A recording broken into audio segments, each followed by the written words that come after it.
Newsflash! Penacony's Charmony Festival has entered its countdown phase. Accompanied by Clocky's TikToks, after 12 system hours, this grand celebration will commence with much fanfare.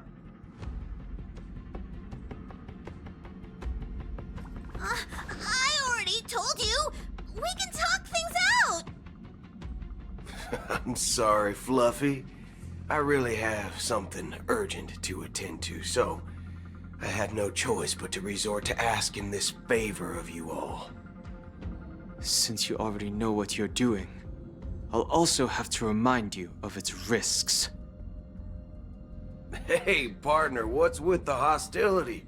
I thought pulling this thing out was just a way of saying hello. For the last time, state your identity and purpose. My name's Boot Hill, and I'm a Galaxy Ranger. A Galaxy Ranger? You look like you seen a ghost. Did you think we all went extinct? Well, that's the price you pay for being off-grid for too long. The righteous heroes of the hunt would never hijack the Astral Express. I ain't hijacked anything. What, chatting with someone while holding the gun is considered a hijacking? It probably is. Pardon my frankness, but there are plenty of rumors in the cosmos regarding the Galaxy Ranger's current status, and none of them are pretty stories. I have a hard time believing you. Oh, this is hilarious. The tale that this bunch of fools spin is getting out of hand. There's even a bit about the Galaxy Rangers being turned into gibbons by Dr. Primitive, and they're in some valley screwing around on swings. Of course, I know you won't believe me, which is also why, similarly, I have a hard time believing that you're the real Nameless. See the bullets in this gun? 9mm, an eternal classic. I may need the Astral Express's help right now, but if you're an imposter just like that one, then this bullet might just end up in my head.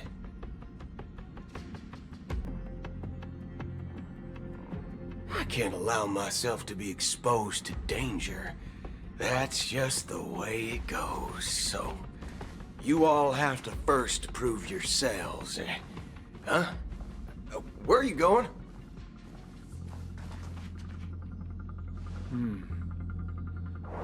Recognize this? It's a model fudger. The Jade Abacus of Ally and Oath. The CN Joe really gave this to you guys? Model fudger? This is the Jade Abacus gifted to the Express by the Shenzhou Luofu's general, Jing Yuan. Its presence on board serves as the Shenzhou Alliance's official recognition of the Express. Is that enough? Not bad, kiddo. And across these sprawling stars, a gentle squeeze is all it takes to rustle up a whole legion of Cloud Knights. Now, I reckon that'd be one fudging sight to behold. Now it's your turn. Been ages since the Galaxy Rangers had the spotlight shone on them. And we ain't equipped with such fancy gadgets. But I've been around the block enough to know the way to handle these types of situations is easy as pie. Alright then. Feel free to toss any questions my way. Let's see if my answers can't turn your trust. If your gut tells you otherwise, still ain't too late to show me the door. And why would I play along?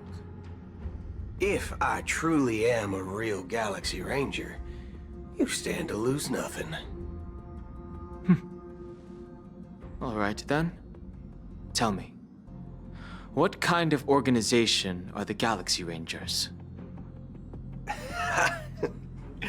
Ah, my friend, this question is a hard one. don't think I can even consider us an organization to begin with. Everyone's on their own fated path along the hunt, with their own resolute sense of righteousness and not so welcome among such so-called universal values. This reply does not instill trust. It only makes your predicament more precarious. I'm guessing you're gonna ask about some form of shared faith, right? But us Galaxy Rangers don't need that sort of thing. What brings us together is a shared bottom line. Never bully the weak. Never kill the innocent.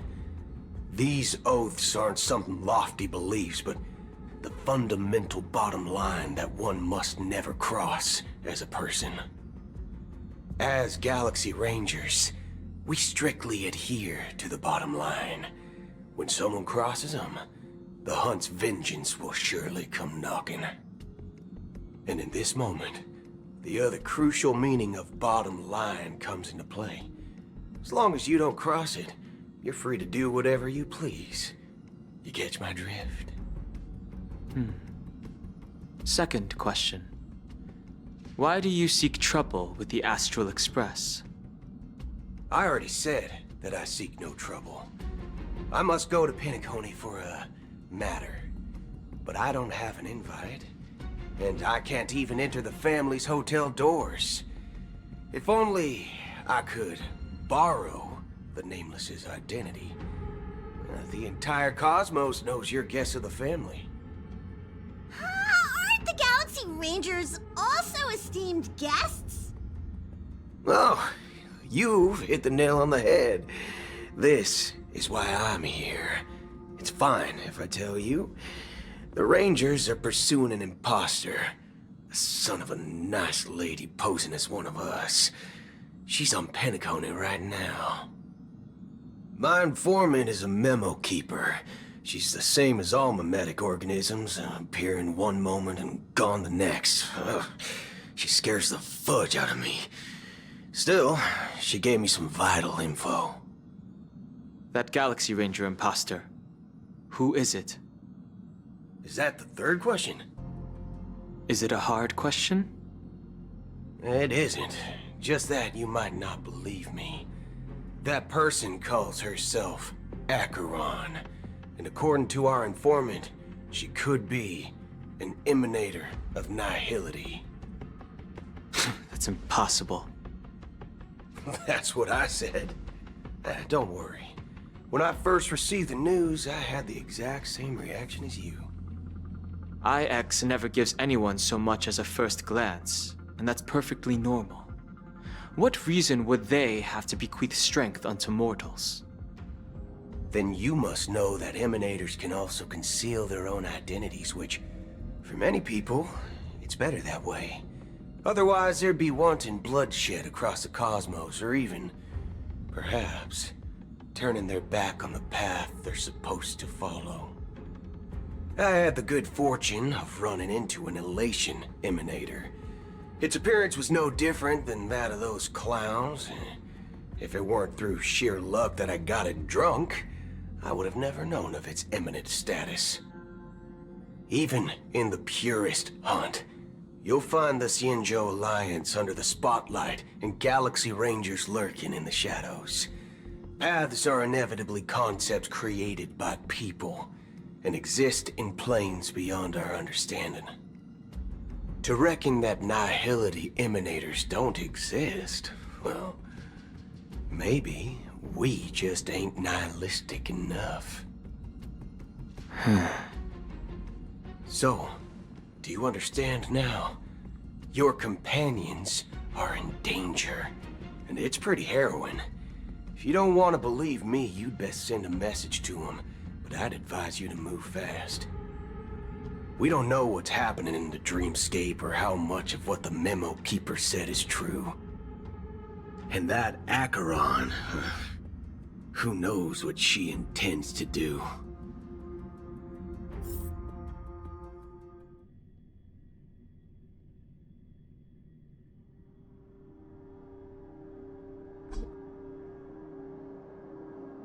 I don't intend to do anything. That's not up to you. Did you know? People who come to the land of dreams for the first time, they'll subconsciously stop to reaffirm that they're still walking on solid ground. And then they will unanimously raise their heads to gaze at the sky. Be it reality or dream, staring at the sky is instinctual for humanity. Since the day that the golden hour was completed, it's always been there, watching over every single night of decadence. But now this night sky has been mercilessly severed, dyed with a mist of nihility. And this whole event happened within the course of a single slash of a blade. A single slash of a blade isn't really accurate. It was actually 2 blades, just that the second one was faster. That's not the point. Many guests who weren't supposed to be invited have gathered at this banquet. Even if the harmony is all-embracing, I have no choice but to show some of them the door. For the sake of Penacony and the peace.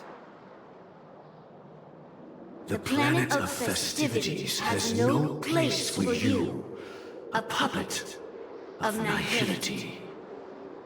Those who live in the shadows do not bear the right to tread the illuminated stage. Speaking of living in the shadows, there's probably not much difference between us. It's only polite to reveal your true self, at least when speaking to others. Penacony's Dream Master.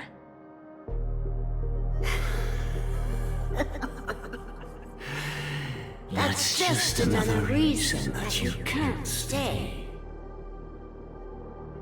Whether you believe it or not, this is the real me. We are one.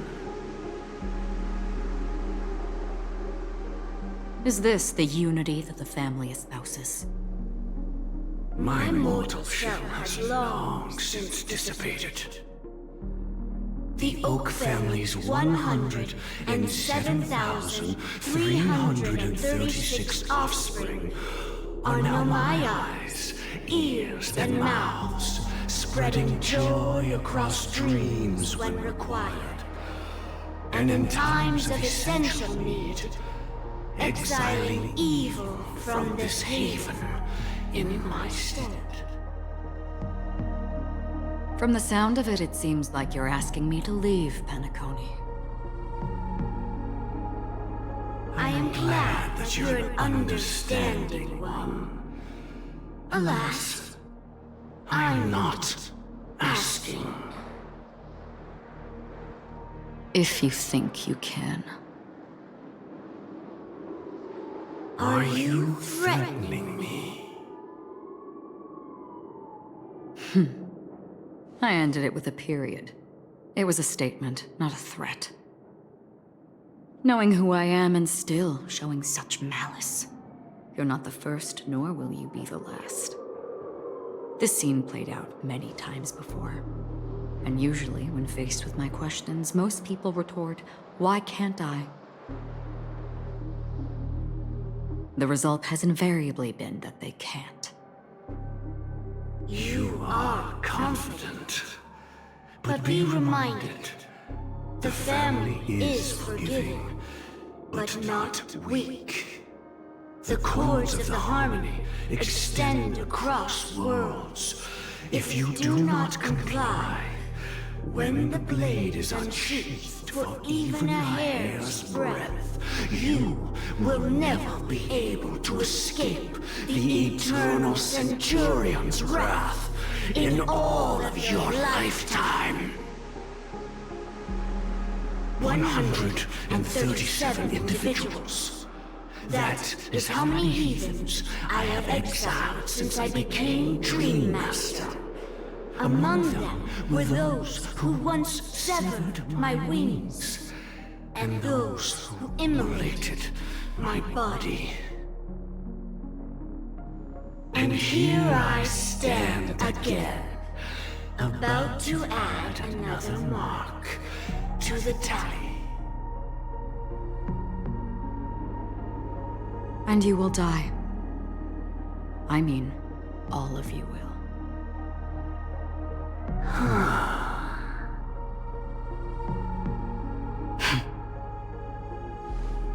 But that won't come to pass. I'll do as you ask. I'll leave. A wise choice. I wasn't aware there was a choice. To you, that surely is the only option.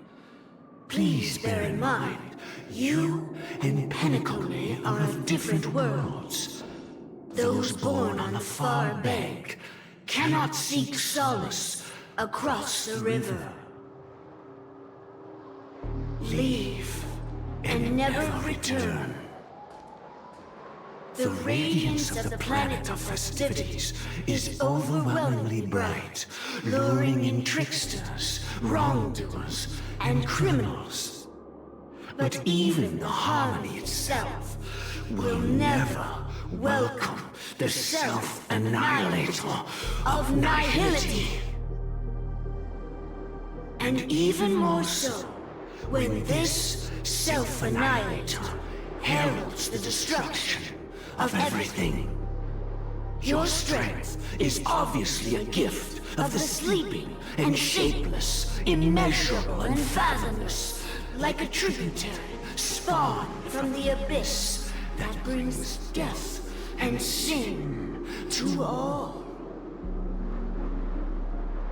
Acheron, a befitting name. Take it from someone on the other side of your so-called river.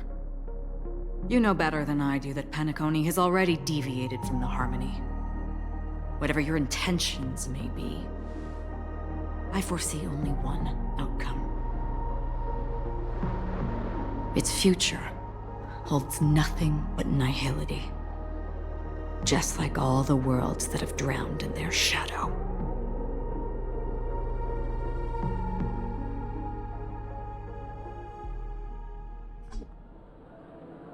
Attention, please. The unusual event that occurred moments ago was due to a technical malfunction at Clock Studios theme park. The family has promptly responded to secure the area, and we're happy to report that there have been no injuries. Oh, I swear that was no movie shoot. So many chips fell from the sky, and I even caught one of them. But it vanished in an instant before my very eyes. Excuse me. Are you talking about the Clock Studios theme park incident? Yeah, what about it? Oh, Miss Robin! Am I seeing things right? No need to worry.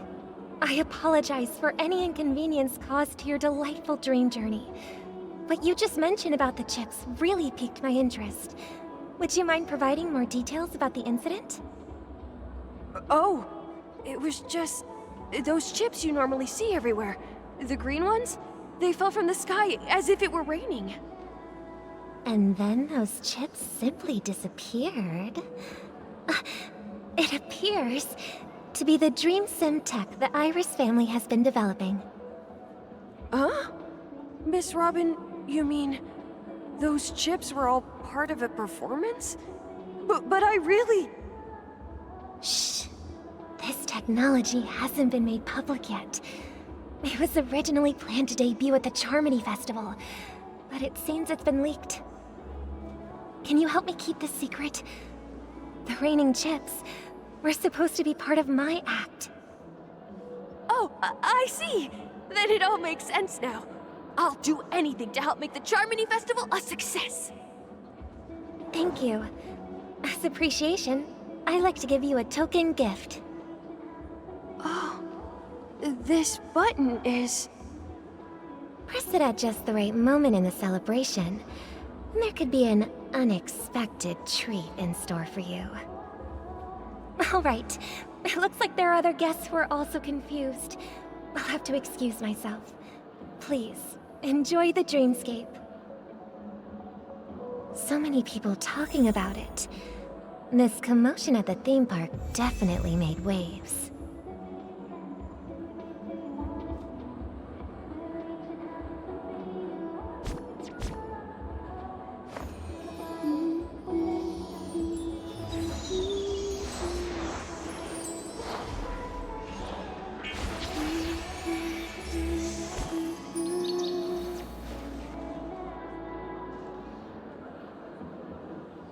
Let the show begin.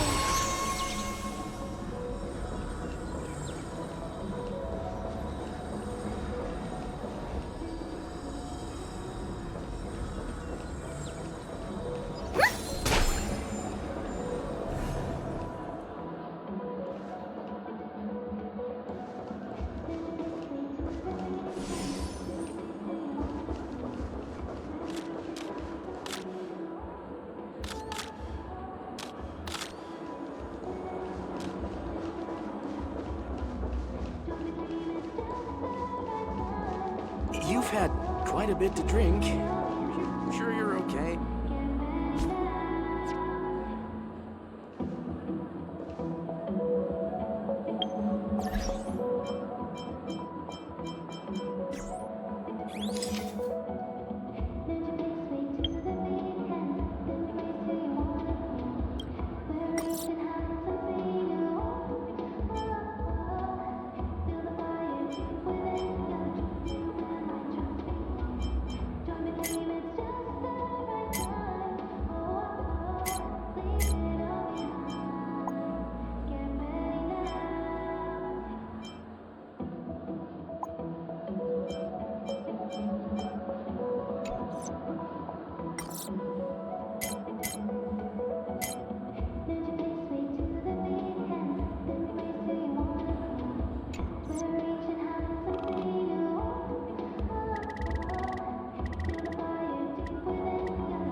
You've had quite a bit to drink. Sure you're okay? The family promised they would protect the guests within the dreamscape, but I witnessed a group of organic life forms making their way to the theme park. And soon after, a rip tore through the sky, and black rain started leaking out of the void. The family needs to provide a reasonable explanation, or I'll take my loved ones and return to reality. I thought the dreamscape was supposed to be a paradise. If it's not, then there's no point staying here. It appears the good sir has seen many great events. And it's true that an uninvited guest has unexpectedly entered the dreamscape. However, their target is not the ordinary guests, but the ambassadors of the IPC. The family will certainly ensure that the safety of the guests is of the highest importance. Miss Robin, I know the Bloodhound family has already sealed off the theme park and has control over the situation, but it won't resolve the problem. The family can try their best to protect their reputation, but as a guest, I don't wish to gamble with my life. But as you can see, sir, no innocent bystanders were affected in this incident. Perhaps the dreamscape is not as perfect as promised, but there's no place safer than dreams under the family's rule. I believe you know this better than I do. If this incident happened in real life, how many people would be able to walk away from it? I could stay here, but keep in mind, guests come to Penacony to enjoy the dreamscapes. They do not wish to be entangled in a conflict between the family and the IPC, so let's not have any more unnecessary incidents. Of course. With the Charmony Festival about to commence, we will spare no effort in our preparations. Rest assured. To express our apologies, the family has arranged this gift for the guests. Thank you for understanding.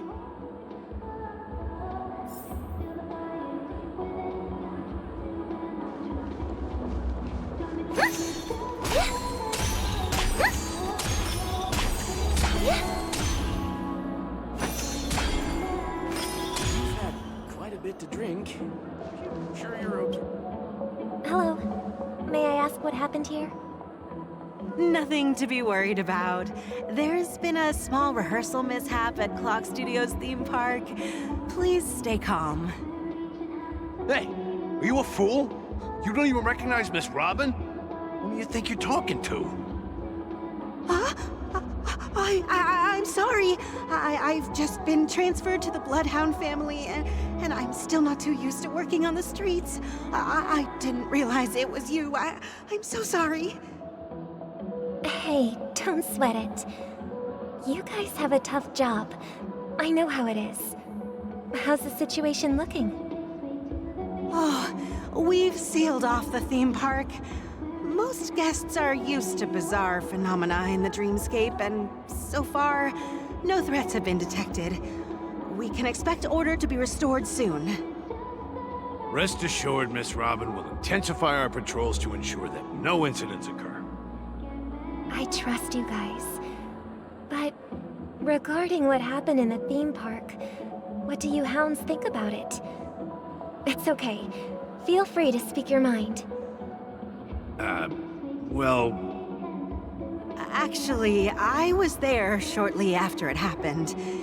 Is it true that the IPC's ambassadors came with ill intent? And that Galaxy Ranger who easily cut through the sky?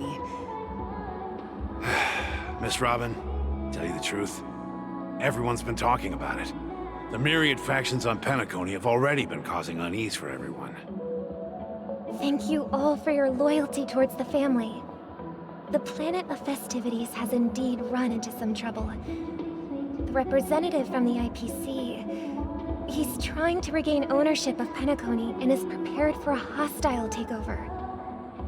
Of course, the family did not agree. The result of the failed negotiations is as you see it now. No wonder. So this is the main reason why the IPC staff are banned from entering the dreamscape. Did they apprehend the troublemaker in the end? Don't worry. Mr. Sunday is currently tracking his whereabouts, and he'll have something to show for it soon. However, given the situation, the IPC surely won't let this go easily. Therefore, we are relying on you hounds to maintain the order and stability of the dreamscape. Please be assured, Miss Robin, we take our orders seriously. We won't let those IPC cronies get away with this. Thank you for your hard work. If there are any other members who still feel uneasy, please tell them on my behalf that protecting the dreamscape requires everyone's help. This is a small gift prepared by the Iris family for the guests. There's one for you too. Please, open it at the Charmony Festival for an unexpected surprise. I can't believe I received a gift from Miss Robin. It feels like I'm dreaming. Wait, in a dream. If trouble comes knocking on our door, we're not afraid to go to war. Rest assured, the Dreamscape's peace will be protected by the Bloodhound family.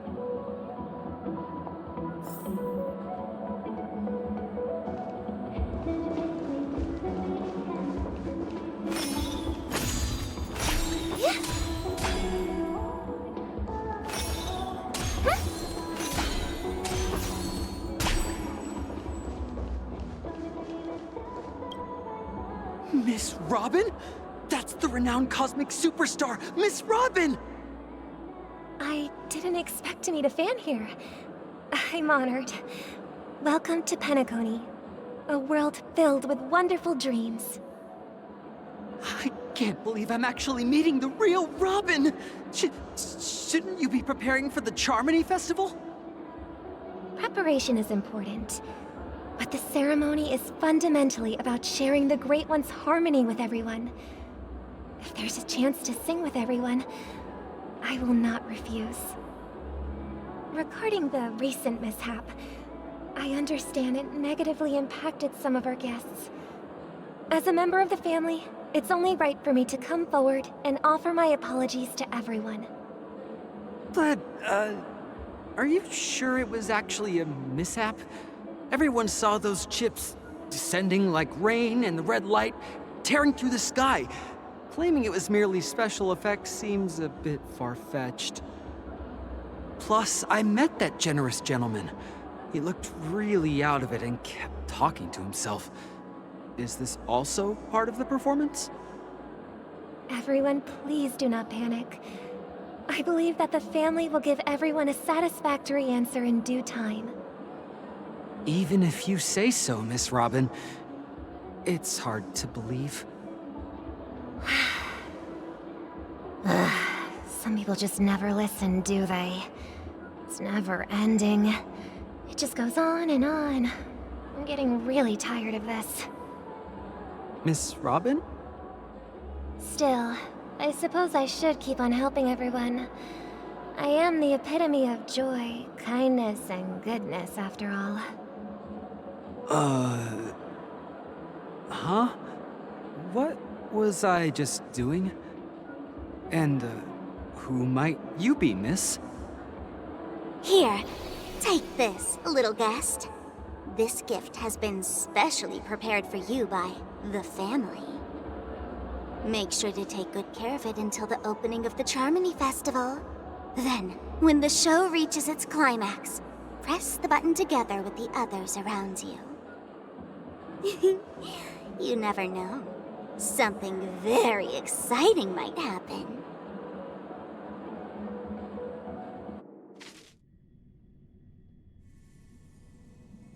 We're back to where it all began. You entered the golden hour from this place. And it is also from here where you will enter the true Penacony. It is a pleasure to journey alongside you once more. But it's time I laid bare the entire truth before you. As you might have heard, I also go by another name. Stellaron Hunter Sam.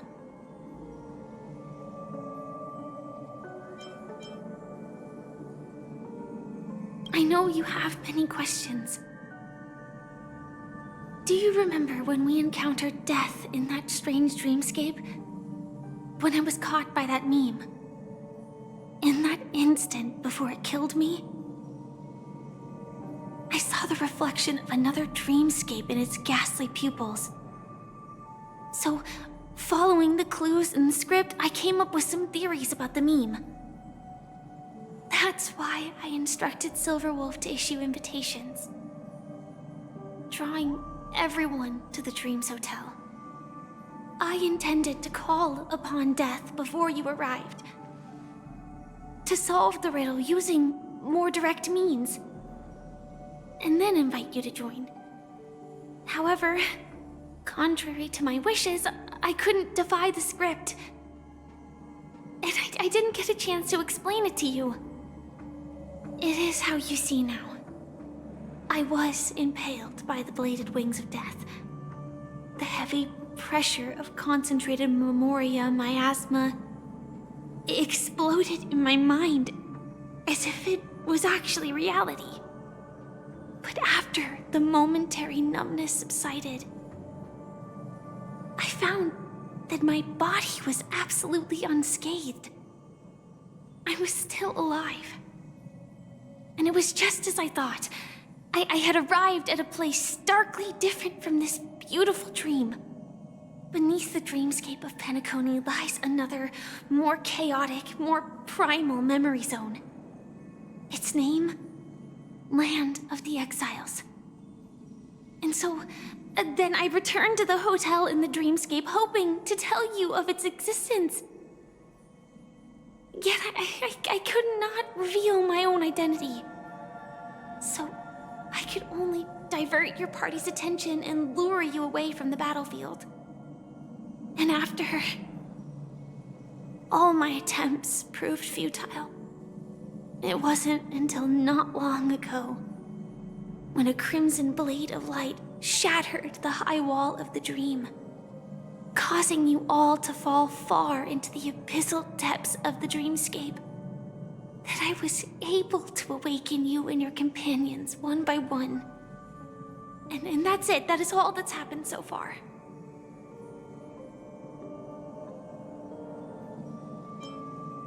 I know it's tough to believe all this without reservations. I just want to say, you are very close to the final answer. Just one more thing needs to be done. And then I can prove it to you. Now, let's leave this place. Please close your eyes. Take a deep breath and visualize the dreamscape's outline in your heart. And remember, you must not open your eyes at all times. 3, 2, 1. Don't be afraid. The one who has come to greet us has arrived.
I never knew you could do this.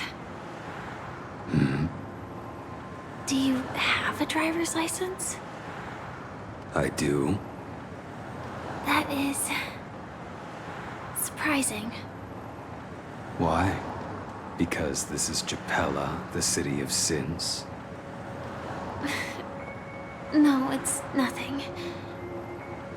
I'm just thinking that you haven't slept in 20 system hours. Are you sure you're okay? I'm fine. I'll survive. Same goes for you. I'm not so sure about that. Slow down a bit. Infiltration is over. Feel free to activate Sam anytime you like. There's still some time before the next part of the script unfolds. Let me stay a little longer in this body.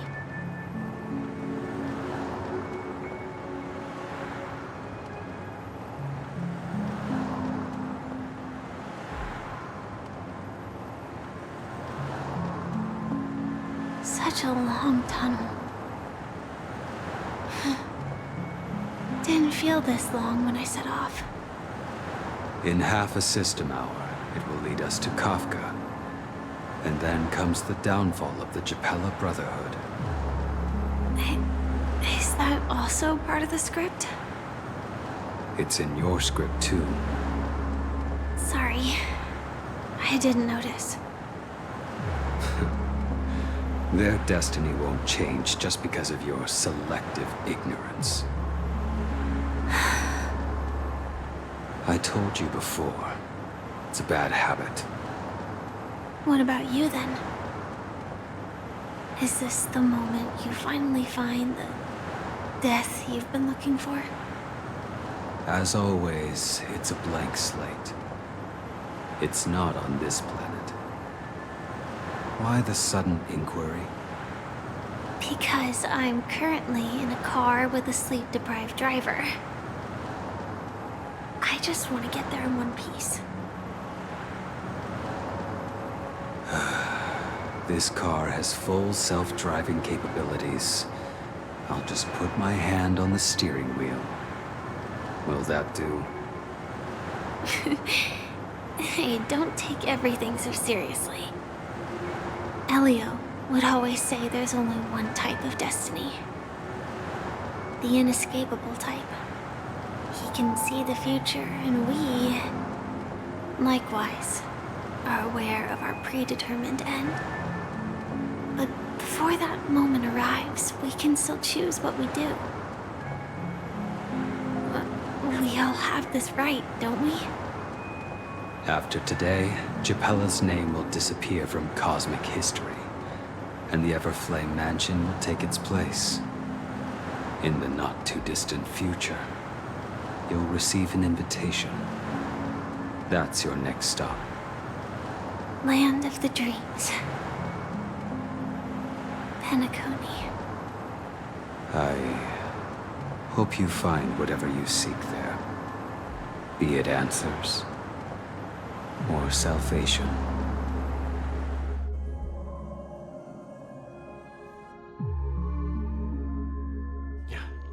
Glad to see you're safe and sound. Close your eyes. This is the answer. Isn't it incredible?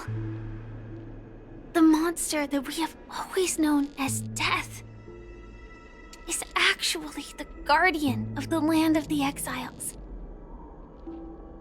It abides by a certain rule, abducting people from their dreams and bringing them here. The question that has been perplexing us, does death really exist in the dreamscape, appears to be a cognitive trap. It was laid by those orchestrating events from the shadows to cover up the truth behind the disappearances and the existence of this fortress known as Dreamflux Reef.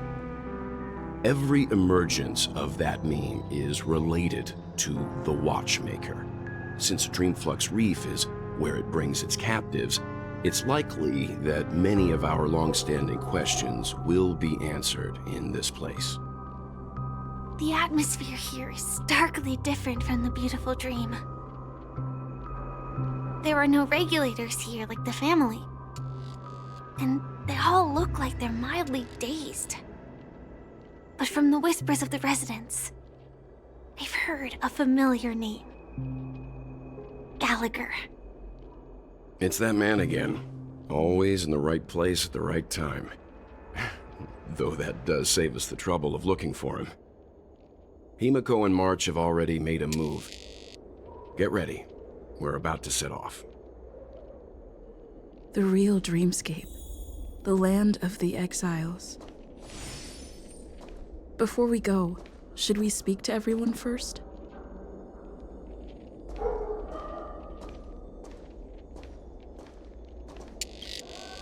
I'm really sorry for waiting until now to tell you everything. 2 reasons. Firstly, the script. In the future that Elio saw, Sam and the Astral Express's confrontation was inevitable. I tried to break the shackles of the prophecy, but this is as far as I could go. That aside, there were also my personal motives. I wished to travel with you as Firefly, and not Sam.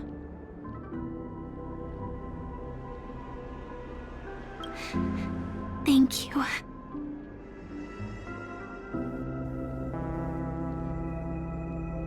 Elio only gave me one instruction.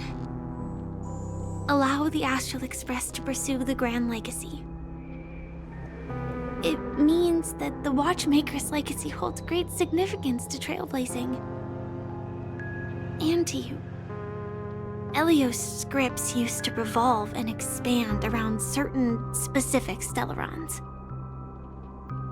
But with your appearance, this condition has apparently ceased to be appropriate. Perhaps he also saw the impossible in the future. Do you still remember that medical cabin I told you about? Well, that's Sam.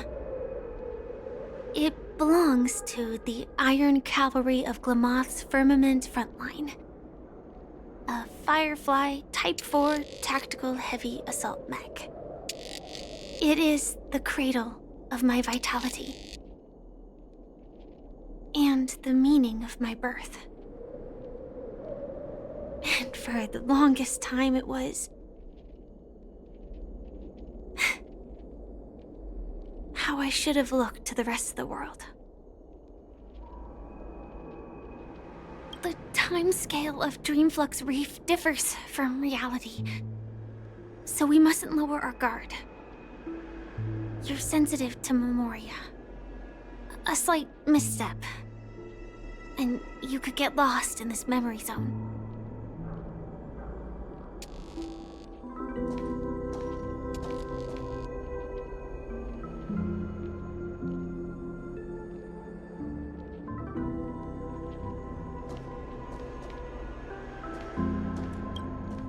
Something on your mind? Let's talk about it. No wonder Miss Acheron is so averse to drawing her blade. It's hard to imagine such terrifying power could reside in an ordinary sheath. If it weren't for the fact that Aventurine's power originated from the preservation, the entire dreamscape would have been affected. Don't feel burdened by this. Even without that Stellaron inside you, Aventurine would still have found other methods to accomplish his goal. Let's just believe in Miss Acheron. And given her prowess, I don't think we've got anything to worry about. During your investigation, he shared a vital piece of information. Mikhail, the former watchmaker who collaborated with the family to construct the Penacony we're familiar with today, had a falling out with the family for specific reasons. But this is precisely where the problem lies. You were clearly investigating a murder, so then why, as a security officer, is he changing the subject to talk about his past with the watchmaker? And now, with Firefly mentioning his name again, it's hard not to be suspicious.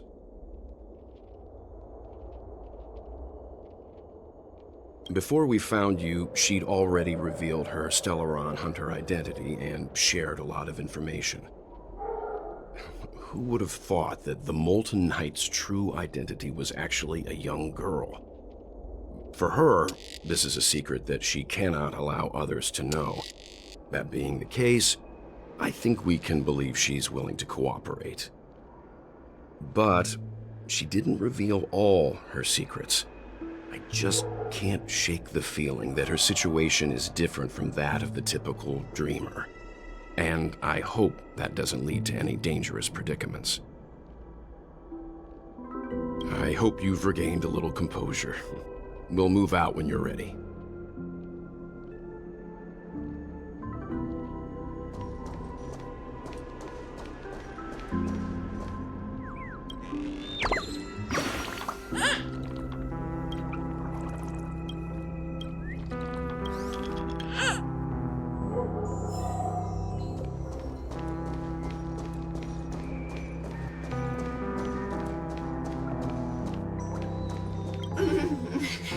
Welcome to heaven.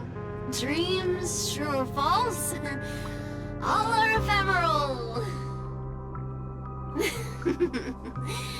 Might as well drink more Soul Glad instead.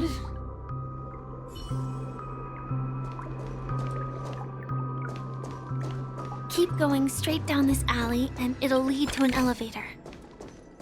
It'll take us to the center of the land of the exiles.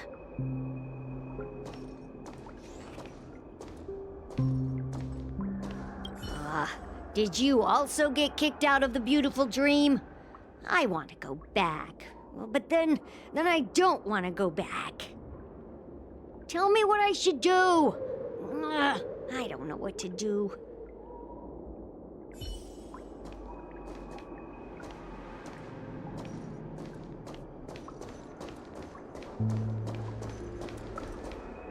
Hi there, friends from a distant land. I hear the Watchmaker's legacy is right here. Let's say we go treasure hunting.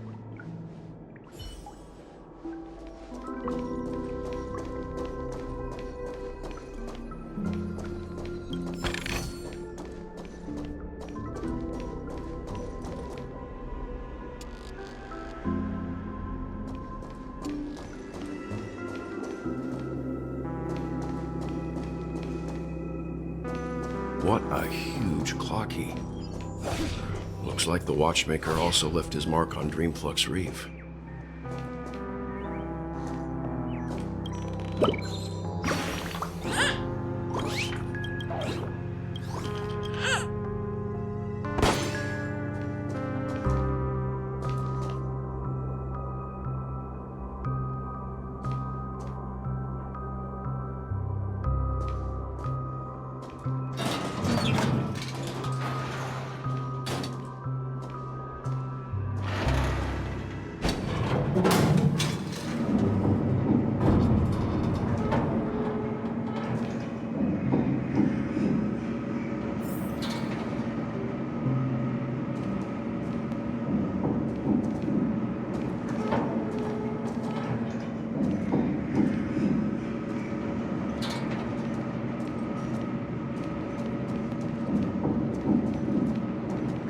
Unbelievable.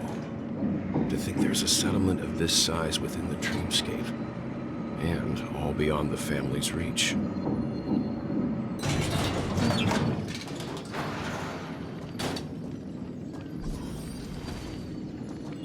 The atmosphere in this fortress is pretty different from that in the beautiful dream. When I first saw it, I was in awe too. The sky here, it's like a reflection of the 12 dreamscapes. What's even more bizarre is that this place is also separated into trade and residential areas. The layout may be simple, but the facilities are very comprehensive. It seems that there are quite a number of people living here. Though both dreamscapes have distinct styles, the architectural designs are quite similar. Works of the same hand, perhaps. Hard not to speculate on the connection. But there's no point in overthinking things. Let's meet up with Himiko and the others first. Take a right turn at the end of this road and you'll reach the trade district. There are more people there, and perhaps someone knows where she is.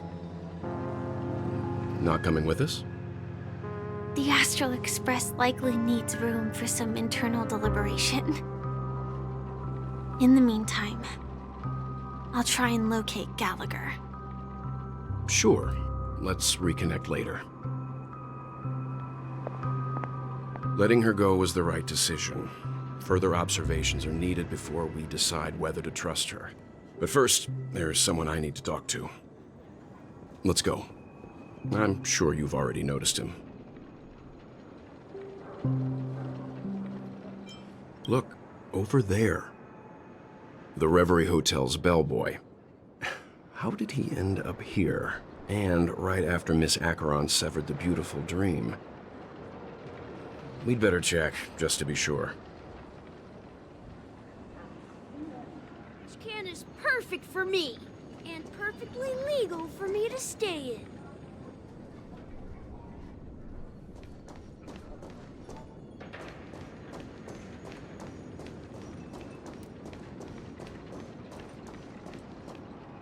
Huh? You're the guest from before. We meet again! And a new friend. Forgot to introduce myself. I'm the hotel's bellboy, Misha. Hello, Misha. I'm Welt. We met in a dream. Oh, and who might this be? Tick-tock! Old friend and new friend! Let's high-five! Your, memory zone meme? No, Clocky is a good friend of mine. We all live here. How did you two get here? This dreamscape isn't supposed to be open to the public. I wonder if it has something to do with Sleepy. So, this is your home? Yep. After my work in the beautiful dream ends, I'll go back home. Commuting used to be more convenient, but ever since travel became cumbersome, Sleepy started ferrying people back and forth between the two dreamscapes. This Sleepy. Can you describe what it looks like? Sleepy is a memory zone meme. Looks fierce and has many eyes. But it's actually really well behaved. Gallagher's been taking care of it.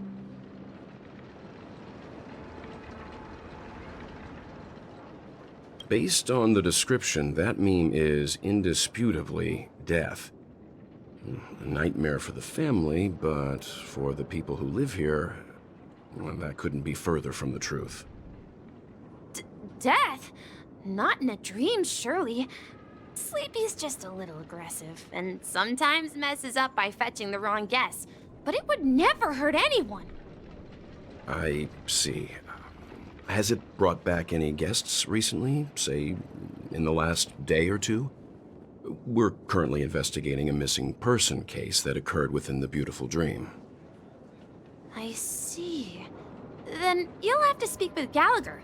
But he's currently busy hosting a visitor from the Oak family and specifically asked not to be disturbed. Mr. Yang, the person you're looking for, is it Miss Robin? Just as I thought. Considering what happened with Miss Firefly, this doesn't come as a surprise. If you're looking for Miss Robin, I can lead the way. She told me that she'd be willing to meet with outside guests. If it's not too much trouble. Also, we're looking for our missing companions. A woman with red hair accompanied by a girl with pink hair. Have you seen them? Oh, I haven't. But please, rest assured. Dreamflux Reef is a small place, and it's not as bustling as the beautiful dream, but its safety is unmatched. How about this? Since it's your first time here in Dreamflux Reef, I'll be your guide and help you find your companions. And then we can all go visit Miss Robin together. She's gone to Mrs. Grace's to visit the children. She won't be leaving anytime soon, so there should be enough time. All right then, we'll follow your plan. Well, we now know the answer to both murder cases that have caused such commotion in Penacony. As for the intentions of the mastermind behind it all, we're still none the wiser.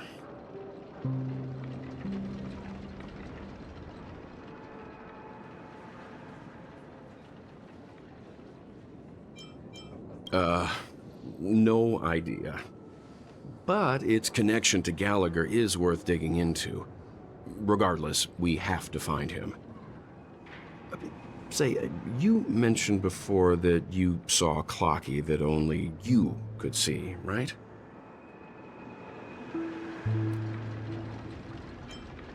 I can't shake off this strange feeling. Am I really still so young at heart? Forget it. It's not important. We'd better just follow Misha.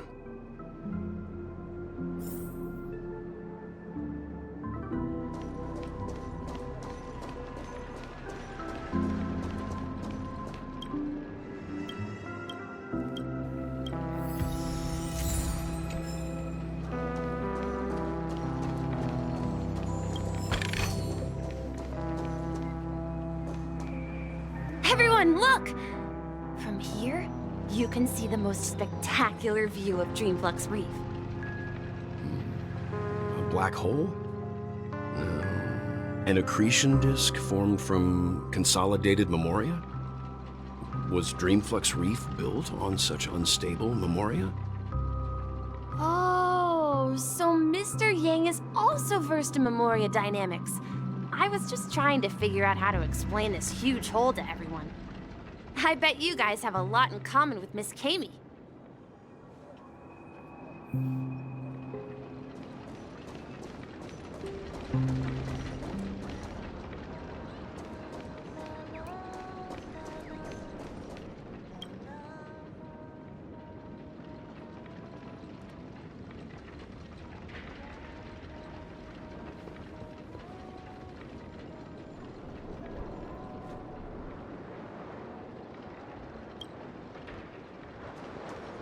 Look! There she is!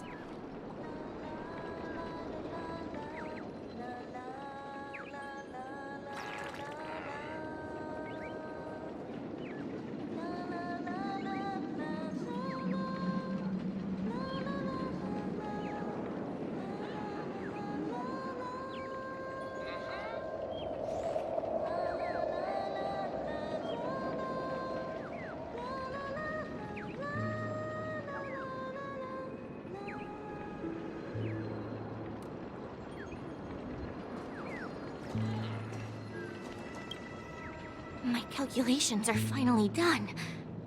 In another 10 system hours, the above dream will swallow the dream below. My hypothesis was correct. This place will cease to exist as the dream devours everything. Who are you all, and why haven't you left yet? This place is about to disappear. I'm Kami, a dreamscape surveyor specializing in memoria dynamics, and this is my life's work that I'm researching. See that huge gaping hole? It was just a narrow rift many years ago, but now it's grown into a giant hole. The surrounding memoria has been flowing towards the other end of the hole at a constant velocity, slowly but surely. But the scary part is, according to my calculations, the flow rate of memoria has recently changed, and it's faster than ever before. It's almost as if something is sucking it in from the other side. By constantly improving upon Madame Rosalina's memoria measurement method, I've finally obtained accurate results. After 10 system hours, the Dreamflux Reef will cease to exist. Just like the melting of glaciers, everything will crumble and disintegrate. The dreams on that side of the void will fuse into one. Please don't worry. This sort of thing has happened many times before. Miss Kami isn't a bad person. She's just a bit lost in her own world. She'll probably realize she's wrong soon enough. You don't say. There was something else that piqued my interest. Who is Madame Rosalina? Oh, do you know her too? Or are you also a fan of memoria dynamics? We're very interested in Madame Rosalina's achievements. Could you tell us a little more about them? Why, of course! She's an excellent scholar of memoria dynamics, and the first person to apply memoria rate measurement methodology on interstellar travelers. Regrettably, due to the presence of the Garden of Recollection, ordinary people don't pay much attention to the nature of memoria. She departed this world without much fame, leaving only a few thin journals behind. I came to Penacony to learn more about my idol, and went to great lengths to seek out Dreamflux Reef, all because this is her final resting place. Prodigies always meet their demise prematurely. If only Madame Rosalina had more time, she would have discovered a way to reverse the flow of memoria. I felt it. The source is in the golden hour. There is a certain anomalous presence stirring the currents of the memory zone. I must uncover more concrete proof. I must convince everyone. Does the name Madame Rosalina sound familiar to you? That's right. It seems like she did a great deal of research and calculations in Dreamflux Reef before abruptly passing away. Miss Katie regularly mentions her. I hear Madame Rosalina passed away during the prison war. She could see the Penacony of today. Its people building homes in the memory zone. I bet she'd be really happy. Perhaps. Our destination is the commercial district. That's where the largest crowds gather in Dreamflux Reef. We might be able to find the others there.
Let me go!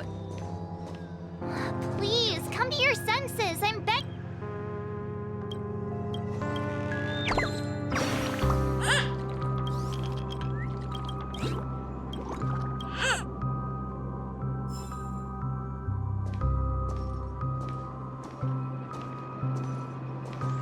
Ghost! There's a ghost! Don't come near me! Oh my. I'm human and so are you. Can you get a grip? Mr. Yang and Miss Trailblazer, I've been waiting for you. Quickly, come help. I bumped into a member of the family on the way here. He was so scared and I just wanted to calm him down. But... Let me go! Let me go! I've only done good in my life. Why can't I rest in peace after death? well, this is how it turned out.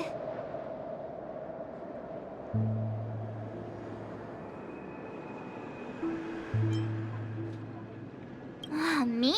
A ghost? Don't make me hit you. He thinks he's dead. Although, when I first fell in, I also thought the same. Dear guest, this is not the afterlife. This is Dreamflux Reef. That's right. Did you hear that? Repeat after me. Dreamflux Reef. You're talking to someone invisible. If I'm not dead, what am I? I shouldn't have pushed my luck and tried sleeping in my dream. Curiosity kills the papashi.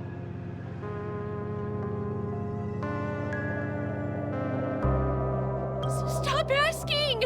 You'll alert the monsters. All the dead are right here. All of them! You're not talking about the memory zone meme, are you? Don't say that name! It's all your fault. They're coming!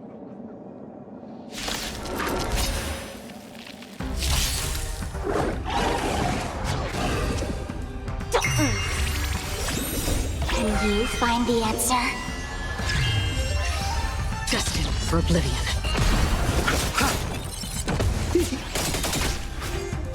I weep for the departed. It too shall fall.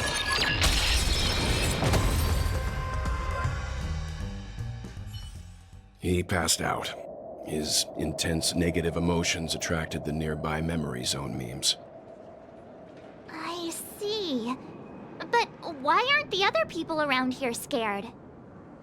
Unlike in the Sweet Dream, people here don't see Memory Zone memes as dangerous monsters. And even if they pose a threat, people can easily escape by forcing a wake-up call. But we can't just leave this man here. Can we take him somewhere safe? We can ask Jessie for help. I've gotten to know many locals while waiting for you guys. Everyone here is living a self-sufficient life. I don't know how to describe it, but this place feels like the real dreamscape. No, at this rate, the family will be...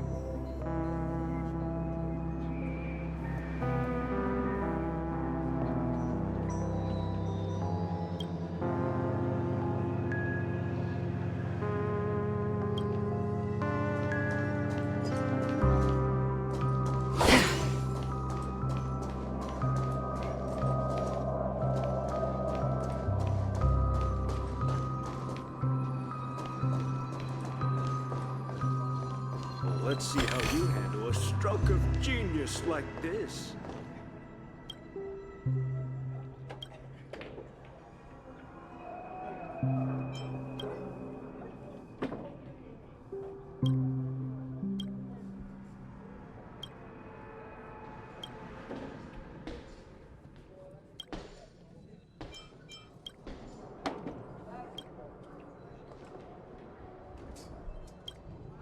Evening, Jessie. Is it evening? Welcome, Miss March. Who might these be? These two are my friends. As for the man lying on the ground, he's a scaredy cat who fainted from fright. I see. Another poor guy who accidentally ended up here. I'll take care of him. There have been a lot of new faces lately. Things must be tough in the beautiful dream. The few remaining havens of freedom in Asdana will soon face trouble. Do such things often happen here? Not really, but they're becoming more frequent now. Guess it's one of the signs of the Sweet Dreams collapse. This man has had quite the shock. Could you help me find a Halovian lady, March? Her songs can heal mental wounds. A Halovian lady? That must be Robin. She's also here in Dreamflux Reef. Huh? Robin? But I thought she... Oh, right. If Firefly is here safe and sound, then it means Robin must be okay too. Misha is about to take us to her to find out what happened. But before that, let's meet up with Himiko. You were with her earlier, right? We met some stowaways in the residential area. Most of them came from neighboring star systems. I heard that places like Dreamflux Reef are scattered throughout the memory zone of Asdana, like islands in the ocean. They existed before the family arrived. I also heard that when Dreamflux Reef took shape, it was the center of all dreamscapes in Penacony. If that's true, it's no wonder there are so many similarities between this place and the Sweet Dream. Himeko must be gathering information. Let's hurry up and get going.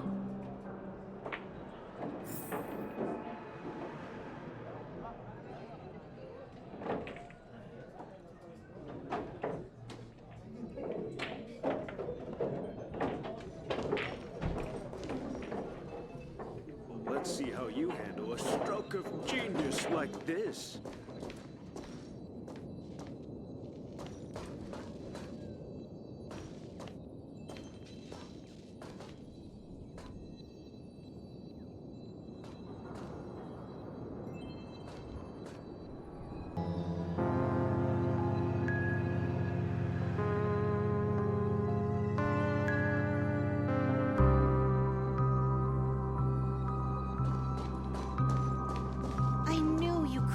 Your liquor. Tried to warn you too.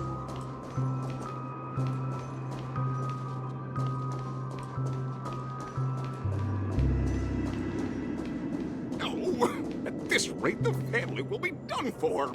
Done for!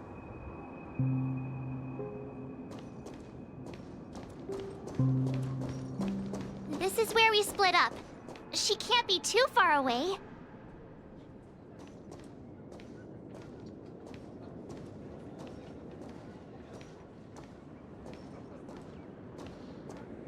So that's how it is.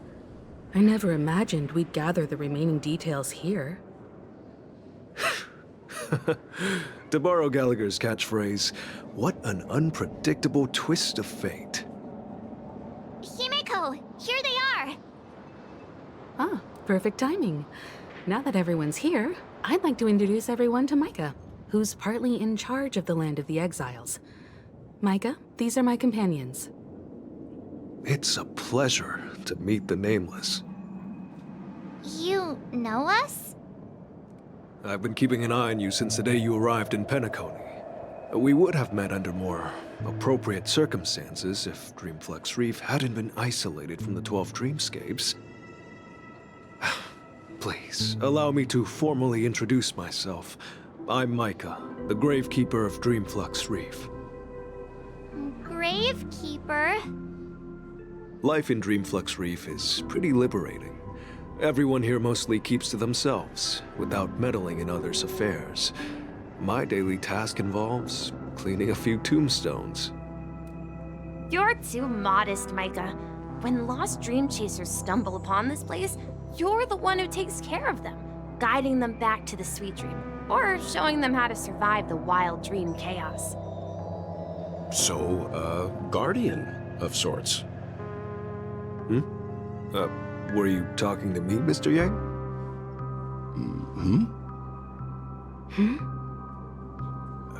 On that note, Mr. Mika, which tombstones are you referring to? We didn't come across any graveyard when we arrived. They're actually just symbolic stones. But since you're curious, Mr. Yang, I'll take you there. I have a feeling you might find something of interest there. But before that, you have an important guest joining you. An important guest? Who could it be? This way, please. The roads here in Dreamflux Reef are a bit run down, so watch your step.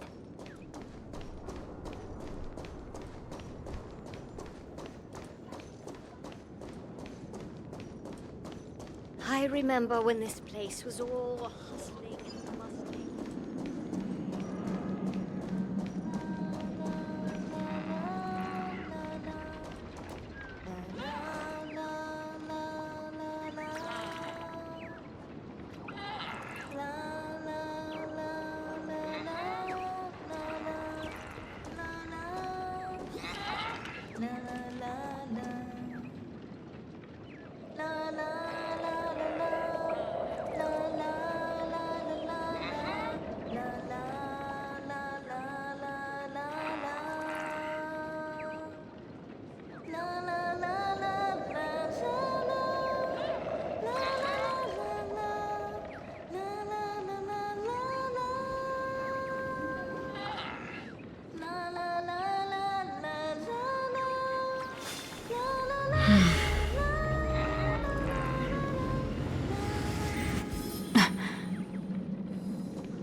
There she is.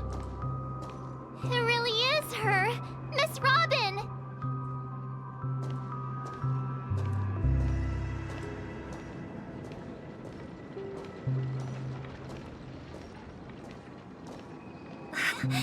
Everyone sang so wonderfully. It's not often that I tried this music style, but I've gained some valuable insights from it. Oh, I can't thank you enough, Robin. Well, these kids have made incredible progress in only a few days. It was nothing, Grace. I merely taught them how to sing. It was you who brought hope into their lives. Life must be quite difficult for them in reality, I imagine. That's right. Whenever it's time to say goodbye to these kids, they're reluctant to leave. But I've explored every corner of Dreamflux Reef, talked to everyone I met, and they all told me the same thing. This shattered dream is not worth clinging to. It seems you truly are a child of the Harmony. Emma and Andy are orphans I took under my wing.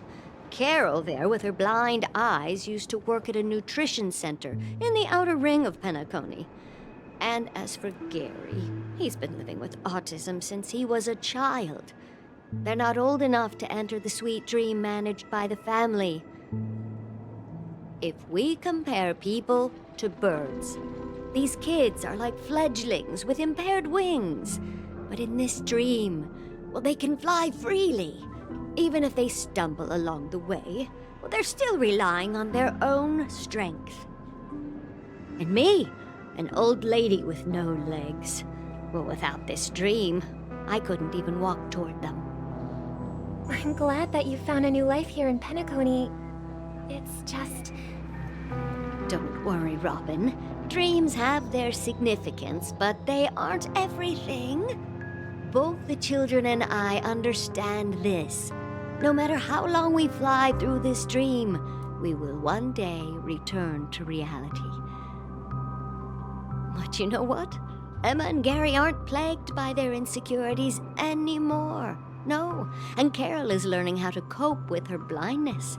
And Andy is livelier than ever. Well, even I've become more optimistic. You see, in dreams, we learn how to live. Once we return to reality, we learn how to survive. And should our feathers be damaged, then we share our wings with one another.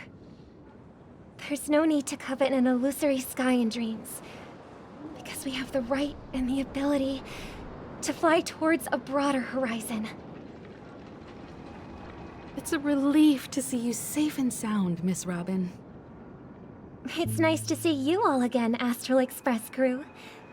I heard my disappearance caused quite the commotion out there. I'm really sorry about that. Since you're here, can we assume that you're fully aware of the situation in Penacony? Ever since I returned to Penacony, my voice started to change, until it gradually faded away. At first, I thought it was a temporary ailment, perhaps due to having been away too long. I thought maybe it just takes some time for my body to acclimate to the high concentration of Memoria and Asdana. But now it seems the root of the problem goes way beyond me. There are elements around me that don't align with the Harmony. And losing my voice is just one of the signs of the Sweet Dreams collapse. The Sweet Dreams collapse. That memo keeper mentioned the same thing. So it's real. While I was away from Penacony, the boundaries of the 12 dreamscapes kept expanding outward. But whenever I mentioned the anomalies in my dreams, all the family heads refused to talk about it. Only my brother was willing to respond. Later, I discovered the secret letters from the IPC ambassador, which further convinced me that there are hidden secrets beneath the surface of Penacony. So, following the clues in the Oak family's dossiers, I found my way here. The land of the exiles, concealed by the family under the guise of death. A dream within a dream, where Penacony's past is buried. Hearing you speak, it sounds as if your voice has made somewhat of a recovery. I hate to admit it, but the harmony in this place resonates more broadly than within the Sweet Dream. It's regrettable, but the family has experienced betrayal. The traitor, or traitors, abandoned their original principles and, using the name of Harmony, exploited people's weaknesses to turn Penacony into the planet of festivities, trapping everyone in the illusion of the Sweet Dream. This is not the strong defending the weak, but rather the strong exploiting the weak. A world without equality won't ever be favored by the Harmony. And naturally, those voices blessed by them have lost the ability to sing. Could there be another force influencing the family's shift in philosophy, Miss Robin?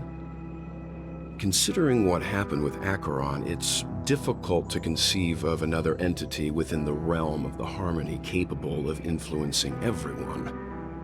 Unless a power surpassing that of an Emanator is involved. I'd heard about what happened to the Xianzhou Alliance. But as far as I'm aware, the family hasn't faced any such external interventions. Who knows? Perhaps I've just been away too long and missed something. Regardless, I cannot accept my home is moving towards the very opposite of what the Harmony represents, while still claiming to uphold it. I must uncover the reason why Mikhail cut ties with the family, and who exactly it was who betrayed us all. Do you remember our arrangement, Mr. Micah? Well, here's my answer. I've decided to forgo my role, and never step foot on the Charmony Festival stage again.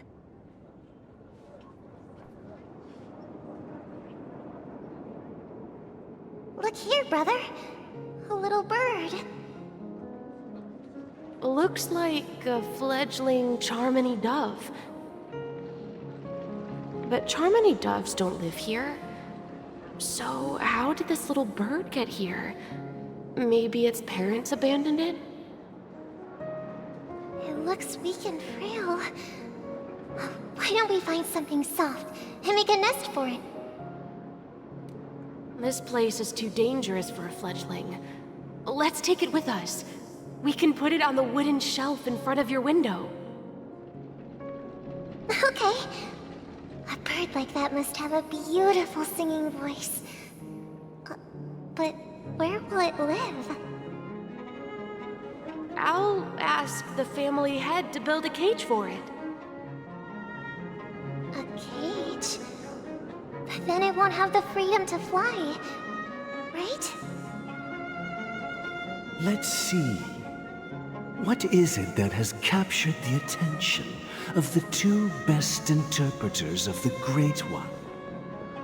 To the point that they've forgotten how to enjoy their dessert.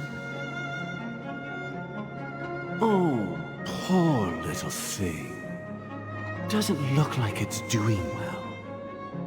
Do you want to rescue it? I do. But I don't want to lock it up in a cage. Why? Even if it's small and not fully feathered, and can't sing, it didn't come into this world just to be locked up in a cage. Birds, they should be flying free in the sky. That's quite the romantic idea. And what about you, a young scholar? Do you agree with your sister? I think she's right. But if we leave it out in the wild, it won't survive for more than a few days at best. Ah, I see. It seems our little scholar is still a bit unsure. Well, let me tell you youngsters a story. As you probably know, Charmony doves can fly through the air. When they fly really high, the friction caused by the flapping of their feathers against the atmosphere creates amazing lights, so that they look like shooting stars. We've seen this spectacle so many times that we think it's just something they can naturally do. But that's not the truth. Their radiant display is the result of countless struggles against nature over generations.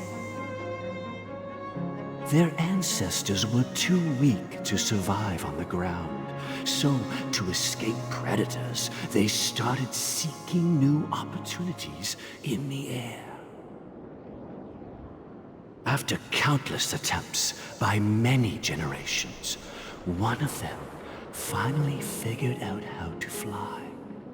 It soared into the sky and never looked back at the ground again. So, you mean birds aren't meant to fly.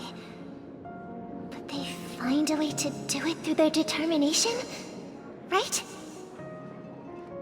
Well, that's an idealistic way of putting it. So, what are your thoughts, Sunday?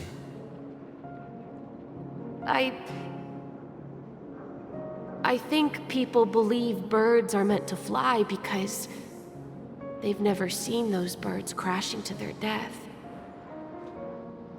That's an interesting perspective. So, have you decided what to do with the bird now? For now, I'll keep it in a cage until it can take care of itself because I want it to live, no matter what. Well said, kids. It seems each of you has found your own answer. Your insights are truly remarkable. And I hope they come true in their own way. We will take good care of it. Won't we, brother? Yeah, but Mr. Gopherwood, there's one thing I don't quite understand. And what might that be, my son? What if this little Charmony dove never learns to fly in the end? I mean, if there are fledglings in this world that can never fly throughout their lives, should we let them go back to the sky, only to see them crash to the ground and die? Talking in your sleep, Birdie? Time to wake up.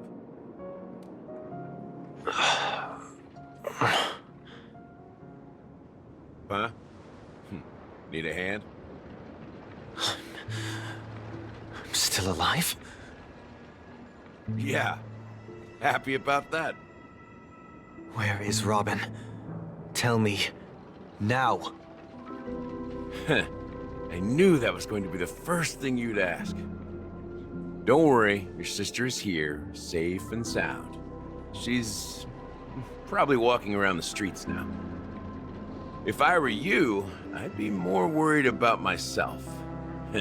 After all, right in front of you is the guy who just stabbed you in the chest with a dagger. If you wanted to kill me, you wouldn't give me the chance to speak.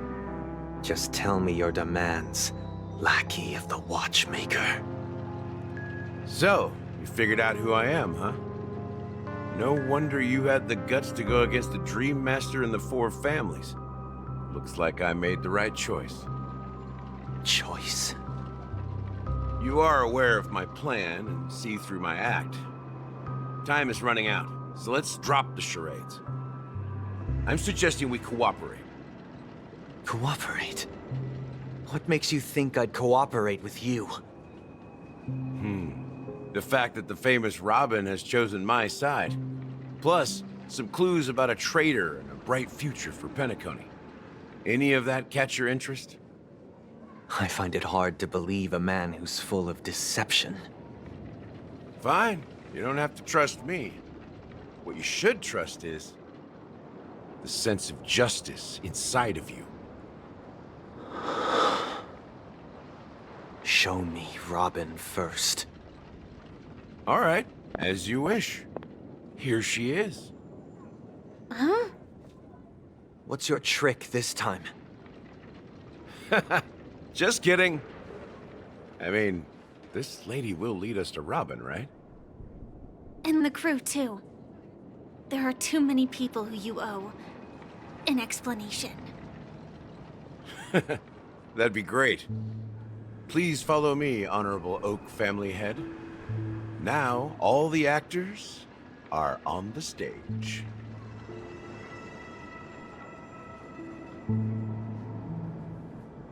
This is the monument I mentioned earlier. The names inscribed on it should be familiar to all of you. Rosalina and Tiernan. When Penacony was known as a frontier prison, it was the Trailblazers who connected it with the stars.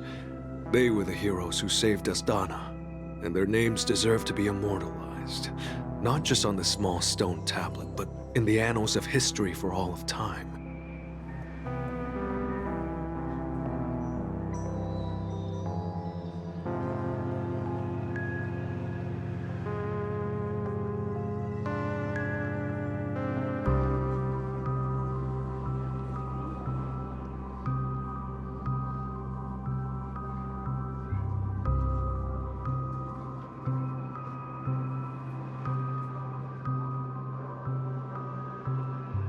However, today, the planet of festivities is nothing but sweet dreams. That heavy piece of history is all a distant memory. Just like that prison. If their names are inscribed here, then that means... According to Micah, they died long ago. Rosalina was killed during the War of Independence. She ventured alone into the heart of the star system to investigate the flow of Memoria, but she never returned.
Tiernan was a skilled gunslinger, strong and reliable. He led the people through countless battles, but he didn't live long enough to witness the arrival of true peace. In the decade following the war, Penacony faced challenges internal and external. To protect Asdana, Tiernan took up the way of the Trailblaze and led the Lampmoth family to explore beyond the system, only to be surrounded and wiped out by the Swarm. Though I had expected as much, the tales of these heroes truly are sorrowful. True to the title of Trailblazer, they spent their lives venturing into the unknown. But what about this tablet? There are no names carved on it. When Dreamflux Reef was created, its owner was still alive. However, he insisted on erecting a monument for himself, saying that it will happen someday. Here we meet again. Everyone from the Astral Express. Robin.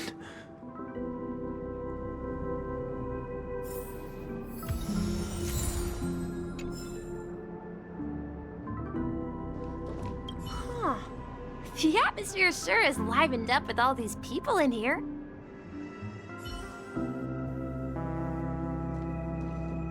I brought Gallagher here. It's time to face the truth.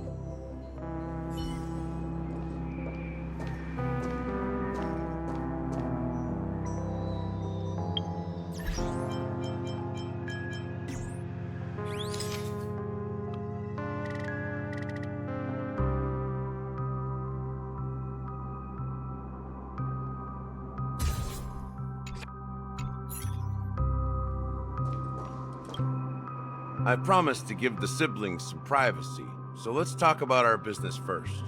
What do you say? That sounds sensible enough. Since you went through the trouble of gathering the family head, the crew, and the Stellaron hunters, I'm guessing you have something important to say, Mr. Gallagher? Oh? Is it that obvious? The look on your face is practically screaming, I'm the one behind all this. You're right, Mr. Yang. It is indeed time to come clean on everything. The siblings already know what they need to, and they've made their choice. But you, Nameless, arrived a bit late. So it's only fair that I answer your questions. Before we begin, let me reintroduce myself. I'm the founder of Dreamflux Reef, the deputy of the Watchmaker, and the one who sent out that invitation. As Gallagher, the history fictionologist, I humbly extend my greetings to you all. History fictionologist? So what, everything you told us was made up? Well, don't worry. Almost everything I shared was true. Well, except for the part about the family accepting me back. I double-checked with Micah, and everything he said about the family, the Watchmaker, and Mikhail is true. Thank you for your understanding. Now let's get down to business.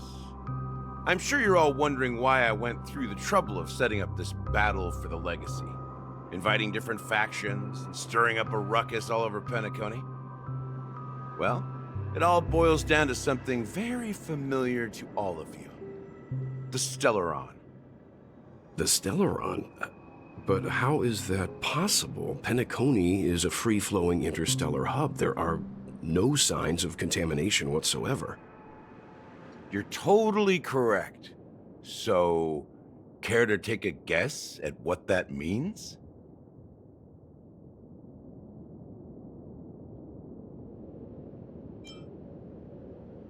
How keen. Well, what should I say? I expected nothing less from the person here who is the most familiar with the Stellarons. The sweet dream doesn't come out of thin air. If you think of the memory zone as the sea, creating the land of the dreams is like filling that wild ocean with earth to make an island. To achieve this feat, without the help of an emanator of remembrance or enigmata, the only way is to use a Stellaron. And that's not something you can achieve with a simple wish. It requires vast quantities of knowledge, time, and manpower. I'm sure you get what I'm hinting at. In Azdana, the planet of festivities itself is a Stellaron disaster. The planet of festivities itself is a Stellaron disaster? It all started a long time ago, back when the Watchmaker and his crew liberated the frontier prison. They faced countless challenges as they began building Penacony from the ground up. That's when the idea of using the Stellaron came into play. The Stellaron first entered the Azdana system during the war. The Nameless warned everyone against the folly of attempting to tamper with such a power, and most heeded their words. But there are always people in the shadows with ulterior motives. The turning point came after Tiernan's death. With two of the Nameless gone, the Watchmaker had to go to the front lines. It was at that moment his rivals saw an opportunity. By the time a representative from the Montour Systems family arrived at the Watchmaker's call, the Stellaron had already been activated and was seeping into the primordial synesthesia dreamscape. And I suppose the family happened to possess the knowledge to seal the Stellaron? Not just that. They knew far more about the Stellaron than the average person. They helped Mikhail swiftly quell the civil unrest and played a part in building Penacony under the disguise of the Harmony. Those three eras were known as the Age of Dreaming. The Watchmaker, who had been left in the dark, sent out invitations across the universe, spreading the hype around the land of the dreams. Then, how did they turn against each other? Remember the island in the ocean metaphor? The truth is, the Stellaron was never truly sealed. It existed in a different form within the dreamscape. Think about this. What would it cost to create and maintain such a lavish dreamland? It's people's lives. The opulent dream is built upon the decay of spirits, with a toxic elixir called pleasure flowing through the dreamscape. It tempts people to indulge in the dreamscape, and gradually their minds succumb, becoming nourishment for the sweet dream. Confusion, laziness, and cowardice, weaknesses that plague humanity, were magnified and nourished by the family. Penacony became a new kind of prison, even more impenetrable than the previous one. Sadly, we realized this far too late. By then, the family had a firm grip on Penacony, swiftly quelling any opposition that arose. At my wit's end, I had to use the power of the Enigmata, and sought refuge in this chaotic realm. Over the years, I created a meme within this dream for our use. Dormancy. That's its real name. We exploited a loophole. You see, regular people can't fall asleep again while they are inside the dreamscape. So this is the true meaning of the impossible. You sent out invitations in the Watchmaker's name to find forces capable of resolving the Stellaron disaster and draw them into Penacony to uncover the truth. It's not just that. Above all, I wanted to see what happens when the major factions engage in a struggle for the legacy. Since this is the Watchmaker's first announcement in decades, the traitor within the family is bound to reveal themselves. So, the legacy is just a facade. If you want to consider the Stellaron as the legacy, I'm totally fine with that. If that's the case, where is the Stellaron now? That's a question for Mr. Wings. The Stellaron is still under the family's control, and as the head of the Oak family, I'm sure he holds all the answers.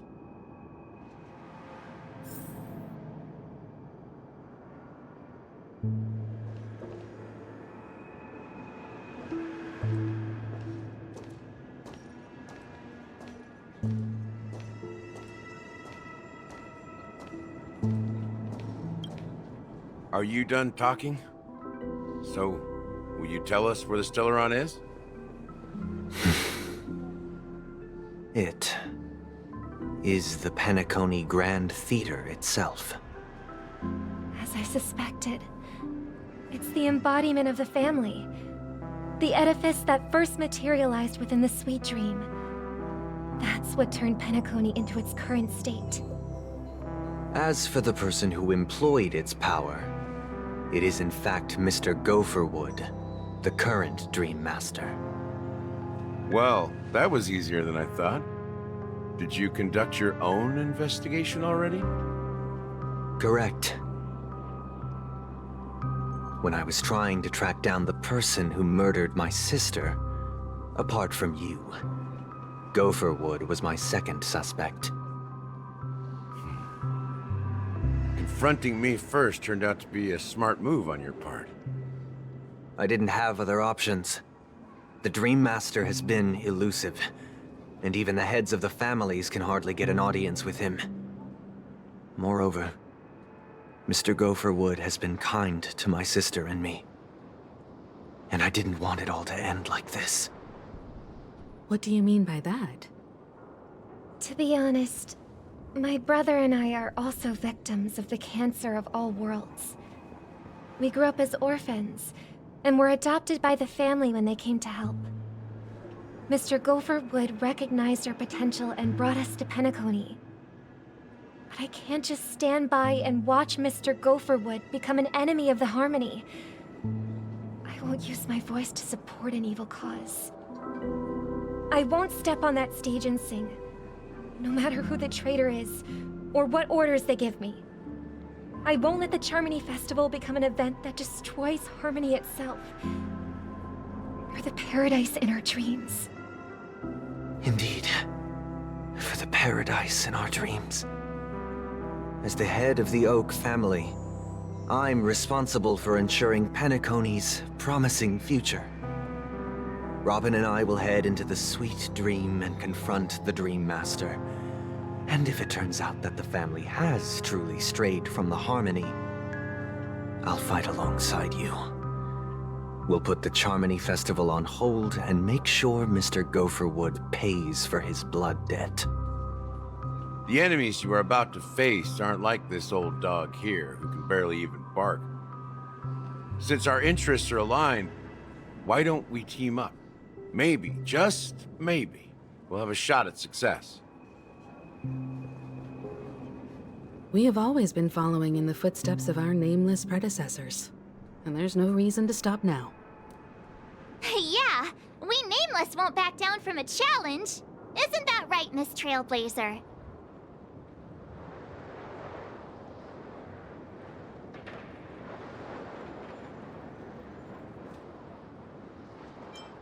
Exactly!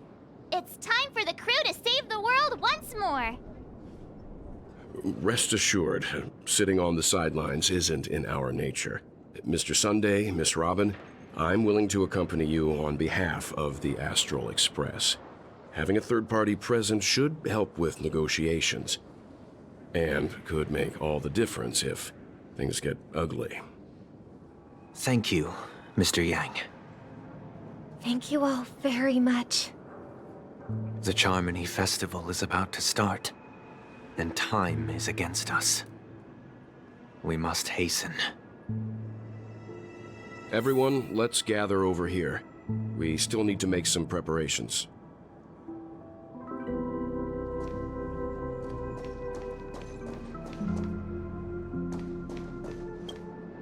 I may have been quick to step up to the plate, but confronting the Dream Master could be a very dangerous affair. Huh? Even you're saying that, Mr. Yang? How powerful is that Dream Master? He's the leader of the families of Penacony, and he has the entire power of the Harmony behind him, not to mention the Stellaron in his possession. We must proceed with great caution. Maybe you can just stay behind this time, Mr. Yang? No, that won't do. Even if we count Robin as an ally, something felt off about Mr. Sunday just now. Although, I can't quite put my finger on it. I have to make sure he won't turn against us when things start to get dicey. You're still carrying the keepsake the IPC envoy gave you, right? May I borrow it for a moment? Huh. I knew it.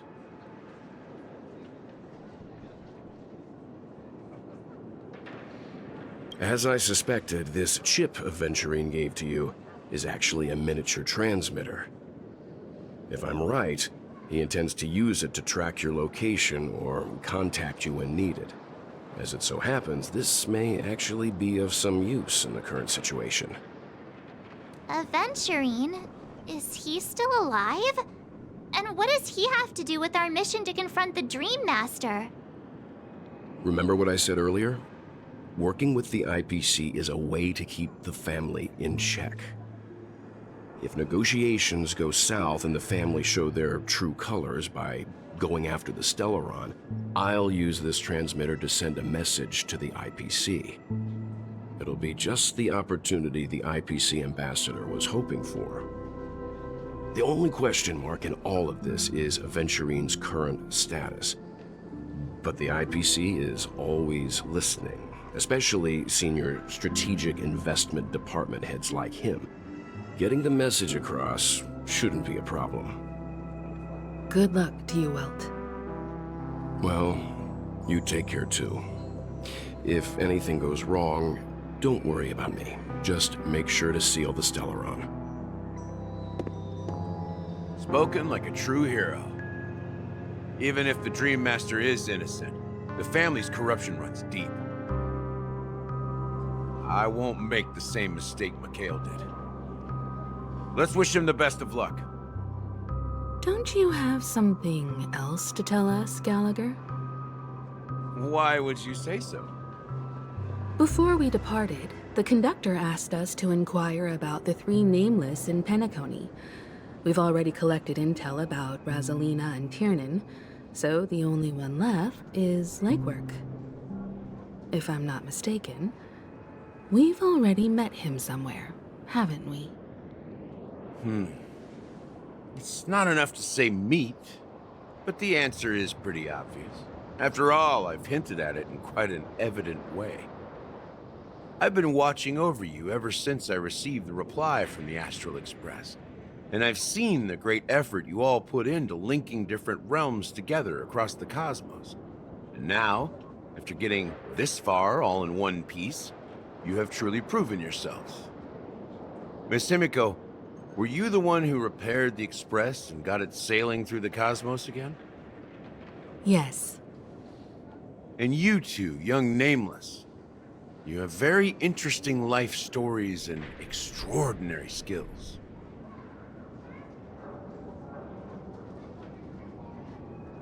I don't know much about my life story, but I do have extraordinary skills. You're full of energy. Please send my regards to the conductor, Pom Pom. Please let them know that their friend had fond memories from his time aboard the Express, which he reminisced on every time he had a good drink. As for the last Nameless, he embarked, disembarked, and embarked again, traveling in a great circle, ending up back where he started. On his deathbed, he told me to find the Astral Express and deliver an invitation to the future Nameless. He left behind a special gift, a true legacy. Something that belongs only to the successors of the Trailblaze. Come with me. Now is the time to reveal it.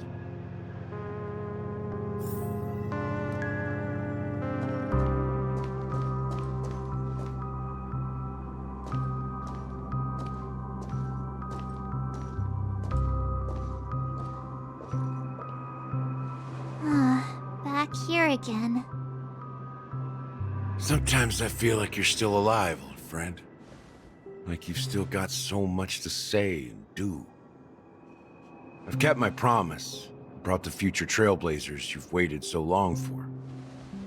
I don't know why you were so obsessed with that train, but I remember your last words. Don't let us down, old man.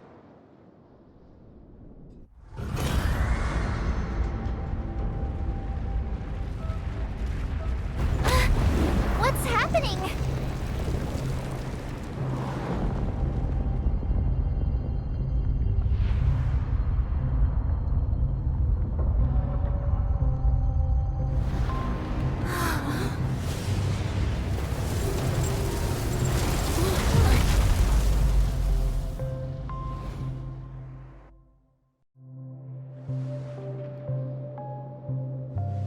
Go ahead. His resting place lies in the garden up ahead. The first and last Nameless of Penacony. Mikhail Char Legward, the Watchmaker.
Sure enough, the watchmaker is the third nameless.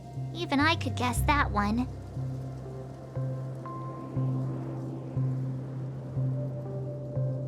The legacy he left behind was a dream bubble. I believe inside that bubble, there's something that holds meaning only for the nameless. After all, when I checked its contents, I found nothing inside. Maybe some Trailblaze runes? Even more mysterious than me. Well, let's have a look.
Wait, what's going on? Seriously? There's nothing inside this dream bubble?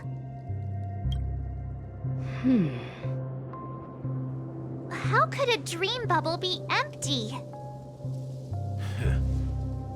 Just as I suspected. That old man always had this strange belief in the nameless and the Trailblaze. And I never understood where he got that confidence from. Especially since he never managed to get in touch with the Express while he was alive. I could never figure out what was going on in that old man's head. But this empty dream bubble is so typical of him. He was always full of weird fantasies and incomprehensible romanticism.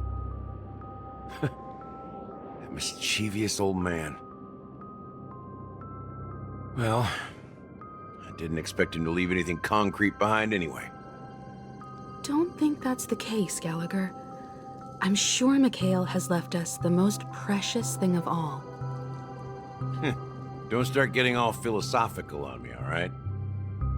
Just as Mikhail believes in the nameless of the future, we unconditionally believe in the nameless of the past. How could they leave with regrets for the future when they were ready to dedicate their lives to the land they loved? There must be something contained in this dream bubble. It's just we haven't figured it out yet. You also have faith in the Watchmaker, don't you, Gallagher? Well, I'm a follower of the Enigmata. My philosophy forbids me to have faith in anything. That's why I understand what faith means in the path of Trailblaze. And I also want to know what he left behind. I'll leave it to you guys then. Can I borrow your pet?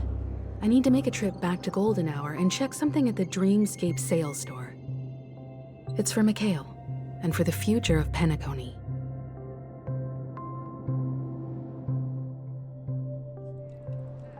Welcome to the Reverie Hotel. How may I help you? Greetings.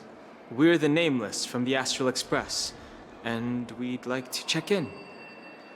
The Astral Express? But I thought... Yes, my companion's already checked in. My name is Dan Heng, and I believe my personal information is recorded in your system. I see, but your companion said you wouldn't be coming due to a change of plans. Now the plans have changed again. And you are... Me? I'm Pom Pom, a new nameless who's also with the Astral Express. He's my fellow trailblazer. We responded to the family's invitation before he boarded the express, so he wasn't registered in your system. Is it possible to accommodate him as well? Oh, I see. Another one of the Nameless had a similar situation. Seems like a lot of people are joining the Trailblaze these days. Since there's a precedent, it shouldn't be a problem. Just give me a second to contact your companions. I'm sorry, dear guests, but it seems I'm unable to reach the other members of the Astral Express. What do you mean by unable to reach them? My apologies. This is the first time I've encountered a situation like this. However, the system indicates that those guests are still in the dreamscape. How about this? Give me their room number, and we'll go check on them ourselves. I'm afraid that's not possible. I need to verify both of your identities before I can share any guest information. How about you just wake up someone? Let's say, Welt? I'm sorry, but there are strict rules regarding forced awakening. It cannot be done without the proper clearance. So nothing works, huh? What's your solution then? Are you saying we sleep here? At the reception? Please be patient. We need to contact your companions in order to confirm your identities. And now it seems you need to confirm our identities before you can contact our companions. It seems so. Oh, fudge! Look, nothing personal, but if you can't handle this, go find someone else who can, okay? Please calm down, dear guests. I do recall that Mr. Sunday, the Oak family head, personally handled this issue earlier. Oh, please wait a moment while I contact him. I don't think she's trying to give us a hard time.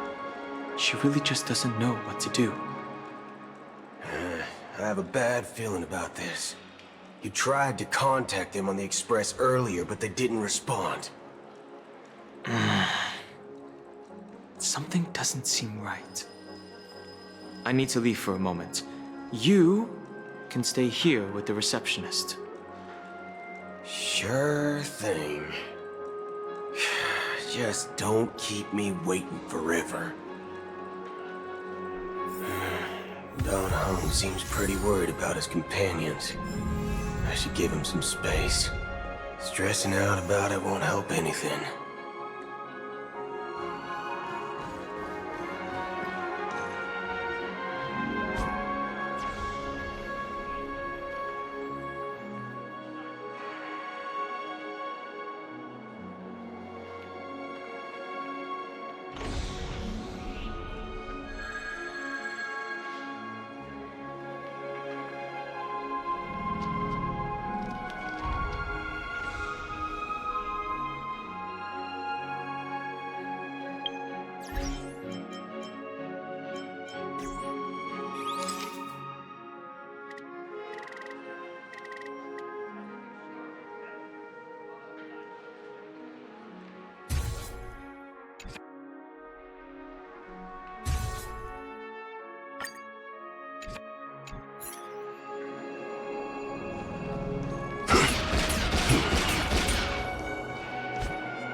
Locked and loaded.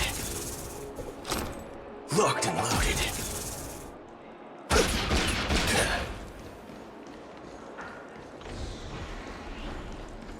Face recognition failed, you lousy robot.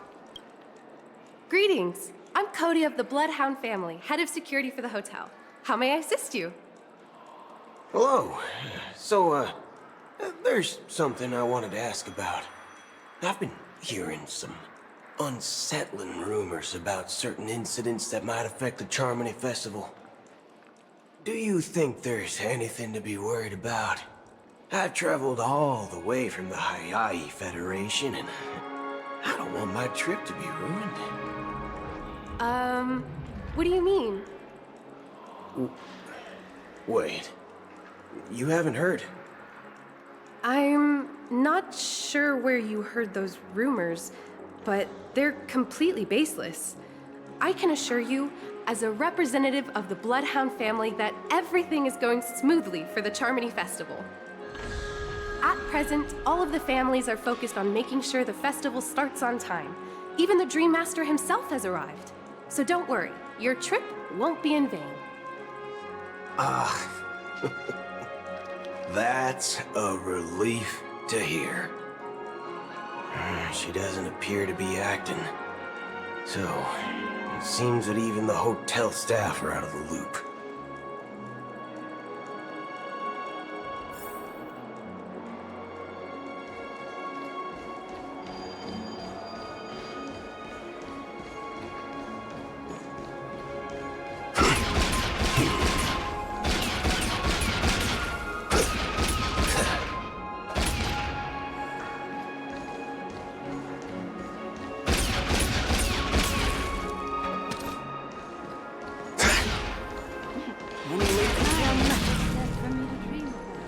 Locked and loaded.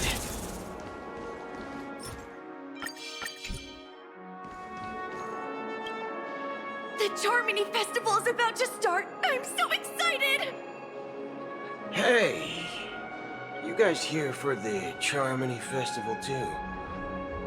Well, I didn't come all the way here specially for the festival. Honestly, I don't really even know what it's about. But I heard it's a lot of fun!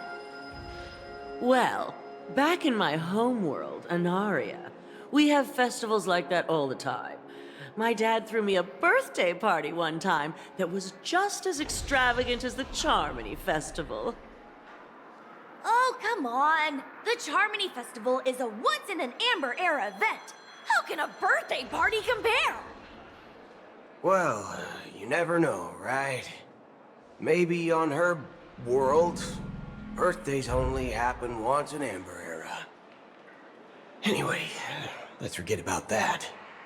Have you heard about the, unsettling things happening in the dreamscape? Unsettling things? What could possibly go wrong? It better not ruin the Charmony Festival! I've been looking forward to it! Relax. With a big event like this, there's bound to be lots of gossip and rumors. Don't worry. If anything does happen, the family will be on top of it. Oh, that's a relief. I didn't come all this way to see the festival go down the drain. Well, looks like I won't get any fudging clues out of these two. They're clueless. Back already? Hasn't she returned yet? Nope. I'm starting to wonder if sending her to contact Sunday was a good idea. Neither the staff nor the guests seem to know anything about what's happening in the dreamscape, and wherever we go, all we see is people enjoying themselves. Definitely not a good sign. I agree. Another unusual thing is that the Oak family is supposed to be in charge of organizing the council and managing everything inside and outside the dreamscape. However, I walked around the hotel, but didn't meet a single member of the Oak family on such an important day. Well, I'll be forked. If I remember correctly, the head of the Oak family is that Sunday guy, right? We shouldn't linger here too long. Let's go back to the Express for now. Not so fast. Have you ever robbed the IPC, bro? If you run away now, everyone will be chasing after you. Are you suggesting we sit here and do nothing? I wouldn't say do nothing. But let's stay put for now. Even if the family has ulterior motives, they couldn't have anticipated us showing up here. We're the surprise factor for them. They don't want to attract unwanted attention from certain outsiders, so they won't do anything reckless. See? The IPC lackeys are keeping a close eye on this hotel. If I were a family member, I'd find an official excuse and keep the surprise factors here. If we just wait here, that would be like walking into their trap. Of course, we don't need to walk into their trap. I gave a backup plan to the memo keeper. If it turns out we won't be allowed to enter the dreamscape, she'll order a drink for me in the VIP lounge at the hotel. In reality... a secret signal. That's right. Oh, a concrete object can indeed help the memo keeper establish a connection with you. But Boothill, if you have more backup plans in the future, I hope you'll let me know in advance. I'm sorry, but it's one of my quirks. I have too many unreliable friends. And if I reveal that I have backup plans, things can go awry. And that would leave all backup plans completely useless. How do we get into the VIP lounge? This is where my street smarts come into play.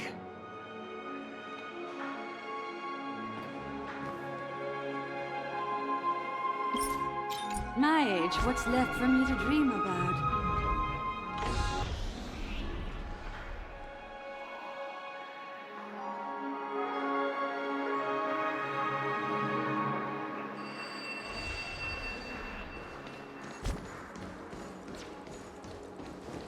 You can actually book a stay on credit, and the... You're the lobby manager, right? Yes, I am. How may I assist you? We're the Nameless from the Astral Express. We wanted to check in, but there's something wrong with your system. The lady at the front desk said she would contact the manager, but now she's nowhere to be found. Now, we've been waiting here forever, without any food or water. What the fork, man? Is this how the family treats its guests? Is this your idea of street smarts? Starting an altercation? It's called standing up for your rights. I apologize for the inconvenience. Please wait while we try to contact Mr. Sunday. I'll arrange 2 premium seats in the VIP lounge so you can rest there while you wait.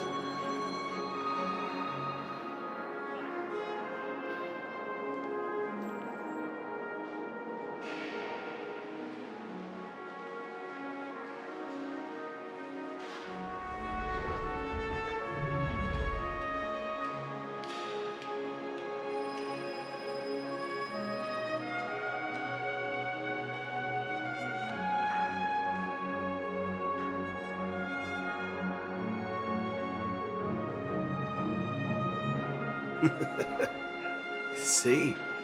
Just like that. Just don't call yourself Nameless next time. Wow, this bar's something else. Certainly worthy of the planet of festivities. 1 peach soul glad, shaken, not stirred. Good evening, gentlemen. Hey, I have an order for a bottle of Hasdana's White Oak. Can you help us find it? Hasdana's White Oak? I think there might be a misunderstanding. We don't serve that here. Oh, no way. Are you sure you're not mistaken? If someone had reserved such a beverage, I would definitely remember it. It sells for hundreds of thousands of credits per bottle, after all. I couldn't afford to cover for such an item if it were broken or lost. That's strange. Well, could it be that the memo keeper couldn't afford it?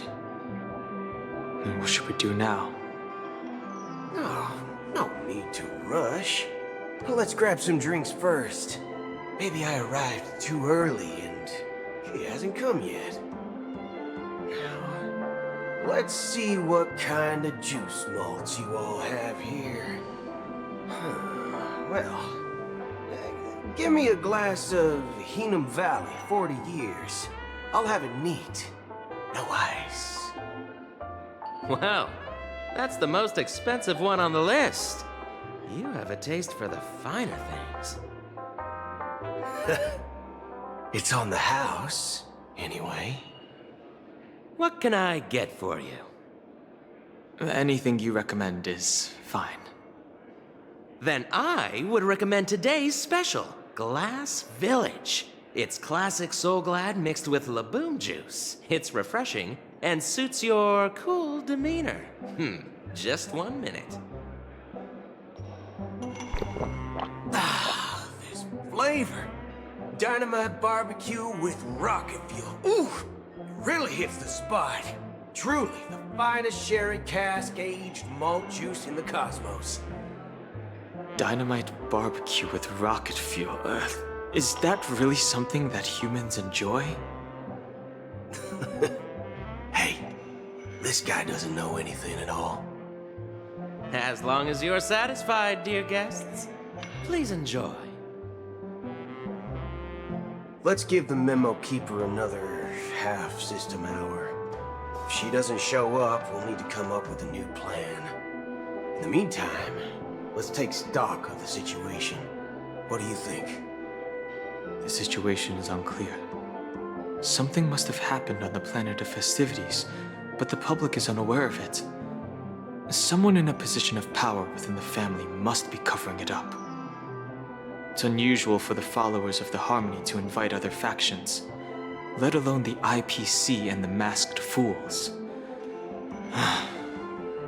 If what you said about the Emanator of the Nihility is true, the situation in Penacony is a little complicated, to say the least. Actually, there's something else I'm concerned about. Regarding Acheron.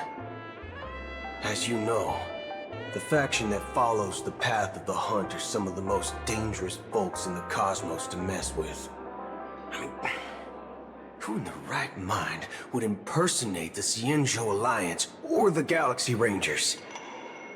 It's like asking for a death wish.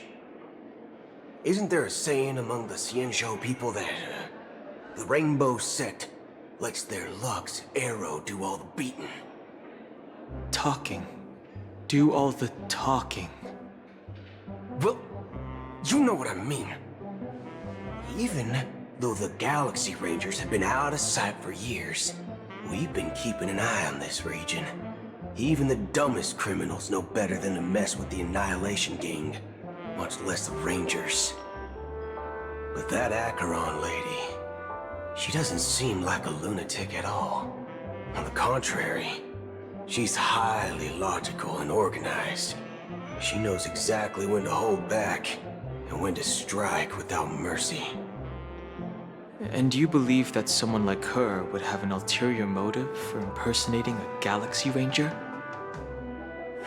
I'm not entirely sure, but I do have my suspicions. Maybe she knows a Galaxy Ranger, or perhaps she's trying to lure us out for some reason, which I can't figure out. Anyway, what worries me more are the anomalies within the family. They've summoned followers from various paths for the festival. No matter how generous such a gesture is, this move seems highly unusual. Unless the invitations weren't sent by them. If that's the case, it's even more intriguing that the family insists on organizing the Charmony Festival, despite the chaos. Maybe it's It's Shipei the Harmony pulling the strings. We find it beyond human understanding because it wasn't arranged by humans at all. People do stupid things out of irrational impulses. They abandon their principles when self-interest is involved. They believe in things they know they shouldn't, and fudge, they even break their own rules. But Eons don't. They stick to their determined path and never turn back, even if they reach a dead end. You think Shipei's will is behind all this? It may not necessarily be Shipei. There's definitely some higher entity involved. I know it may sound pessimistic, but if human free will were reliable, why would we even need Galaxy Rangers? It's much simpler when you boil it down to the eons and paths. Like how Lon always follows the path of the hunt, or how the Express stays true to the Trailblaze despite Akavili's disappearance. But in my opinion, Akavili's fall holds significance for the Nameless. Oh, so you're saying the Nameless now have to take responsibility for their own choices because their absolutely right leader is gone? Exactly. I believe the purpose of the journey isn't just about following a path that's always considered absolutely right. It's more about doing your best to choose the right path for yourself among countless possibilities, even with limited insight and judgment. I don't know what you've been through, but I agree that people must take responsibility for their choices, because no one else can do it for them. That's why the Galaxy Rangers need to uncover the imposter and figure out her true intentions. Just in case. I have a backup plan if the Memo Keeper doesn't show up. This is my final backup plan. I promise. You sure have a lot of cards up your sleeve. Well, going back to my old career would make things a lot easier. By the way, when you were walking around the hotel, did you happen to see any important-looking guests? What's your plan? It's simple. We just grab some hostages and use them as bargaining chips with the family. Or maybe we can even take their identities. No need for that. We'll return to the Express now. Wait. Are you getting scared? Draw your weapon. Let's make a big scene. Are you leaving, esteemed guests? Would you like to cancel that as Donna's White Oak you just ordered? Huh? As Donna's White Oak? But didn't you just say... Ha ha. Looks like you are a bit intoxicated, esteemed guests. You ordered a bottle of As Donna's White Oak just a moment ago. Looks like your Memo Keeper friend has finally arrived. Oh, right. Sorry, my memory's not the best. You know, too many modifications and all. Anyway, let me check. Well, fork me. It says Donna's White Oak, all right. And there's a note. I'll be waiting for you on the Astral Express. No mistake. That's her message to you. She knew the hotel wasn't safe, so she suggested we find another place. Well, looks like we took a detour, but now it's back to the Astral Express. So, what are we waiting for? Let's go.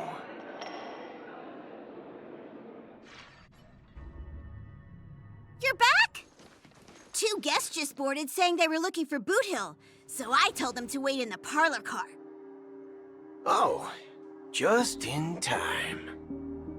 2 guests? Yeah, or 2. Look, we welcome all passengers on the Astral Express, but sneaking in like that, you have no regard for etiquette. My apologies, Conductor. It was an oversight on my part. I assumed you were already acquainted with the garden. Given the chaotic situation in Penacony, the Nameless are the only ones we can truly trust right now. You are the Memo Keeper. Pleased to meet you, Dan Hung. I've seen you in others' memories. And as for Boot Hill, this is our first face-to-face meeting. I hope you enjoyed that bottle of Astana's White Oak. You sure have a refined taste. Finally, Memo Keeper. Well, let's cut to the chase. Spill everything you know. That's precisely what I intend to do. But before that, please allow me to introduce myself. My name is Black Swan, and I serve the Garden of Recollection as a Memo Keeper. As for Acheron's story, I'm sure she knows it better than I do. Greetings. I'm Acheron. What? You Garden of Recollection shirtbag! You betrayed me! I apologize, but she did that at my request. Due to certain reasons, I have been exiled by the family. Thankfully, this Memo Keeper came to my aid and helped me escape their surveillance unnoticed. To be honest, it was more like stalking than helping.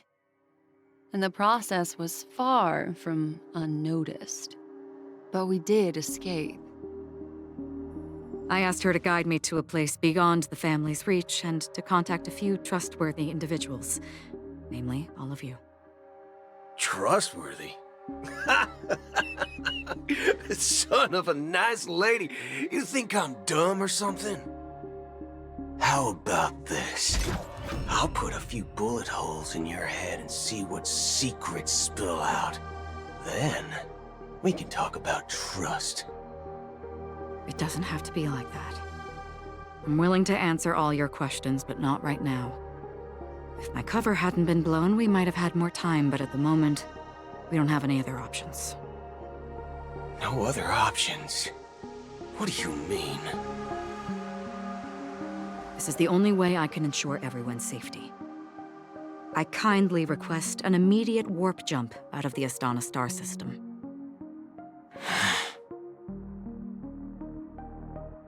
This passenger is requesting...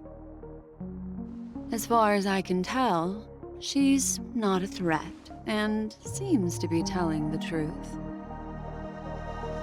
I've briefly traveled with your companions and know their whereabouts, Dan Hung. Please rest assured, your nameless companions are safe, but they need our help. As for Boot Hill, you may have guessed. I've been waiting for you. Galaxy Rangers are known for their elusive nature and limited contact with each other, so this was the only way I could reach out to you. Only by doing this can I find a true Galaxy Ranger and fulfill a long-standing promise. To return his relics to their rightful owner. Someone once told me that every rainfall is like a gift from the heavens, a sign of their mercy upon the world. Raindrops are said to be the tears of the gods, shed in response to the sorrows of the world. Their constant pouring is a reminder that the gods haven't abandoned us yet. So, how long has this rain been going on for? I used to believe, just like you, that it would eventually stop. Years and decades passed. And in the end, such hope faded away before the rain did. Looks like the god you mentioned doesn't exist after all.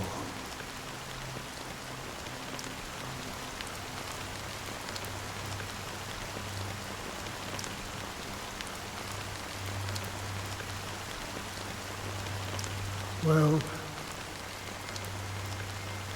let me share a story with you. Mortals who walk the paths are like sailors on a vast ocean, leaving behind a trail that creates countless ripples of possibilities. These ripples last longer than the fleeting lifetimes of humans. And for some, their presence leaves such a strong mark that it's reflected in the waves.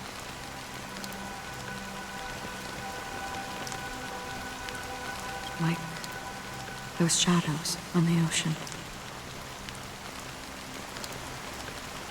Sin-thirsters, the obsessions of the Pathstriders, they emerge from the depths of IX, seeing themselves as masters of their own destiny, unknowingly repeating the actions of their past lives. They emerge from the nihility and head toward it, leading purposeless lives. However, these hollow phantoms, they were once my dear companions. A group of Galaxy Rangers. Are you watching over them? Watching over them? No. I'm guiding them toward transcendence. It was a brutal war. A crusade that shook the universe. The universe witnessed the fall of Zulo, the Lord Ravager, but it came at a price. A price so hefty that only those who were there still remember. The unwavering determination of the Hunt followers persists even in death. So someone must guide these lost souls to their life beyond. They were heroes in their time, and they shouldn't be reduced to mere puppets of nihility. As for me, I've suffered too many losses on that battlefield to advance any further. And that makes me the most fitting person to carry out this task. But you know, these sin-thirsters, they're not who they used to be.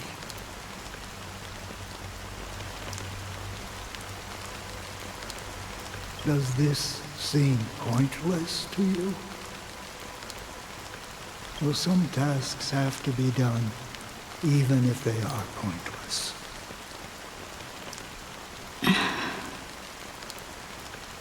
I can help you. For what? For the meaning of the nihility. That's what I've been seeking. I see. After all, this realm is off limits to ordinary souls, right? Thank you, stranger. I wish that you find what you seek. Before we part ways, I have one more question. It is true that their actions and even their entire lives may seem pointless from our perspective. But if, and it's just an if this is what the departed ones expected, should we try to change it? A good question, and a profound one. I don't know the answer. What I do know is that one day I too will pass away. And when I bid farewell to this world, someone will stand at my grave and place a bouquet of flowers on it.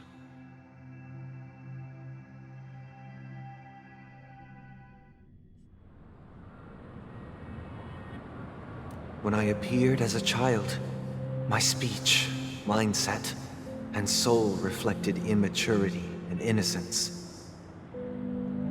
As I grew into adulthood, I left behind my childlike side.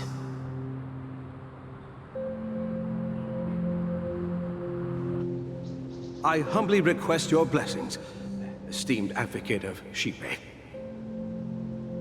Come to me, my kinship.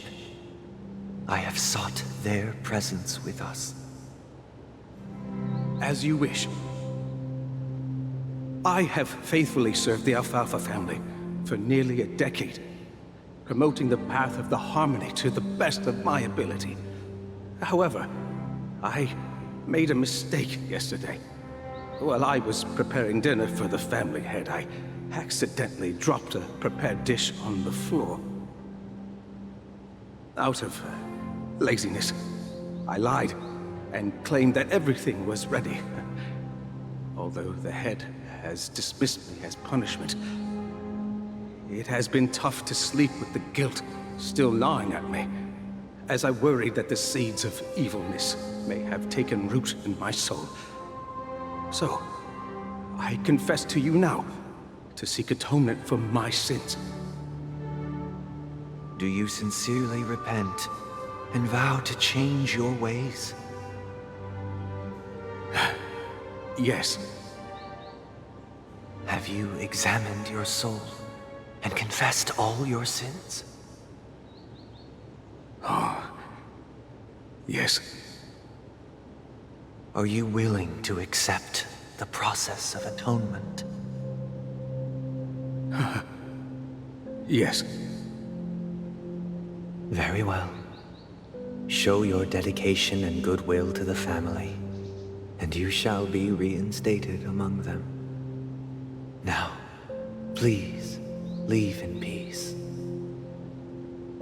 Oh, praise Shipe. And thank you, esteemed advocate. Next, please step forward. I wholeheartedly confess to you. Please, pardon my sins. Rest assured, I have implored their presence to be with us. As long as you are sincere, absolution will be granted. Oh, great. You know, I arrived in Penacony as a stowaway. I sold everything to get a ticket. My house, my land, and my 2 children. I see. Please, go on. My children were starving, and I hoped they'd have a chance at survival if they became slaves here.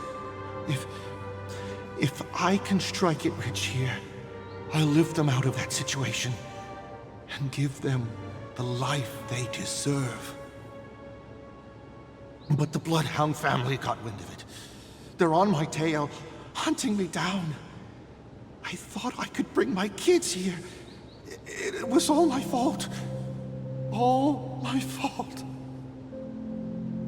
The family is ready to forgive all sinners. I'll ask the Bloodhound family to cease their pursuit. You don't need to live in fear anymore. Oh, thank you. Thank you. I'll work my hardest to redeem my children and make them part of the family. Praise the harmony!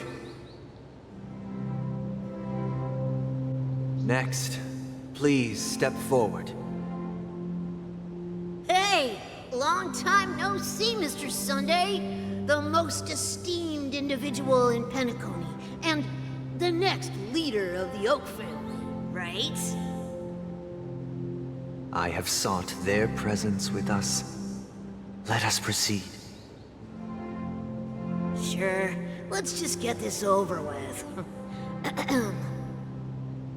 I have sinned, please forgive me. I wasted half a pizza at breakfast, and a bottle of Soul Glad. That's it. Nothing more. When we wrap this up, I've got a Robo-Ball game to catch, you know? Do you seek to atone for your sins through good deeds? My sins? Starting to sound like a saint, huh? Well, let me tell you something. Neither the family nor you have the right to judge me. You think nobody knows what your precious family has done? About the watchmaker? Huh? Don't kid yourself, Featherbrain. Those dream chasers might be fooled by your act, but don't fool yourself. Before you start spouting off your holy verses, answer me this. Where does the power of the Oak family come from? And your power? What makes you think you can sit there all high and mighty, looking down on everyone else? Well, I've spent enough time in confession today to enter the Harmony's paradise, right? Then I'll take my leave. Good luck with your election, and, don't make me regret my investments in you.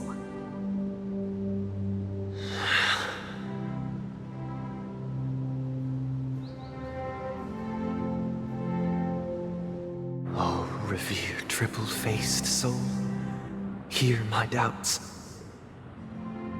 Who can judge the strong when their power hides their crimes?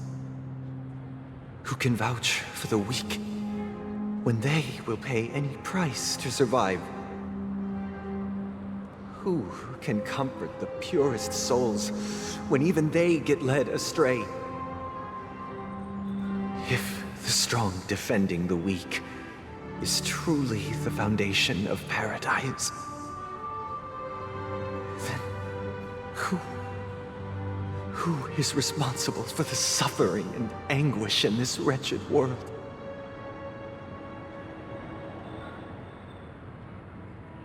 Brother? Brother? Brother, are you all right? I'm fine. I've been working long hours, and I just made a trip to Dreamflux Reef and back. So, I'm a bit out of sorts. But it'll all be over before we know it. You've been working non-stop on the Charmony Festival, Mr. Sunday, and no one could have predicted this incident. Even if the Stellaron does pose a grave threat, I still feel sorry for all the trouble we've caused you.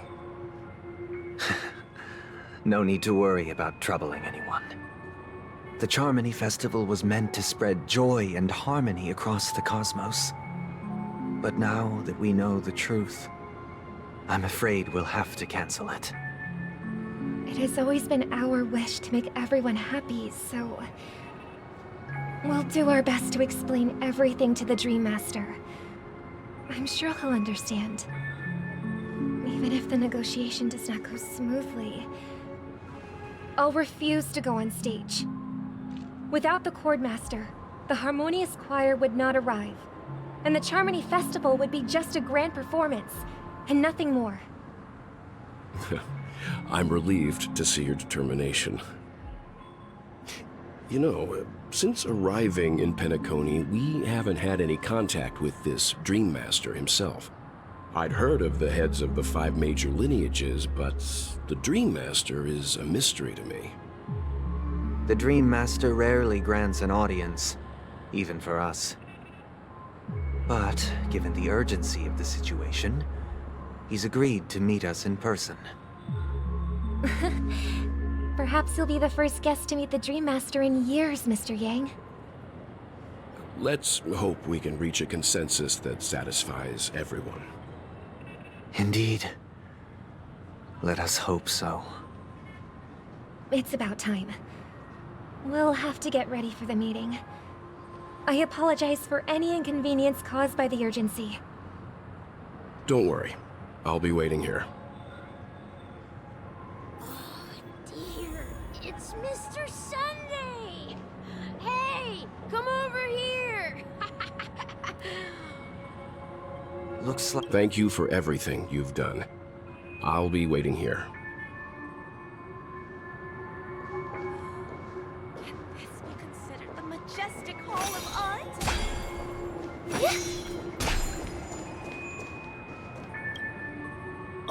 Mr. Sunday.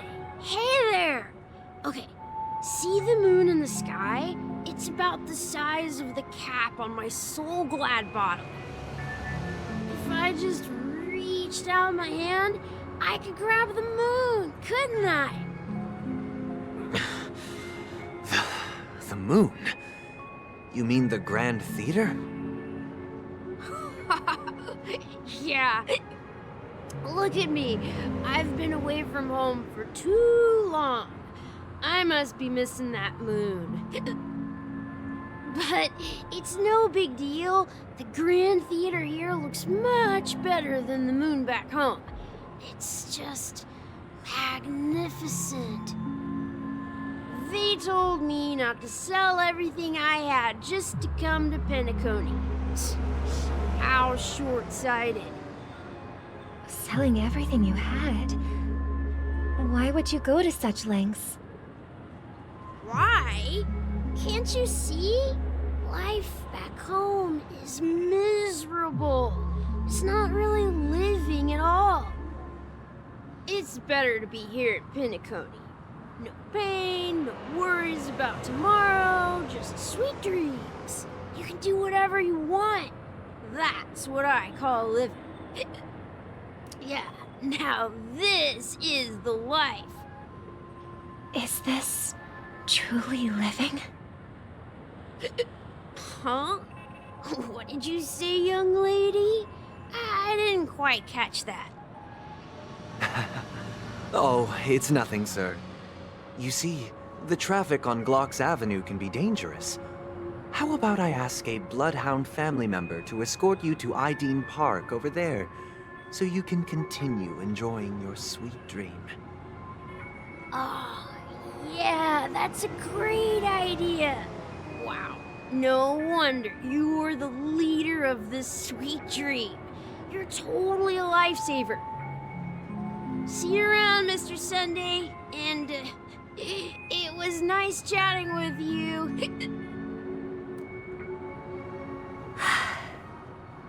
What's up, sister? This is the land of the dreams. But why do they live like this? The man we ran into, he doesn't seem happy at all. Even though sweet dreams are nice, they're just illusions. But for him, they're the only way to survive, even if it means giving up on reality. That's not really living at all. I suppose you have a point. But, in my opinion, that's how most people live their lives.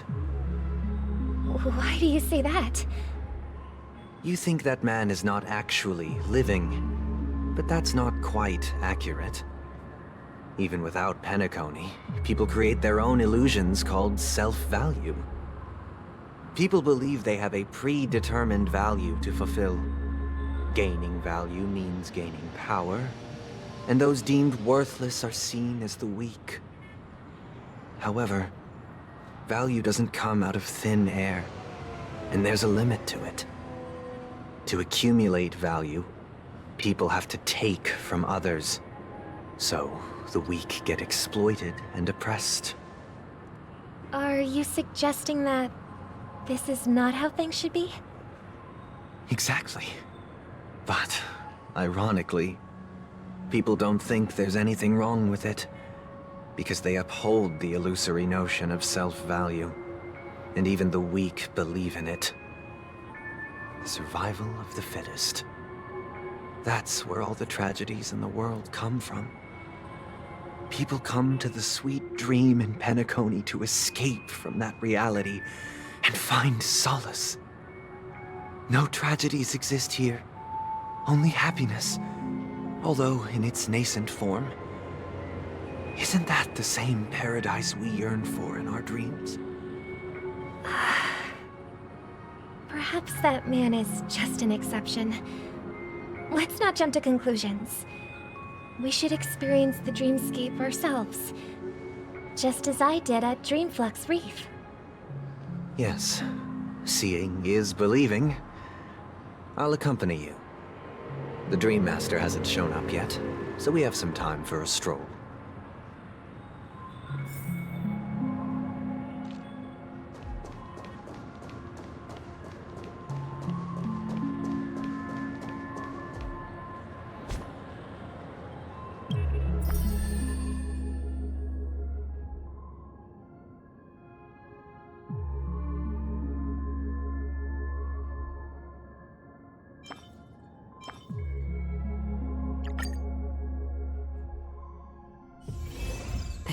Haven of memories. Every touch, every moment is like a thorned rose.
The tour is over, and it's time for some rest.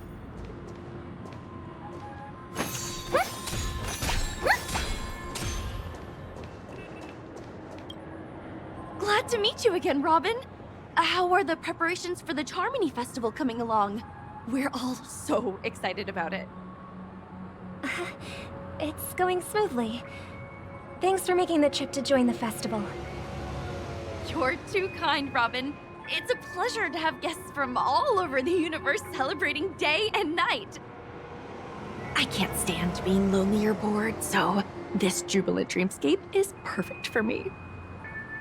But if this went on forever, would it get boring too? Nah, not at all. Who would get tired of having so much fun? Every day, you get to wear fancy clothes, explore all sorts of dream bubbles, indulge in delicious food without gaining weight, and you never get old or sick. As long as you can afford a room, this place is the ultimate paradise. But you know that only a few things can be brought back from the dreamscape to reality, right? That's exactly why I don't plan on bringing anything back. Just enjoying the dream itself is good enough for me. I mean, I'm not one of those long-living species. I only have around 60 or 70 years in this lifetime, and there's so much to worry about. Being happy here is pure bliss. Only in this sweet dream can I truly feel like I'm in control of my life and fate. Who would want to go back to reality after experiencing this bliss? I see. I genuinely wish you all the happiness in the world. And I wish you a fantastic performance, Robin! I'm off to the Blue Hour for the ball. See you later.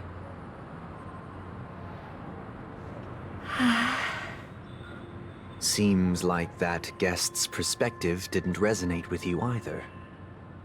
She had a valid point, and I could sense her genuine happiness. It's just that What you're trying to say is, she thinks she's in control of her life. But in reality, she's just escaping from reality and seeking solace in this sweet dream. Once she steps out of this sanctuary, everything will be lost. Well, she did make mention of being able to afford a room, didn't she?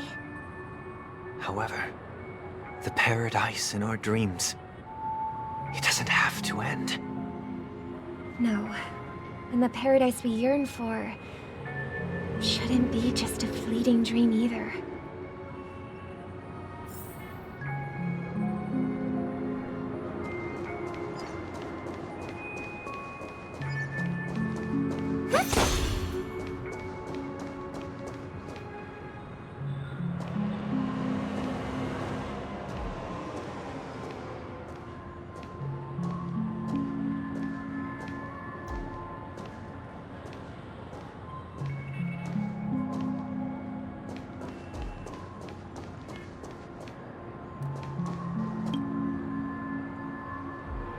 The scenery in this dreamscape is truly breathtaking, isn't it?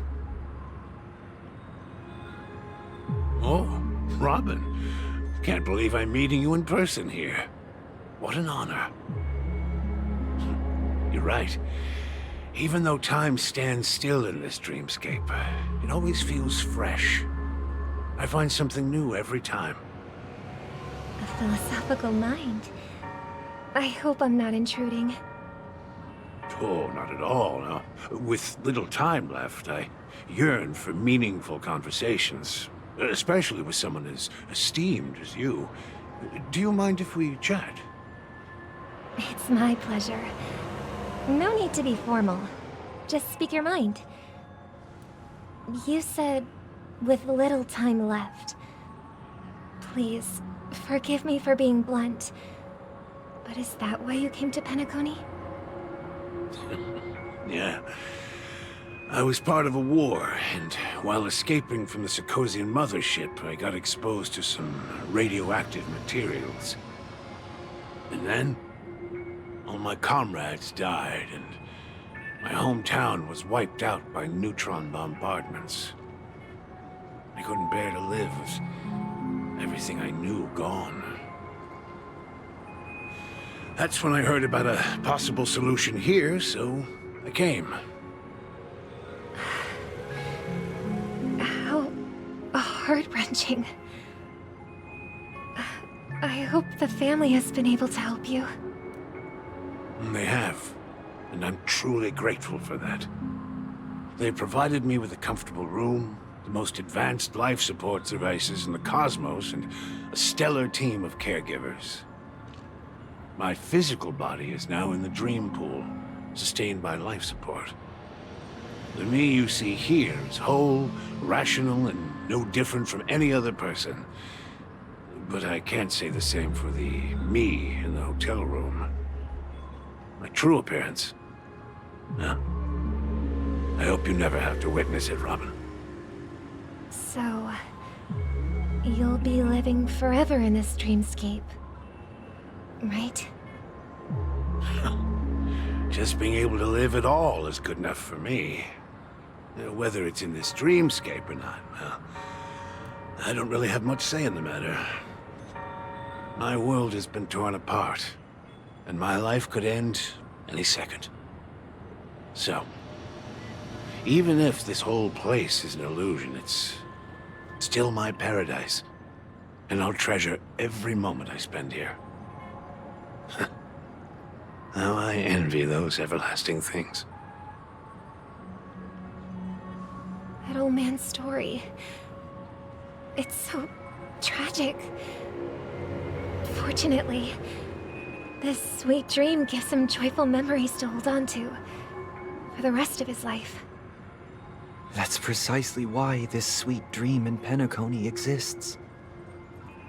However, even this sweet dream has its limitations. While it provides solace to the disillusioned, it can't completely eliminate pain in reality. There will be a way out. Penacony is already on the right track.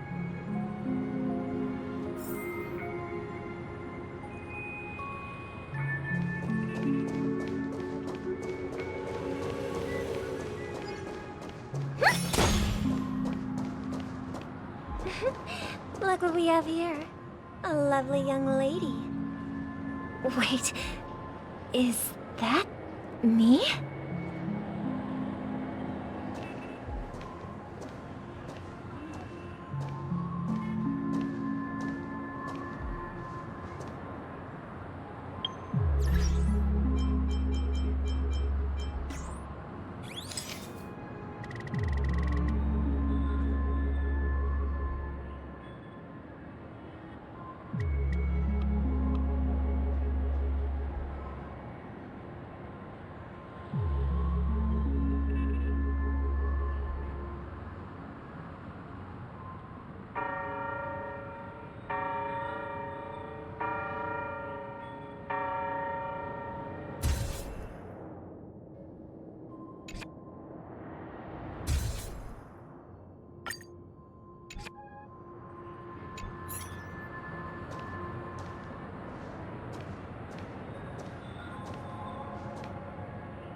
Brother, what a surprise to see you again.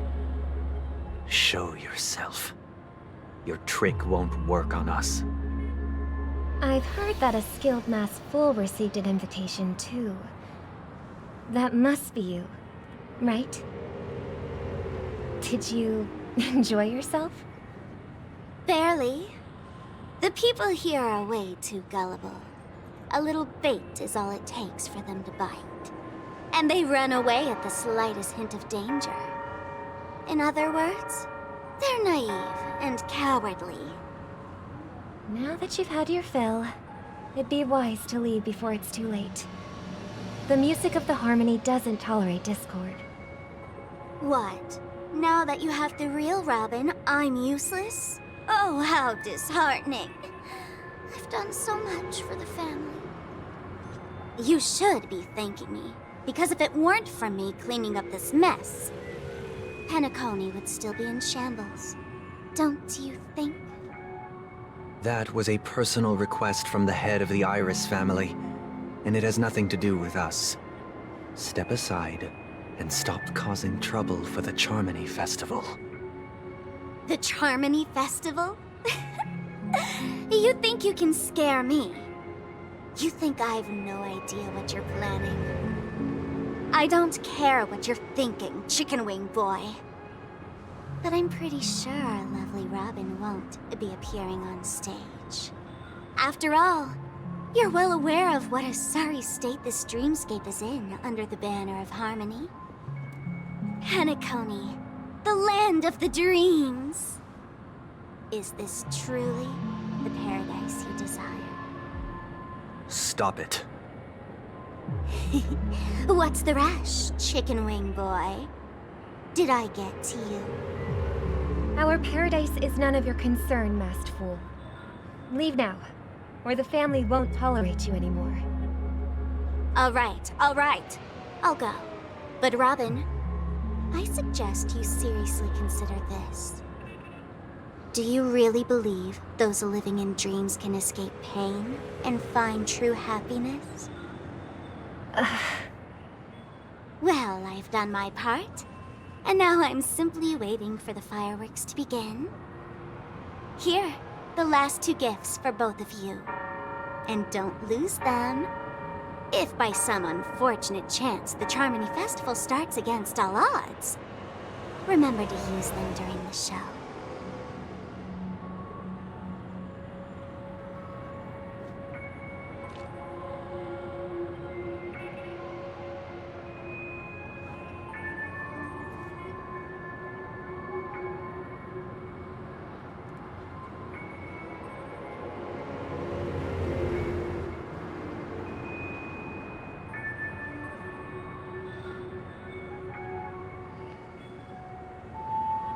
And it'll be thrilling.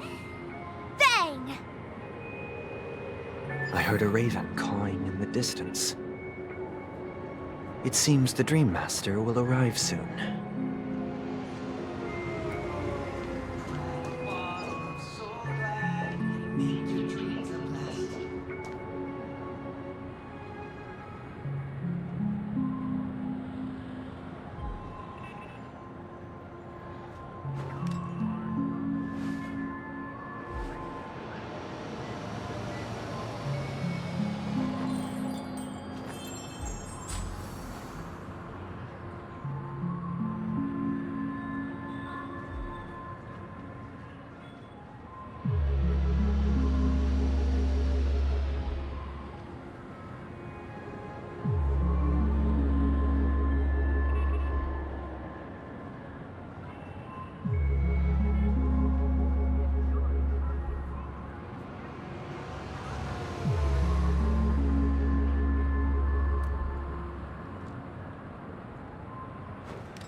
Let's wait here for the Dream Master to arrive.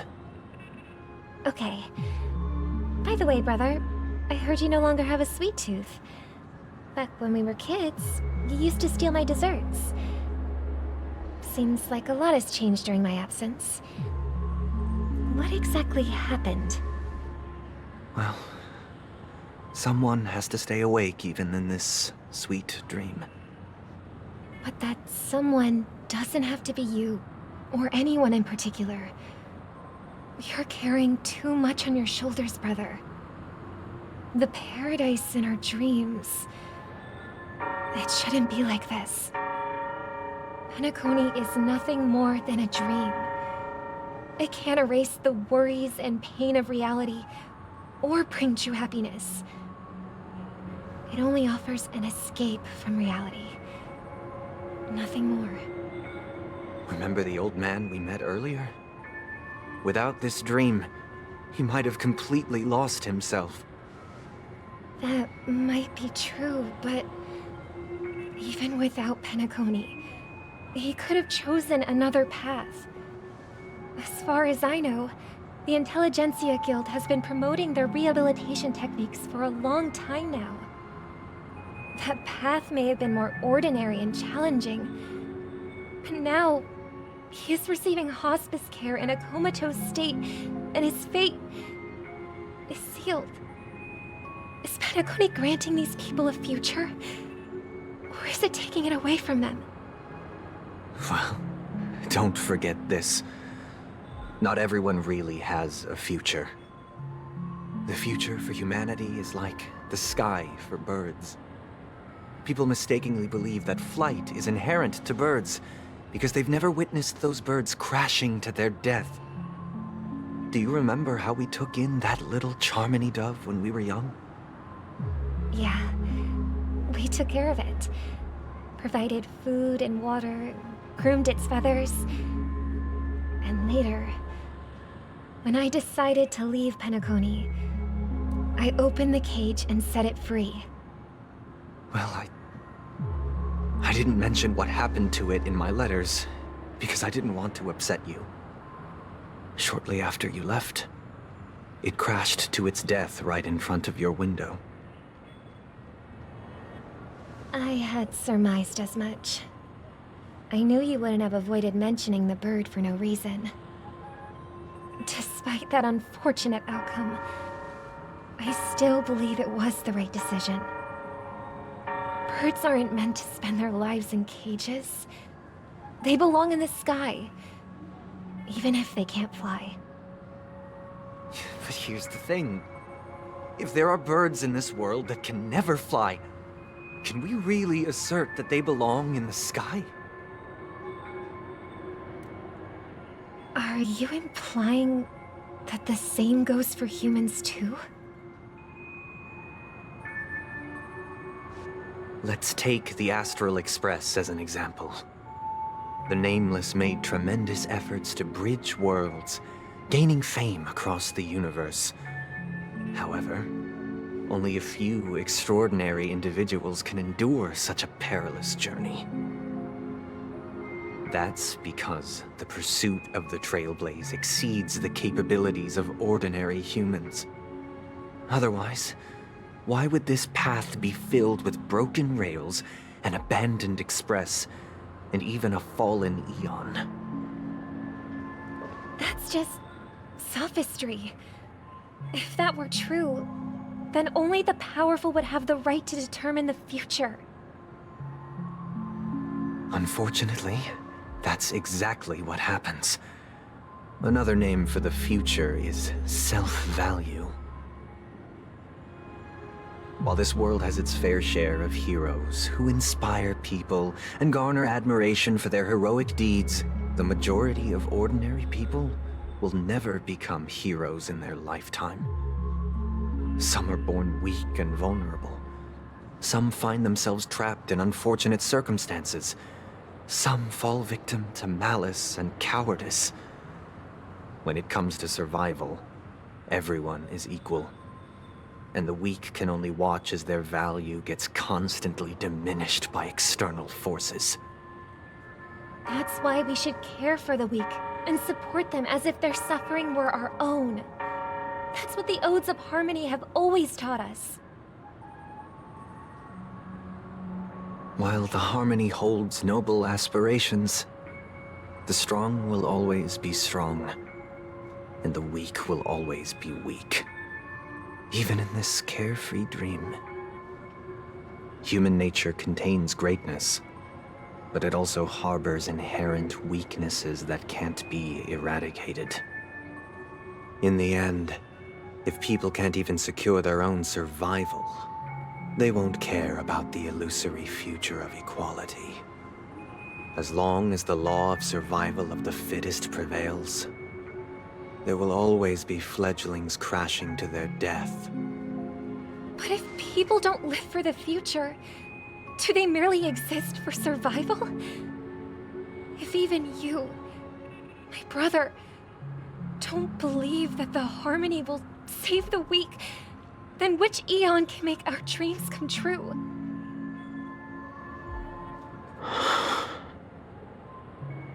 People often forget that when the first bird took flight, the entire world envisioned a future where no more fledglings would ever crash to their death. Are you reading, sister? What are you reading? Mr. Gopherwood gave me a picture book. It's about the story of the harmonic strings. If I could become a chord master, I'd like to summon Dominicus, the harmonious choir. I want to sing with everyone and spread our wishes so that all can feel happiness and joy. I see. Then, I would summon the harmonious choir too. Don't you have a wish of your own, brother? Of course I do. It's just that it includes your wish and everyone else's.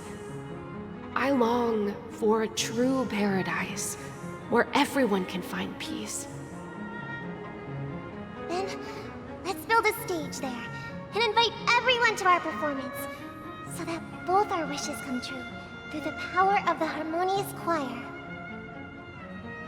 It's a deal then. Yeah, it's a deal. But how can I become a chord master?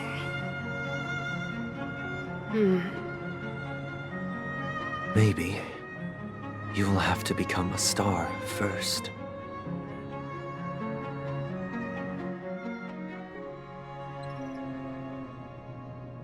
You're back sooner than I thought.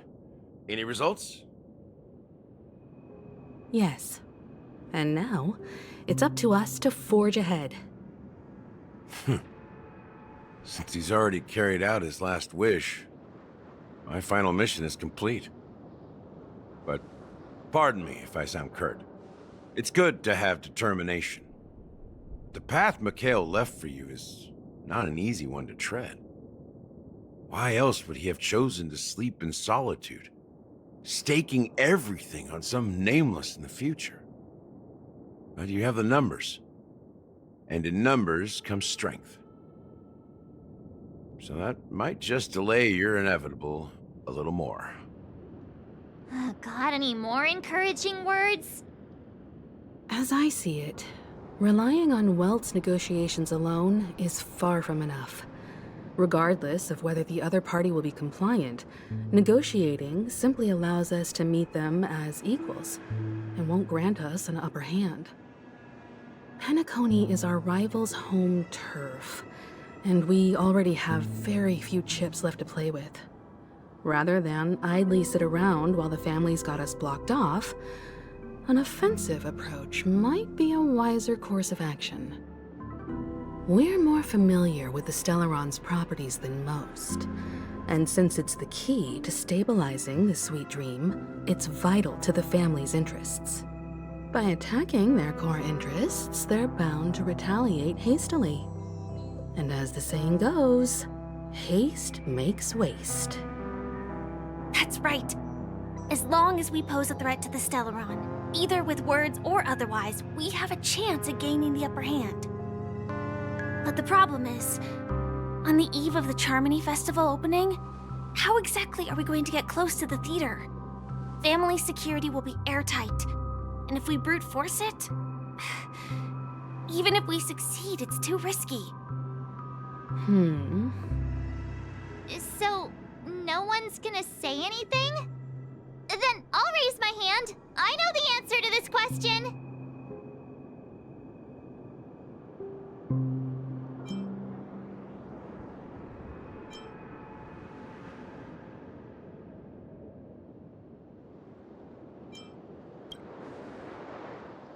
The express crew would have been disbanded long ago if it weren't for me.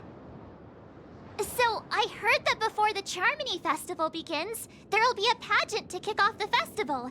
It's called the Soul Glad TM Festivity Auditions, or something. and it's going to be held in the moment of scorch sand.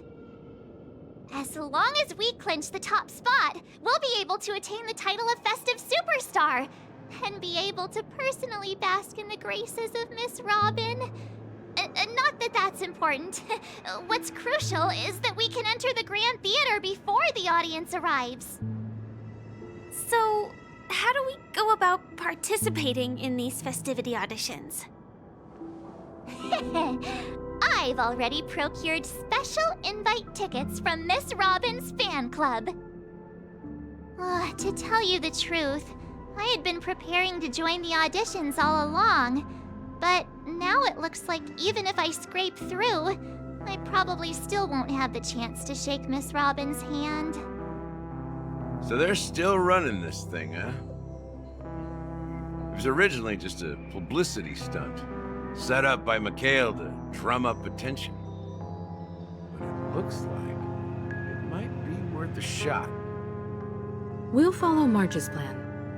Mr. Gallagher, will you be joining us? I'm afraid I won't have the time.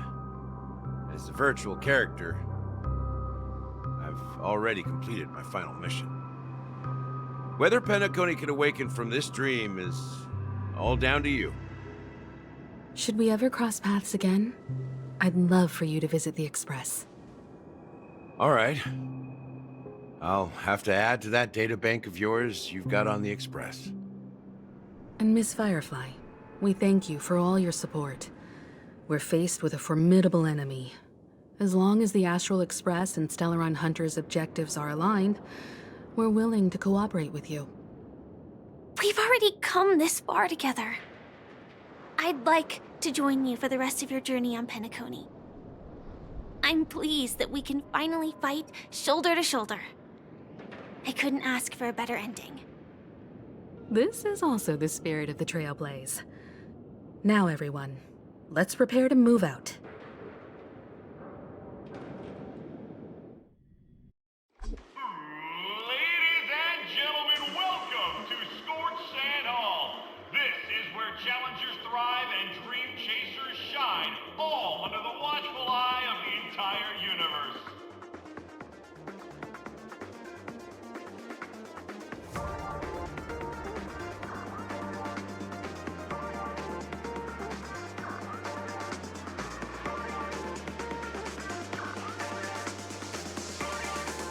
You have ambition, dream, and the drive, dear friends. The next superstar of Penacony's Charmony Festival could be you. Oh, wow, they've really outdone themselves. Oh, I'm starting to get excited. Behold, here come 4 friends with spirits high and full of steel. Are you aspiring to be the superstars of the festival? Is he talking about us?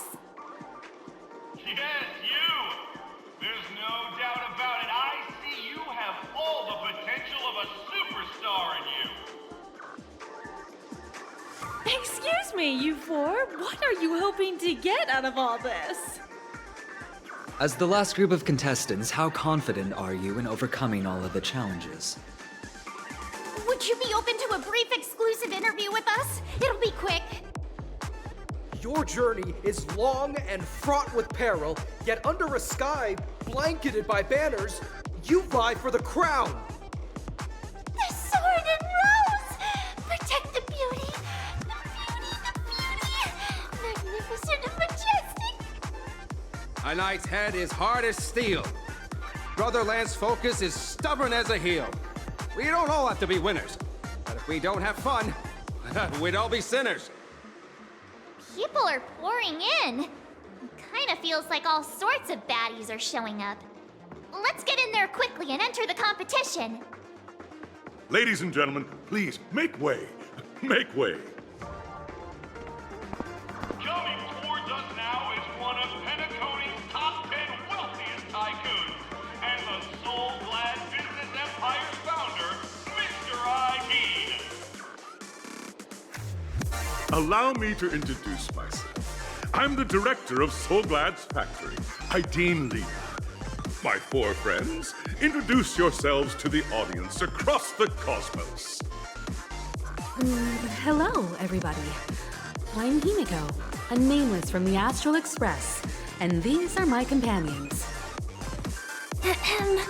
Don't you guys need to hide your identities?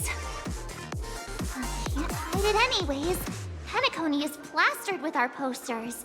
And because the Astral Express is so well known, the family won't dare to make any rash moves.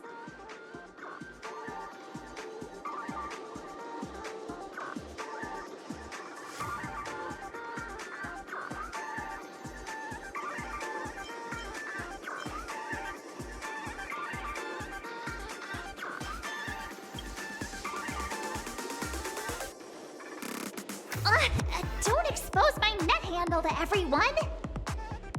Hello, everyone! I'm March 7. I'm an ordinary girl who loves adventures. Hello, everyone.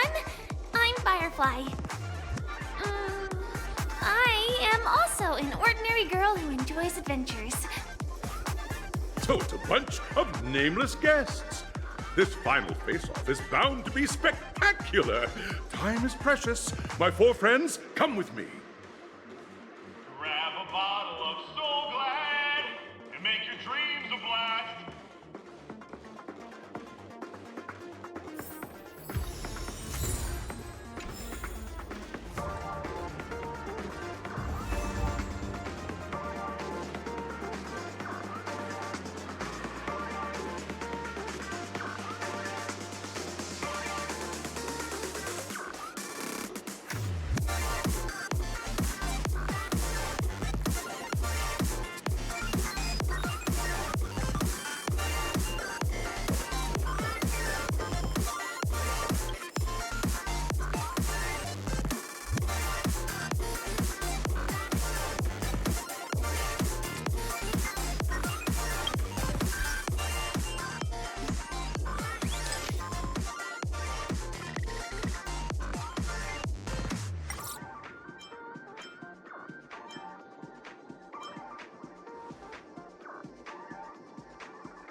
This place is buzzing. That's right. This venue is a miniature representation of that time known as the era filled with boundless possibilities.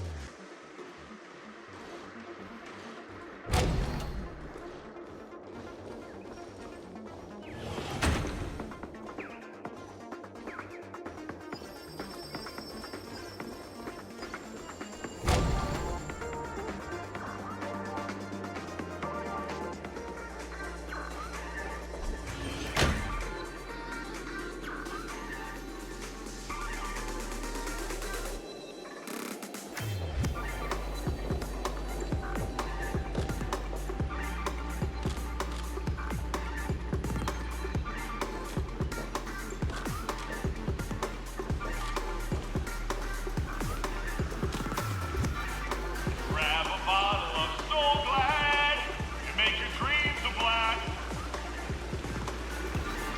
Nameless, your arrival reminds me of the grand occasion when Penacony was first established. I was still a young, bright-eyed lad back then, lured here by the watchmaker's ads, full of zeal and ready to make my first fortune in life. Once, during a particularly grueling day, I passed out and was resuscitated by a drink from Mr. Sousa. That sweet taste has since been etched in my mind, and that was what drove me to create the Soul Glad that we all know and love today. The dream-chasing era was truly a wondrous time, Oh, I miss those days, and the watchmaker. Scorched Sand Hall is my homage to that time of boundless possibilities. I wholeheartedly hope you make it to the finish and emerge as the next superstars of Penacony. Now then, is there anything you'd like to say before the competition officially begins?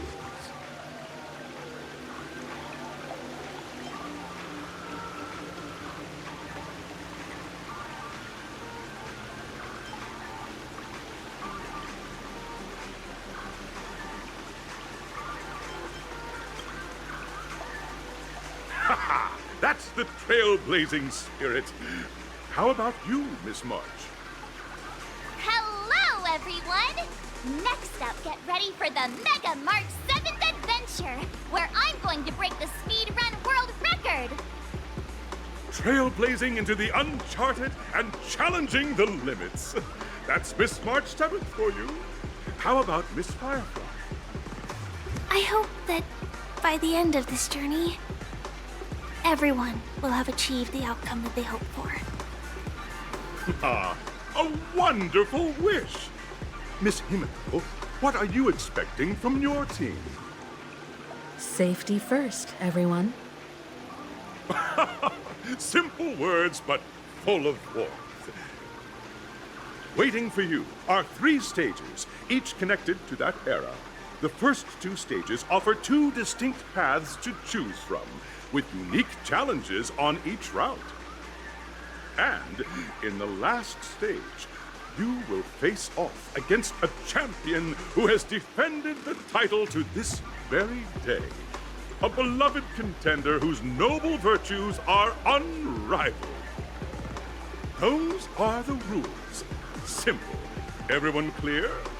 Now, I hereby announce that the 33rd Scorched Sand Festival of the 20th season, sponsored by Soul Glad Enterprises, has started.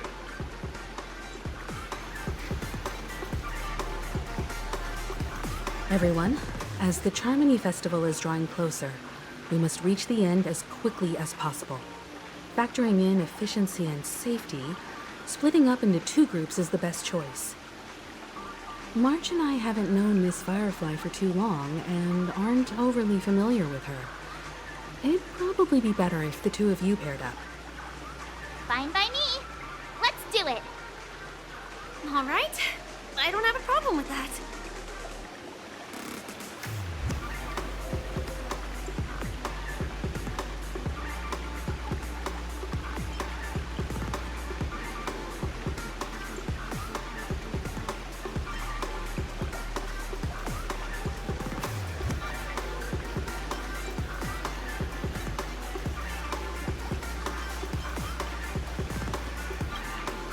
We'll split into the assigned groups then.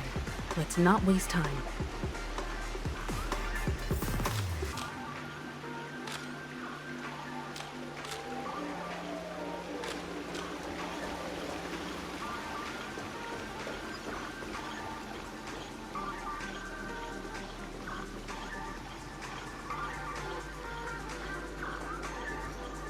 Welcome to the first stage of Soul Glad Enterprises' 33rd Scorched Sand Festival of the 20th season, Dream Play Fantasia! In this stage, you can choose between 2 challenges, the School of Acting or School of Action. In the School of Acting challenge, you have to complete 3 performances from 3 scripts and move the panel judges. In the School of Action challenge, you have to defeat 3 groups of enemies convincingly and reach the end. Now, make your choice.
dreams for those who dare to dream.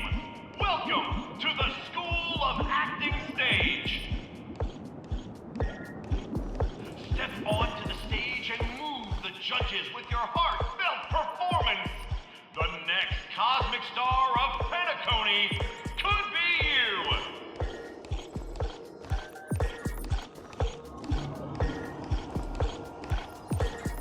Competitors, allow me to introduce the rules of this challenge to you.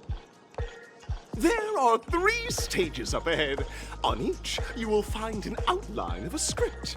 These 3 scripts were written by the legendary filmmaker, The Watchmaker, and depict various stories from Penacony's era of pioneering. Your task is to bring those moments to life, find the right words, and act convincingly to make the judges feel the script's intended emotions. Oh, I wish you a successful performance. Also, a bit of trivia. The record score for this stage is held by a participant with fiery red hair. His exceptional performance brought even the strictest judge to tears. It's like he wasn't even acting at all. We are running out of time, so let's get this over with quickly.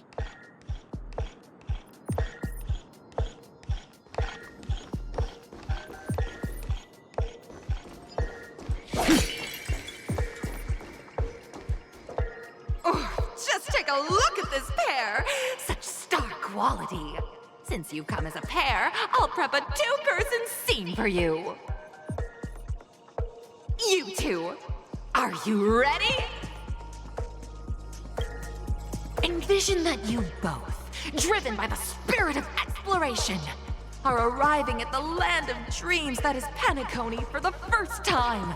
But instead of lush lands, you find yourselves amidst swirling sands and desolation, far from the paradise the Watchmaker described.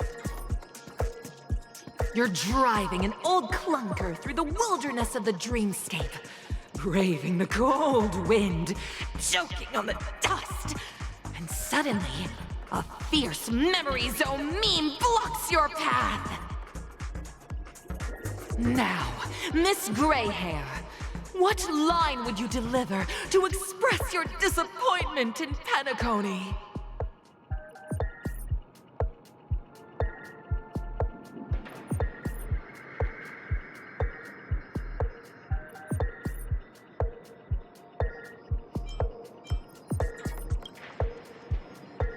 Very good!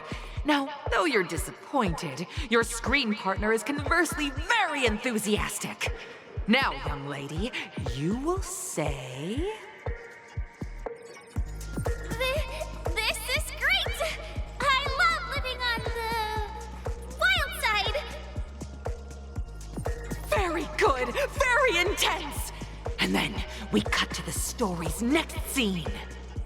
You find a job mending the rails, but the days are long, and your endurance can't keep up, and you finally collapse in the endless expanse of desert.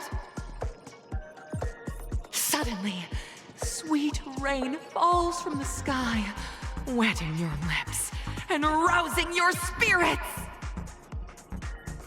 Now, Miss Greyhair, what line will best express your surprise at this moment?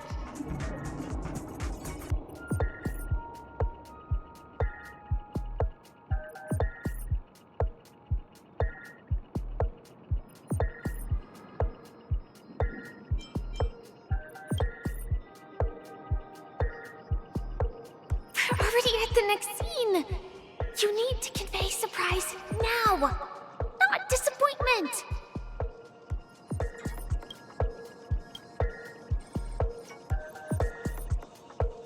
But at this moment, your partner yet gazes into the sky, both her eyes closed.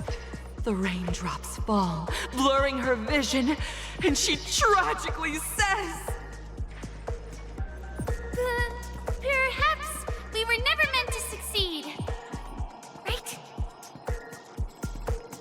Fantastic! Both of you have an incredibly solid foundation foundation in dialogue delivery. However, lines aren't everything in a performance.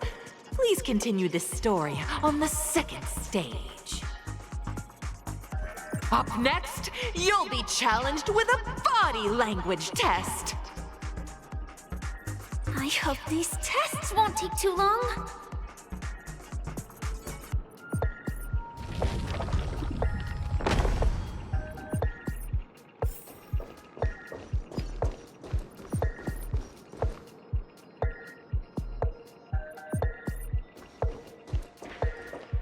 Here, you two are required to skillfully utilize body language to portray the story context I've laid out for you. Picking up from where we left off, a heavy downpour saves you both stranded in the desert. This rain quenches the anger in your heart.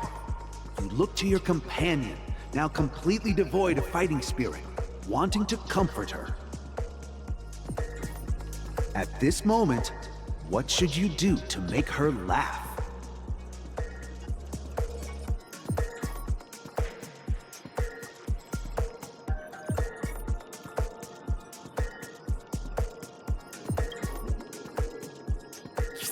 Think that would make someone laugh.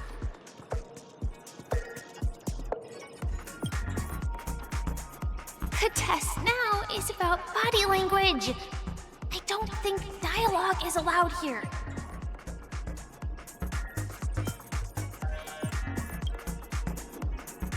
What?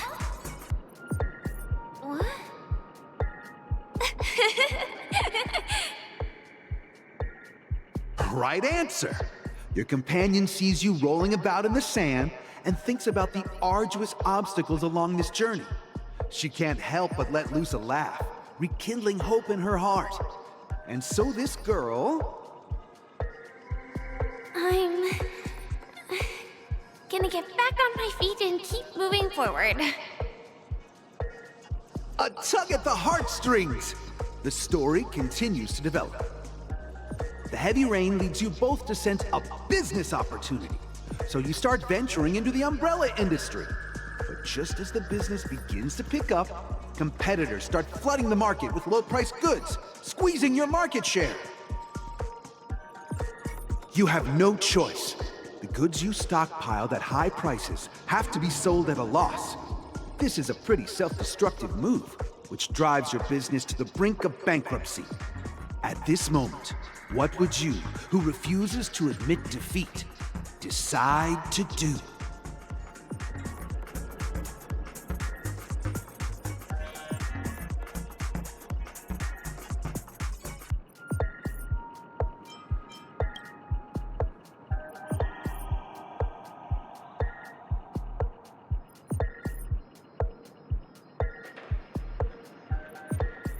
Fantastic! But it's a pity your friend does not agree. Seeing that you're up to your eyeballs in debt, she sees nothing but despair in her future. And then... I leave Penacony in utter disappointment. Is that okay?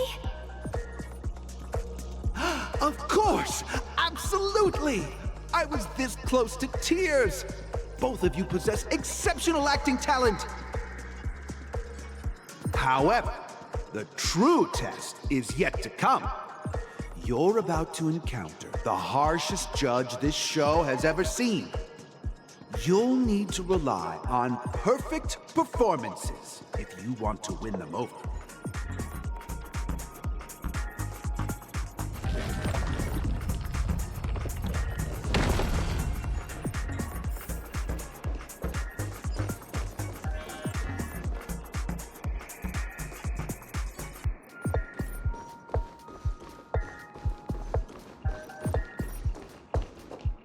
Welcome to the final stage.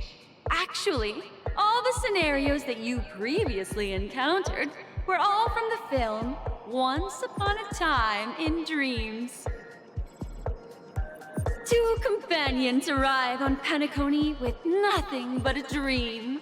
Their desire for achievement is met with continuous setbacks. Ultimately, one continues on, despite spiraling into debt, while the other concedes defeat and leaves. Many years later, their paths cross once more in the thriving Penacony.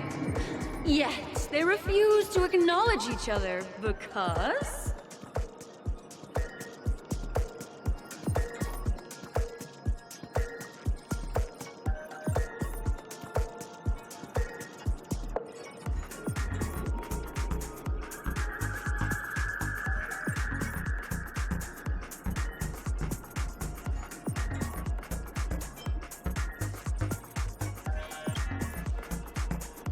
Against the backdrop of a revitalized Penacony, the joy of reunion mixes with the sorrow of past separation, the awkwardness of being strangers, and the shyness of a long-awaited encounter, all converging at this very moment. Give it a shot. Try and convey this bittersweet scene to me. Bring it to life with precise and emotive acting. Is this ever going to end? I know! Why don't you try that clockwork thing you used before?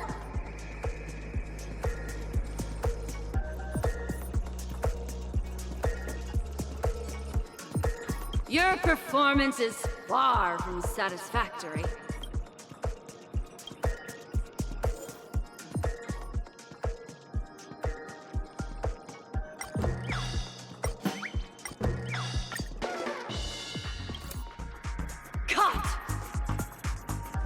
A mogul who went from rags to riches, treating a former companion with such disdain.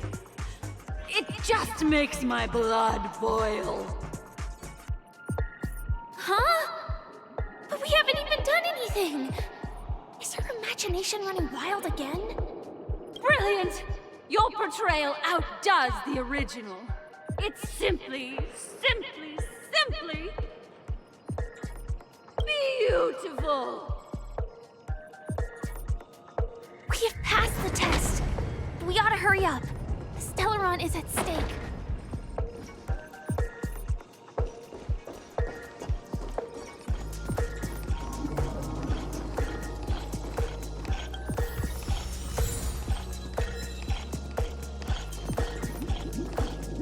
Congrats to both of you for clearing the stage, but more importantly, are you having fun? Fun is more important than success. Look at the time! You finished much faster than that red-haired contestant did. That red-haired contestant. Who is that exactly?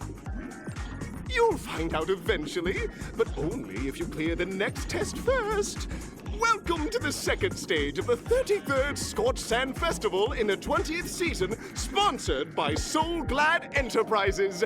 Gunfire time! You have the option to choose gunfire and undergo Brother Hanu's trial, or time, where you'll face Clucky's trial. And now, make your choice!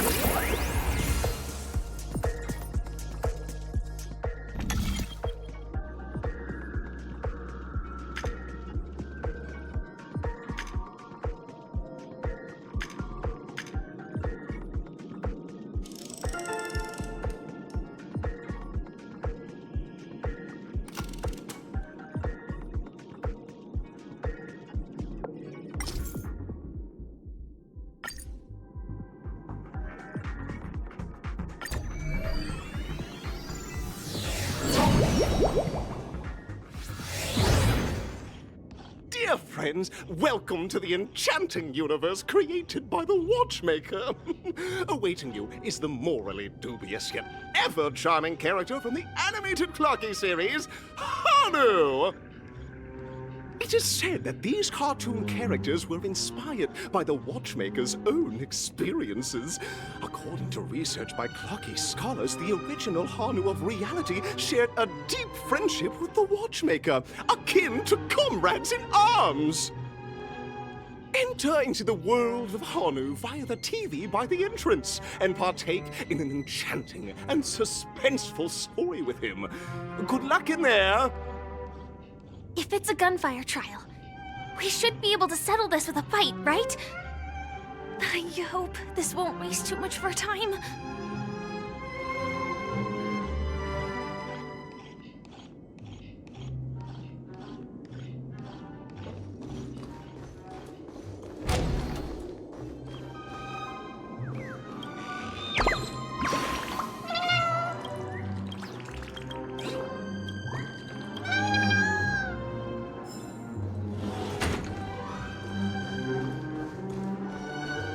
Ready? 1, 2, 3.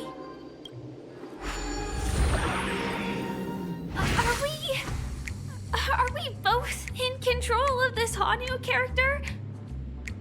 Very good! Looks like you've got the hang of it. In this Hanu's Adventure episode, Boss Stone has gathered his battleships for an assault on Dreamville. Old Buzzfly, Cousin Wolf, and Bombhead are all raring to go. The brave Hanu must thwart their advance and protect his home. Alas, Hanu presently is ill-equipped to fend off the malevolent mischief makers, which is why he is preparing to seek out the Puzzle Gentleman's aid. Go forth and speak to him.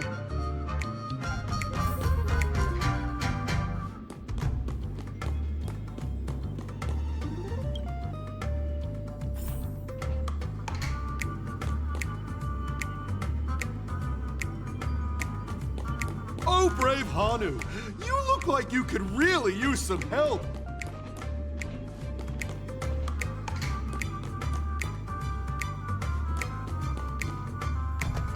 Long time no see, Hanu.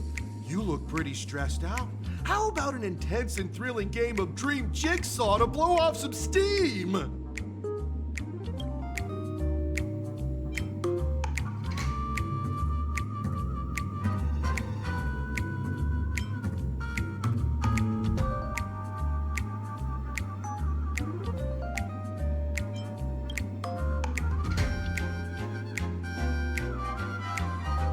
Oh my!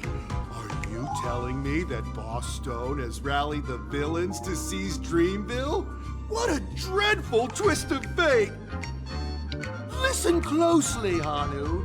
I'm aware you're in need of a suitable weapon. And I also know there's one just upstairs. But you know what?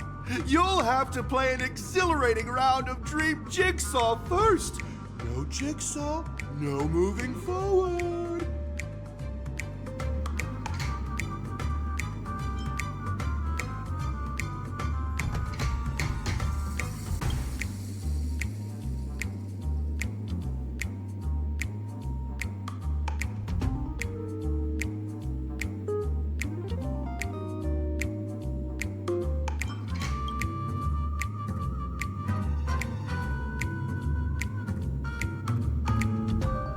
Now scurry along, Hanu, but tread carefully.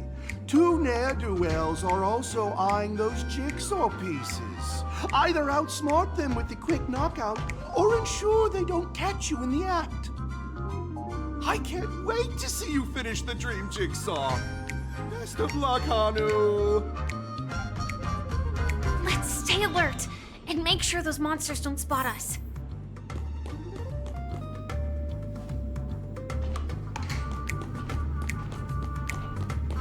Look up there! If we can push that thing down, do you think that would do the trick?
Finally, that's all the jigsaw pieces.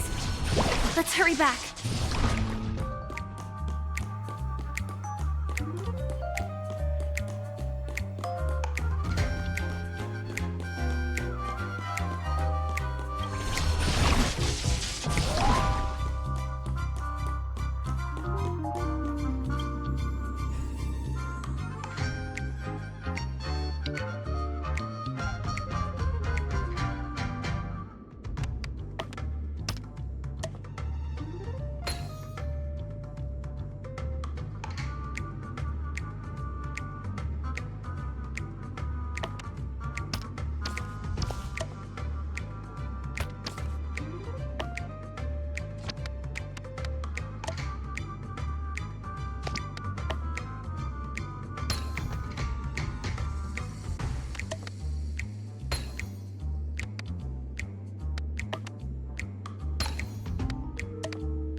Oh my! The exquisite sensation of perfect alignment! My organizational itch has been quite thoroughly scratched. Hurry now, Hanu! Touch that TV set and transform back into your old self. Then head upstairs. Your weapon awaits you there. Are such haphazard instructions really okay?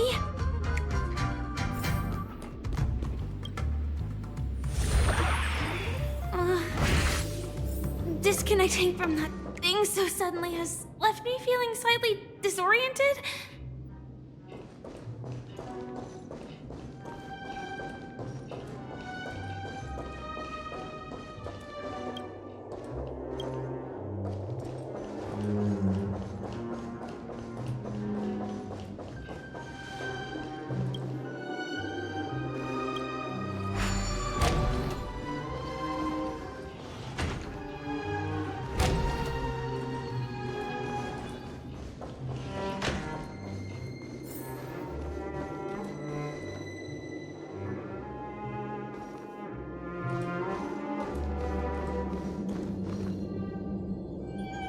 Is that Hanu?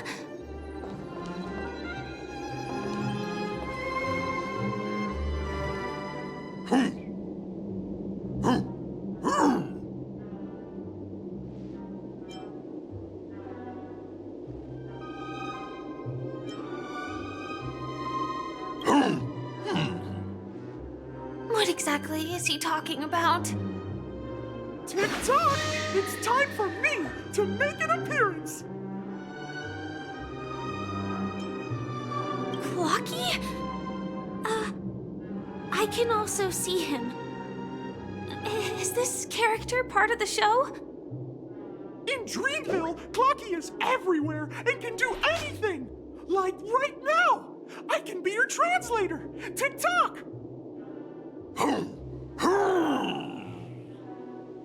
Hanu says, battle! We must do battle!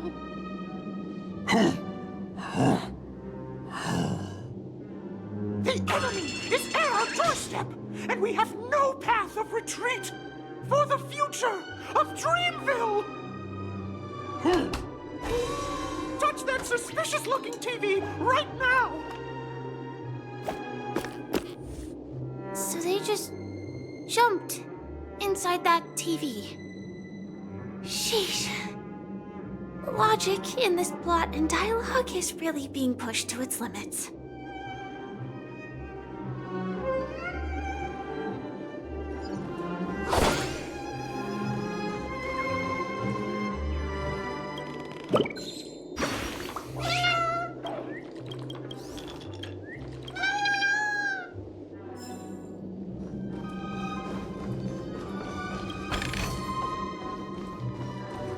Well, here we go again. Ready?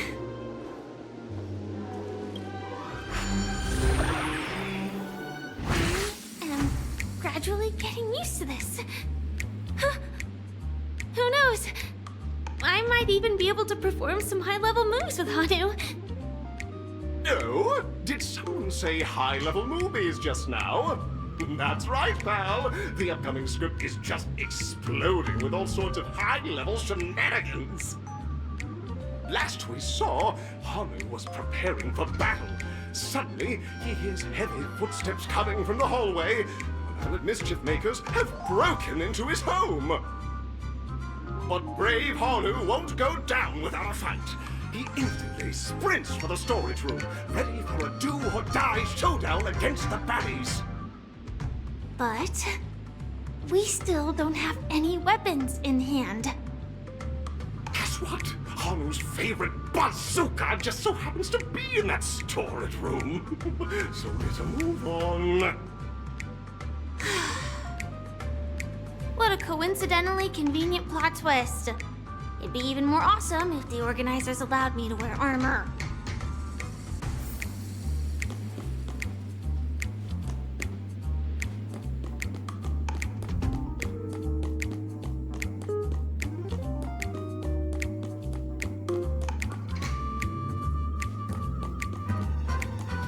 The storage room. It's behind the shelves, right?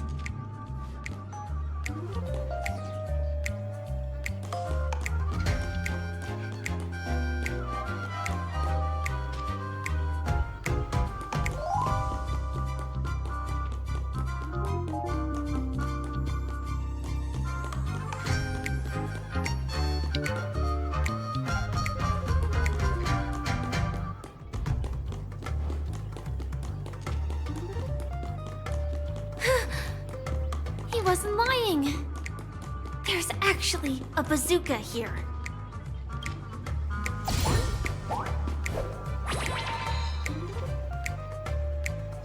Now we should have a way of dealing with those baddies.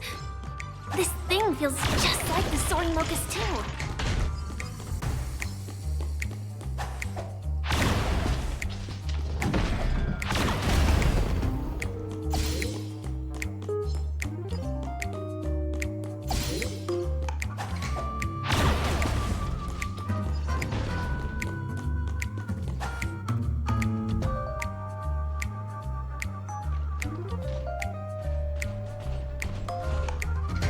Careful. It looks like we've got more company. Get ready to fire!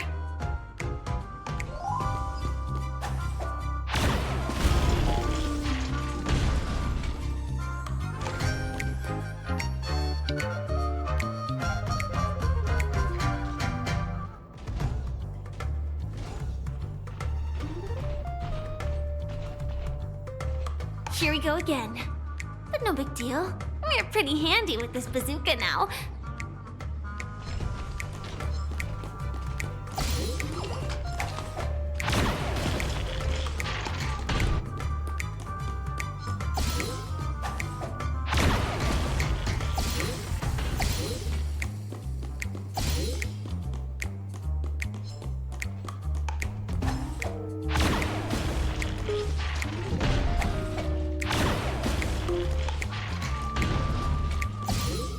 That should be all of them, right? Oh my! Hanu is on the street! Everyone! The stage is complete! Quickly! Head through the TV to the next stage!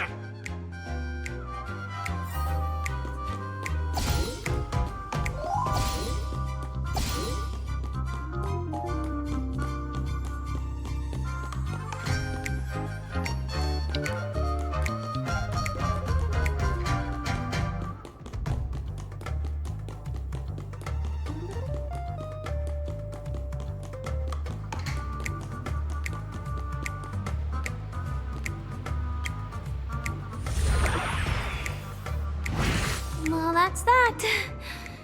But it is gonna be hard to let go of this bazooka. Never mind. Let's hurry over to the next stage.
Congratulations to both of you!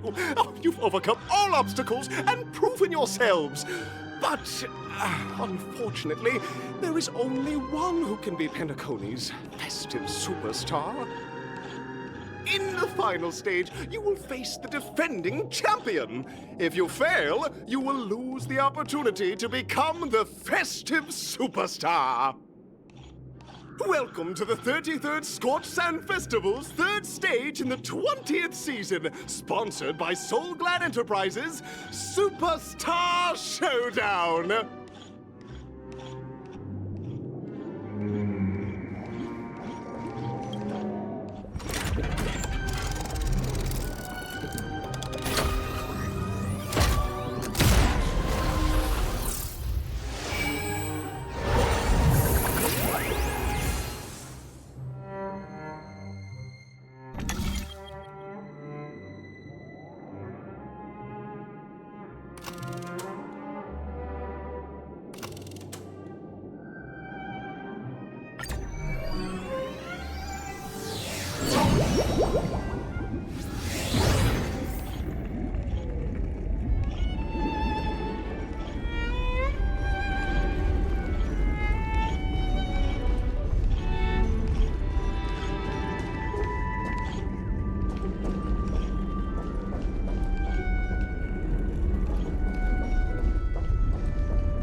No way.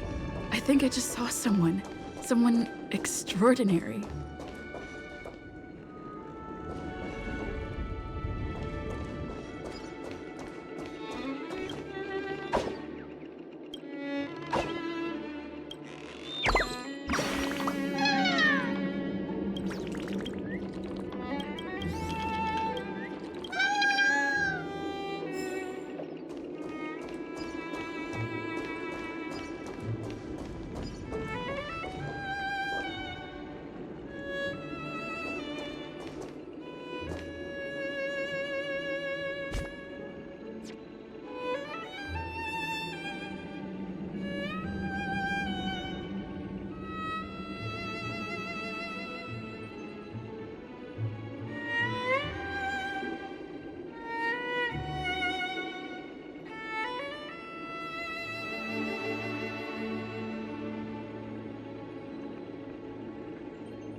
Are you a Knight of Beauty?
Bear witness to The game is on. Free will, or was it fate? Destined for oblivion. You chose the wrong enemy. More business, eh? Try this on for size.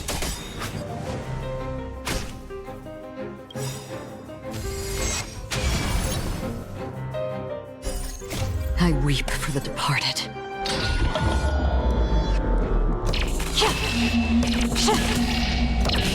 Dusk's reign, it too shall fall.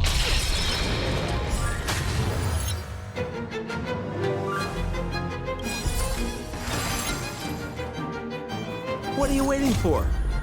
The customer is king. And for me to portray the king, well, you gotta make it worth my while. pledged on loyalty. Receive divinity. Eternal sleep is the dead will return. That which is seized must be repaid. My gallant friend, put forth all your might. Sounds like more business knocking. Rise to the challenge. Don't move, okay? Existence as fleeting as the dawn's dew, destined for oblivion. Behold, this symbol of pure beauty. Let the duel commence. Pity, you chose the wrong enemy.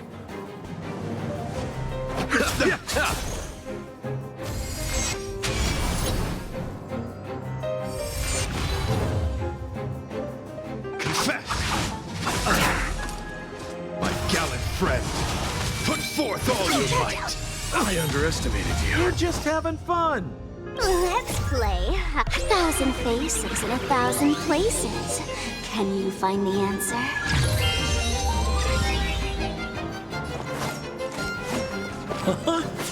Rise to the challenge. Let's pick it up a notch. Did you come here of your own volition? Or was it fate? From the still waters of oblivion, I guide the wandering souls. I weep for the departed.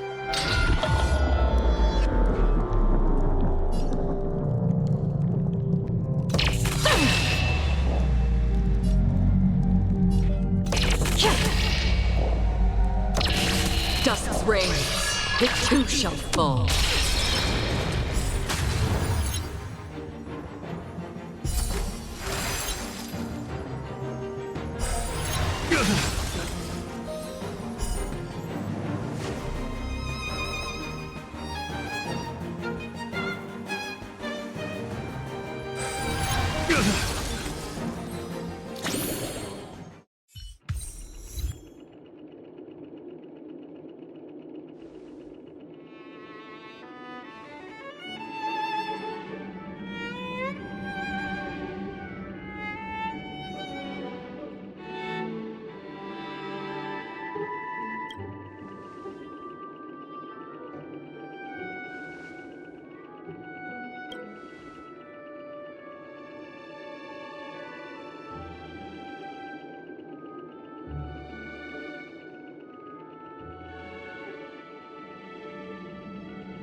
We don't have much time. May fate allow us to meet again, Knight of Beauty. In that case, let's make our way to the end. Penacony's really thronging with talent. I hope we make it in time.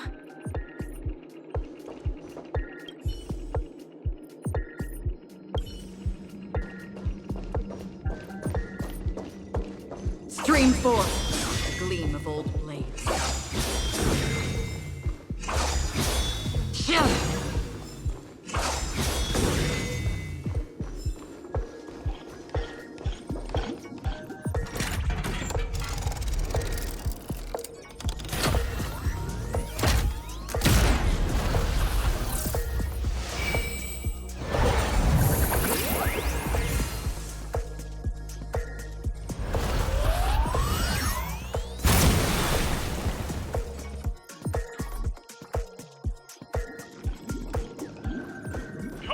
Congratulations to the Galactic Baseballer and Firefly on becoming this Sports Stand Festival champions! We look forward to their amazing entrance in the Charmony Festival! Let's give a round of applause to our aspiring young guests!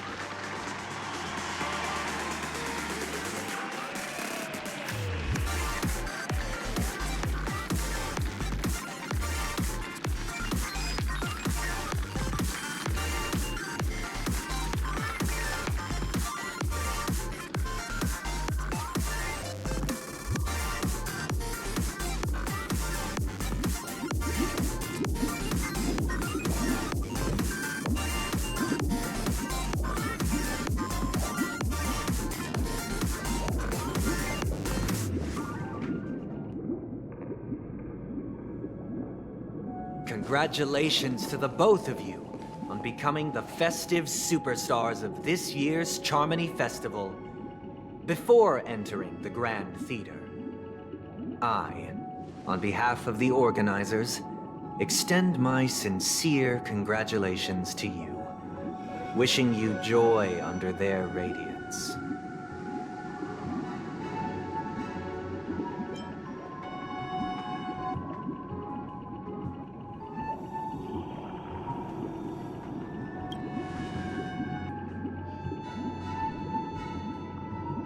As previously promised, my sister, Mr. Yang, and I have met with the Dream Master. We delved into the truth about Penacony and its Stellaron, and have come to a consensus. Both I and the Oak family cannot acquiesce to your request. Just as expected. We acknowledge the perspective of you, Nameless. Penacony does require change, but not as you propose. The planet of festivities cannot and will not revert to a place characterized by chaos, disorder, or anarchy. Through your journey of overcoming obstacles, you must have glimpsed the essence of that era. The vulnerable ruthlessly eliminated, equality non-existent, common folk living precarious lives, eking out a dreary existence. Ultimately, only heroes like yourselves manage to achieve success. But I would dare ask, if you did not possess the special status of having a Stellaron, and you were but an anonymous and frail member among the masses, which Penacony would you prefer? A dystopia for the survival of the fittest? Or a sweet dream paradise for all?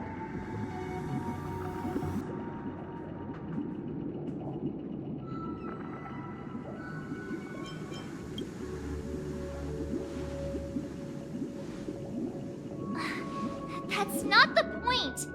Don't let him mislead you! Mr. Sunday, even if the members of the Oak family can't fully agree on what to do about the Stellaron, now's not exactly the time to be holding an extensive discourse about Penacony's past and future, is it?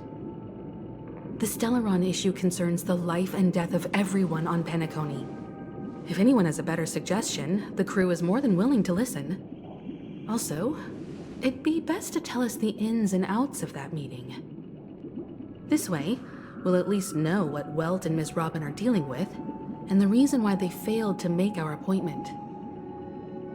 Ah, Navigator. That is precisely my intention. With all present, let's begin by discussing the details of that meeting. Let's talk about our tribulations and choices, our ideals and beliefs, and our final course of action. The only path to take.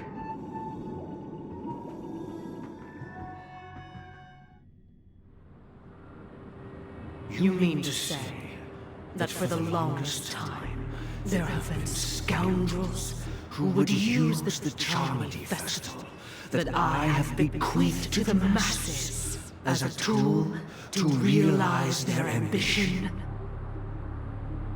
Indeed, Dream Master. Once the Charmony Festival begins, the Stellaron's powers, along with the song, will be broadcast across the entire planet of Penacony. And then everyone in their dreams will be unable to awaken. This is indeed surprising to me. The dreamscape is maintained by the collective effort of the 5 families. If someone were to use the Charmony Festival to recklessly disseminate the power of the Stellaron, this individual must hold a position of great authority. Do you have any suspects? I'd like to ask, did you really not know of the Stellaron's existence? I would have never thought that this nameless would point the spear at me. Quite astonishing indeed. If I have offended, the Astral Express extends its sincere apologies. But the current circumstances are dire and leave no room for meticulous inquiry. We're doing this out of concern for the Dreamscape's safety. So, if you could, please alleviate our concerns. Dream Master, it's just to prove that the Charmony Festival has nothing to do with the Stellaron.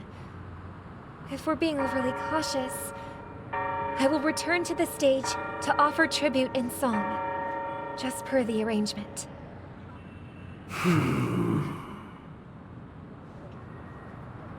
Sunday, Robin. I've watched you two grow up and know your dispositions like the back of my hand. Both of you, right now, can surely be lauded as their most devout advocates. I already know your resolve. The magnitude of this matter is enormous and cannot be taken lightly. Since Mr. Yang has asked with such earnestness, I will personally respond in kind. If there is a need, the entire Oak family will be mobilized to heed your call.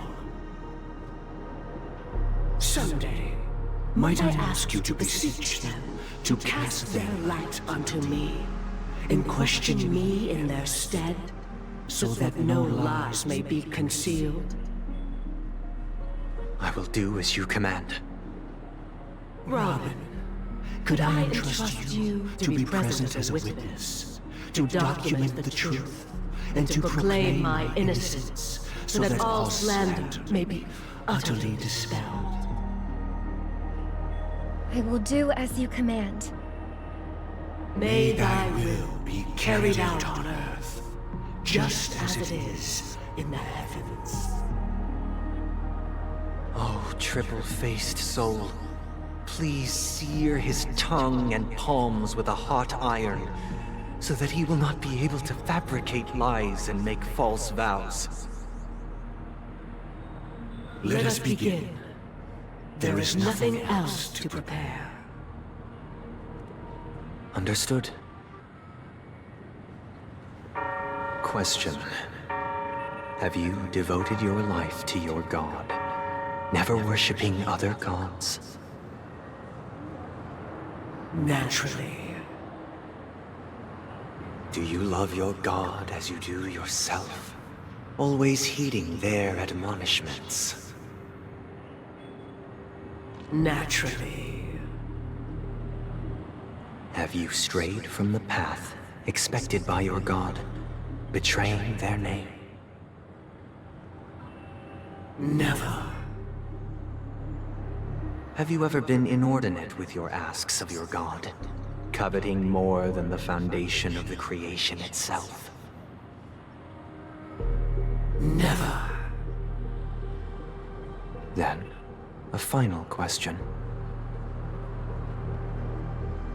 Do you swear to fulfill all vows, past, present, and future?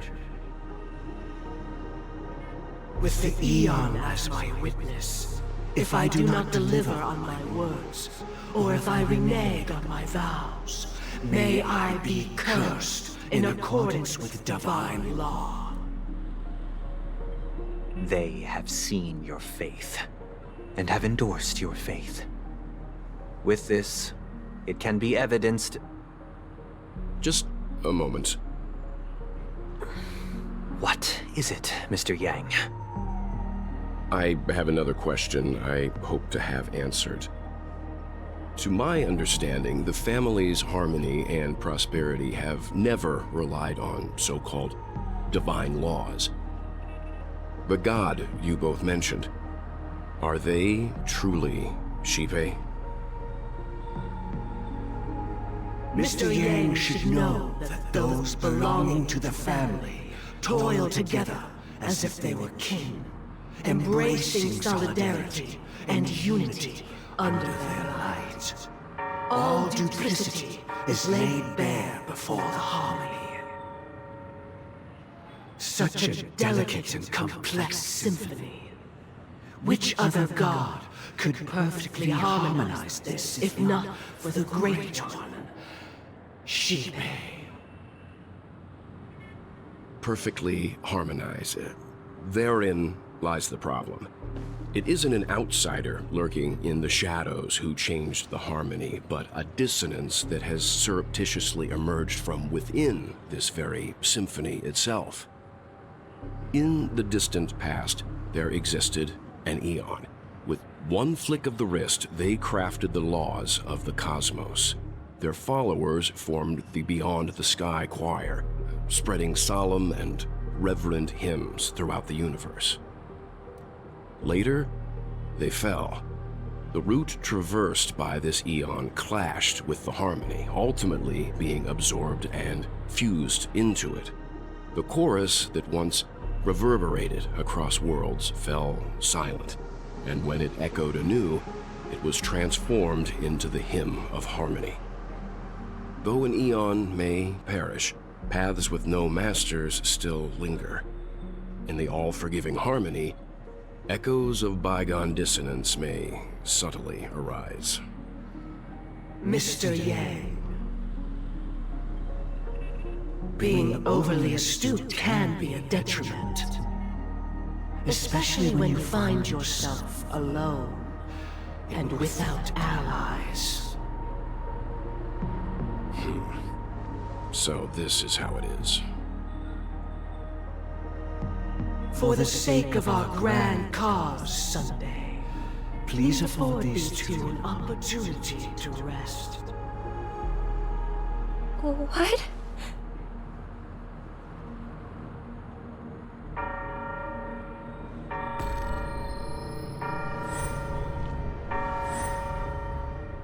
Sorry, Robin. It's just you. I did not wish for you to know this.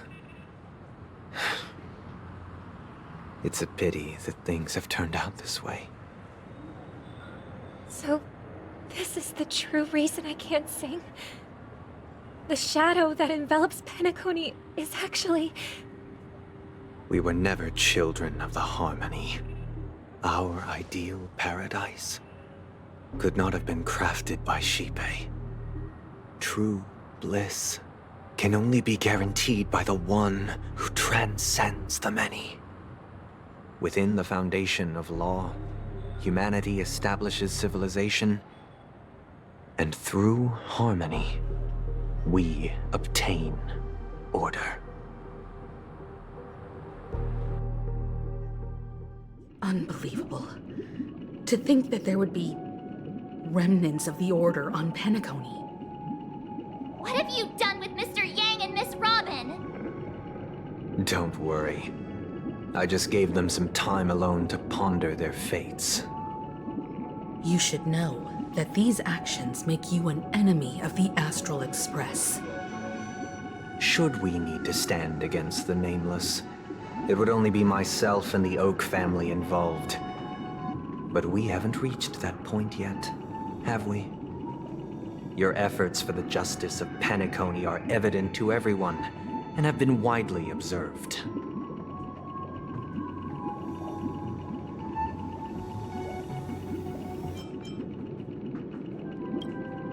Oh, I intend to.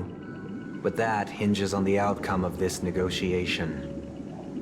If it is the Order that drove you to imprison Welt and Robin, and you're using them to coerce our compliance, then there'll be no point in entertaining any type of discussion. You're mistaken, Miss Himiko. They are in very safe hands, and just as the family has always proclaimed, no one can be harmed in the dreamscape, least of all in the beautiful new world belonging to the Order.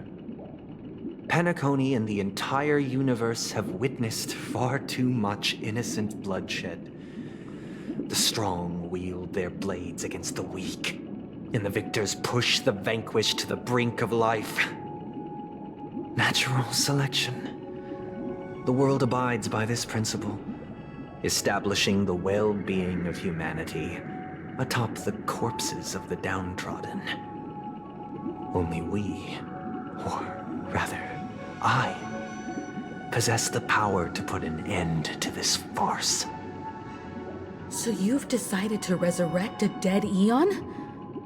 No one's ever done such a thing. If Miss Himiko is interested, let's draw back the veil and speak candidly. I've always firmly believed that people can understand one another through peaceful means.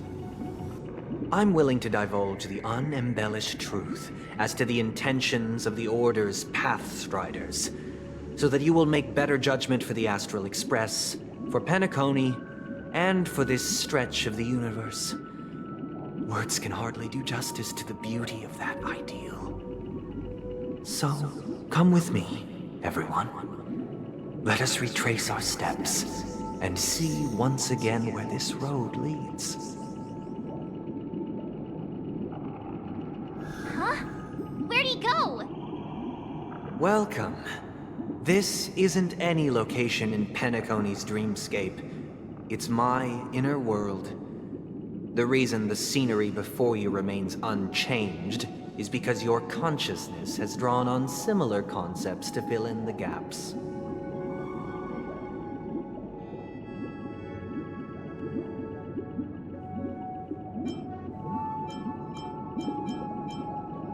Did you do the same to Welt? It's a tuning process. Stronger in effect and more draining on the mind. The gray-haired guest has experienced it before, so she should understand what it entails. Tuning allows you to intuitively grasp my feelings, which also means that I cannot hide anything from you. Now, everyone, please look at the huge screen. The road we once took begins here. From this point on, you will witness the numerous decisions I've faced. I've selected a portion of these to share with you. I believe after going through similar predicaments, you'll be able to better understand my thoughts. Let's begin. The first decision. A story about a baby bird. This story happened when Robin and I were very young. We were victims of the Stellaron disaster, and the family's Mr. Gopher Wood, who would later become the Dream Master of Penacony, saw that we siblings had no one to turn to and took us in. Later on, Robin and I lived a time with nary a care in the world. One day, after dinner, while my younger sister and I were lounging about in Mr. Gopher Wood's yard, we spotted a fledgling Charmony dove all on its own. That baby bird was tiny. It didn't even have all of its feathers, and it couldn't sing. When we found it, it was already on its last breath, having fallen into a shrub, probably abandoned by its parents. We decided to build a nest for it right there and then.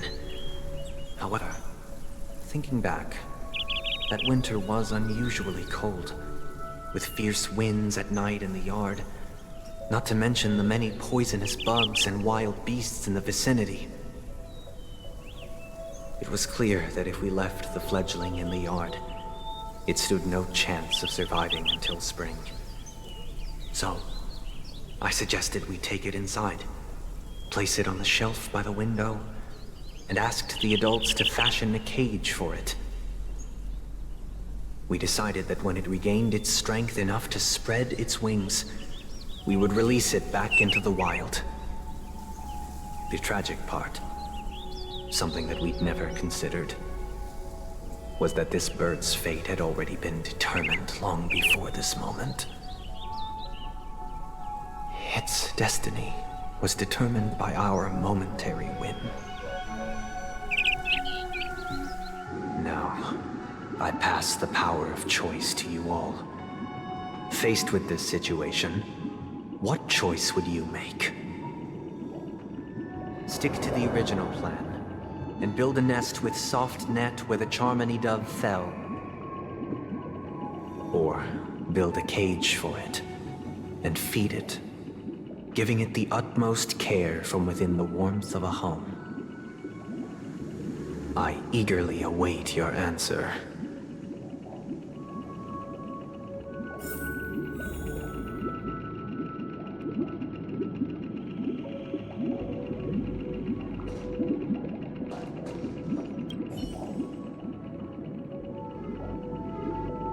I can't decipher his intentions right now, but based solely on that question, I would probably choose to build that dove a cage. Even if I was gonna release it back into the sky, it'd have to be strong enough to fly first. If I left it where I found it, I fear it'd never get the chance to fly ever again.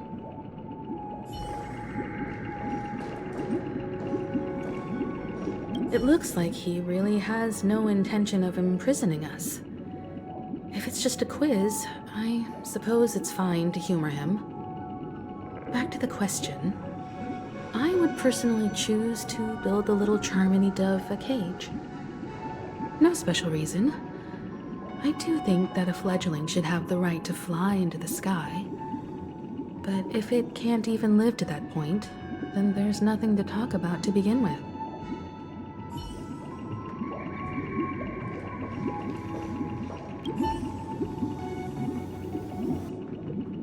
That guy just casually throws this kind of question at us? What exactly is his deal? But fine, I'll answer, I guess. If it were me, I guess I'd choose to build a cage for the little Charmony dove. After all, leaving it there, it's bound to get hurt by wild animals or something. And that'd just be too sad.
I'm happy to see that you made a choice similar to ours.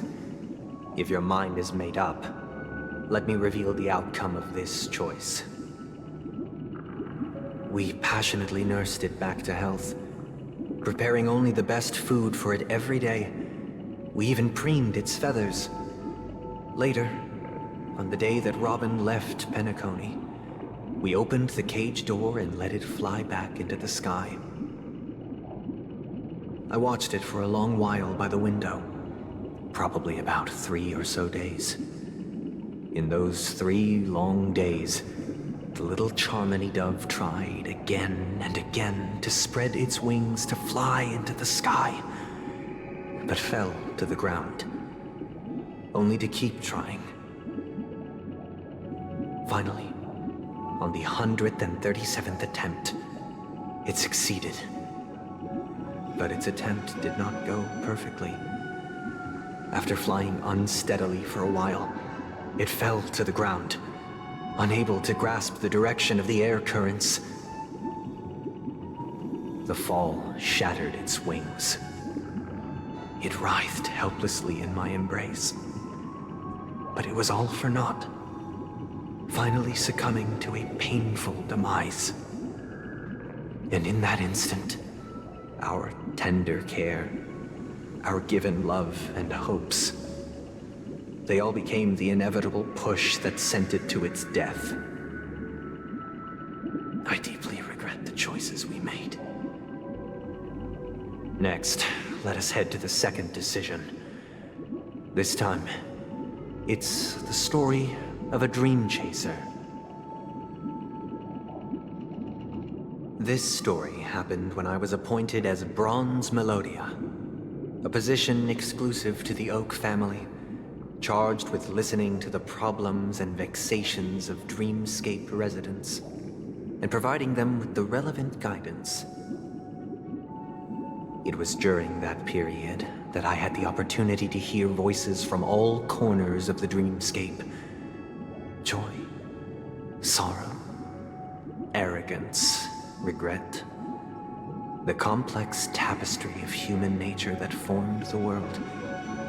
And I was fortunate to catch a glimpse of it. He was a dream chaser, and an illegal stowaway. Just like the rest of them, he came to Penacony in search of a better life, except that, to most people, the price he paid, I suppose you could say it was everything. He told me I sold everything I could at home. The house, the land, even his 2 children.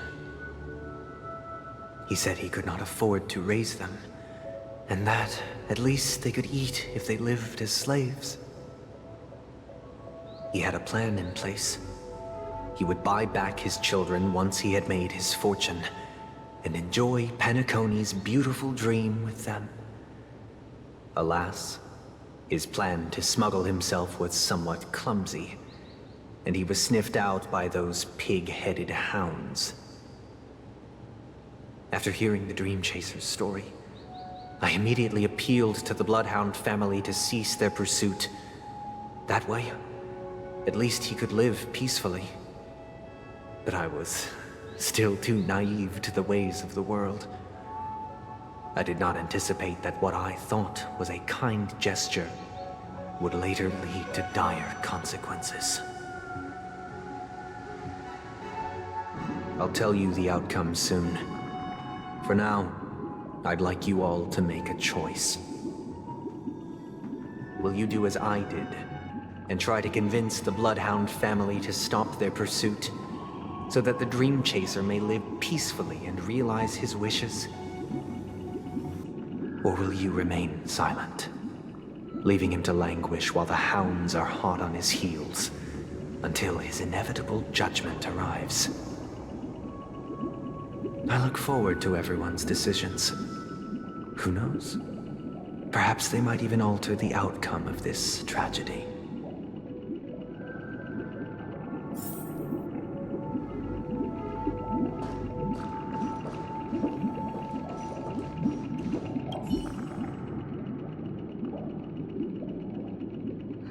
seems illegal stowaways are really quite common on Penacony. But that guy in the story, I don't think he deserves any sympathy at all. He sold his kids to chase a dream. Even if he intended to go back for them, it's still insanely irresponsible. With that thought, there's only one choice. Let the Bloodhounds send him back home. This person deserves to be punished.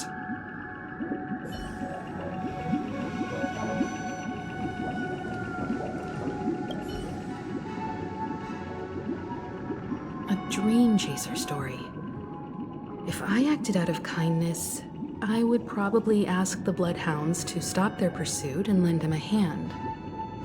But what cruel repercussion would this choice result in? I think Sunday must have been deeply impressed by the limitations of the strong defending the weak through this incident.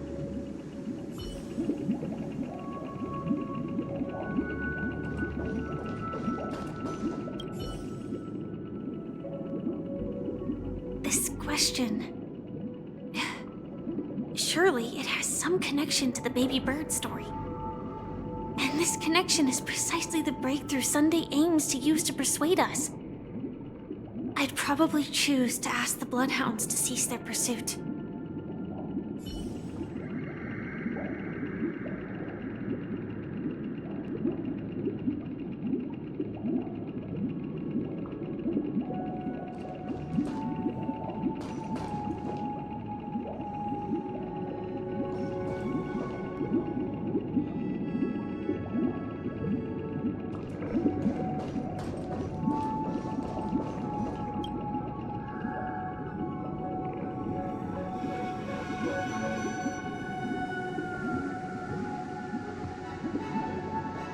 I'm honored to witness you arriving at the same decision.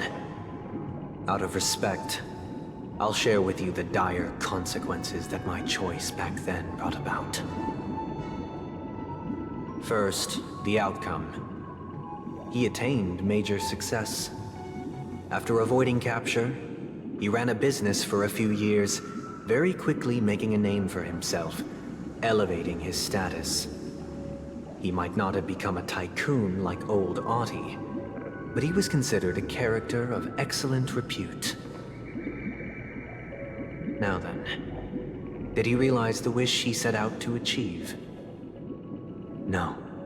The last time I saw him was in the real world, where the Hounds were going to permanently exile him, and I was the accompanying Bronze Melodia. The mission was simple. Listen to the criminal's repentance. He told me the reason he was in this predicament was because he conspired to usurp the head of the Alfalfa family. When I asked him about his 2 children, he instead responded with a question. What children? In the end, my heart aligned with the harmony, and the good deed I dared to undertake held no value, turning instead into a wrongdoing. It created a lamentable oppressor and countless oppressed individuals. As to your choice, I once again offer my heartfelt apologies. Next comes the third and final decision. And the story this time is my own. This story happened the day I was appointed the Oak family head. At that time, Mr. Gopherwood was the current Dream Master, and as per his wish, we had a private conversation. What surprised me was that the Dream Master had only come to deliver a letter to me. He let me read its contents, and it was a letter from my sister. The letter contained the usual pleasantries, anecdotes from her travels, nothing out of the ordinary. Just as I started wondering how this letter related to our discussion, the Dream Master began to speak.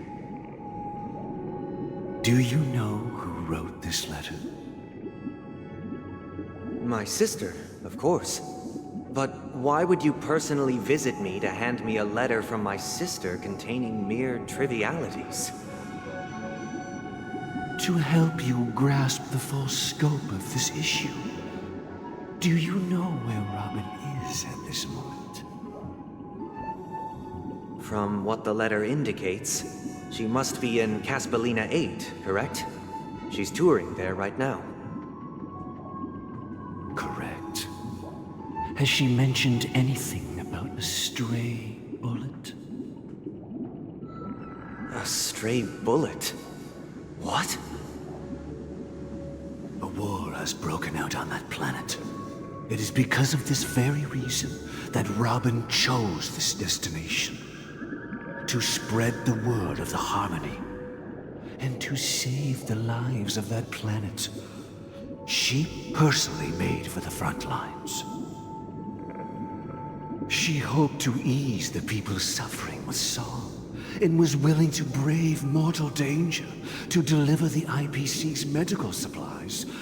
Unfortunately, stray bullets show no such compassion. Is she all right? If the operation was successful, she should probably be recovering in the field hospital. By the eon above, the bullet struck her neck directly, yet possibly as a reward for her consistent deeds of harmony. It didn't hit any vital arteries. Once you've attended to your outstanding tasks, it'd be advisable to write her back as soon as possible. Those damned savages! I'll pack my bags right away. My gratitude for bringing this to my attention, Mr. Gopherwood. Now you understand why she always wears such elaborate neck ornaments, don't you? How could this happen? Miss Robin? It's all in the past, so please don't worry. I share this in the meager hope that you will understand the Harmony's limitations and predicament. As grandiose as the strong defending the weak sounds, many times, it is nothing more than wishful thinking. Likewise, I've prepared one last question, one last choice. But rest assured, this choice will not have any grave consequences. Because this is merely a figment of imagination, a nightmare that has haunted me through countless nights. If you ever had the opportunity to make a choice like I did, would you still support Robin's journey on the path of harmony?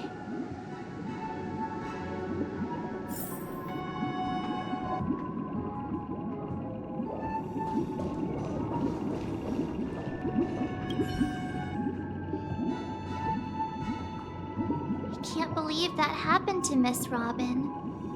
The strong defending the weak is a great mantra, but if I had to pay such a price, I don't know what I'd do.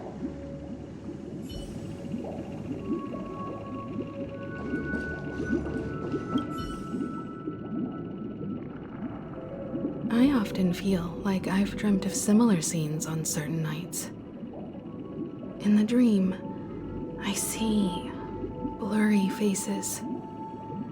I don't know who they are, but I sympathize with all of them, fighting for survival against some unfathomable force.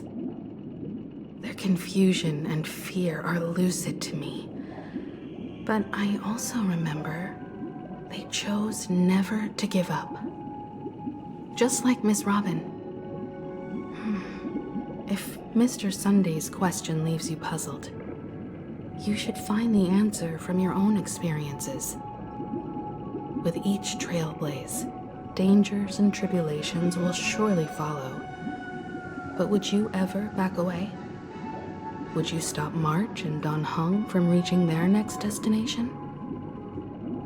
I believe you have an answer of your own in your heart.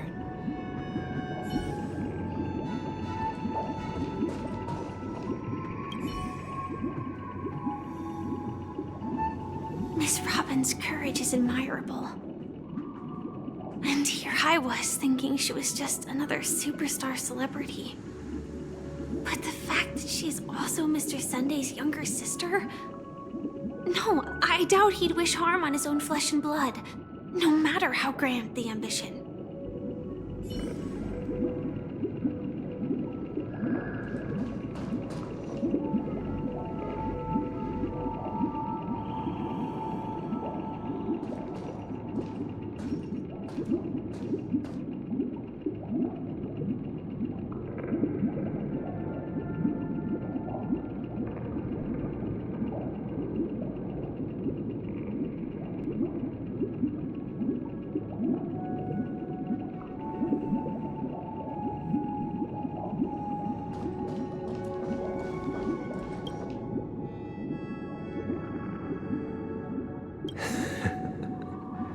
I see.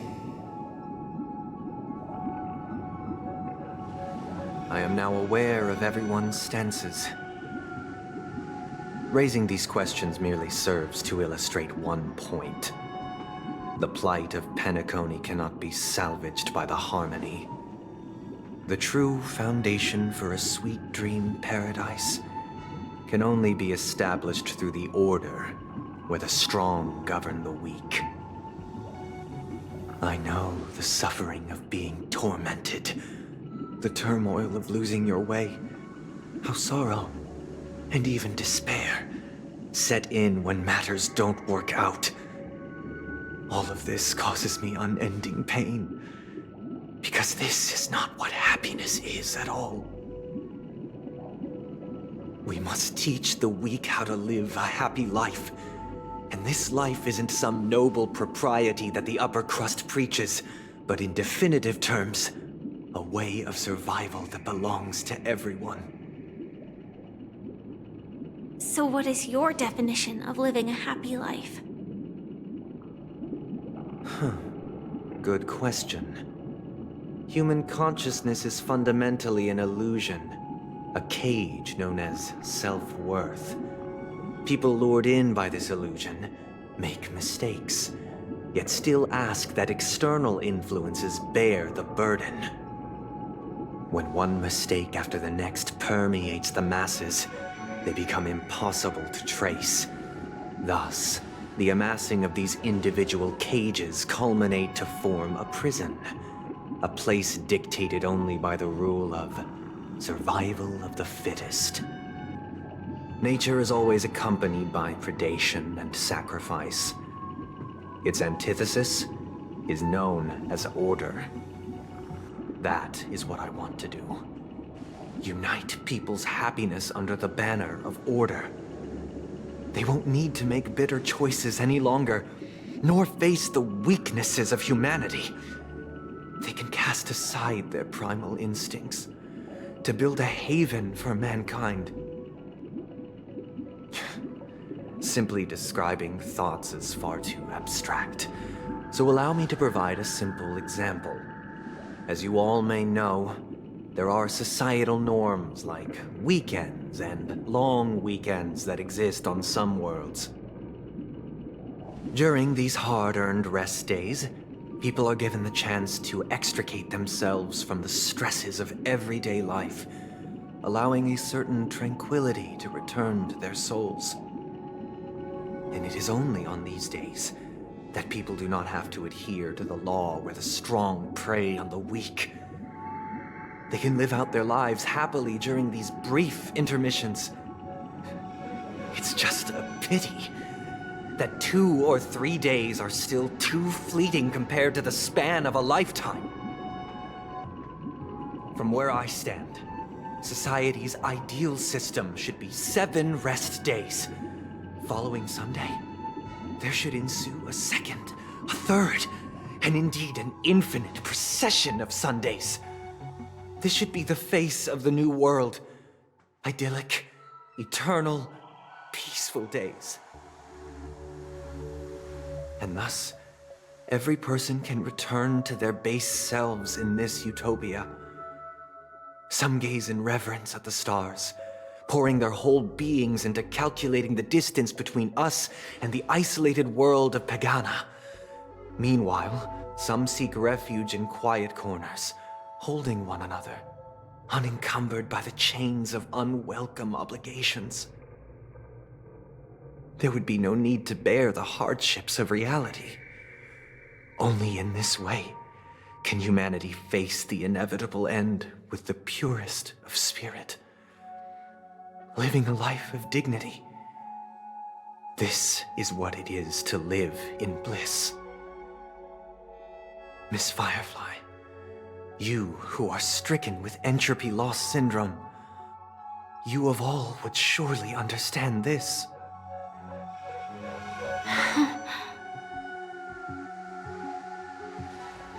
It sounds like a flawless theory.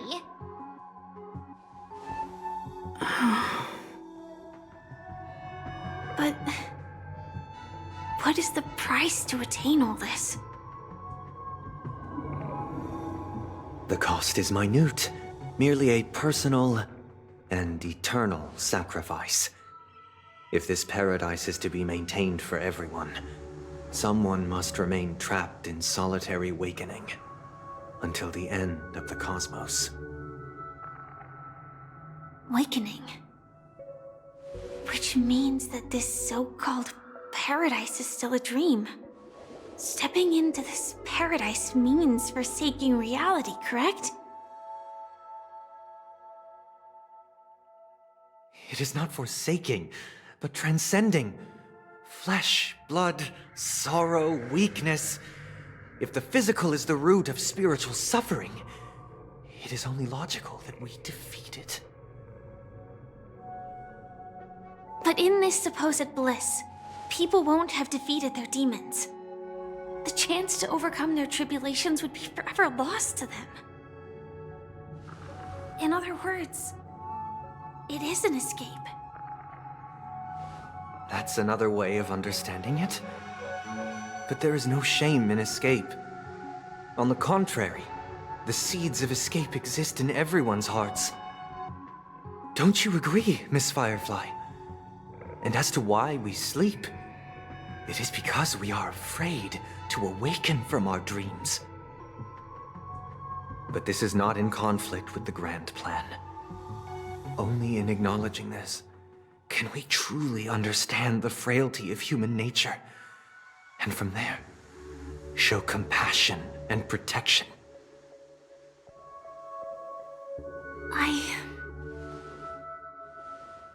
I admit that you are a born leader. Your perspective on humanity brims with pessimism. Yet you express compassion for all, even when your heart pities them. But unlike you, I live for the self. From my perspective, individuals making choices for themselves is their birthright. The want to escape may be innate in the weak. But whether they are weak or not, it is not up to another to decide. Perhaps in your mind, you also view me as weak?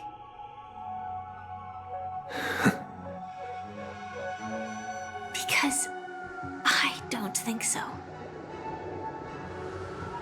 Since Miss Firefly has said her piece, the Astral Express will also naturally give you our answer. We'll leave it to you. Just as Mr. McHale instructed before. Tell him our choice.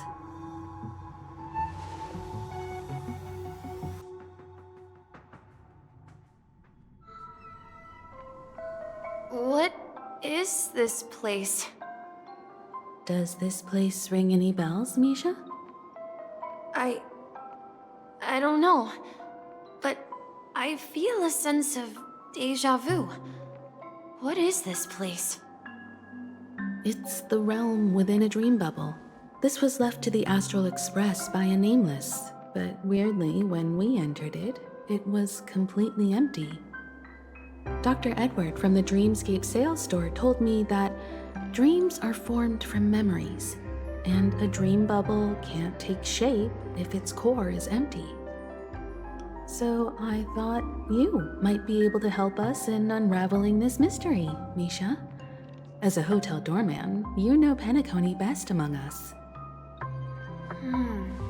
I don't know much about dream bubbles, but if you want to figure out what this mansion is, I'll do my best. I'm counting on you then. Himeko, I still don't get it. Why were you so sure that Misha had a connection with this dream bubble? I wasn't sure. It was just a hunch. But since Misha feels familiar with this place, my hunch might be correct.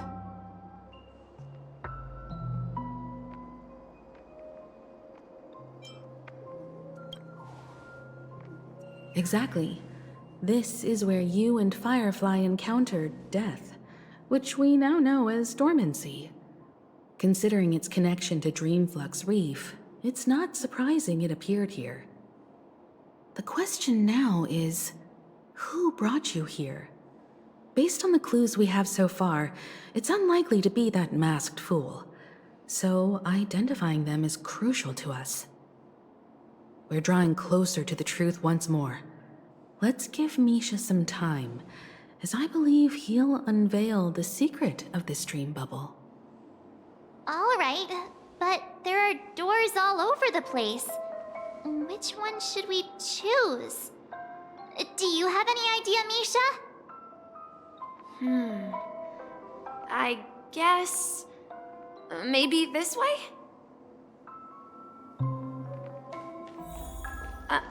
I'm not entirely sure, but... let's give it a try. Stream 4. Lean forward. Wait, you managed to choose the right door on your first... Weird. This place is quite different from the hotel. But I feel like I've been here before, and even lived here for a while. If I remember correctly, there should be a fireplace down that hallway. Clocky and I used to sit by the fire, listening to the crackling of firewood. And the room on the other side was the toy room. I loved spreading out all the toys from the box on the floor and making up stories for each of them. Hold on. This doesn't make sense. Didn't I grow up in Dreamflux Reef? So, what is this place? This could be a case of amnesia. But don't worry, Misha. It's common for everyone to forget certain aspects of the past. Those memories haven't vanished. They're just lying in the depths of your mind. We can surely get them back. Since this place seems familiar to you, why don't we explore a few more rooms and see if you can recall anything more? Yeah, then let's check out the rooms I just mentioned. Tick-tock. Tick-tock. Tick-tock. Tick-tock. Something very important.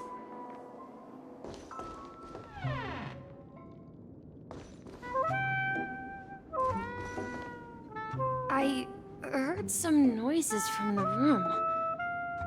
Origami Bird? That's a friend of mine. You and Origami Bird are friends? Yeah. It's a member of the Compass crew, just like Clocky and Miss Mirror. And there's more than just one Origami Bird. They are a big family with lots of brothers and sisters who look the same. They follow Miss Mirror's orders and handle all sorts of jobs on the ship. They're the best sailors. Sailors? Can Origami Birds be sailors? Could you tell us more about the Compass, Misha? The Compass is a ship bound for the New World. Clocky and his partners travel through layers of fog to the depths of the sea, whenever there is danger. Clocky will use a compass and guide the ship in the right direction. That's a great story. But in the Penacony cartoon, Clocky and his partners have always lived in Dreamville and never ventured out, right? Huh? Oh, that does seem to be the case. Weird. I clearly remember Clocky arrived in the New World in the end. Perhaps Clocky has a hidden past. So, where has Clocky gone? Did he leave to protect Dreamville?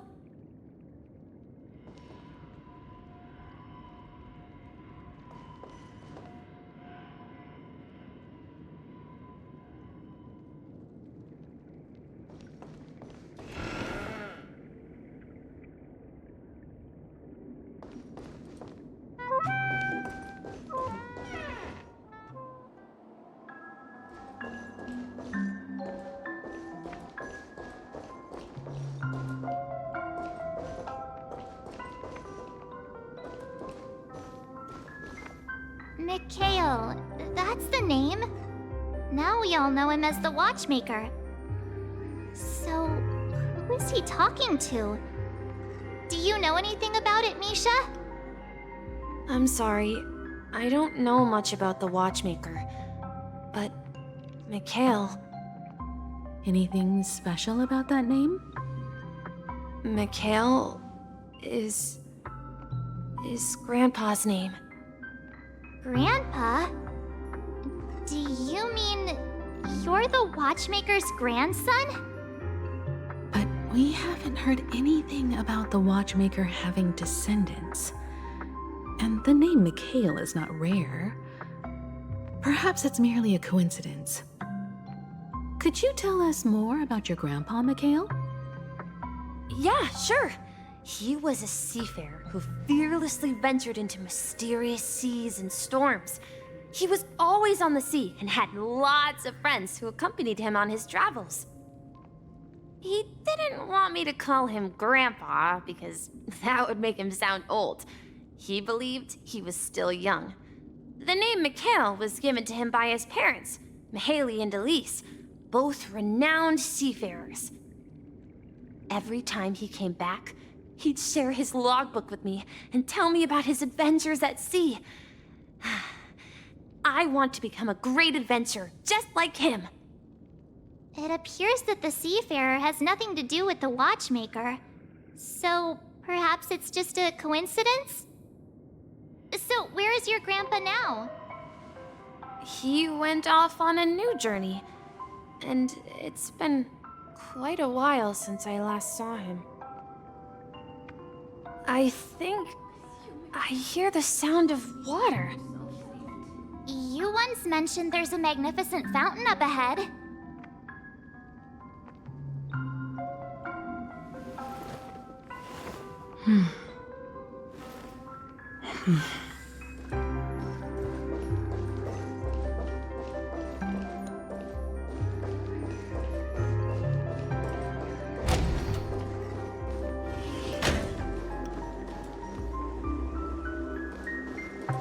Look, there it is!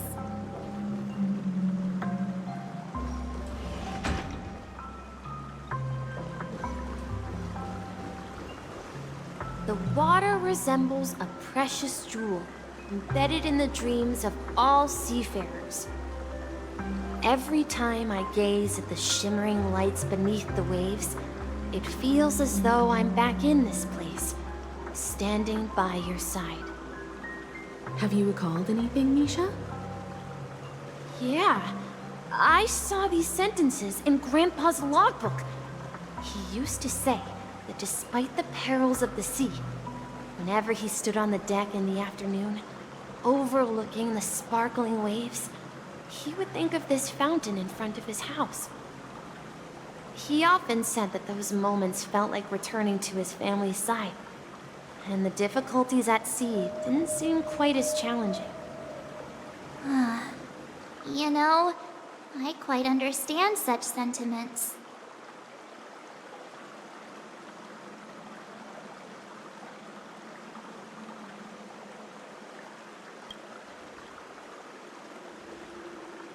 Hey, don't tease. I was just being a bit sentimental. Perhaps every adventurer far from home carries a fountain within their soul. Even though the other side of the sea remains shrouded in the unknown, the fountain in front of his house serves as a compass, leading him back to his cherished ones. Yeah. While Grandpa was at home, we would stand by the fountain and place the compass, a toy boat that I made, into the pool. Back then, I would ask him when I could go on adventures like him, and he would always laugh and say I was still too young. It seems this Mikhail is truly a seafarer and has nothing to do with the watchmaker. Yeah. Based on Misha's recollections, the scenes in the dream bubble appear to be his childhood memories. But this raises more questions. According to Misha, he was clearly born on an oceanic planet and led an ordinary life, with no connection to Penacony at all. Could this be some sort of metaphor? Perhaps the sea refers to the memory zone. I'm sorry. I don't know, but my memories keep pouring out uncontrollably, like water flowing from a fountain. Perhaps I'll remember more things if we go further. Share your burden.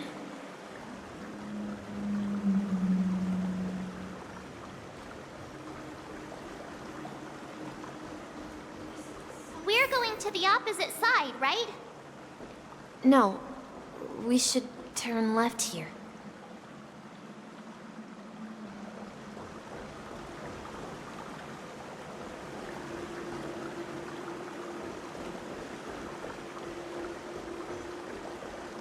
Huh? Something feels different about this place. This is it. I remember this corridor.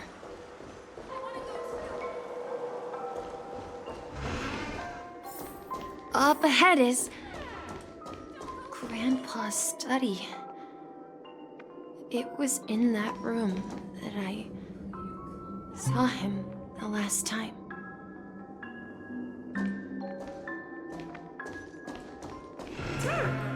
I've lost gone out of the fog so many times. Across the ocean is our destination.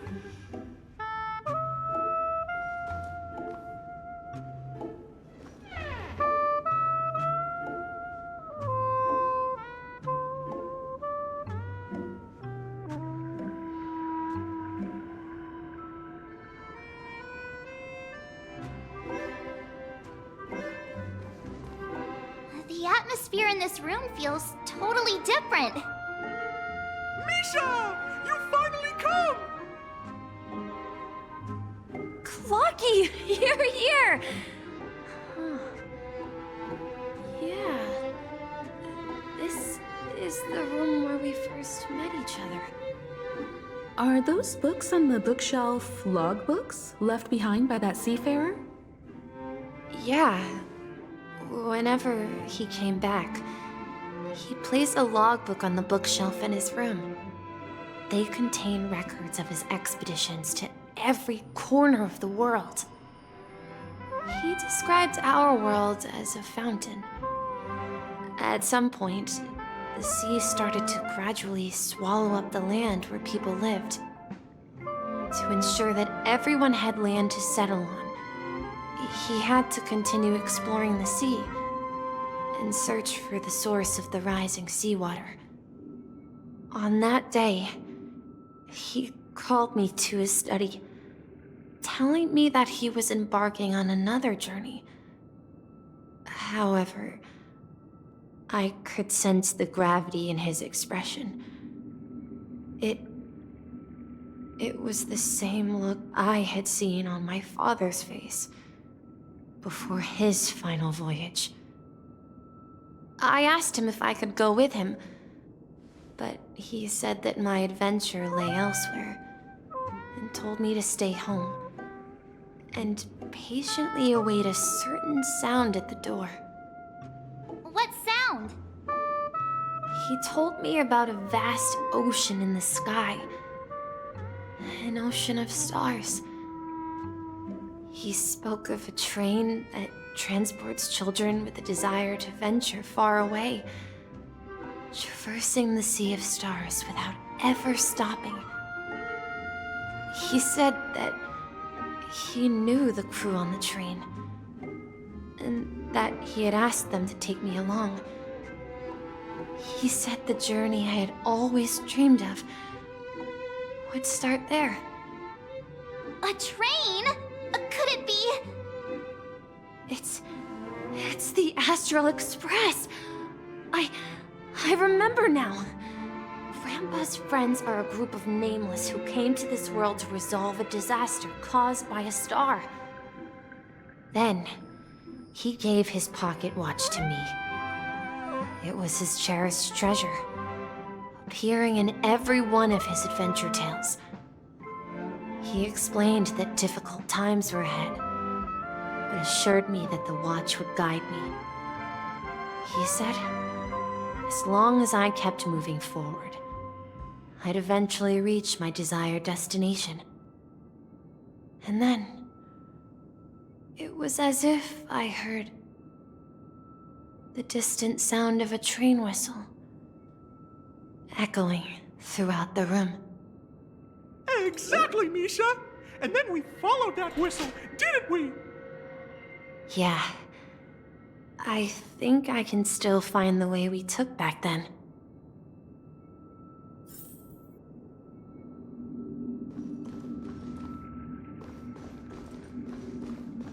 This is the dream jigsaw, right? So we're supposed to find the exit. But where can we find the last piece? Do you remember? You said you obtained a mysterious shard when you stumbled into this place. Hey, the shape seems to match. So this shard is also connected to Misha? Looks like we're just one step from revealing the truth. Let's get to the other side and investigate.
This is it.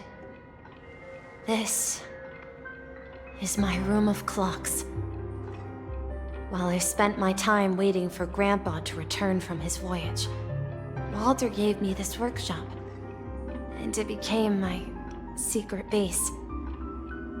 Here, I learned how to repair clockwork and gears, out of my fondness of precision mechanics. In my dreams, I was the captain of the compass, embarking on adventures with my companions, Clocky and Miss Mirror, in search of the new world. I was born and raised here. So, this building in the dream bubble is your childhood home? Yes, but not exactly. To be more precise, this dream bubble itself is my home. Looks like you've remembered everything now. Wait. Why does it feel like everyone else knows something I don't?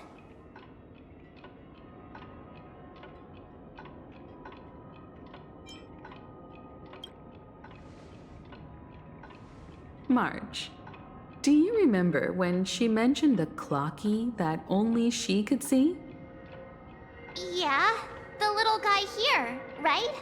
But we all saw him in Dreamflux Reef, right? And Mr. Yang even greeted him.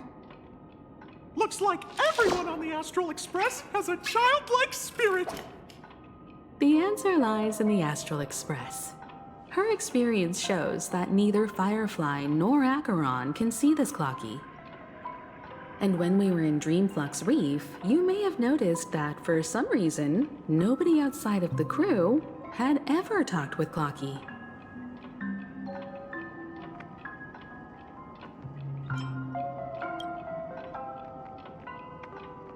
A mimetic life that can only be seen by a select few? It's just like a hidden message, left by someone for the nameless.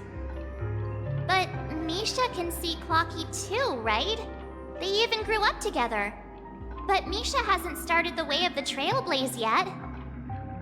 That's the key to the mystery, March.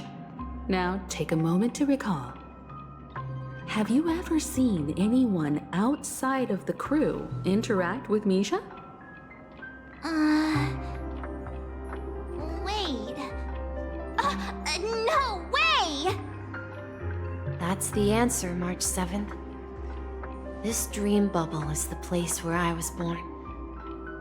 And I'm a dweller in this dream. Just like a memory zone meme. I should have stayed here and waited for you. But when reality and memories merged, I unconsciously pushed open that door and left the bubble with Clocky. So it's not that the Watchmaker's dream bubble is empty, but rather the stuff inside ran away? And the whistle you heard was the sound of the Express arriving at Penacony? That's one way to see it, but I believe there's a longer story behind all this. It's best for Misha himself to explain all the details. How about we start with your name? Now, should we call you Misha, or...? Thank you all for helping me rediscover my true self. Now, please allow me to reintroduce myself. I was born on Lushaka, in the Presmere system, adopted by seafarers Mikhail and Char. They gave me a treasure, a name that carried their hopes. Mikhail Char Legwork, or simply Misha. If you prefer, you can call me by a more familiar name, the Watchmaker. So, you're the Watchmaker himself? Unfortunately, that legendary figure is no more. I'm only a reflection of his life.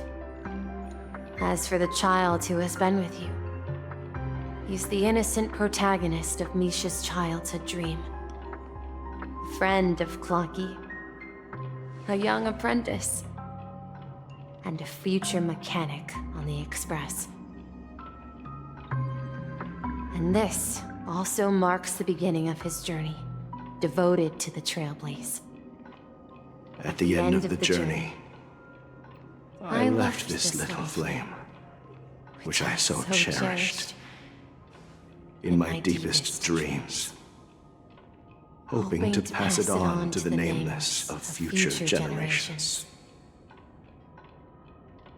However, he somehow left the dream bubble and forgot all about his task. I apologize for all the confusion this caused. Because he was born with a desire to trailblaze, wasn't he? I don't think Misha has forgotten his role as a guide. He remembered it, and that's why he mistakenly appeared as a hotel doorman in her dream from the very beginning. The one who brought our unconscious friend here must have been Misha. If that's the case, we encountered the Watchmaker's legacy from the beginning, didn't we? Well, I have a sarcastic friend who says I always take big detours and end up back where I started. Perhaps that's what every nameless has to go through. But in the end, you found me. I'm sure you're all wondering what my legacy is. I believe my hound has mentioned the Stellaron and my wealth.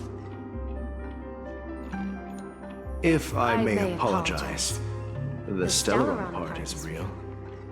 As for my wealth, however, it's nothing more than a baseless rumor. I left my homeland as a child and embarked on the journey of Trailblaze.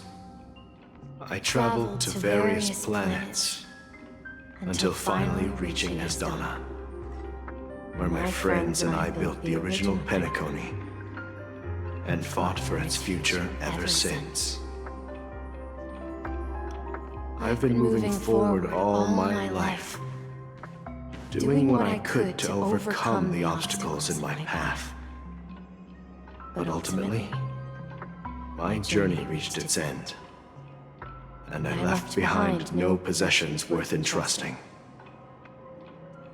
So, if you ask what's left within this worn-out train engine that can be called a legacy, I suppose it's the things that are still burning in the engine's furnace. Now that you're well aware of the current situation of Penacony, I certainly hope that you'll help me get this world back on track. But I'll leave that decision to you, for the path of Trailblaze is never paved by others. All I have for you is a story and 2 gifts. I want to give you my pocket watch. It has accompanied me throughout my long journey, guiding that naive child forward, and has been blessed with the presence of so many great people up to this day. And my hat, too. The one who navigated for me placed it on my head and planted a fanciful thought in my mind. The trailblazing expedition will never end. Now, it's time for you to make your choice. Once you've made up your mind, open that door and enter the long dream of an old man. I'll be waiting for you at the end of this corridor of time. All right, everyone, let's make a decision. Although I don't think anyone will have any objections.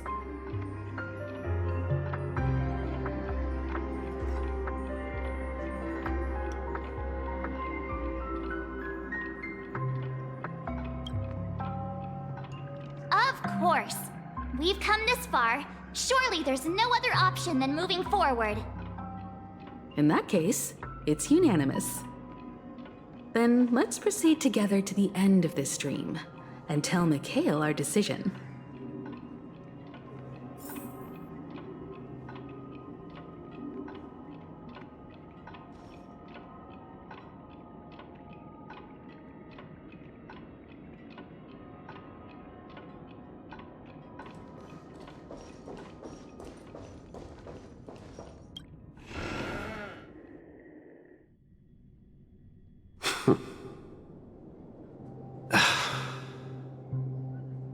Mikhail, where are you going?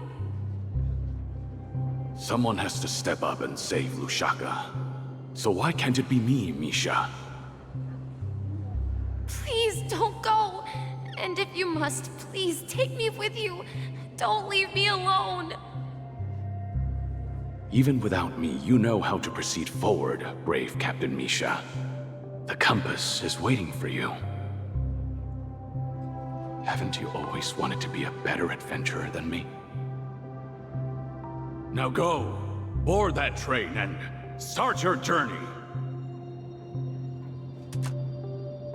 Where are you going, Mikhail? I'm going to clean the floor in the parlor car. I've promised the conductor. Wait, first tell me, did you fix this watch? Yeah? I know what it looked like before. Its chain was broken, the back case torn, and the marks on the dial all worn out. How did you manage to fix it? Well, it's hard to explain, but I knew it could be fixed. It's the hands, Mr. Amundsen. Its hands were intact and pointing in the right direction, so I knew there would be a way to fix the rest. I see. You'll work with me from now on. Haven't you always wanted to tinker with this train?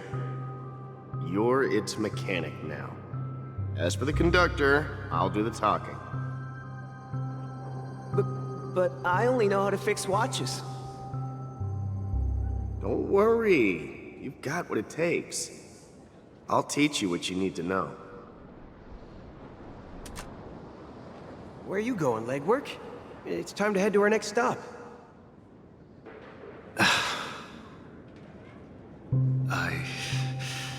I'm staying in Astana with Rosalina and Tiernan. I see. This place reminds you of home. The people of Astana have only achieved a tiny victory, and still have a long way to go towards true freedom. Hanunu needs us. Don't worry, not all journeys lead to the stars. Even if I leave the Express, our path of Trailblaze will continue. Yeah. I knew you wouldn't stay on the Express forever. Leave in peace, my friend. And, take this with you. This is Mr. Amundsen's hat. But why?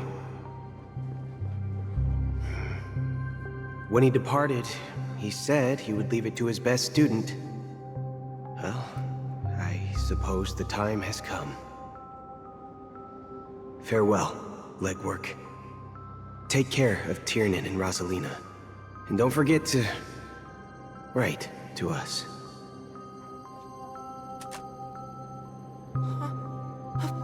Where are you going, watchmaker? Don't worry, Micah. Just going on a little trip. Someone has to be at the forefront of the interstellar frontier, and I'm the only former nameless in Penacony. So why can't it be me? Because you're all we have! Have you forgotten about Tiernan? The cosmos is way more dangerous now. What will happen to Penacony if we lose you too? But what will happen to Penacony if we don't find a way out? Tiernan. How could I ever forget him? I've spent countless sleepless nights asking myself why I didn't go with him back then. We Nameless won't stop. Don't worry, Micah. It's just a matter of getting back to my old profession. Just wait for me to come back. But if, and it's a big if I don't come back in one piece, then you'll become the next watchmaker. Where are you going, old man? Oh, you're here. Answer my question. What are you up to? Relax, Gallagher. I just came up with a great idea. Wanna hear it? Oh, come on. Aren't all your ideas just ways to get yourself killed? I may be blunt here, but you're the last remaining hero in Penacony. If you die too, the secret of the Stellaron will go to the grave with you. Yes, I'm afraid there's no way out in Penacony, so I'll have to consider alternatives beyond Astana. We'll organize a festival using the Watchmaker's legacy as a facade, and send invitations to the entire cosmos to gather people here. So, a desperate struggle against the family? Desperate? Don't we have you here, my friend? This task is challenging, But what hasn't been challenging for us along the way? Well, whatever you do, remember, make sure to send an invitation to the Astral Express. Misha! Where are you going? Oh, it's you, Clocky. Take me to Dreamflux Reef. Last night, I had a long dream about the day we met. I want to write down that dream. Write it down? Why? Oh, so I won't forget it. Do you remember how you got your name, Clocky? Of course! You told me that when you were a kid, you lived in a room full of clocks. Those wall clocks and pocket watches grew up with you and were your best friends. Yes, but what I didn't mention was there's a funny misunderstanding behind it. I was a kid, and there was always a special pocket watch in my memories. It was with my grandpa, guiding him on his sea voyages and leading the way in his every adventure story. I wanted to have a pocket watch like that too. And that's when you appeared in my dreams. Yeah. Every night, we boarded the compass and set sail together. But you know what? It wasn't until the day my grandpa gave it to me that I realized it wasn't a pocket watch at all.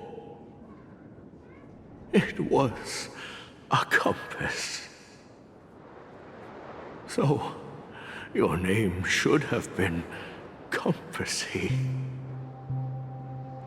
And the watchmaker is just a nameless.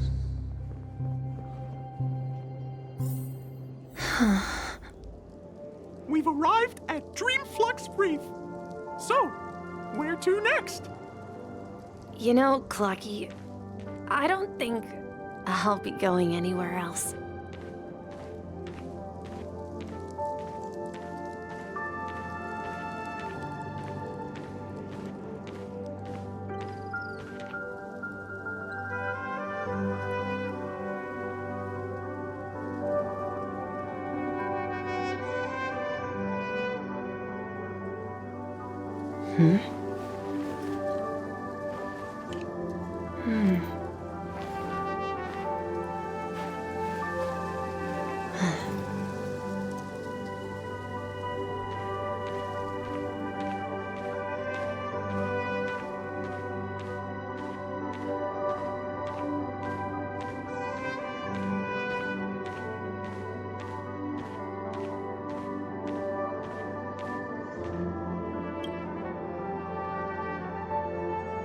I've traveled far enough.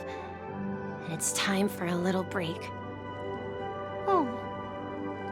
So, we'll set out again. When you're rested? No, I'll stay here. And then, this is where it ends.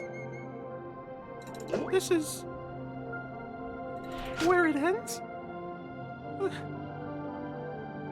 What do you mean, Misha? You told me that the trailblazing expedition would never end. Yeah, that's what I said.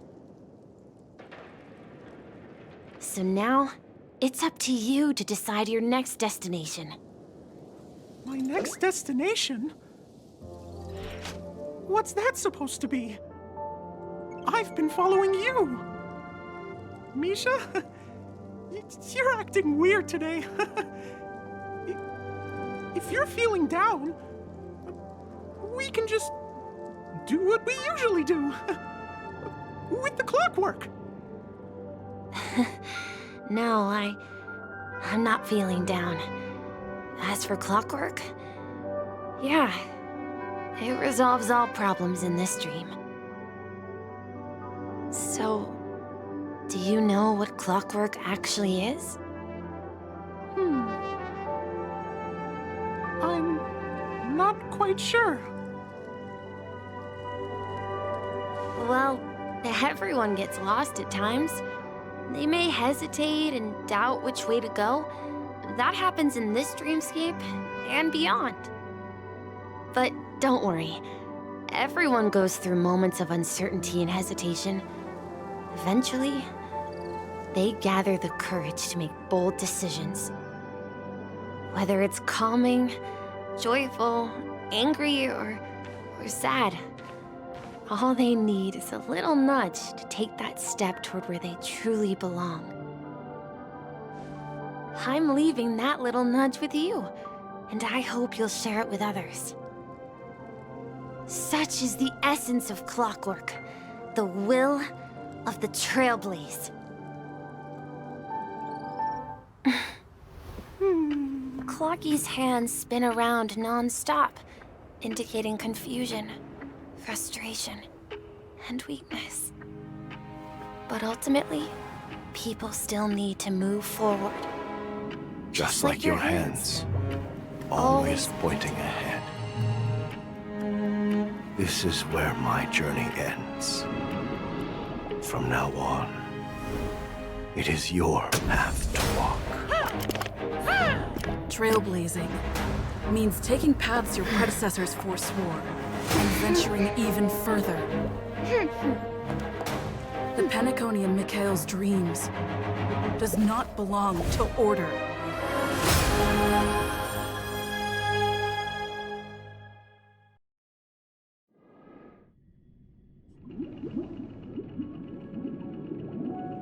I can't believe that Eon would cast a glance at Penacony at a time like this. Is it because of the resonance from the legacy of the Trailblaze? Or perhaps the bond between you is so strong that it even impresses an Eon? Well, there might be another possibility. Perhaps they want to witness, on behalf of the fallen Eons, who will hold the future of Penacony. If that's the case, on behalf of the Dream Master of Penacony and the 107,336 members of the Oak family, I'm extending a formal invitation to all of you. I'm cordially inviting you all to the Penacony Grand Theater to participate in the upcoming Charmony Festival. And, of course, you won't be in the audience, but on center stage. Since the future of the Stellaron, Penacony, and even the entire cosmos is at stake, let's draw a conclusion there, in all fairness. If you truly believe in Akavili's path, then show me their courage and determination.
Please stay tuned.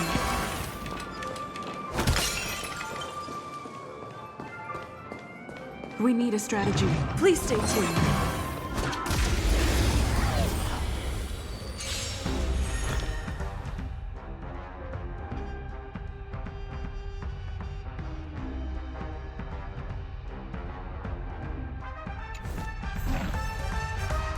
Time to test our rapport. Dreams do come true. Commencing support. Enough. It's time. So, you in the mood for another?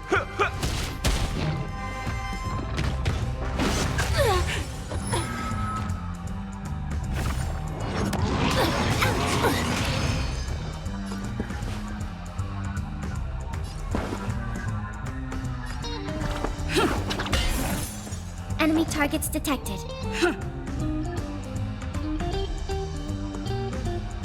I'll contain them. Enemy data secured.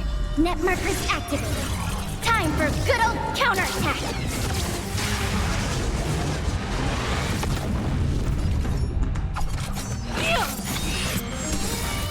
You've arrived, huh? Step up, let's see ya. By the order of the Ten Lords, execute the Marastruck!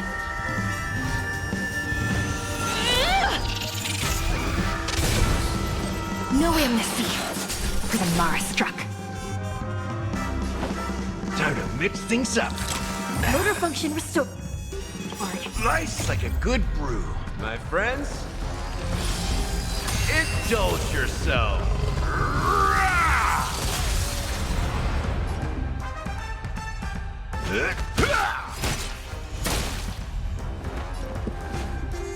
Let's improvise.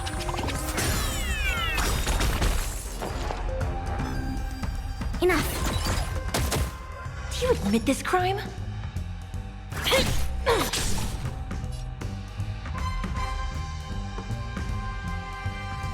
The mood is set just right. Let the show begin!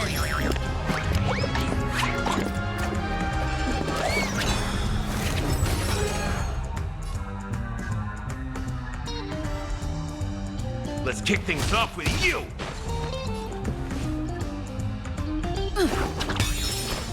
Commencing support.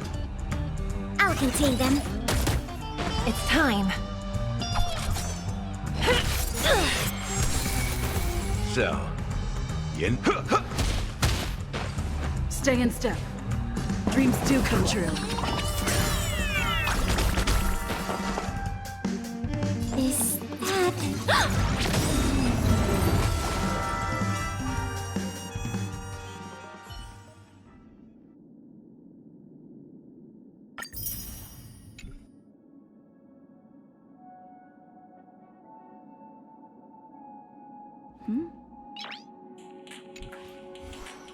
Noise.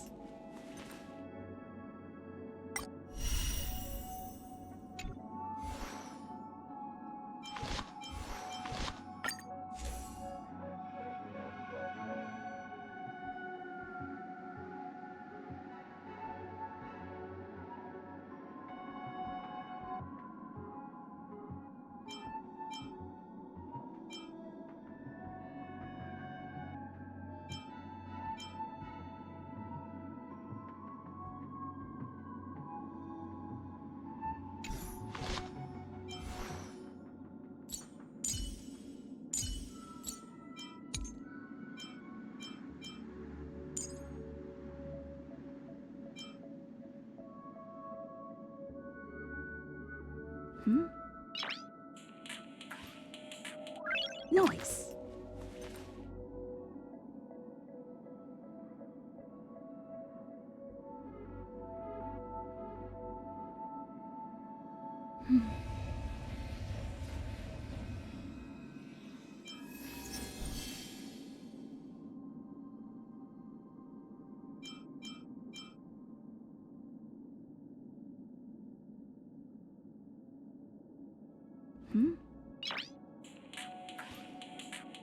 Noise.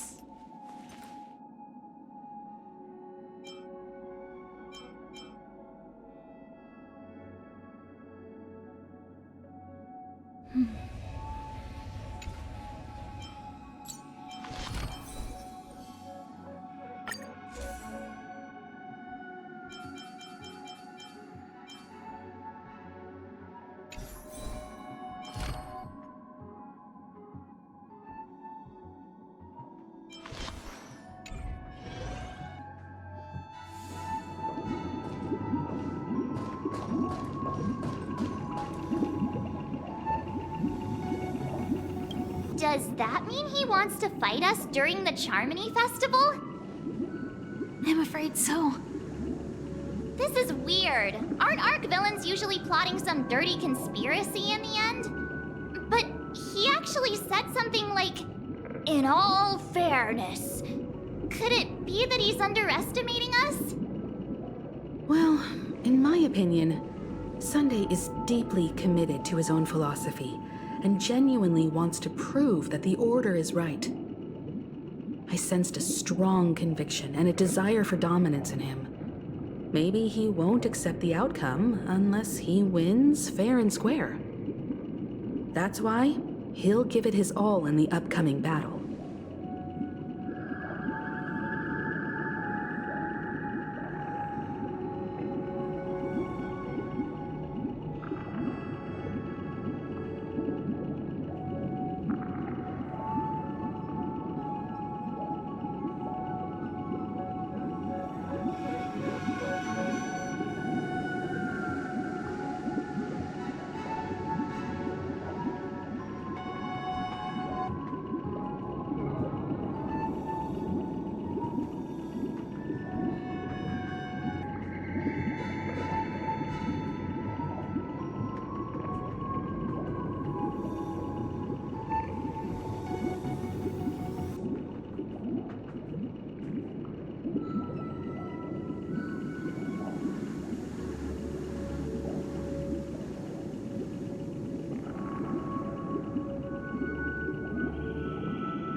Yeah, you're right.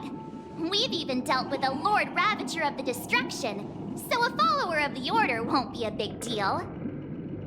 Anyway, we can't leave the Stellaron unchecked.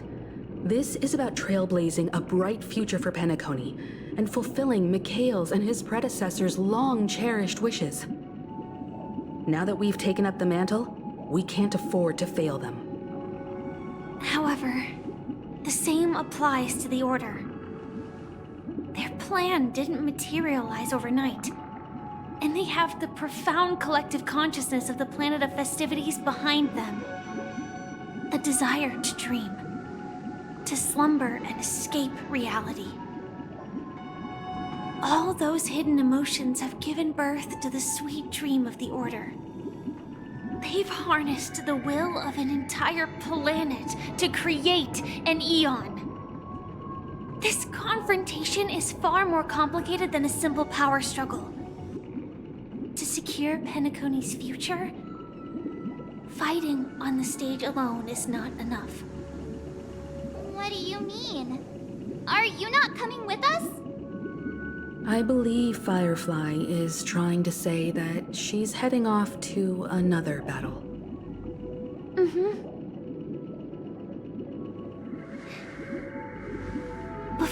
left, the Destiny Slave told me that this journey would bring unforgettable rewards. Even though the script he gave me only had a few lines, I couldn't ignore them. Because one of the lines said, "I'll experience death 3 times in the land of the dreams." 3 times? This can't be serious, right? The first time was a painful death when I was stabbed by the Blade of Dormancy, which led to all subsequent events. The script will always come true, but in a way that will only be revealed when that page is turned. So now I've understood the meaning of my second death. And I am prepared to face it. If all goes well, my efforts will provide crucial support for you. Only by achieving victory in this battle can we secure a future for Penacony. And only then, my third and final death won't come true in the most terrible form. The most terrible form? Does that mean... The true death, where everyone in Penacony loses themselves completely in the eternal sweet dream of the Order. We must do everything we can to prevent that. Have you made up your mind, Firefly? Yes. Otherwise, I wouldn't be here. Thank you again for your assistance for the Astral Express. May we meet again, in reality. Yeah. Farewell, everyone. May your trailblazing expedition never end.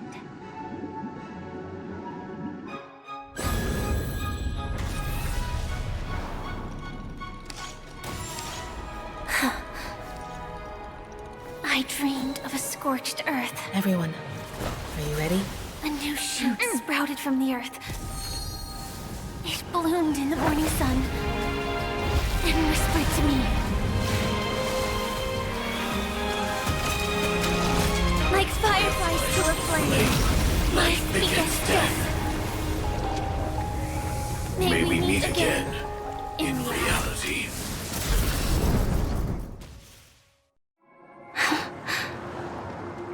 After today, Japella's name will disappear from cosmic history, and the Everflame Mansion will take its place.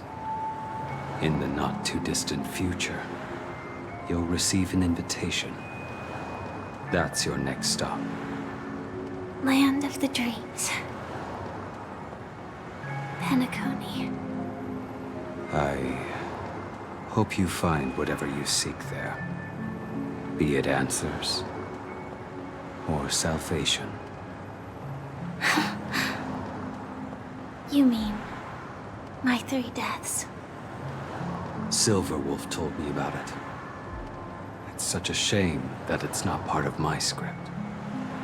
Well, I want to live.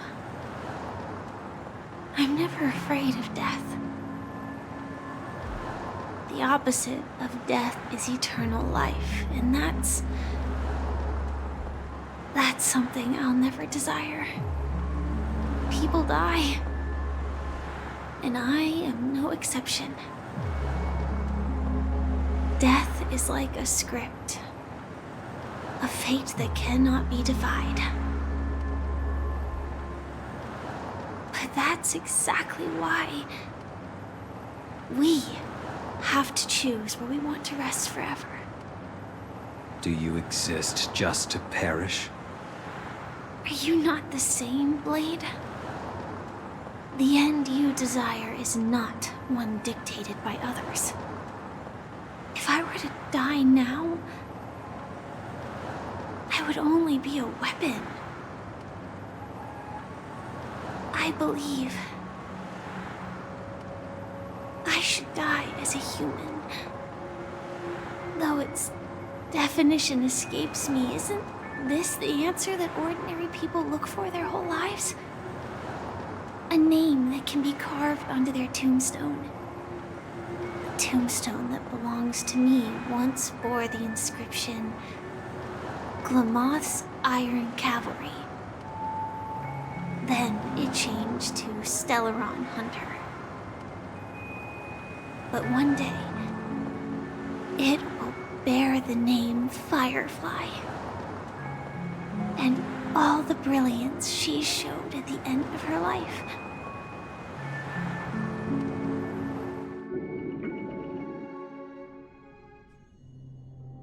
That's quite unexpected, old man. Who would have thought your crazy plan would actually work? Do all you nameless fools just act on a whim?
can sense that this false sweet dream is coming to an end. The Nameless may be young, but they had the ability to achieve this goal. Just like you did in your time. It's a shame you won't be able to see it firsthand. Maybe I won't either. Once something fictional is seen through, it ceases to exist. Yeah, not just those Nameless. Even Mr. Wings is just like you. Stubborn, won't listen or give up, no matter what. Well, fate is unpredictable, I guess. If we weren't bound by those cursed paths, maybe we could have had some good talks. But in the end, we managed to do it. And now we can find solace. Remember how those idiots cursed us? They said, "Go to hell, you worthless traitors!" Well, I don't know if they really meant it, but if longing for freedom means going to hell, then I'll be joining you soon, you fool. Let's get together and have supper again in hell. Oh, I almost forgot. There's one more thing. Here's to you. A glass of hello and goodbye, Trailblazer. To the imperfect tomorrow.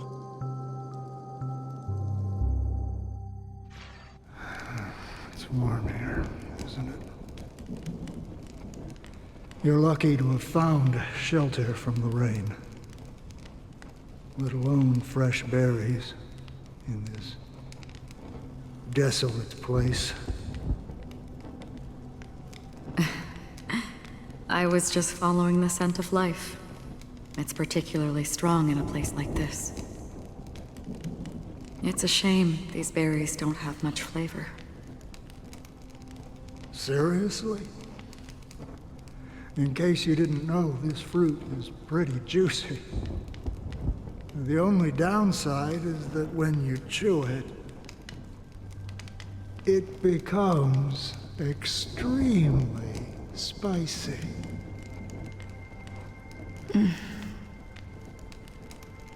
Have you lost your sense of taste?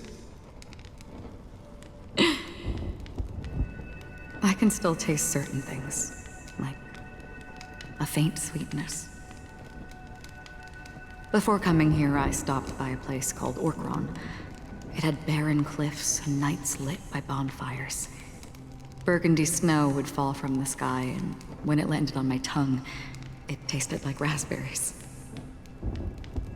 The flavor wasn't exactly sweet, but it left a lasting impression.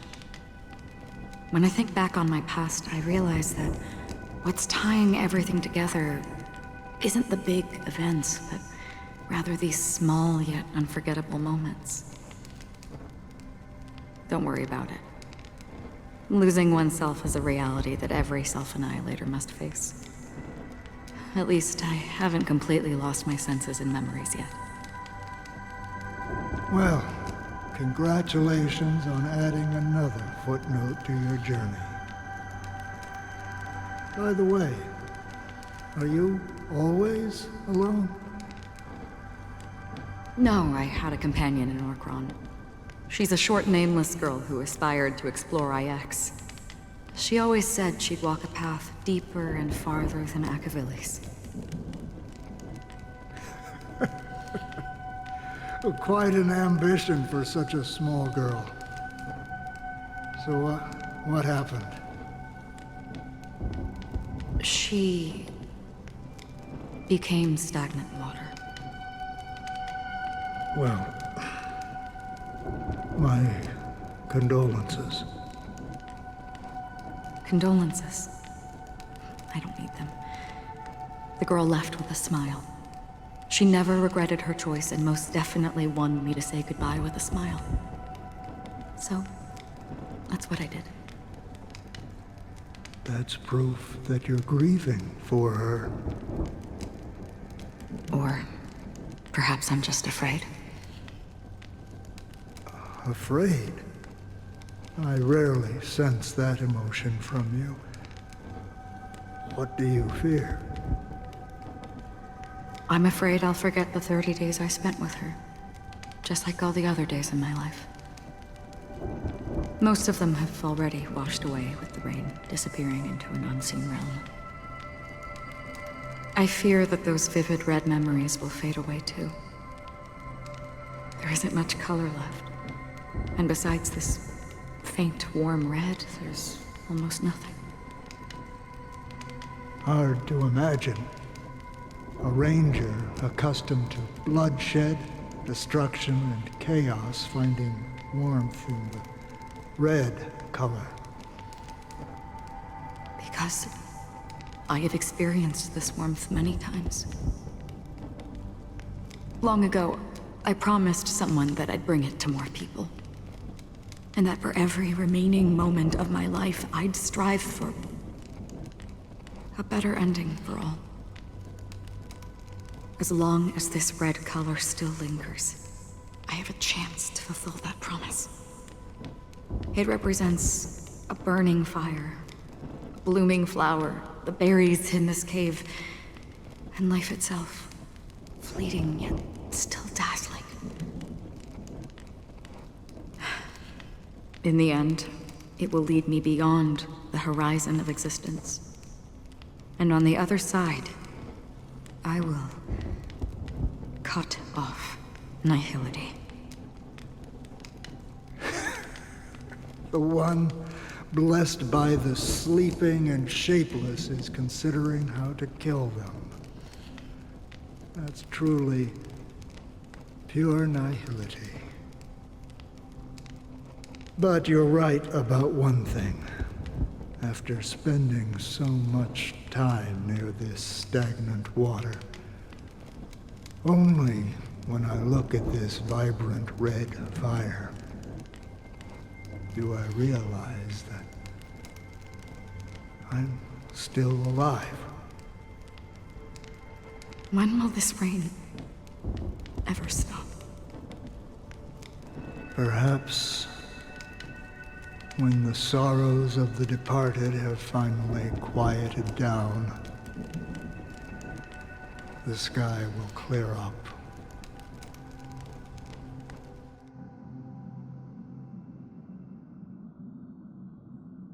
Have you heard of a planet named Biari Scamandros, Don Hung? It's one of the Paradise Kingdoms under the influence of the Harmony. A sought-after wonderland for the inhabitants of the Dardanu Major and Minor systems. Half an Amber Era ago, the family held an unprecedented festival there. And after that, everyone on the planet became part of the family. Do you think the same thing will happen on Penacony? Yes.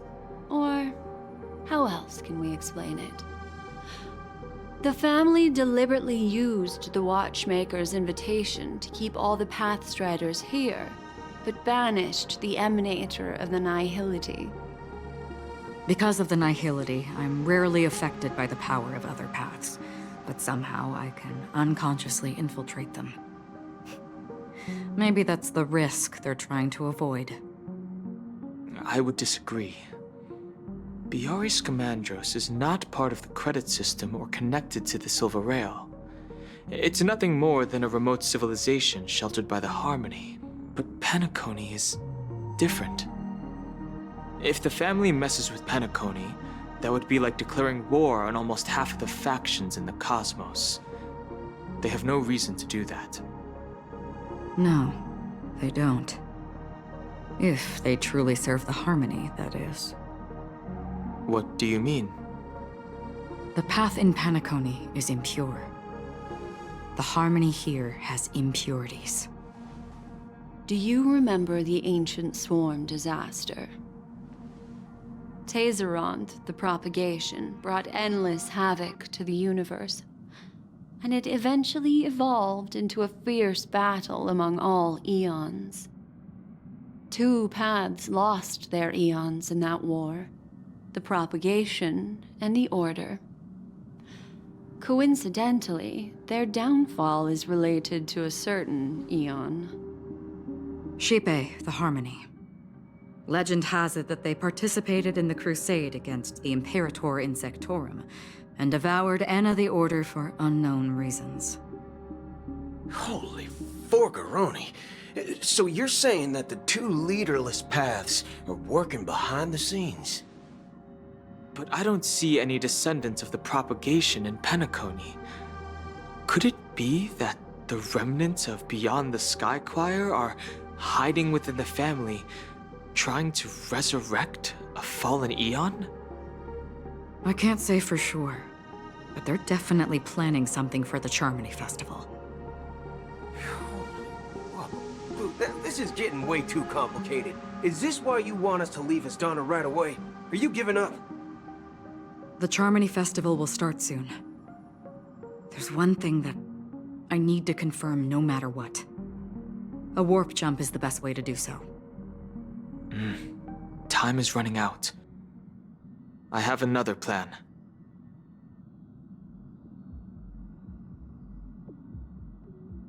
Hold on. Are you thinking of using the Jade Abacus of Allying Oath? Exactly. The assistance from the Lawful Cloud Knights would be enough. Think it over carefully. You can only use that once in your lifetime. I have considered it thoroughly. My companions are...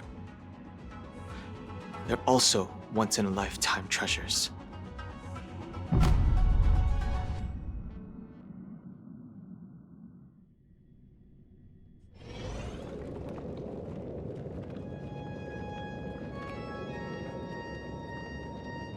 Are you the only one here, my child? The Nameless is quite the diplomat. Our secrets have spread like wildfire within the family. And IPC starships are gathering towards Astana. This is a crucial moment for us. So, where is the Chosen One who harmonizes the varied sounds?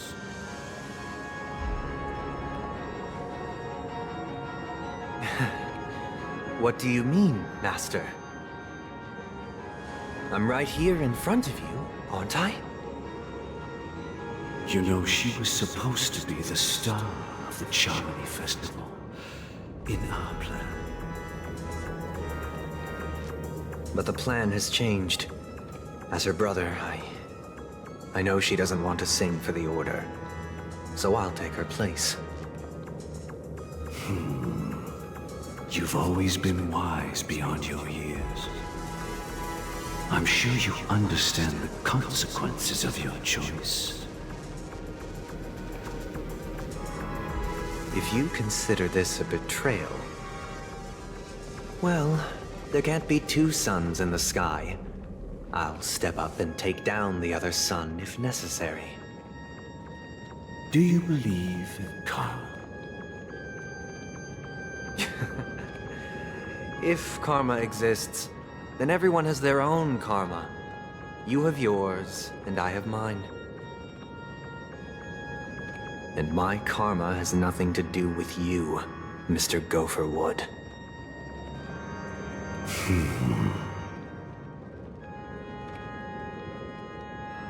All right. Since you're willing to sacrifice yourself for her, I'll grant your wish. Well, the compromise came sooner than expected. Why? You and your sister were born as twins of the Order. And one of you is destined to follow this path to the end.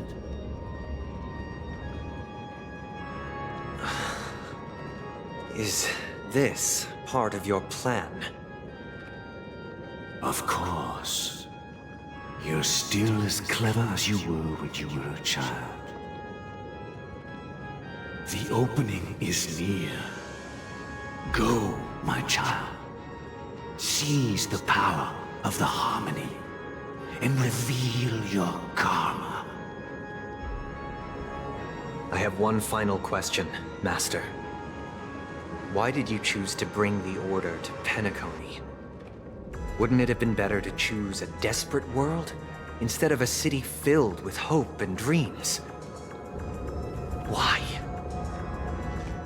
It's for justice, my child. If we lose justice in our hearts, we'll make the same mistake as the Harmony did.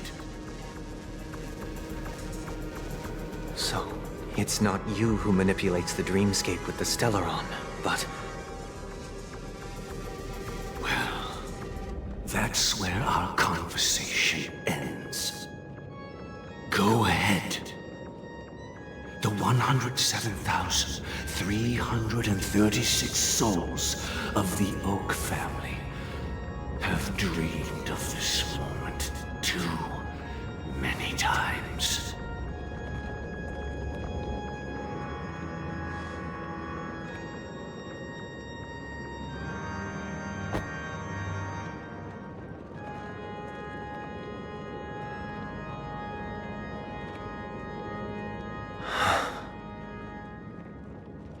I shall ascend to the heavens, becoming the scorching sun.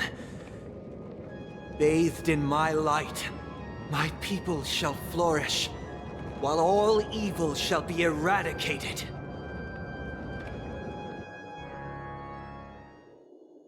This is the interior of the Penacony Grand Theater. It's quite exhilarating to be flushed into the air by Soulglad. But why is the venue still closed when the Charmony Festival is about to start? And not only that, the entire theater is eerily quiet. No audience, no staff, no one around.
even if we're late, a grand theater like this shouldn't be completely empty. Let's explore around. Be careful, everyone.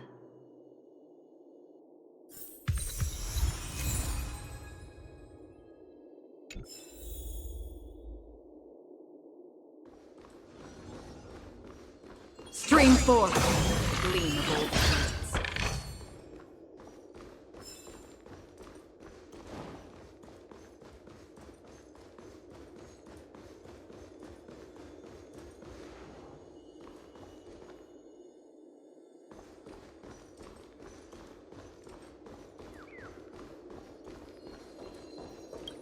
Gosh, the atmosphere here is so creepy and unsettling. Even if there's no audience yet, there should be some staff around. Why is it so silent?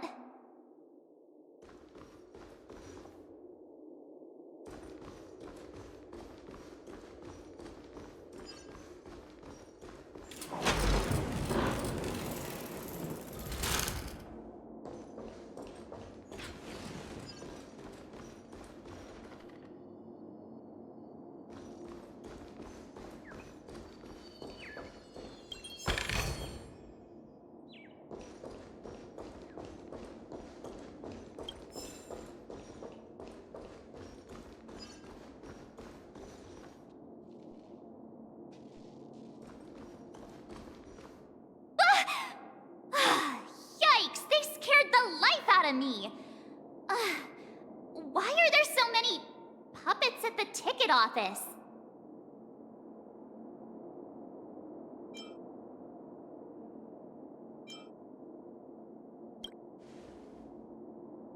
What? You're so annoying. Stop scaring me. Are these puppets part of the stage setup? Even so, it's so eerie that the entire front hall is empty.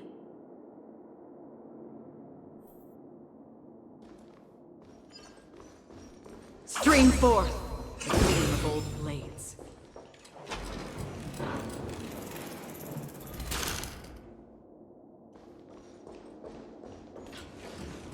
I'm seriously scared they might start moving. Let's just leave, please.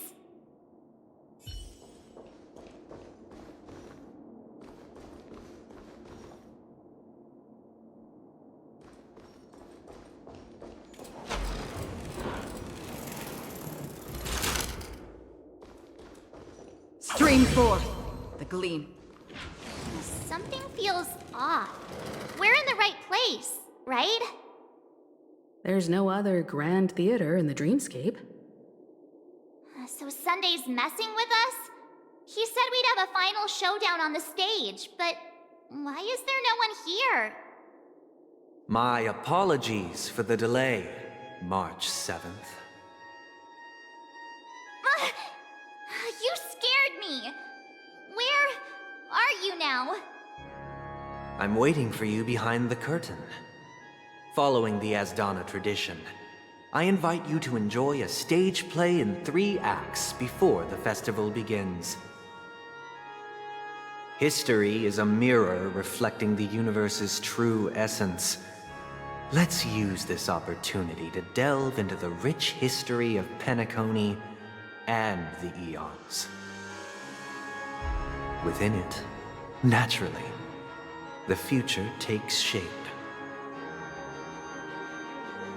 Let us commence with the dawning of the world.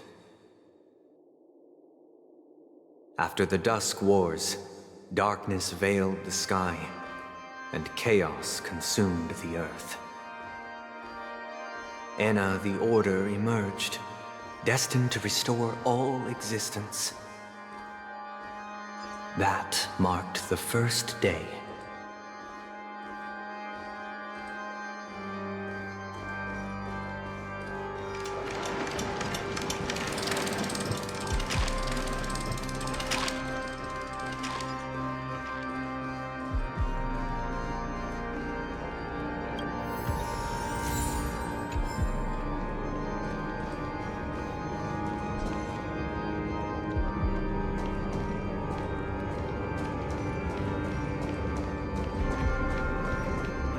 They gathered nebulae and forged them into picks, thus creating a grand lyre with black and white keys. Strike the white keys, and the sun rose. Strike the black keys, and the moon rose. And so, the cycle of day and night arose. That marked the second day.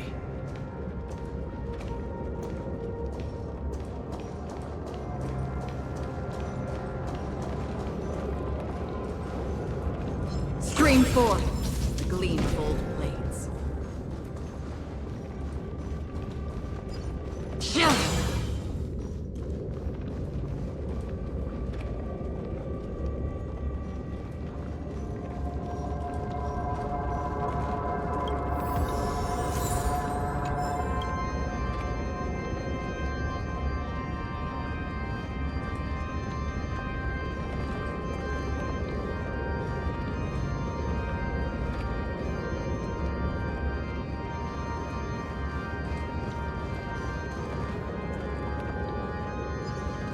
Stream forth the gleam of old blades.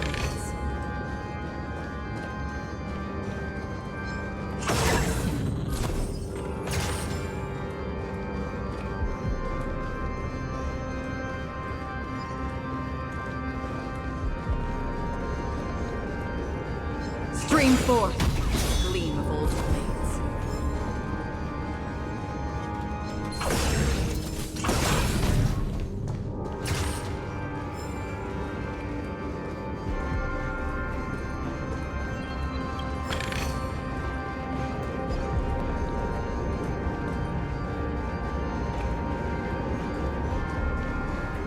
The puppets are gathering around the frame.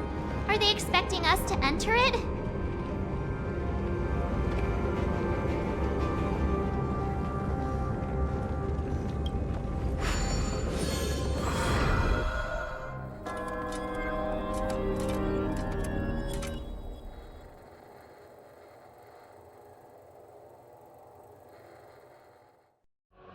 Where are we now? The atmosphere here looks similar to Sunday's inner world. Perhaps this so-called stage play is created with his abilities. This act is named Ode to Prisoner. Given the atmosphere here, I believe it's about Penacony's past. I thought things were finally looking up as I managed to dodge prison during my recent trailblazing expeditions. But now it looks like I'll be back behind bars again.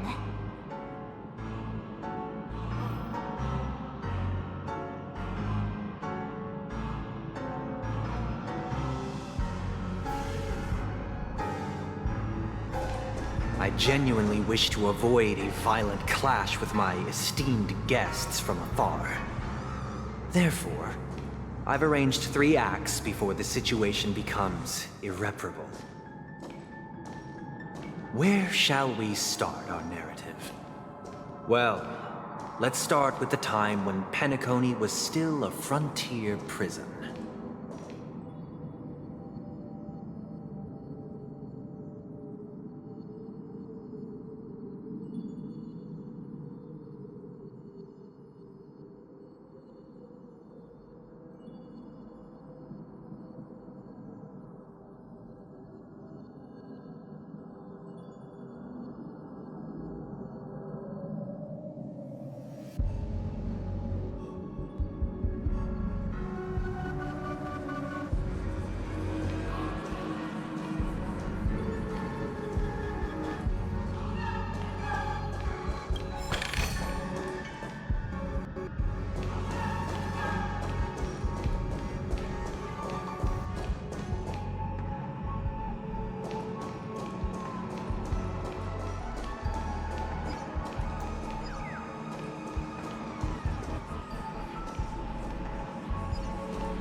Stream forth the gleam of old blades.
In 2147 AE, a prisoner named Hanunu ignited a struggle for liberty and emerged triumphant. IPC referred to it as the War of the Frontier, while the Asdanians dubbed it the War of Independence.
It's true that Hanunu was a legendary hero, but it must be acknowledged that while he bestowed freedom upon the prisoners, he didn't grant them true liberation.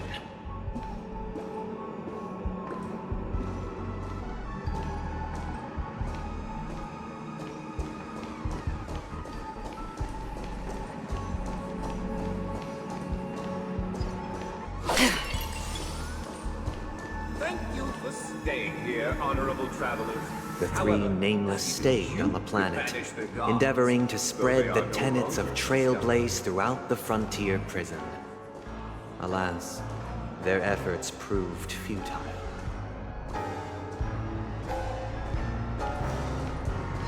Stream forth, gleamful.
Let's build another prison. Once again, Asdana was engulfed in war. This time, the enemies originating from within. The prisoners remained prisoners for the rest of their lives, fighting for freedom rather than living for it.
I hope you like this land of freedom on a scorched earth. As you can see, their sentences have long ended, and the IPC guards have long been expelled.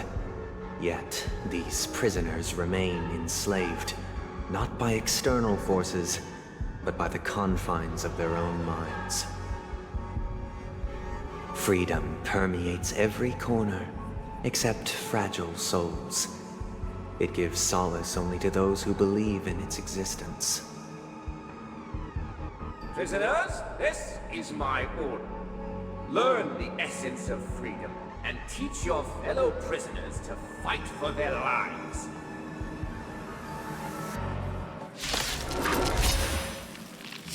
Hey! Why do we have to fight while enjoying the show? For I desire not only your enjoyment, but also your assistance in its completion. Don't move, okay? Existence is fleeting as the dawn's dew, destined for oblivion.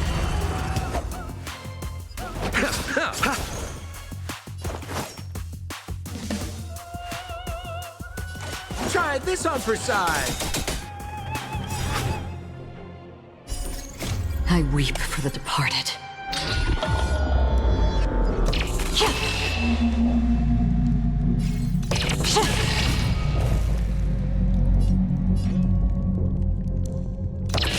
Dusk's reign, it too shall fall. I underestimated you. Why don't you stay and play for a while? Let's pick it up a notch. Let's play hide in 1,000 faces in 1,000 places. Can you find the answer? Did you come here of your own volition? Or was it fate? On the still waters of oblivion, I guide the wandering souls. Pity, you chose the wrong enemy. Sounds like more business knocking.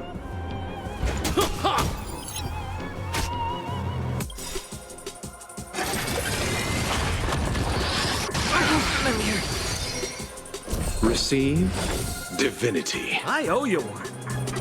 What are you waiting for? The customer is king. And for me to portray the king, well, you gotta make it worth my while.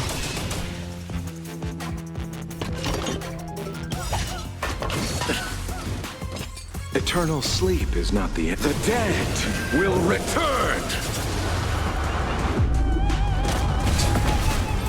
That which is seized must be repaid. We're just having fun.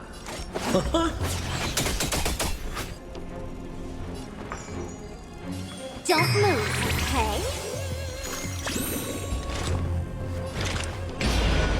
Existence is fleeting as the dawn's dew, destined for oblivion. No one can restrain you anymore. You are free. Thus concludes the first act. Amidst a raging war, the frontier prison headed toward becoming Land of the Exiles. This must be how Penacony was constructed. With the aid of outsiders, the prisoners were finally liberated and established the Land of the Exiles. However, it appears that Sunday aims to convey the spiritual plight of the prisoners more than the physical aspects of imprisonment. This show is a bit too literary for my taste. But the battle part is quite easy to understand. Anyway, we've arrived at the exit. Let's go!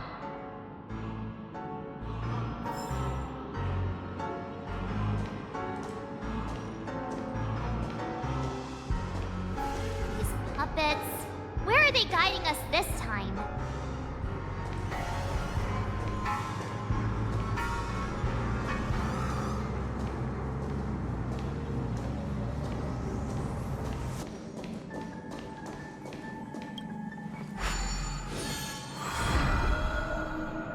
They transmuted streams of stars into inked nibs, creating symbols to be pronounced and counted. They molded stardust into flowing rivers, assigning the righteous upstream and the unjust downstream. Thus, all things were marked, and the world learned to discern between good and evil. That marked the third and fourth days.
Look, another frame!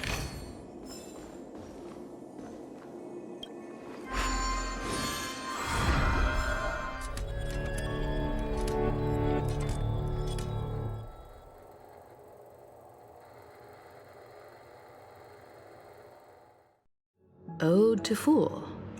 This must be the second act. The surroundings are different from before. The stage decorations look a bit tidier now.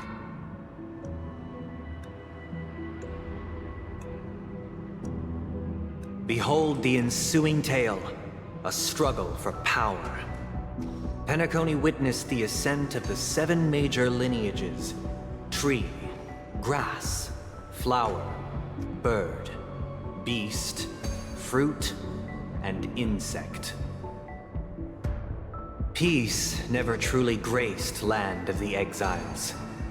The history in this era is rich and intricate, so please allow me to present it in allegorical form.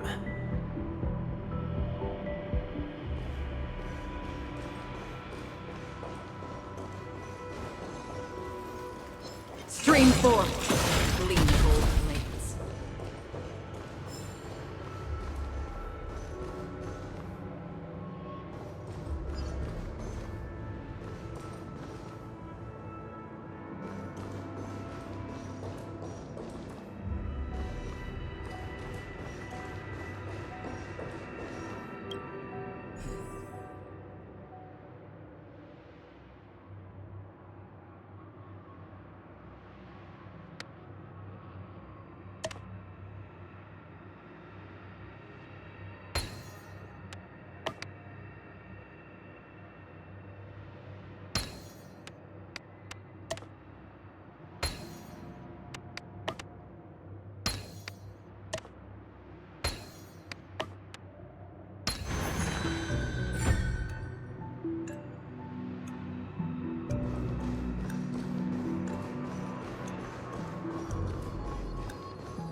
Welcome to this mansion, dear outside. Stream forth. Land of the Exiles was in disarray, besieged by both internal and external perils. Though the 7 major lineages appeared united on the surface, each harbored their own ambitions, leading to ceaseless conflict.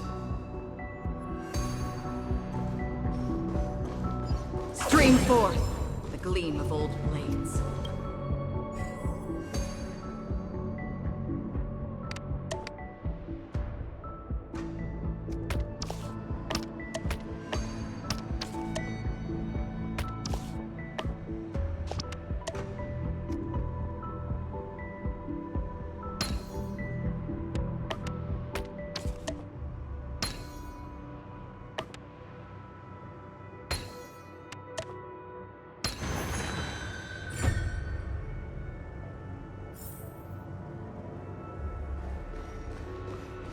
important. We are the pillars of this mansion. The Black Plum family was the first to fall. They withered away in the White Desert event, orchestrated by the Alfalfa family. Because Master shaped you from clay, but forged me from fire. I'm superior to you. My child, you did not serve the old master. The leader of the Alfalfa family sought to defect to the IPC, trading freedom for survival. However, his eldest son slew him in the name of righteousness, and ascended as the new family head. Scream forth, the gleam of old blades.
Scream forth, the gleam of old blades.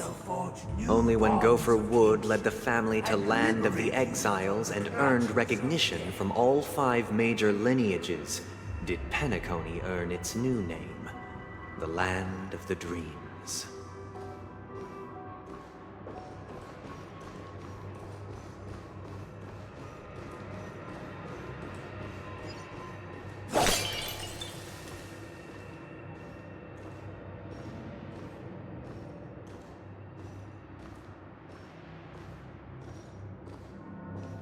Dear outsider, I beseech your aid in purging this mansion of the poison spread by the lurking instigators.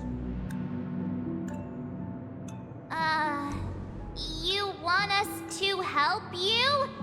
What do you need? I wish they could regain their reason and cast away the shackles of hypocrisy. This is the second act. Looks like it's about Penacony's journey to becoming the Land of the Dreams, during which the family plays a crucial role. But this new master seems like a bad guy to me, don't you think? Perhaps this is the truth Sunday is trying to express, if you read between the lines. The Harmony changed Penacony just as the guards once did.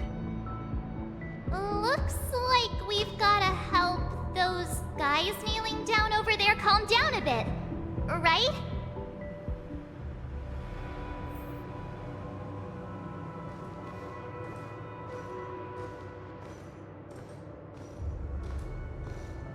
Either I shall be my own master, or I shall return to my former master.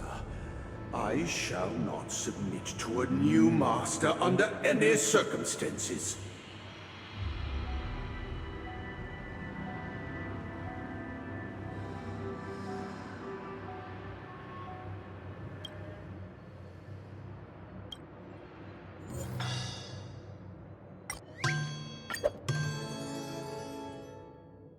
Without a master, who can grant me true freedom?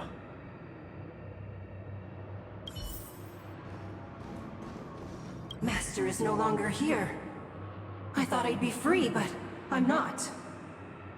Now, without my master's command, I'll have to seek guidance from the blind.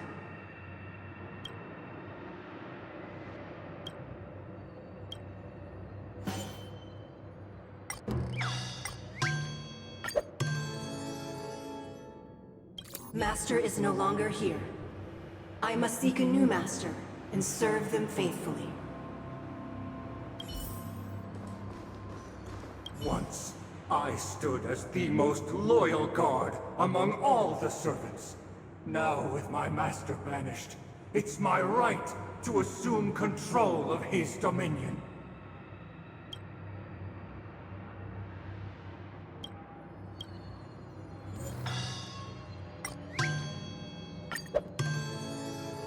My former master has long departed. But why do I still fear the remnants of his creation?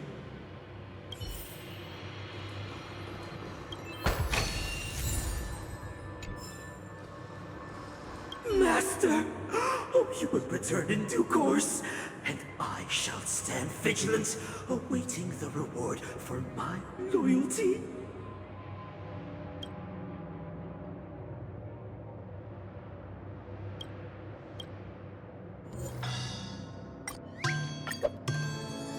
Master, now that you have gone, I shall wait no longer for my reward.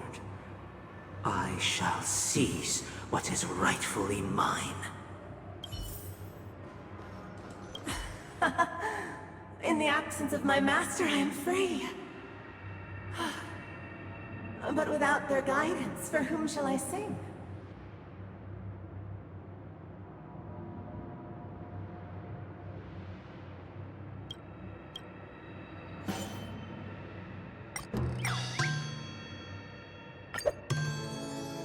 I shall sing for my new master, just as their noble voice once resonated throughout the cosmos. Thank you, dear outsiders. My servants have regained their sanity. Heed me, one and all. Your former master shall not return. It is through righteousness and unwavering support for one another that we shall attain true perfection. Cast aside the veils of hypocrisy and embrace one another. Get ready. Looks like another fight is about to begin. Listen, the snowman is all has gone. The sky trembles, and the earth teeters on the brink of collapse. At the edge of the silver universe, the first buds sprout under the rising sun. Don't move, okay? Did you come here of your own volition? Or was it fate? Existence as fleeting as the dawn still, destined for oblivion.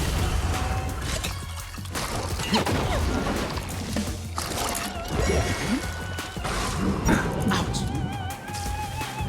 Pity, you chose the wrong enemy. We're just having... I weep for the departed.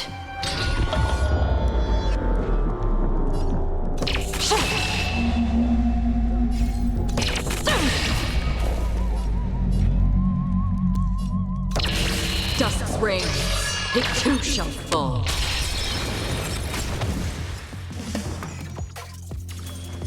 Let's pick it up a notch. Let's play hide and seek. 1,000 faces in 1,000 places. Can you find the answer? Another journey begins. On the still waters of oblivion, I guide the wandering souls.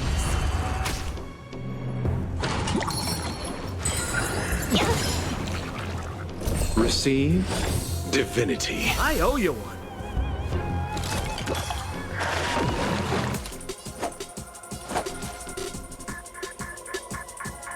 Abyss flower, bloom. Don't worry, it's just a scrape. That which is seized must be repaid. Sounds like more business knocking. Don't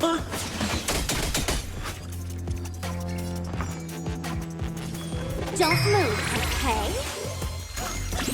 Did you come here of your own volition? Existence as fleeting as the dawn still, destined for oblivion.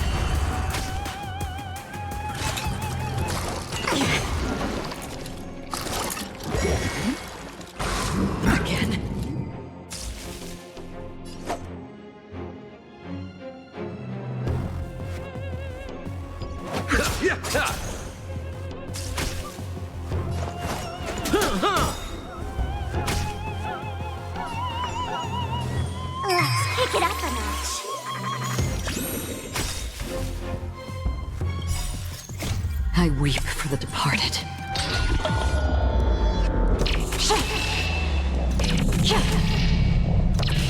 Dusk's reign, it too shall fall.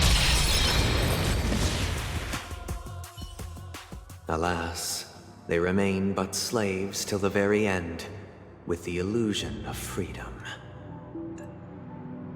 Thus concludes the second act. Amidst an illusory harmony, Land of the Exiles charted its course toward becoming the planet of festivities. This is how Penacony fell under the family's control. Since the arrival of the Harmony, the Land of the Exiles has undergone dramatic changes, not all of which have proven beneficial. This guy really loves dramatic scenes. Bet he comes from a whole lineage of stage performers.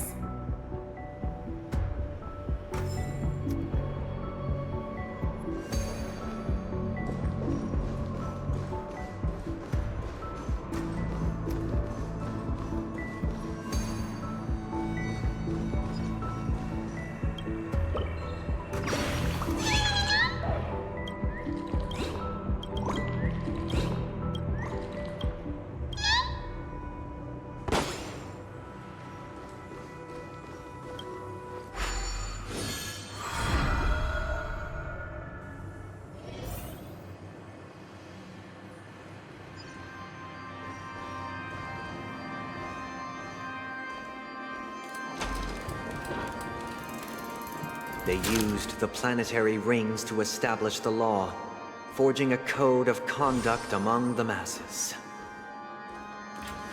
A grand lyre with black and white keys served as an instrument, while symbols of articulation and numerical notation took the form of musical notes. The downward flowing river became a melody, and the canon of law dictated the form. Thus, all mortals found their unique place within this symphony. That marked the 5th and 6th days.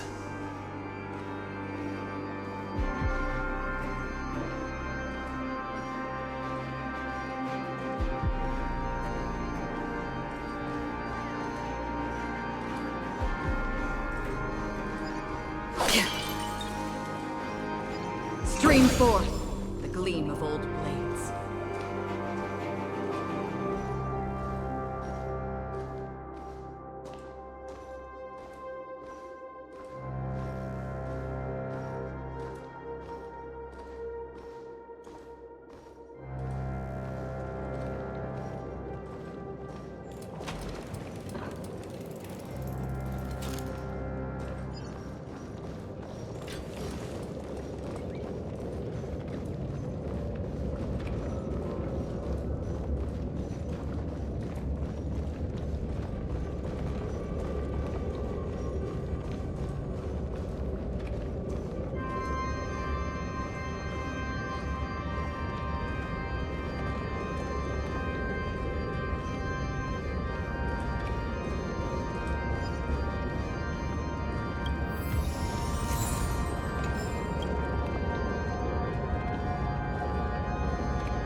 This guy is really into these puppets.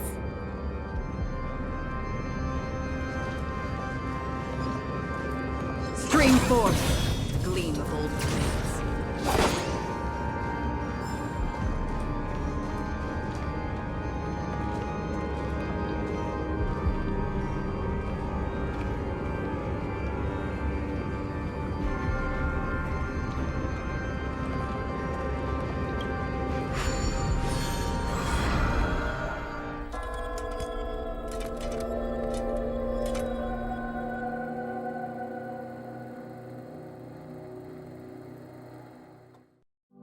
Oh, I get it now.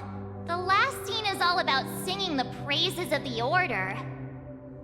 And the atmosphere here is completely different from the previous two scenes.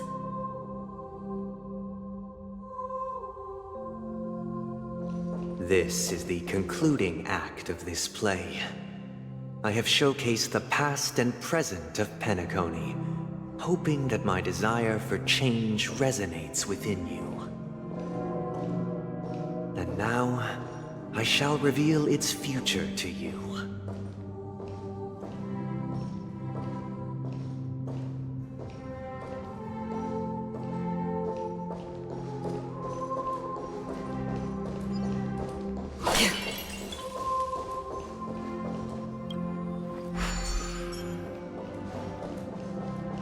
Stream forth, gleam. Responsibility for the people.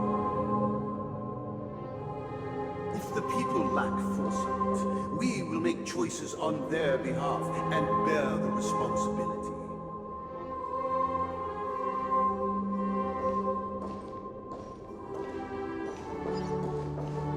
Stream forth, the gleam of old blades.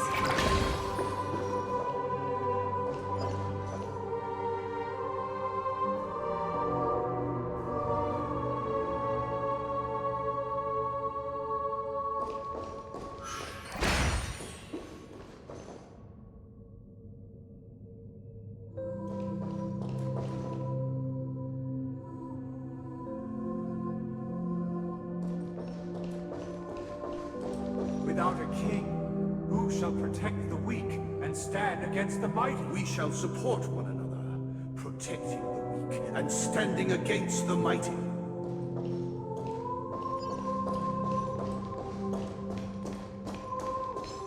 Stream forth, the gleam of old blades.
Without a king, who shall govern the movement of stars? Before the arrival, The ebb and flow of time. everything followed its natural course, and so it shall continue even after the king's departure.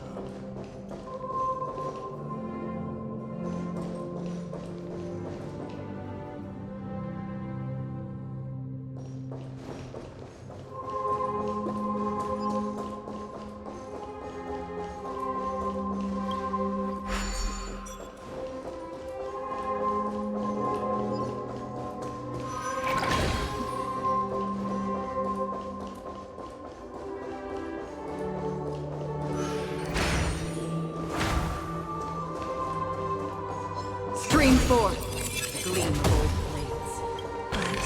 But after the king's departure, We no longer have room for a king, for we have become kings of all things.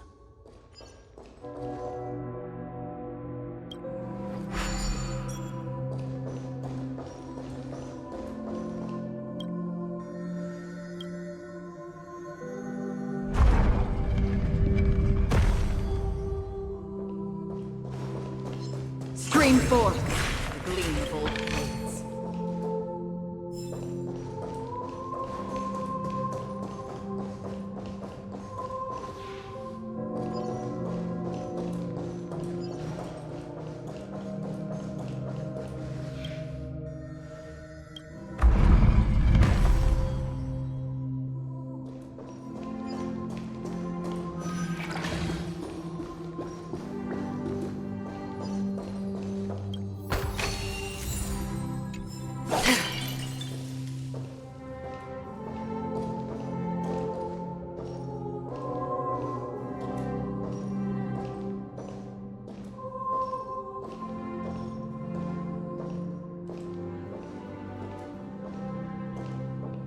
Hey, aren't we supposed to kick off a short story and have a fight here just like we did in the previous acts? Why aren't any of these puppets saying anything? Perhaps we'll need to complete the story ourselves, just like we did before. So, do you think their mind needs tinkering or something?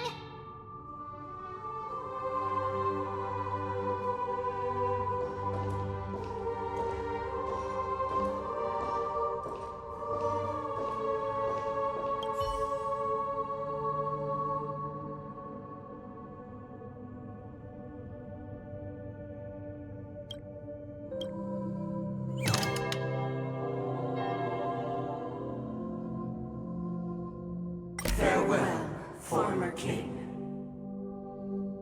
We no longer have need for a king, for we have become kings of all things. Farewell, former king. How did it go? You can't change them? What does that mean?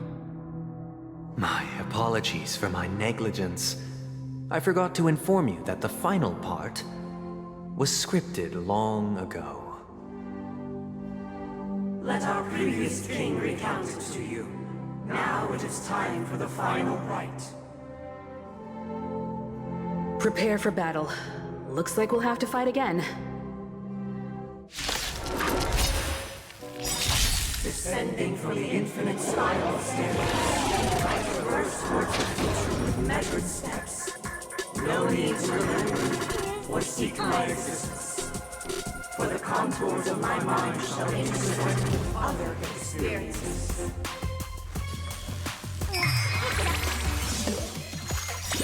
Did you come here of your own volition? Let's play hide Or was and it fate? seek. 1,000 faces in 1,000 places. Can you find the answer?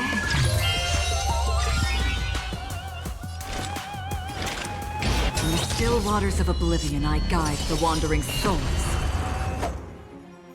What are you waiting for? The customer is king. And for me to portray the king, well, you gotta make it worth my while.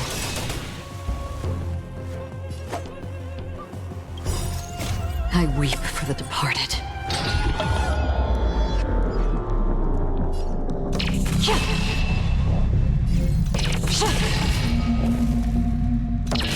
Dust's reign, it too shall fall.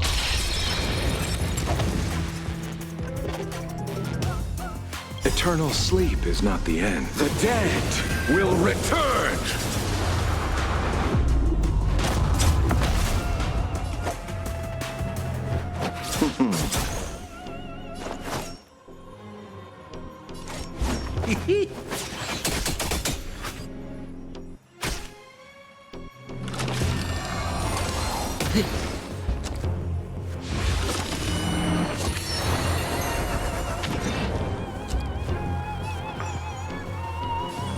Don't move, okay?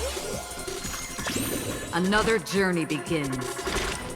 Existence as fleeting as the dawn's dew, destined for oblivion. Receive divinity. I owe you one. That which is seized must be repaid.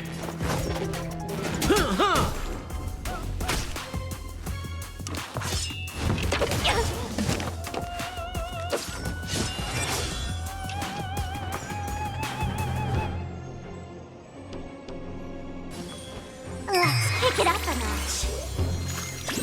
Did you come here of your own volition? Or was it fate? In the still waters of oblivion, I guide the wandering souls. Allow me to see you off. Senpo Koski always takes care of it. I weep for the departed.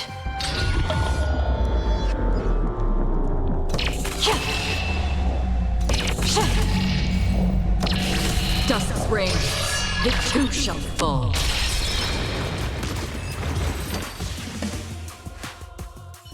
In the hushed expanse of a nocturnal reverie, I leave faint traces behind.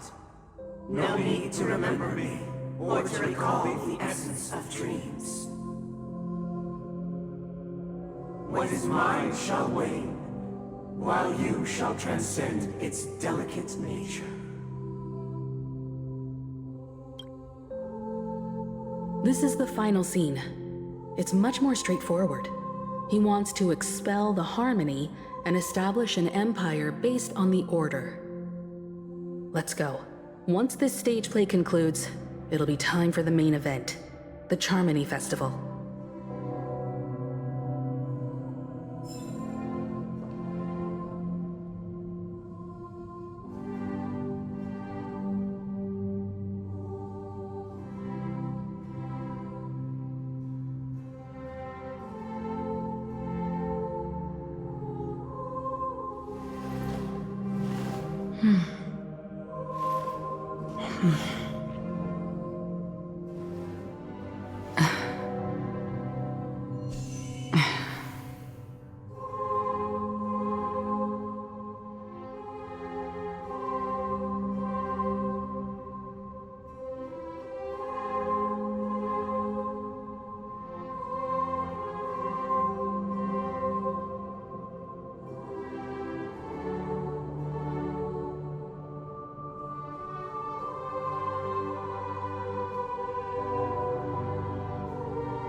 imbued the world with meaning, perfecting all things in the heavens and on earth. Then, they rested from the labors of creation. Yet, all beings cried out to Enna. Under the banner of the Order, you have defined all things in the cosmos. But this made us realize that we are but puppets in your hands. Thus, on that day, all beings united and cast the Eon into the abyss of oblivion. This Grand Theater looks totally different. Is this the power of the Order? Everyone, get ready. This could be a tough battle.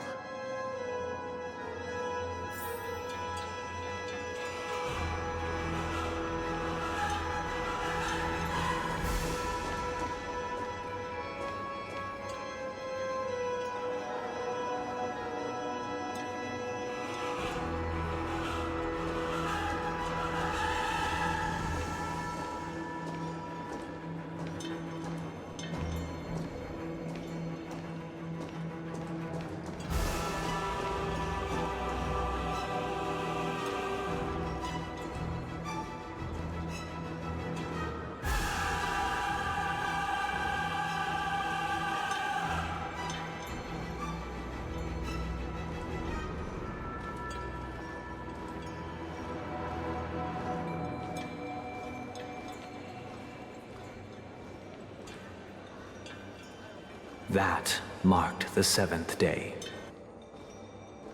Cheers and chants reverberated in unison.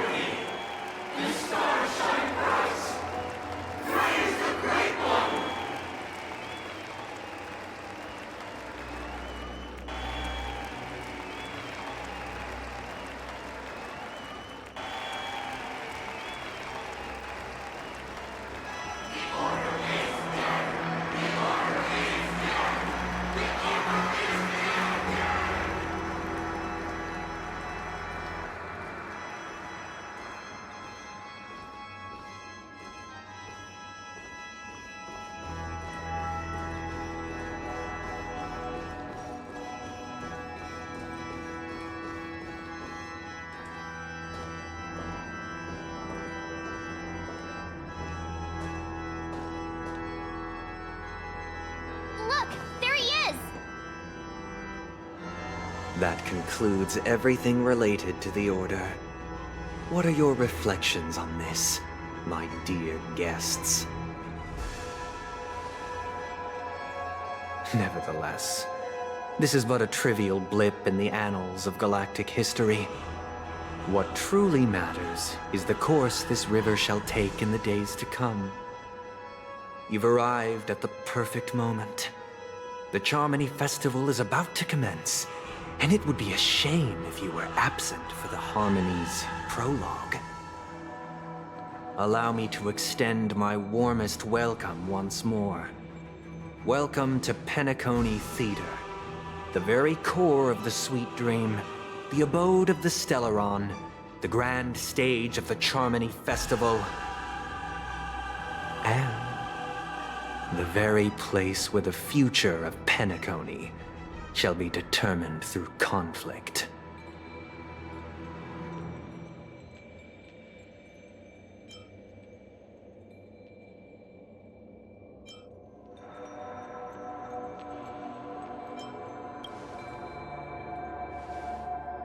Because our shared goals give equal weight to the beliefs we strive for.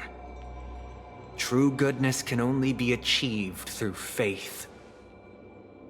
Allow me to point out that falling into a permanent slumber is not happiness, especially when those people are driven by someone else's will in their sleep. Do you still believe that the Order only seeks to control the universe as their puppet, Himiko?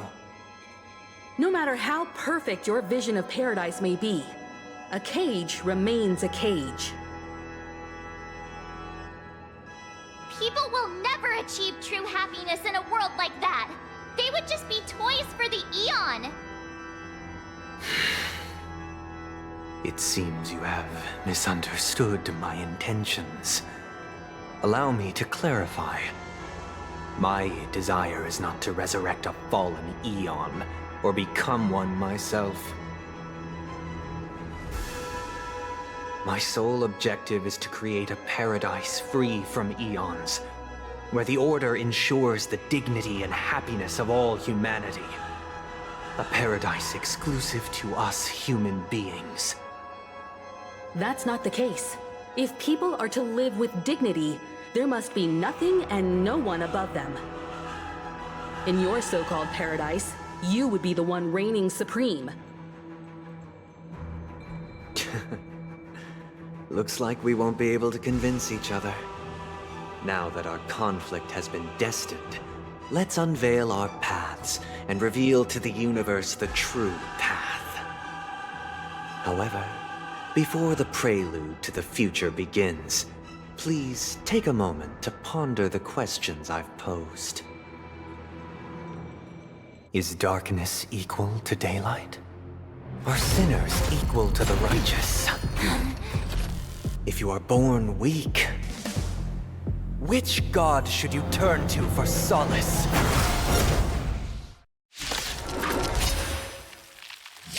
How the Eon, great light. Under the banner of the Order, you have defied all things in the cosmos. But this made us realize that we are but puppets in your hand! Let's pick it up a notch. Let's play hide and seek. 1,000 faces in 1,000 places. Can you find the answer?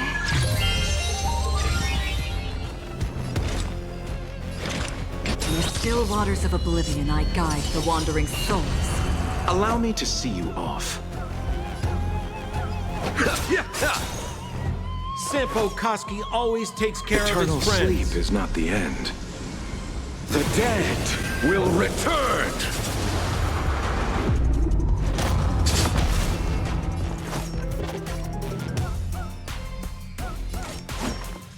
Try this on for size.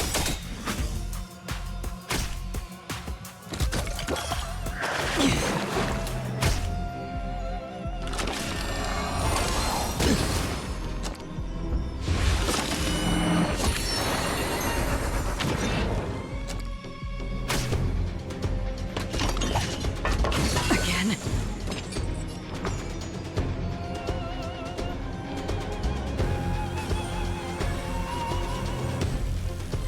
Don't move, okay? Receive divinity. Don't worry, it's just a scrape. That which is seized must be repaid. I weep for the departed.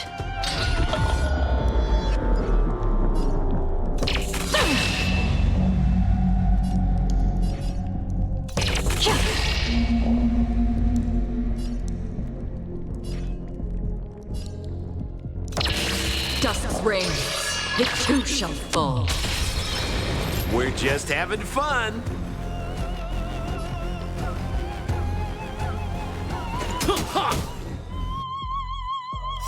What are you waiting for? The customer is king. And for me to portray the king, well, you gotta make it worth my while.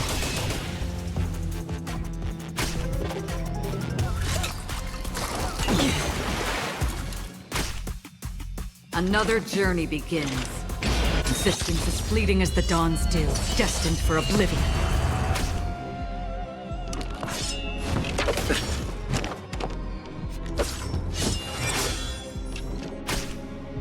Sounds like more business knocking.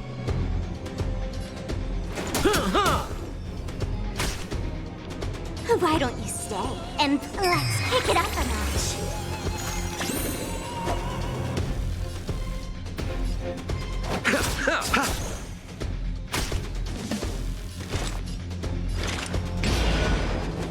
On the still waters of oblivion, I guide the wandering souls.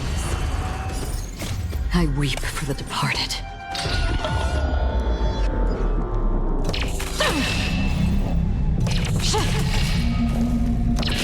Dust reigns, it too shall fall.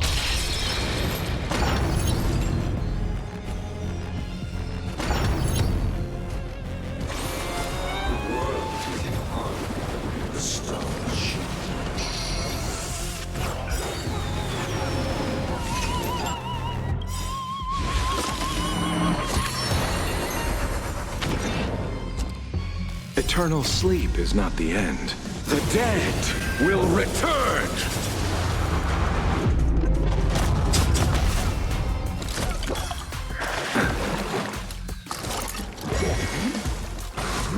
Charge out! Don't worry, I'll go easy. Don't move, okay? Let's play hide and seek. 1,000 faces in 1,000 places. Can you find the answer? Did you come here of your own volition? Or was it fate? Existence as fleeting as the dawn's dew, destined for oblivion. Pity, you chose the wrong enemy. Receive divinity. I owe you one.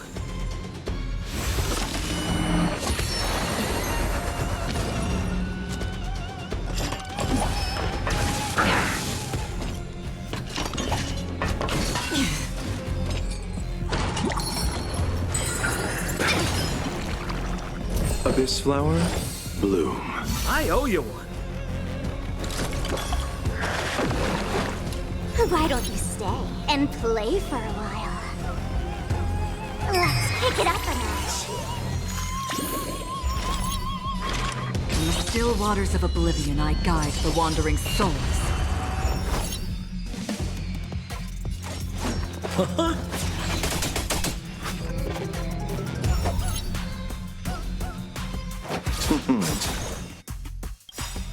Eternal sleep is not the end. The dead will return! That which is seized must be repaid.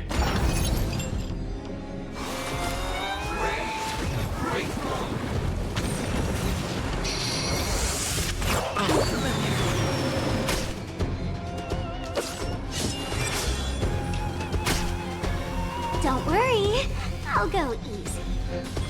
Don't move, okay?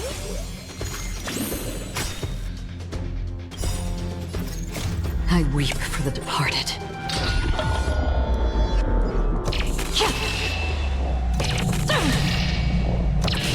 Dusk's reign, it too shall fall.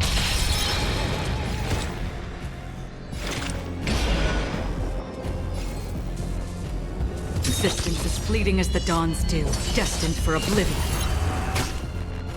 We're just having fun.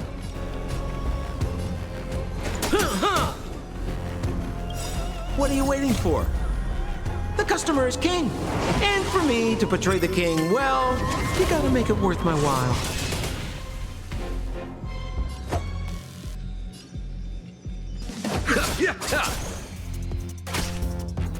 We're just having fun. Why don't you stay and play? Let's kick it up a notch. Let's play hide and seek. 1,000 faces in 1,000 places. Can you find the answer? Another journey begins. In the still waters of oblivion, I guide the wandering souls.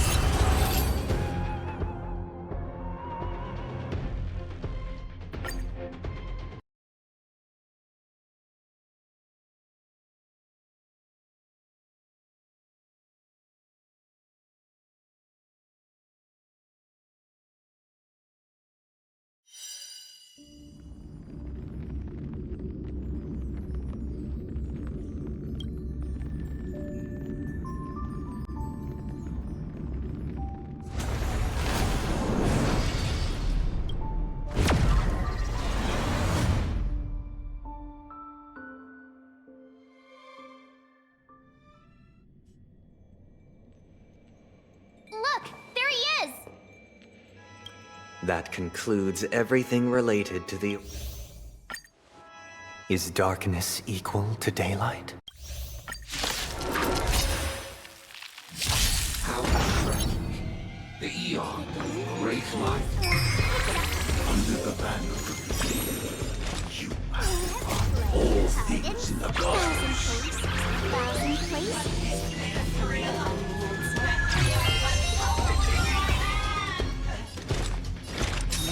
waters of oblivion I guide the wandering souls.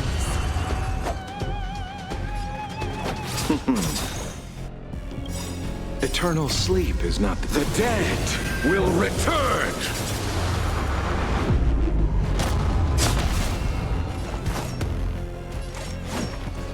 Try this on for size.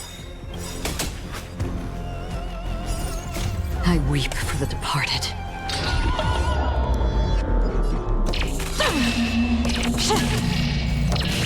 Dusk's reign, it too shall fall.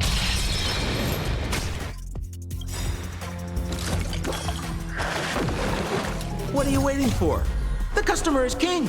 And for me to portray the king, well, you gotta make it worth my while.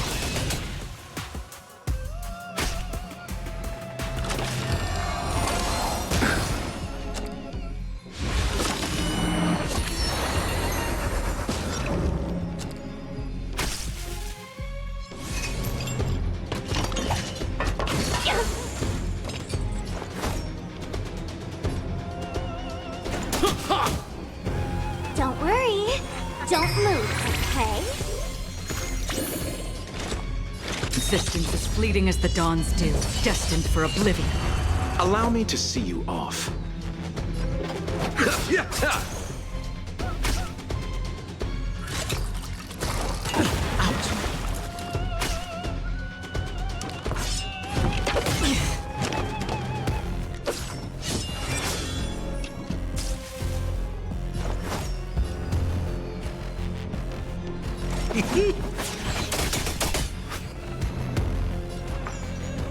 Let's kick it up a notch.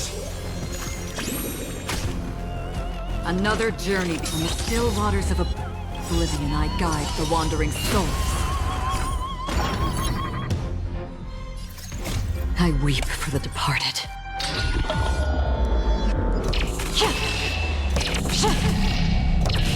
Dusk's reign, it too shall fall.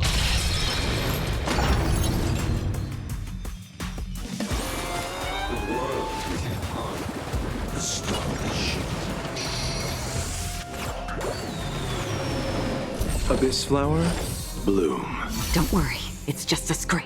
That which is seized must be repaid.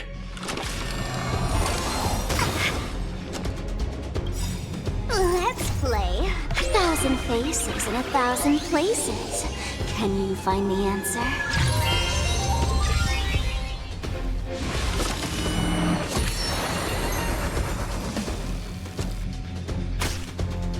Pity, you chose the wrong enemy. Receive divinity. Eternal sleep is not the dead will return.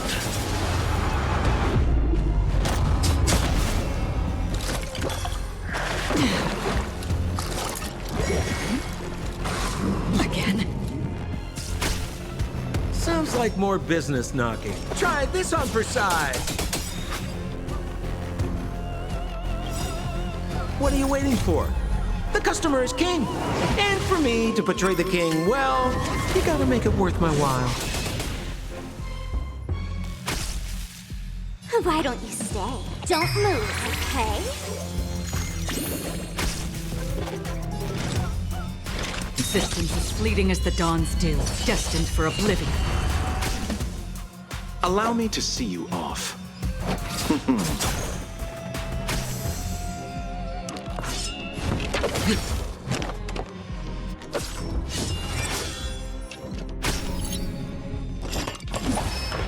How familiar. Abyss flower, bloom. I owe you one. Ouch, ouch, ouch.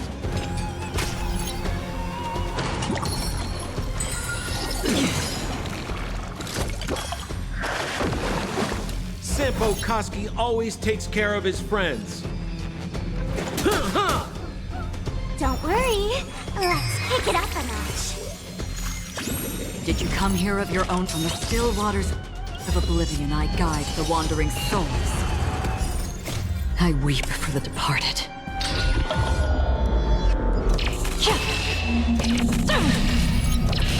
Dusk's reign, it too shall fall.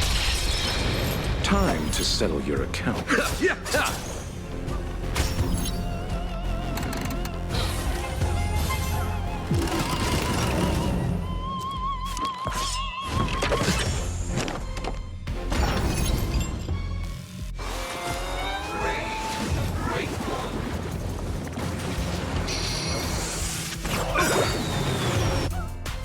Eternal sleep is not... The dead will return!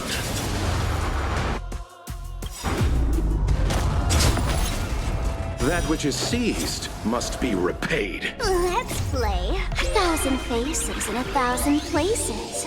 Can you find the answer?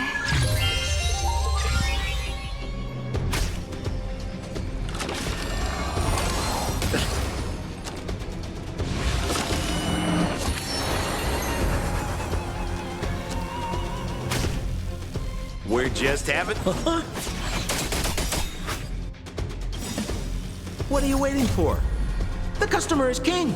And for me to portray the king, well, you gotta make it worth my while.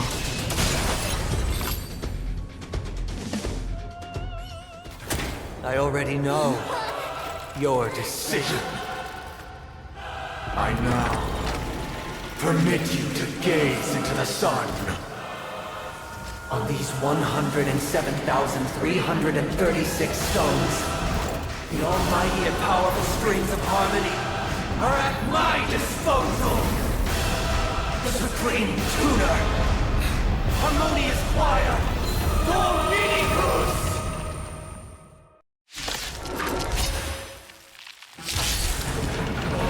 Lost souls, come and meet your master! The embodiment of the harmony?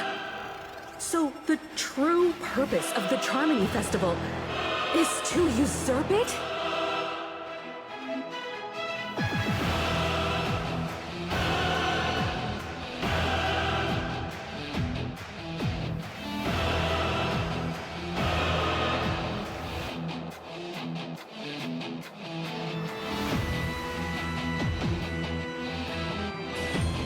Don't move, okay? Another journey begins. Systems as fleeting as the dawn's dew, destined for oblivion. Allow me to see you off.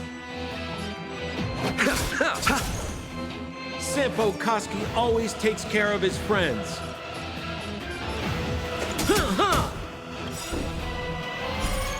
I weep for the departed.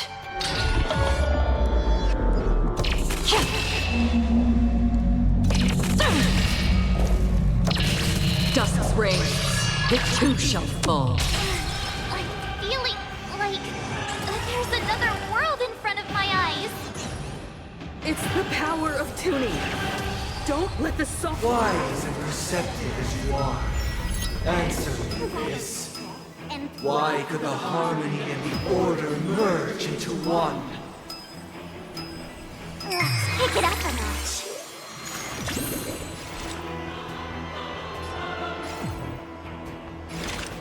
In the still waters of oblivion, I guide the wandering souls.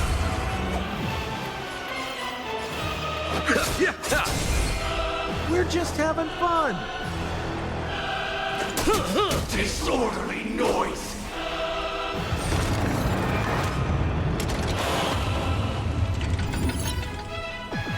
All things are part of the melody!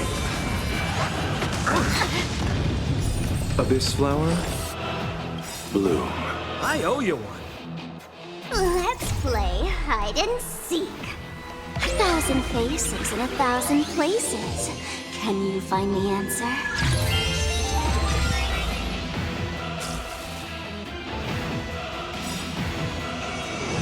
Ouch, ouch, ouch! Eternal sleep is not the end. The dead will return! That which is seized must be repaid.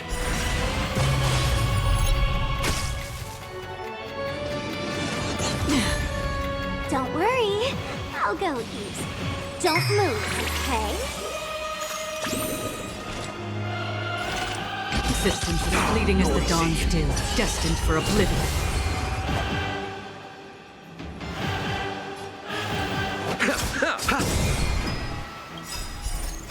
I weep for the departed.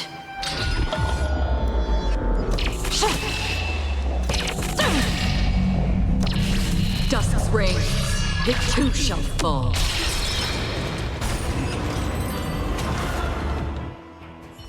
The time has come. Creation will be reborn from the remains of the gods. Dan Heng?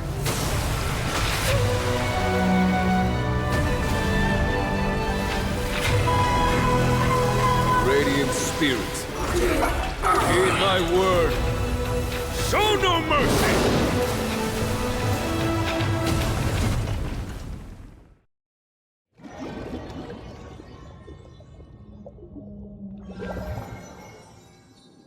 Wake up! Wake up! Hey, wake up! The sun's frying your butt! Huh? Are you alright? Can you hear me? Do you remember your name?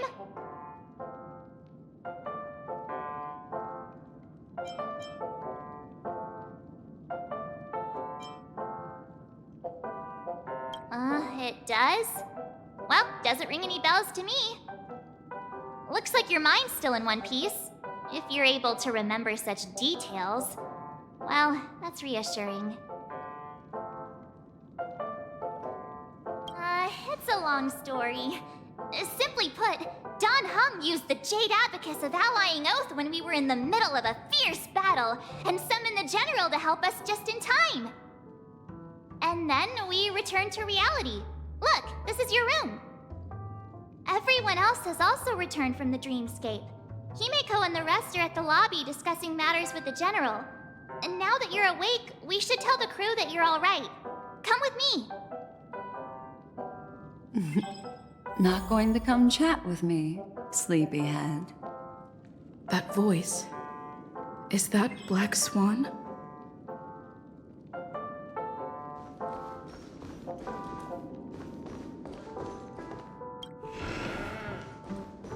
Hey, where are you going?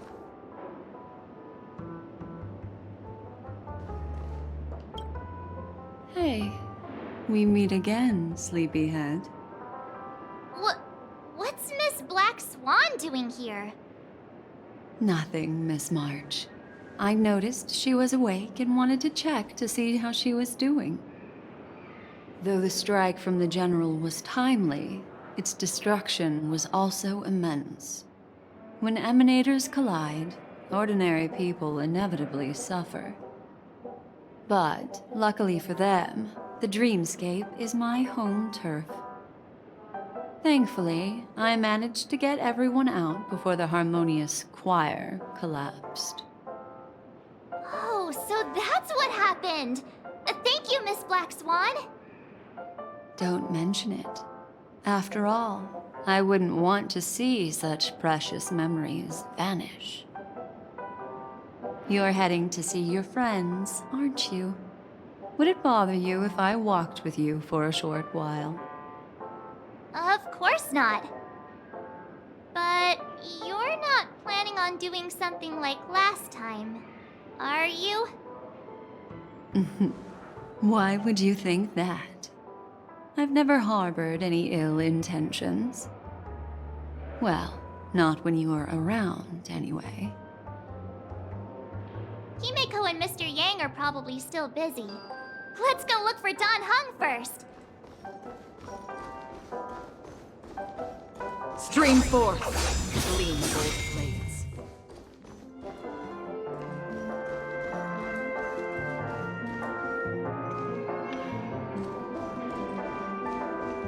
Look, he's still talking to that cowboy. Free Soul Glad option.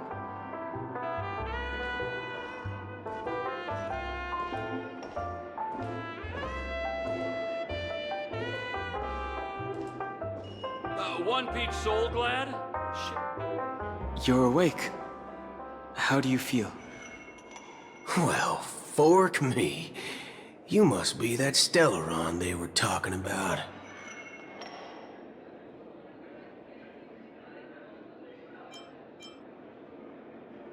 Allow me to introduce him to you. This is Boot Hill, a Galaxy Ranger. During our pursuit of a certain person, we crossed paths and just so happened to uncover a shocking plot being concocted by Mr. Sunday. Which is why we sought you out, to help the Astral Express save the world together. No need for thanks.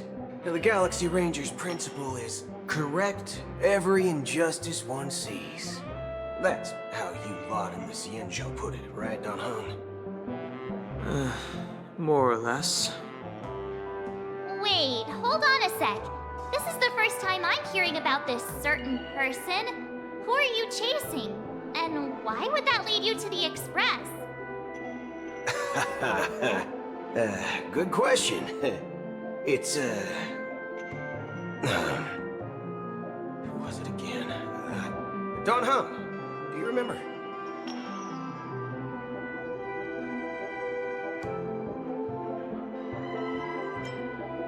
No, that ain't it. I just can't seem to recall. Weird. My neurochip hasn't registered any malfunctions.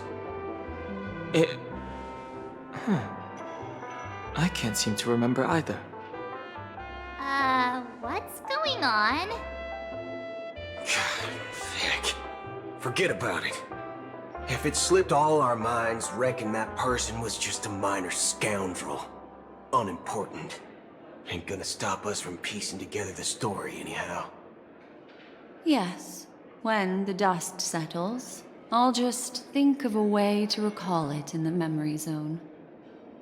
Everyone, let's hurry up and look for Miss Himiko, shall we? She's now a minor star on Penacony, and the entire hotel's concerned about her well-being. You're right. Let's head to the lobby then.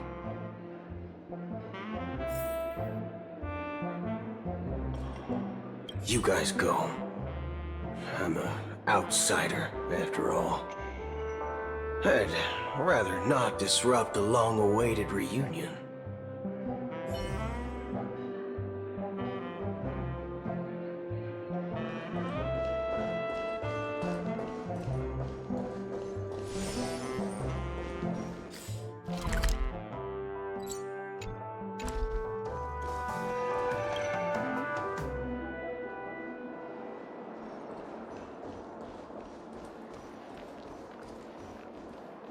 Look, they're with the General.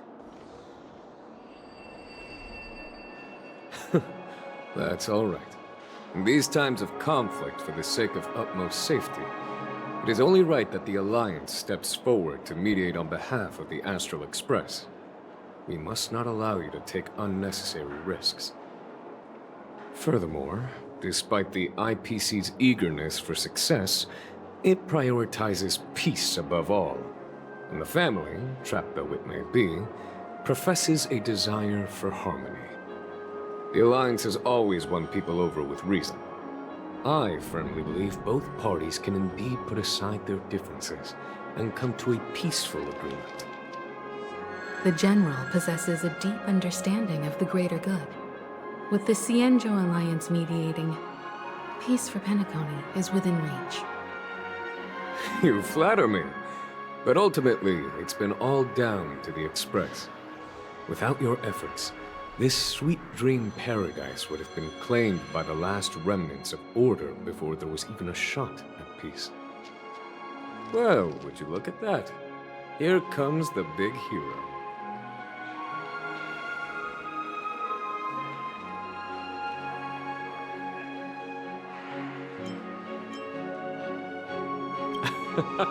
If it isn't the galactic baseballer, a hero with unparalleled insight. Are you okay? I heard you couldn't wake up. Are you feeling unwell? Don't worry, Mr. Yang. There's nothing wrong with her. She practically burned through a lifetime's worth of jokes on the way here. What about you, Mr. Yang? I heard that even Miss Robin wasn't spared. And that guy locked you both up. It's a long story. But at least Mr. Sunday took it easy on us. He used an ability called tuning to connect our consciousnesses with his. In other words, he imprisoned us within his consciousness. Thanks to General Jing Yuan's destruction of the Harmonious Choir, we were able to escape. He used that tuning on us too. Does that mean that we were almost imprisoned as well? I can confidently say now, he was truly after a fair fight with us. Had he wanted, he could have easily taken us down, without so much as lifting a finger. Speaking of the Oak family head, where is he now? It's complicated, but in a nutshell, he's now the former Oak family head. The IPC has named him the key figure in the family's Penacony split, citing a threat to cosmic peace. He must represent the family and answer for the unrest caused. His trial is set to take place at Pier Point. The family quickly labeled him and the remnants of the Order as enemies, declaring the turmoil an internal rebellion.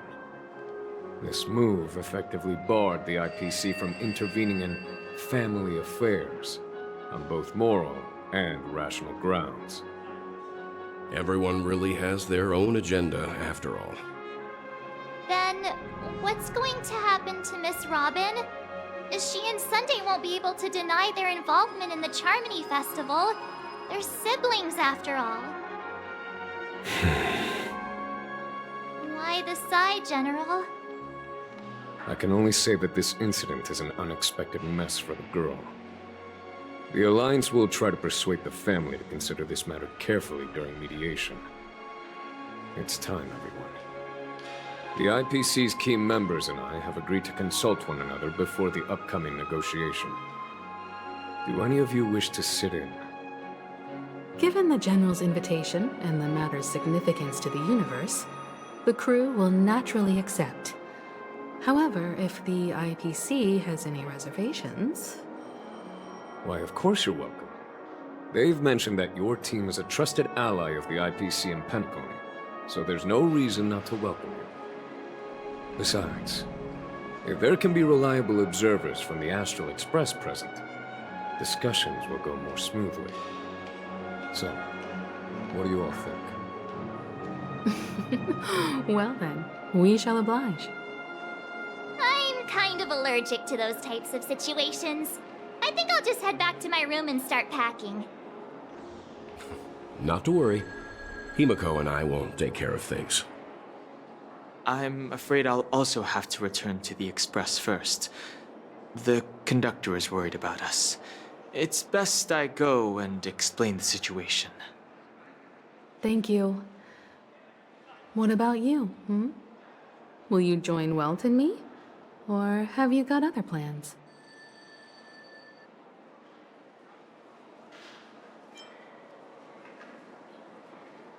What? I can pack it myself, you know. If that's the case, our galactic baseballer can join us. Although I'm not too sure of the reason, the representatives from the IPC have insisted on her presence. Allow me to lead the way. Follow me, please. The negotiation will commence at the hotel lobby. Everyone, please follow me.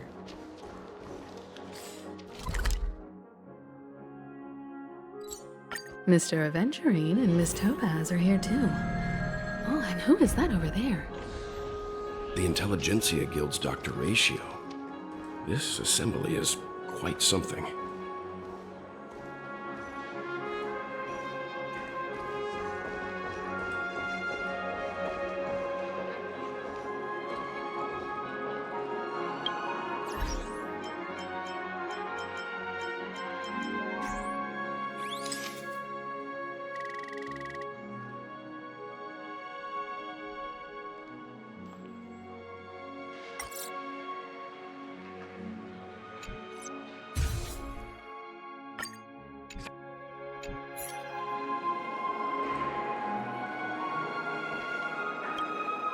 It's been a while, my Astral Express friends.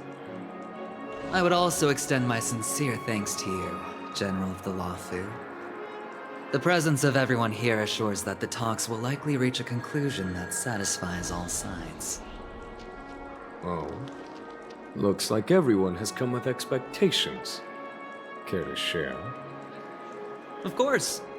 Topaz, if you please. Sure, leave it to me. In summary, it's good news. After much deliberation from the Strategic Investment Department's Council, the absolute majority of members have agreed to the following resolutions. In light of long-term considerations for interastral peace, and by authority of Pierpoint HQ, the Strategic Investment Department, on behalf of the Interastral Peace Corporation, will permanently relinquish its claim on Penacony sovereignty and offer unconditional support of the family's rebuilding efforts on Penacony. Now that's something.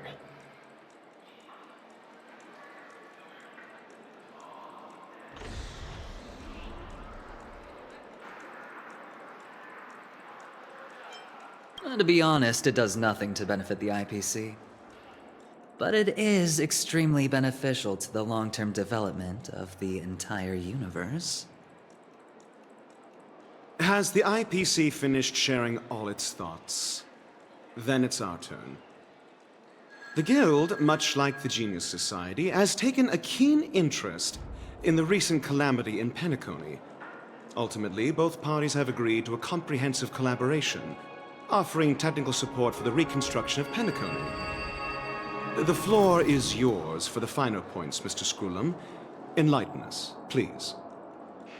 Organic life's unrelenting search to understand the realm of inner spirituality is something I both admire and envy. Inorganic life has no mechanism to evoke dreams. But when my mechanical impulses are activated, my inspiration circuits will start to operate, and I will enter a state defined as imagination. Every time, within the realm of imagination, there emerges a fire from the shadows. It is warm, bright. I frequently ponder this flame might represent the essence of intelligence, a cluster of inspiration ignited by high temperatures. The future direction of the universe may well lie within it. Alas, they are nothing but projections of my thought system to me. Desired, but unattainable. But after learning of Penacony's accomplishments, I have come to realize that the flame is not beyond my grasp. After deliberations with my partners, we have decided to defer the progress of the Simulated Universe project, and instead assist the Intelligentsia Guild as technological consultants in the research of the Dreamscape and Memory Zone, so that these assets may be better used to serve humanity. Not only that, we've also established contact with the Garden of Recollection through the IPC, and they've pledged their support for our research endeavors.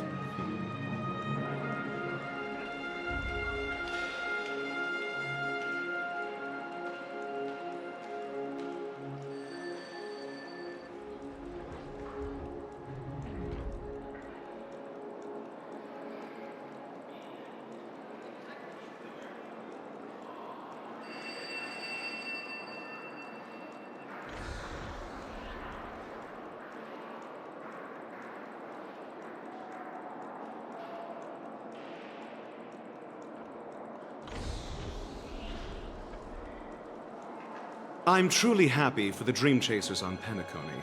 The cosmos' brightest and, let's admit, dimmer intellects are now at their service.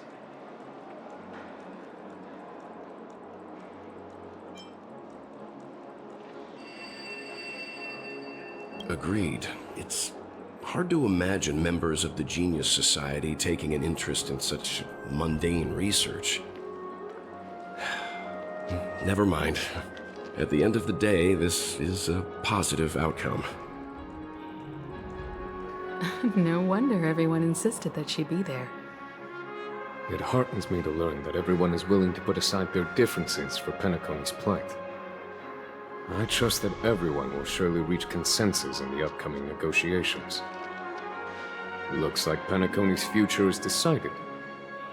I'm wondering, is there anything else the crew is concerned about? Peace is our greatest wish. Beyond that, we desire nothing else. Well, that's good. Now that everyone's minds are at ease, I shall take my leave. You may now depart with peace of mind. The Alliance will deal with all subsequent procedures. If that's the case, it appears that we have nothing else to worry about on Penacony. Looks like it's time for us to embark on a new voyage. Sounds good to me. You two head back to the Express first. I'll pick up March and deal with the checkout procedure. Oh, also, Miss Black Swan, you have a matter to discuss with me, yes? Nothing escapes your attention, Miss Navigator. You've been with us this whole time, huh? In any case, she and I will be waiting for you and March on the Express. Let's go. Our time on Penacony has come to a fruitful end. Penacony's journey ends here. I guess it was pretty fruitful.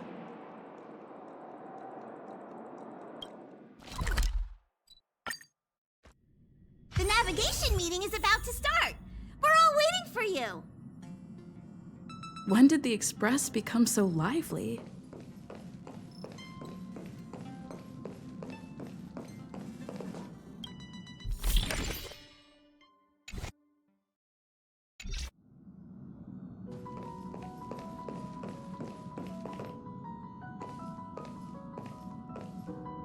Ahem. Looks like everyone's present. Let the navigation meeting commence then.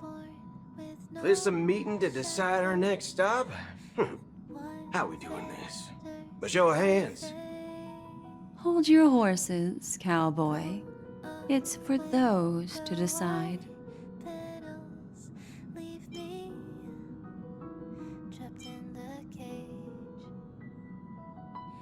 Allow me to explain. Mr. Boothill and Miss Black Swan submitted a request to temporarily travel with the Express for their own personal reasons. As you all may know, the Astral Express never declines any passenger whose heart yearns for the distant stars. Therefore, they will be traveling with us for a while until they reach their destinations. Whoa, the Express is going to be much livelier now. But, Miss Black Swan, you better not use your memo keeper abilities to pull any pranks. Understood, Miss March. I promise you, you'll never see me in your room while you're taking a break. Don't! You're freaking me out. All right. Now that everyone's met everyone, we can continue our navigation meeting.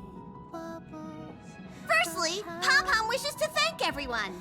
If it weren't for you all unearthing the truth about Penacony, Pom-Pom would have never known where Mikhail and the rest had gone. What they had to go through was regrettable, but I reckon they all fulfilled their wishes. And it was thanks to all of you. Thank you, everyone. Now then, we come to the crux of this navigation meeting. We must decide on the Express's next stop. Let me introduce our current options. The first choice is from Himiko, the oceanic planet of Lushaka, a planet composed entirely of water.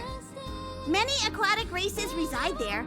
Of course, it's also the home planet of the venerable, nameless Mikhail. The second choice is the agate world Melustanen, suggested by Welt. It's famed as one of the initial sites of the Stellaron disaster, and the place where the beauty Idrilla ascended. Today, it's celebrated as a planet of undying allure. The third choice is Edostar, a planet nestled within a vast ion storm region, currently under assault by the Antimatter Legion. However, the distress signals from there have recently ceased, prompting the IPC's wish for us to check in on the situation. The last choice, courtesy of Black Swan, is the glass belt Petravia, a massive belt of asteroids that was turned to glass by the Lord Ravager Zephyro. These days, it's apparently known to house one of the branches of the Morning Actors Troupe. Ooh, so many options. I'm seeing stars already. Next up, everyone will select the destination that they wish to visit, and then we'll put it to a vote.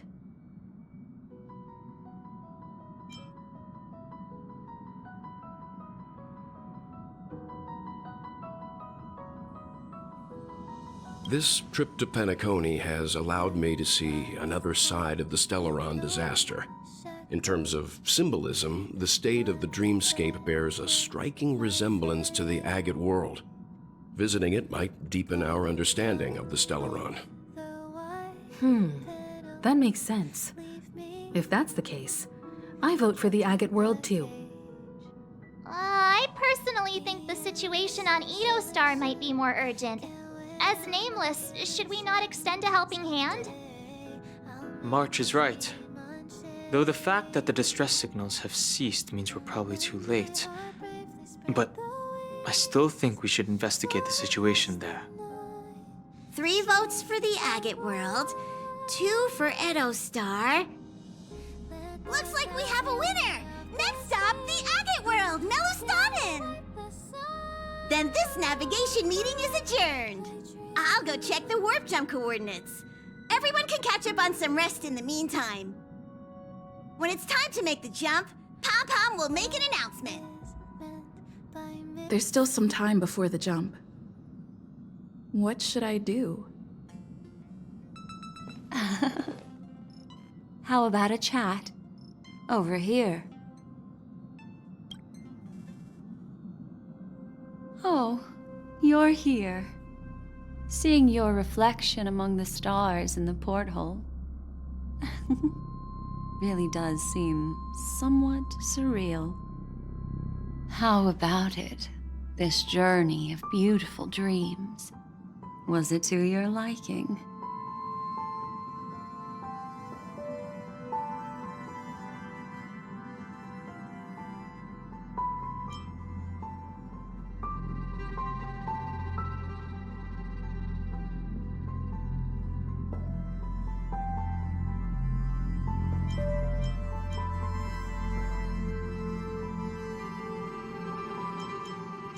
Oh, such elusive emotions. I've never encountered memories quite like this before. It stirred my curiosity. So, how about you hand that small parting gift back to me? I'm quite eager to have it back.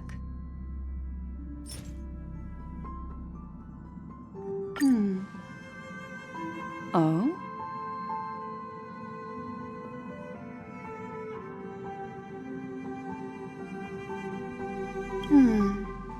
Never mind. I just stumbled upon a particularly fascinating spot in your memory. Before I explain, I would like to apologize to you. This farewell gift I gave you isn't really a compass from the memory zone, but merely an empty light cone. Remember when we entered the hotel in the dreamscape for the first time, and I procured a few trinkets from your companions? Their functions are similar. This way, I can always be attuned to your location, ready to assist immediately if you encounter any threats. But this is not its most intrinsic function. Light cones are slices of light used to encapsulate solidified phenomena. This empty light cone is the same. It can etch your memories in their most vivid form, and then allow me to admire and manipulate them, turning them into unique mementos. All the world is born from the power of mind and soul, and that power is memory. To prevent ourselves from being forgotten by the world, we must make the world remember us. or use our memories to recreate it. Life, seemingly vast, offers but a scant collection of impactful memories. Some joyful, some sorrowful, some light, some heavy. But you are different. Memory is a reflection of the future. Within that reflection, I see your unparalleled worth. You have the power to craft memories that can captivate the world. Your memory can illuminate the universe's future path. And that memory will be as scintillating as the star clusters you see in this porthole.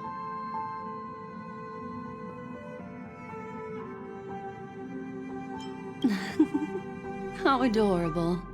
But do you know the deeper meaning behind it? The reason is simple.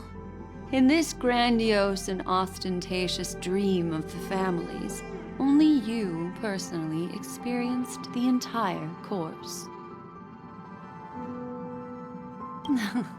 Patience, my friend.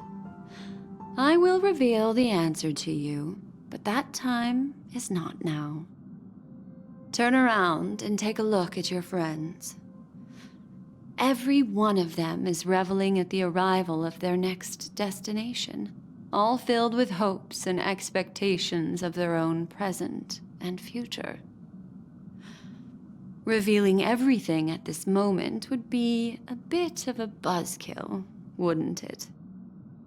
I'm looking for an opportune time, a time when you're totally at ease. Perhaps when the night grows hazy and you're about to drift off would be the most opportune. How about one fine night? I will prepare the candles, aromatics, and even a cushy couch to create a cozy dreamland for you. And then I will tell you the answer in the form of a little bedtime story to lull you to sleep. Ahem. Hi. Hello. Attention all passengers. The express is about to make the jump. Please be seated and hold on.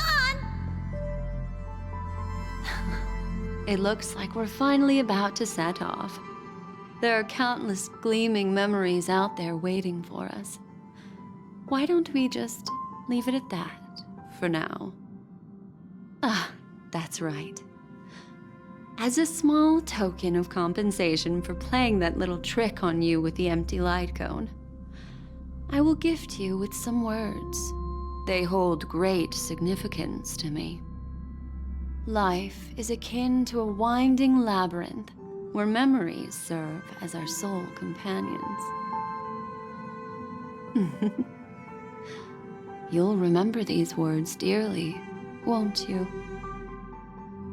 In the year 2158 of the Amber Era, the first year of the new epoch, the universe resumed its intended trajectory. The kindling of conspiracy smoldered in Penacony, the land of the dreams. Failing to erupt into a blaze, it instead flickered briefly on Klapoth's anvil, before vanishing in the blink of an eye. The dead and those fated to die remain in their eternal slumber, while the living find solace in deep sleep. All clamored in a cacophony of silence, and then went about their own ways. The cosmos emanated a vitality characteristic of a new era, all for the modest price of a brother and sister's mild grief. Babies are born as stars extinguish. The silver rail unfolds. The story of the Astral Express comes to a close, yet it also embarks anew. Time marches forward, heralding the arrival of a new chapter in the history of trailblazing expeditions.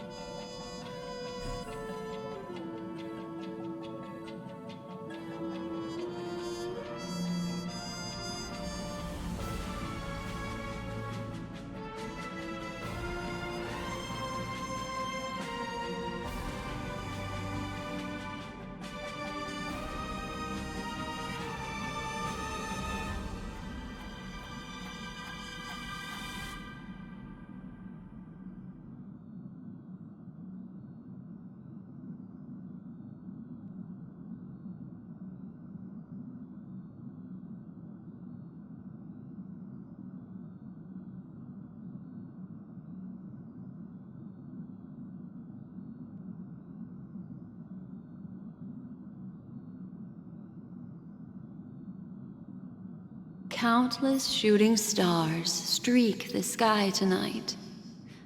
If you can pick the right one, it will carry your wish to thousands of distant worlds. You're feeling very relaxed now, aren't you? So, then, it's time to tell you a little bedtime story. Well, let's start with a conclusion. The crew was defeated in the battle against Sunday. Everyone in Penacony failed, and no one survived. But don't panic. The truth, as horrifying as it may be, is not yet irreversible. There's still a glimmer of hope, and that's why I'm here. Next, I'll use this empty light cone that carries all your memories to relive everything that happened before. And when this story reaches its end, I'm sure someone as clever as you will notice that. There's a major flaw in the story you have experienced, yet within that flaw lies a glimmer of hope. Are you ready for it? Do you remember everything? When the clock turned back, the Express started a warp jump, sending you to a strange dream. You were bewildered back then, and then a Galaxy Ranger named Acheron showed you a way out. When you arrived at the Reverie Hotel, you met the doorman Misha and had a confrontation with Aventurine, an IPC representative. Thankfully, Acheron appeared again and helped you. After that, you saved Firefly and explored Penacony together. During the tour, you ran into Sparkle disguised as Sampo and accidentally entered a child's dream. There, I rescued both of you from death, but Firefly didn't return to reality. She realized the truth and tried to involve you in her plan, but that resulted in an accidental death. Even more unsettling, you soon encountered another murder. The two cases of death prompted you to investigate the truth behind the sweet dream. Despite your efforts to gather information about the two victims, you didn't make much progress. But you did learn about the watchmaker from Gallagher. Meanwhile, Aventurine was secretly carrying out his scheme, in which you were one of the pawns. In the midst of a fierce battle, Acheron revealed her true identity as an emanator of the Nihility and unsheathed her sword. That strike foiled Aventurine's plan and opened a passage between the sweet dream and the original memory zone. Upon your arrival at Dreamflux Reef, you learned the truth that death was actually dormancy, as well as the truth about the dreamscape, the Stellaron, and the bellboy, Misha. You split up with Sunday and Robin, looking for a way to seal the Stellaron. However, it turned out that Sunday and the Dream Master had their own hidden agenda. And you had to engage in an ultimate duel on the stage of the Charmony Festival. Finally, the story reached its conclusion. You emerged victorious, with the Trailblaze triumphing over the Order, and Penacony embracing a bright and peaceful future. This marks the end of the thrilling journey in Penacony. I'm sure you've already noticed something unusual, haven't you? The major flaw, which contradicts all the known information, hides in this story.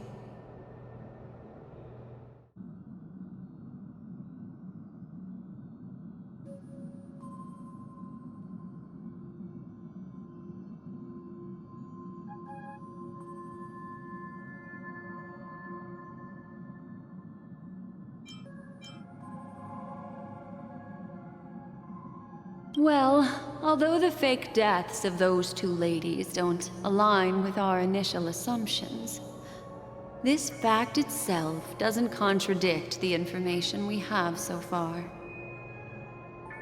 I'll go ahead and eliminate that incorrect answer for you.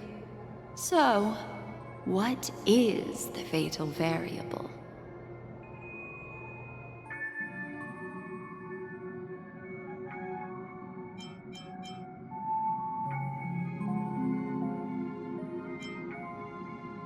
Are you suggesting that the sleeping and shapeless never bestows its gaze upon anyone, and thus no one can truly possess the power of the nihility?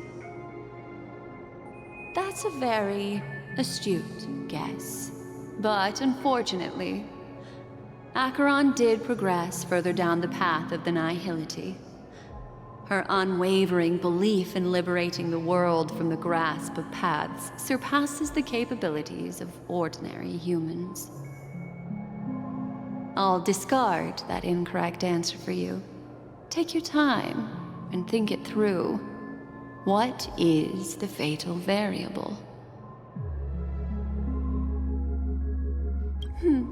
Little Misha. Or should I call him the Watchmaker? He's only a segment of memory in a dream bubble, but his ambition for the Trailblaze led him to leave the bubble and embark on a grand adventure in Penacony. While Misha is a rather special Memory Zone meme, and he was granted power by the Trailblaze, there's still one thing that he shouldn't be able to do. A life born in the Memory Zone could never manifest in reality.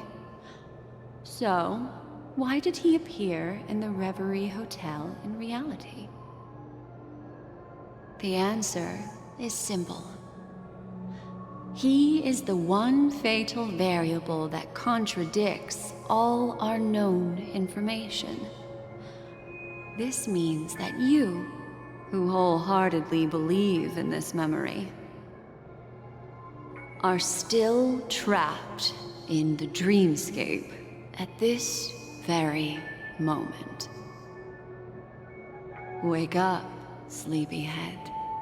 Break free from this eternal dream and return to the real world.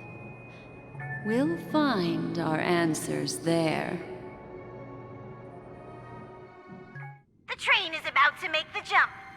5, 4, 3, 2...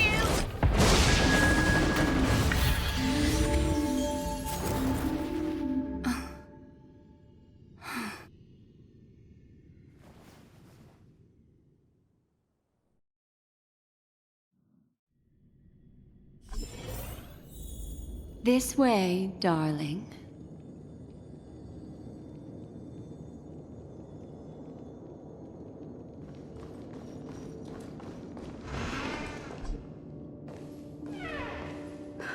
Not another one. Thank you so much, Black Swan. Finally, I can breathe a sigh of relief.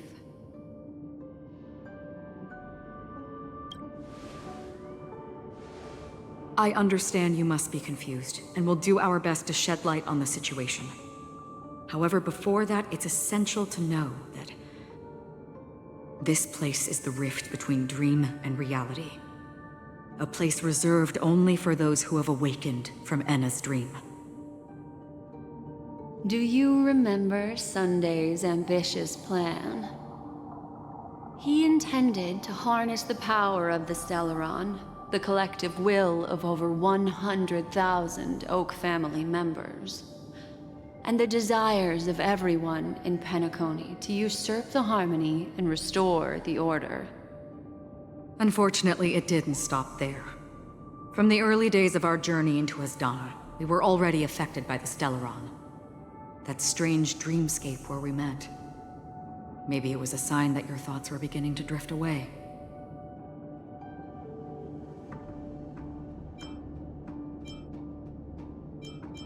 I don't think the goal of the Order was to put everyone into a deep sleep. Quite the contrary. They used the Stellaron to catalyze the leakage of Asdana's memoria into the material world, allowing the dreamscape to blend with reality. And that included a lot of memoria from the Beyond the Sky Choir. As time came and went, the dreams eventually became indistinguishable from reality, and reality became an illusion. People think they are awake, but their spirits have long since stepped into the Temple of Order. This is what makes Anna's dream so powerful. In this paradise governed by the Order, everyone indulges in their delightful dreams and lives happily ever after. I believe what you experienced in the sweet dream, except for that flaw, was real. Only in this way could you reach the destination, lifting the crisis in Penacony and embarking on your next trailblazing expedition. If it wasn't for Acheron's plan, we might have been trapped in this dream forever. Fortunately, while the path of the Order governs all things, it can't affect the Nihility. I came to realize this when the Dream Master tried to expel me at any cost. This is also why you felt a sense of peculiarity when traveling with her.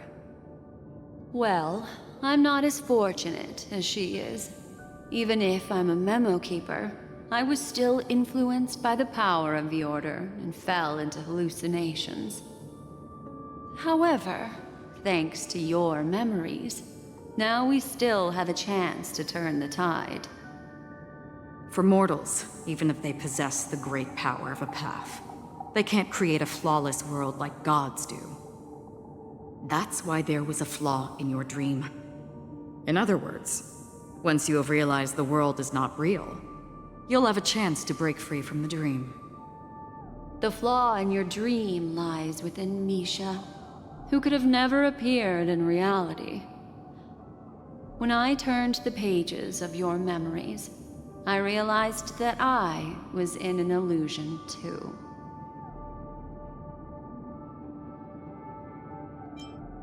Now Sunday has usurped the power of the Harmonious Choir through the Charmony Festival. Asdana has thus fallen into Enna's dream, transforming everyone equally into the notes of the Aeon. Failure doesn't mean weakness. Only the strong can gather the will to resist the Order and try to break free. We still have a chance, though. To make it happen, please, Black Swan, guide us to those with a strong will. All right, please come with me. These people are... They're the ones who accept Enna's dream and indulge in their happy illusions. We have no means to wake them up now. Not even your clockwork will do the trick. However, there are still other things we can do. Let's keep going.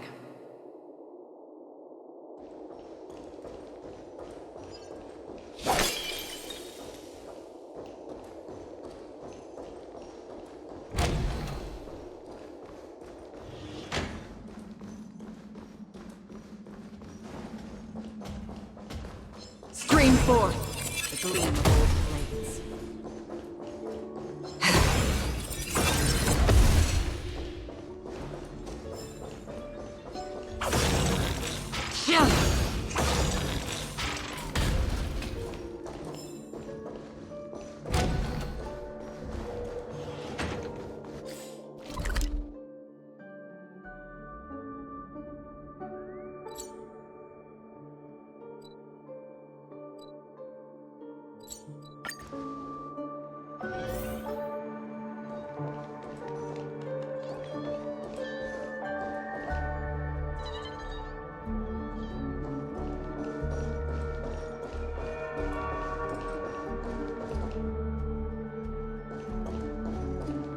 Here we are.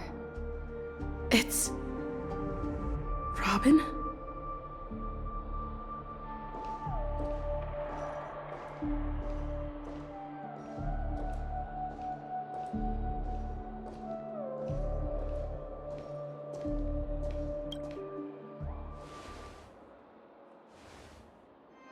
Finally, you've arrived. Let me introduce you to Robin. She woke up from Anna's dream by her own will, and it's this tough lady who led us here with her song. I woke up for the same reason as all of you. In the dream, I experienced something that could never occur in reality. Are we going to lock it up in a cage? I want to see it fly freely in the sky. Without us, this bird would be too fragile to survive on its own. Do you want it to die? No, but... Then let's take care of it together until it can return to the sky. Huh? Birds have wings because they're meant to fly. Even if they may crash on the ground one day, they shouldn't be trapped in a cage. Birds belong to the sky, so we should help them return there, right? The illusion was so impossibly blissful that I realized it was just a dream. And this is our final hope. Anna's dream is founded upon the harmonious choir, namely everyone's shared wishes. It will only materialize once the aspirations of all beings in Penacony merge as one. At present, it has become impervious due to people's desire to remain slumbering within the dream. And in order to destroy it, we must make everyone in Penacony want to wake up. Now comes the tricky part. How do we do it?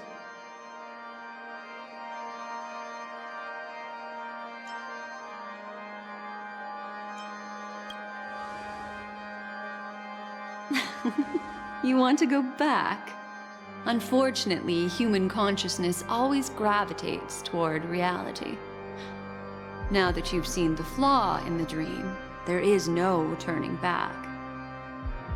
Humans yearning for sweet illusions borders on obsession, leading them to subconsciously resist the harsh reality. Therefore, I carefully selected a moment where she was completely unguarded, guiding her to uncover the truth herself to make her regain her consciousness. However, to wake up everyone in Penacony and get them to share the same determination, that would be nearly impossible. Indeed. I'm afraid it's almost as difficult as resurrecting an Eon. But we can't just stay here and do nothing.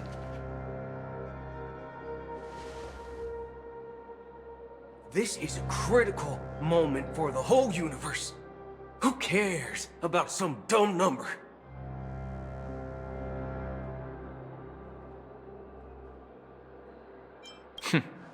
Thanks to Black Swan. You're welcome. And thanks to the memo keepers in Penacony, too. I believe your partners have also awakened from their dreams. This is the first step of our plan. With the assistance from the Garden of Recollection, those who possess a strong will, like you, will gradually awaken from the dream. These free wills are the discord that will sway Anna's dream. However, awakening a mere handful of individuals is insignificant compared to the vast number of people immersed in the dream. We must find other ways to awaken the free will of millions of people within a short period of time. If breaking through from the inside proves challenging, we can seek assistance from the outside. We've long been aware of a potential solution. Asdana is a galaxy known for its abundant memoria and the remarkable phenomenon known as synesthesia dreamscape. When people first enter this place, they often find themselves and others sharing a collective dream. At this very moment, there is only one dream encompassing the entire Asdana system. So, you mean, if we can attract a large number of outsiders to this system, their free will would intertwine with this dream and shake it to its core? However, those outsiders might also succumb to the dream and become the foundation of the Order instead. The real challenge is, how can we gather a huge number of people as determined as you within a short period of time? Looks like the Jade Abacus of Allying Oath will be the only solution. No. No need for that. Keep your once-in-a-lifetime treasure. We don't need to bother the Cienjo Alliance for such a tiny request. You want thousands of people with unwavering free will? That's easy. Just leave it to us Galaxy Rangers. You can gather Galaxy Rangers? Outsiders may see Galaxy Rangers as elusive and disconnected individuals, and actually, they're right. And that's why we have a tacit understanding among us. Do you know what it is, Acheron? It's the relic I returned to you. Exactly. Its owner must have told you that it's meaningless to anyone other than a Galaxy Ranger. That it can only fulfill its purpose when returned to its rightful owner. Because it's a burial artifact. Worthy only of a hero who has served the Galaxy Rangers with honor. When its light illuminates the universe, it means the fall of a hero. And in the direction it falls, countless meteors will streak across the sky. Those meteors are Galaxy Rangers, coming from all corners of the cosmos, driven by a shared purpose, without questioning the cause or counting the cost, because we abide by a common principle. The shooting stars of the hunt only descend on the longest night, and with them comes the dawn. We've stayed silent for far too long. Now, it's time to remind all the cowards, oppressors, and villains of the universe of our presence. I'll be the one to ignite the first spark. Once the dreamscape is swayed, I'll complete the second step. I'll fine-tune the slumbering souls with the Song of the Harmony, interrupting them with the discord of Trailblaze, and guiding them towards reality. It's true that some people are born strong, and others are born weak. If the Trailblaze is the target of heroes, then the Harmony will guarantee that the strong help the weak. Only the people of Penacony themselves can be the saviors of their homeland. Their path of happiness should be forged by themselves.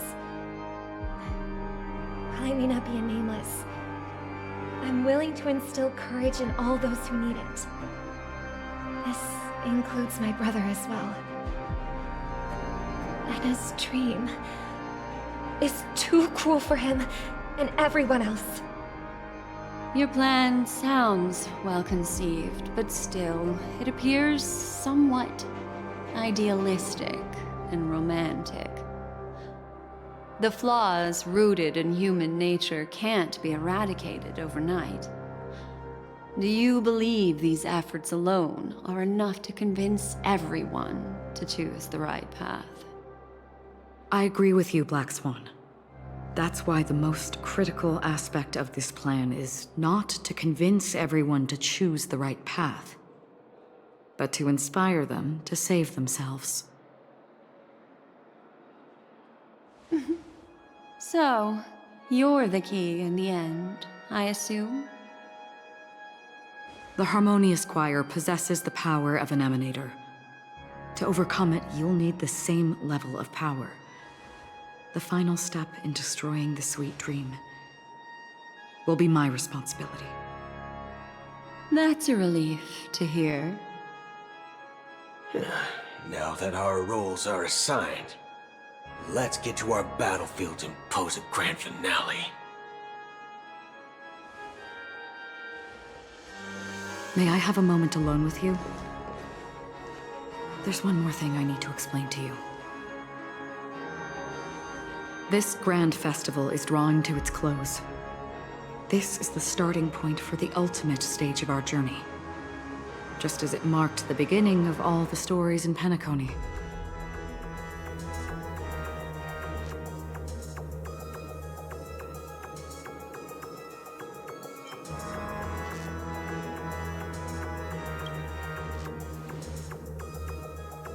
Indeed, she was the first to discover the world beyond the shores of death, and shared this truth with all of us.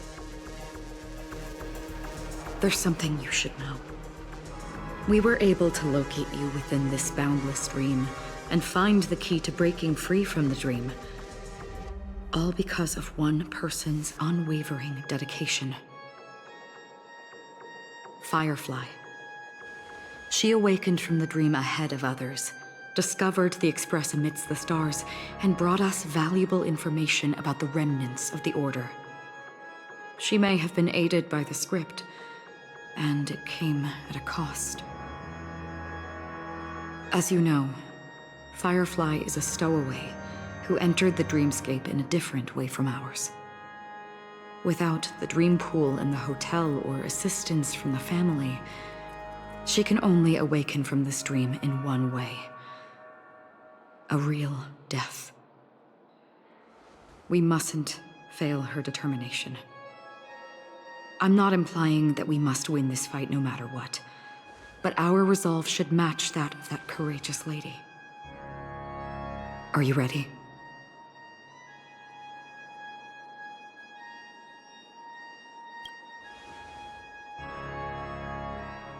Very well.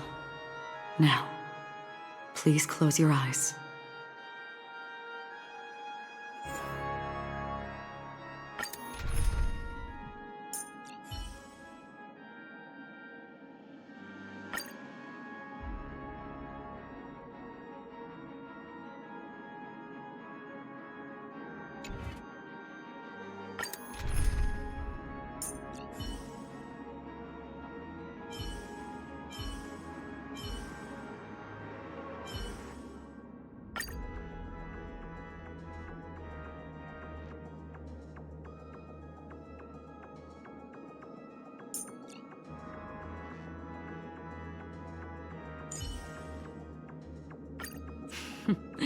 So it's you.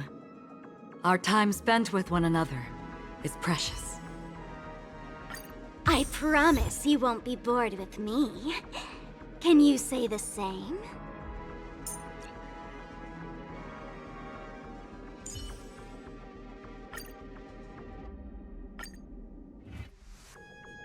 Oh. How long has this rain been ongoing? If I remember correctly, it has lasted for decades, or even centuries. The unwavering determination of the Hunt followers persists even in death. But thankfully, we've guided those lost souls to their lives beyond. They were heroes in their time. And they won't be reduced to puppets of the nihility in their death. You see, the shadows on the sea have vanished. Do you remember? He once said that the sky would clear when the regrets of the departed had faded away. But it's still raining. I know.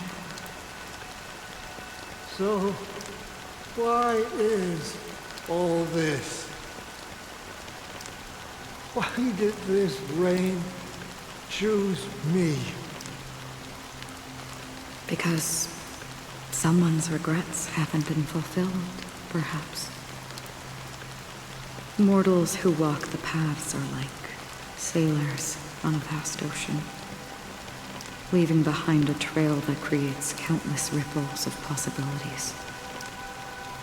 These ripples last longer than the fleeting lifetimes of humans. And for some, their presence leaves such a strong mark that it's reflected in the waves. Sin-thirsters, the obsessions of the Pathstriders. They emerge from the depths of Ix, seeing themselves as masters of their own destiny, unknowingly repeating the actions of their past lives. They emerge from the nihility and head toward it, leading purposeless lives. However, these hollow phantoms, they have journeyed with me for such a long time. Oh. So this is how it is.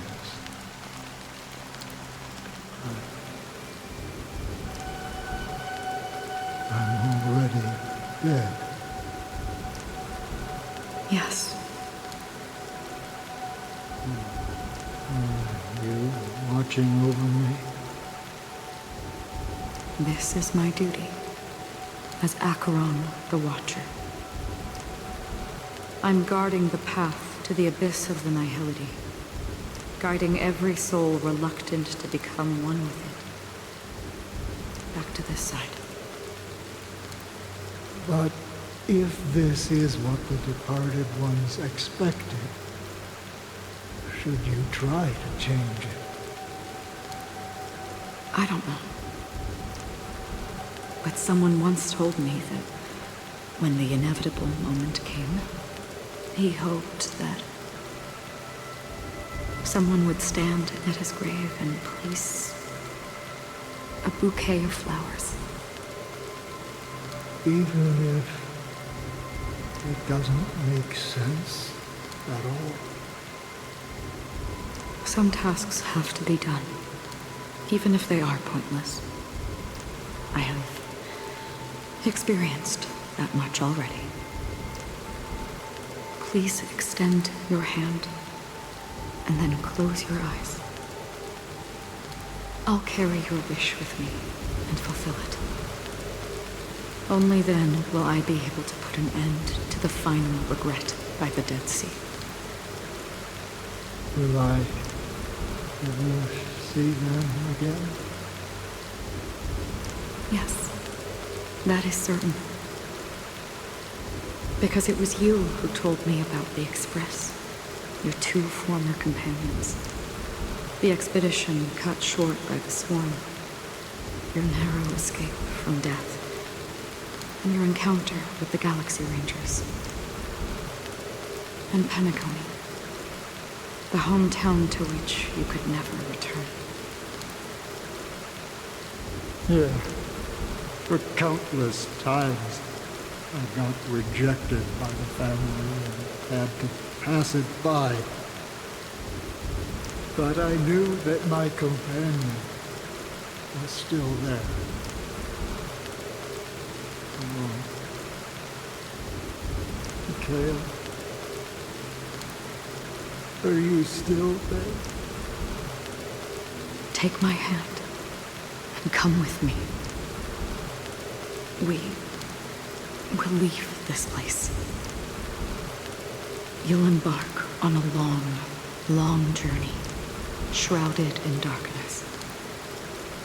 But fear not, as a touch of red will be awaiting you at the end of the path. That's the color of existence. Follow it, and it'll guide you and illuminate the way out. By doing so, you'll eventually reunite in the warmth of the sunlight. Thank you. May death be the end of your boundless dream, guiding you back to the waking world. Welcome to the horizon of existence. This place is one of the thousands of manifestations belonging to the sleeping and shapeless. And it's also an exit out of the nihility for the awake ones. Let's bid our final farewells here.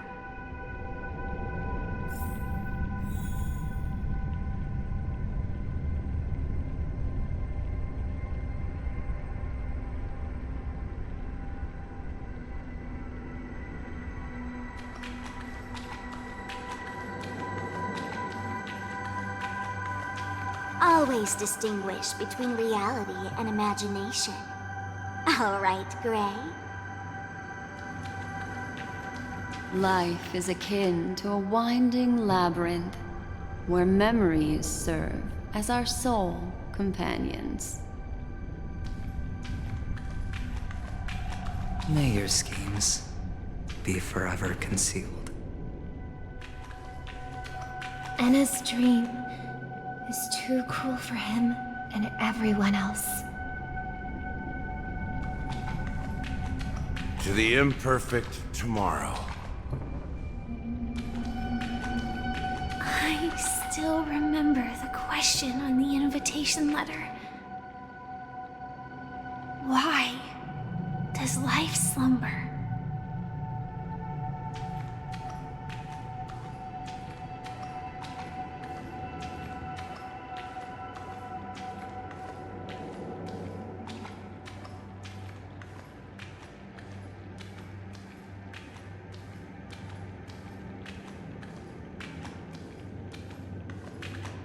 Why does life slumber?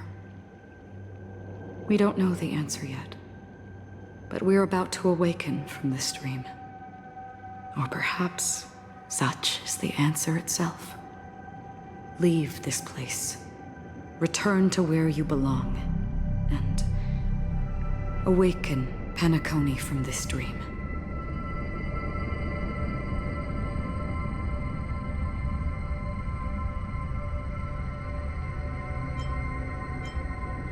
As I said, our plan is not about convincing everyone to choose the right path, but about inspiring them to save themselves. So, when will people actively save themselves? The answer is when they are in desperate situations, like a drowning individual in the deep sea. When one's body and mind bear immense pressure, agony, confusion, and despair will follow. I firmly believe that. The fragility of humankind often freezes them in their tracks. But in truly desperate situations, they will strive to save themselves. And now, Penacony has enough heroes to lead them forward. It's through this inherent, self-centered instinct that people exert their utmost effort, even when they know their struggle is fruitless. As absurd as it may seem, it's their resistance. As for now, it is time to guide them, not as a savior, but as a nameless among those mortals. In this way, you will reunite in the warmth of the sunlight. The rain is intensifying. Before we part ways, please allow me to ask a few final questions. So far, you have forged unbreakable bonds with numerous individuals and entities in the Sweet Dream. Might I ask if you fear severing these bonds with your own hands?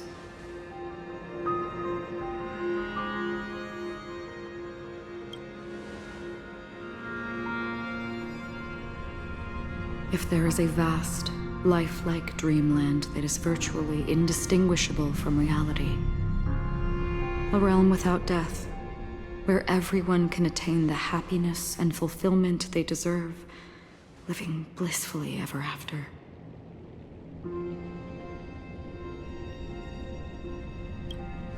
I would ask, would you wish to stay?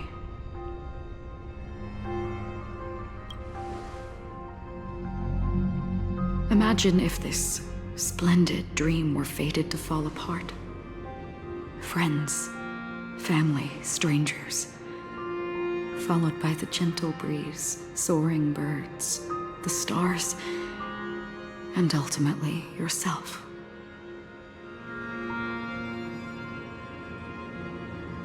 Everyone, and every face they remember. The joy and the heartaches. The vows sealed and those left hanging. All will inevitably march towards a predetermined ending. If you had grasped the journey's finale right from its inception, I would ask, would you still embark on this journey?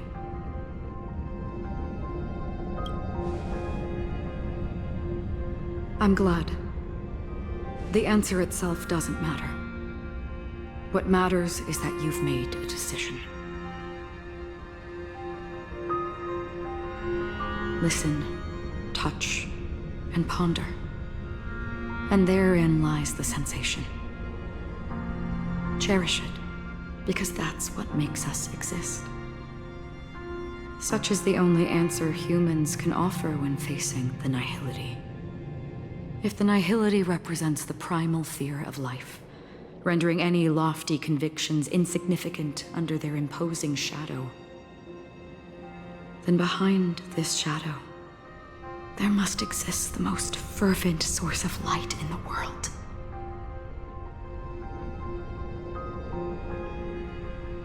Just as every life that edges closer to death fervently approaches the end of the nihility, we must pursue that primordial light. Now, come to think that you exist in the nihility, and you watch over others to depart it, such a task is absurd and meaningless. Nevertheless, someone had to do it. As for the meaning you mentioned,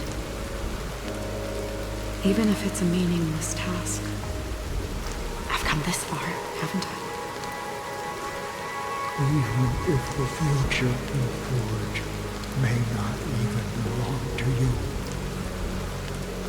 It may not belong to me, but it definitely belongs to someone. What hardships you must have experienced. In that case, allow me to do something meaningless too. Please, do me your name.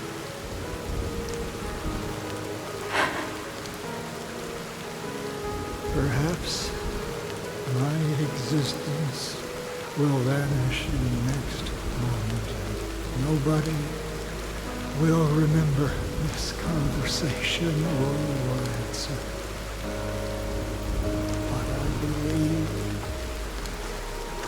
that your name should be remembered.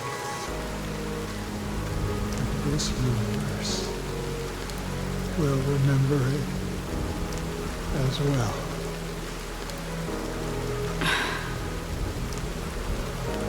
For me, some things are difficult to recall, yet there are others that I find challenging to forget.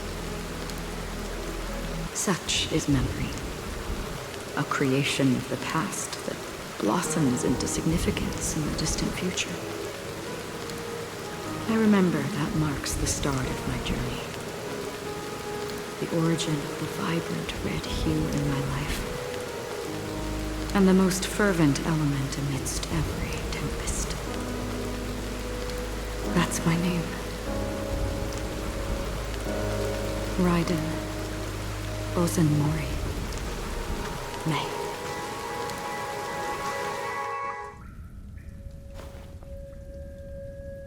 The Golden Dream is getting restless. In the coming long nights, I'm afraid you will face many setbacks and witness many tragedies. And in the end, you will only see in black and white. But please believe me, that in that monochrome world, there will be a glimpse of fleeting red. And when you make a choice, it will appear once more.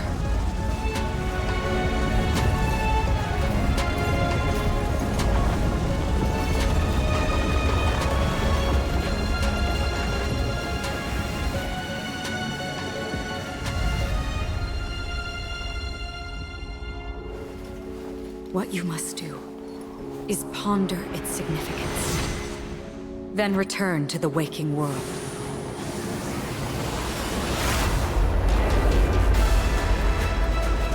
That's where we all find our answers.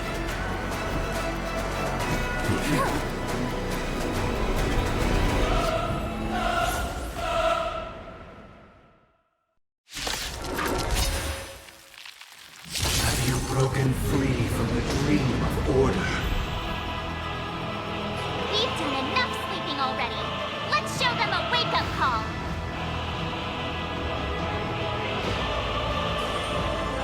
Let's pick it up a notch. In the still waters of oblivion, I guide the wandering soul. Disorderly noise! Awaken from your dream.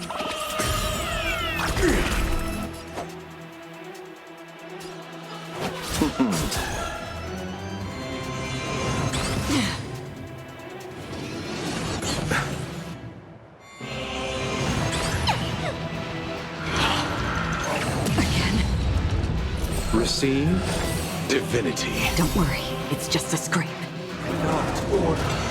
How can the weak be righteous?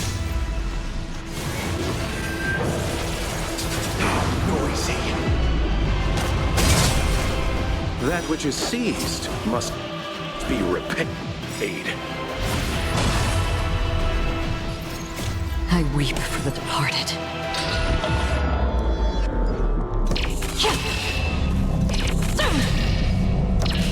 Dusk's reign, it too shall fall. Why don't you stay and play for a while?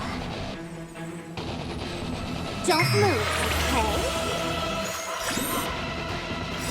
Let's play hide and seek. 1,000 faces in 1,000 places. Can you find the answer?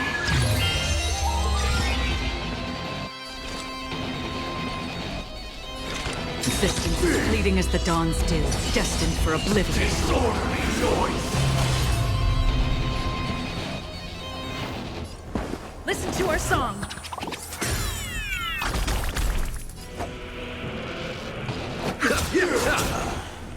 Why is everybody silent?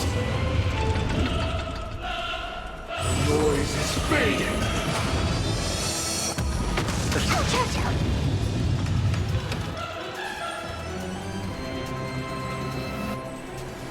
Let's pick it up a notch. In the still waters of oblivion, I guide the wandering souls. I'll take the lead.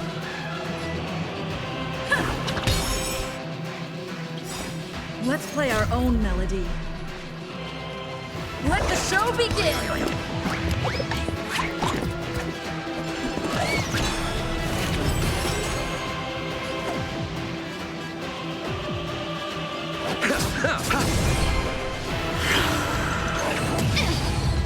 Sink into a dream.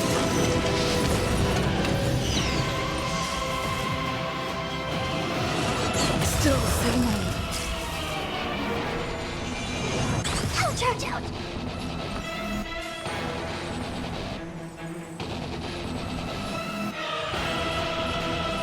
Don't move, okay? Let's play hide and seek. 1,000 faces in 1,000 places. Can you find the answer? Allow me to see you off. Abyss flower, bloom. Don't worry, it's just a scrape. Everyone, keep up with my tempo. Eternal sleep is not the end. The dead will return. That which is seized must be repaid.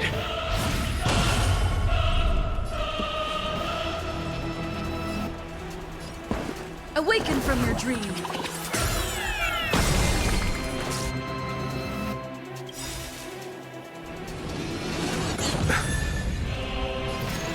I weep for the departed.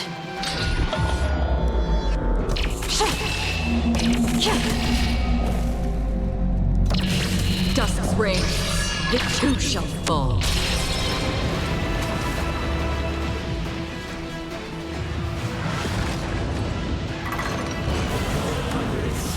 1,336 notes. I solemnly invite you to join the glorious chorus and ascend to the heavens!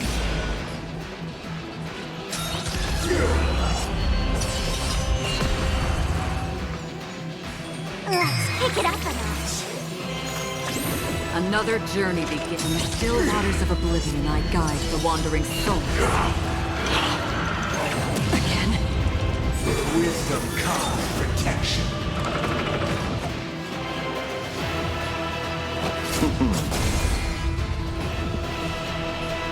Listen to our song.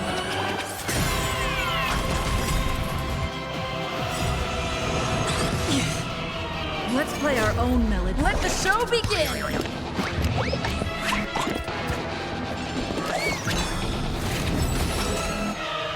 Noise is fading. I underestimated you. Receive divinity. Don't worry, it's just a scrape. If the dreamscape is indistinguishable from reality, can it still be called an illusion? Did you come here of your own volition? Where are you going? I weep for the departed.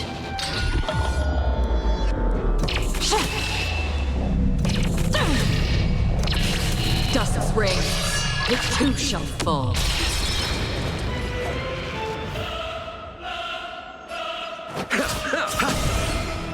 I'll take the lead.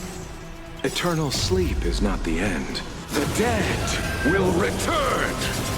Noisy.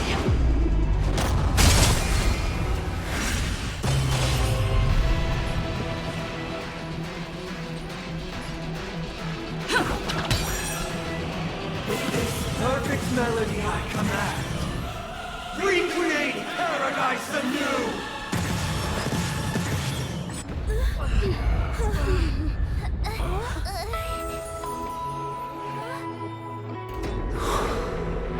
Music.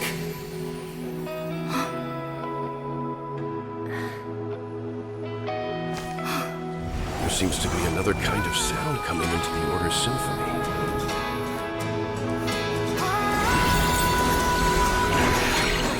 Penacony's first and last disharmony.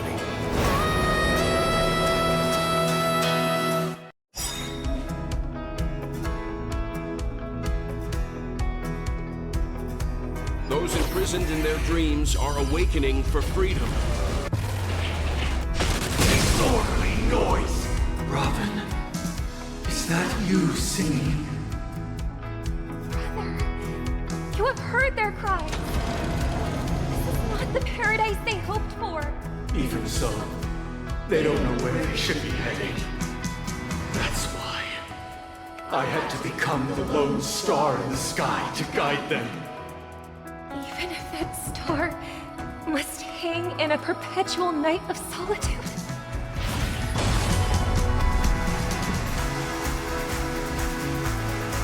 Let's play hide and seek. 1,000 faces in 1,000 places. Can you find the answer?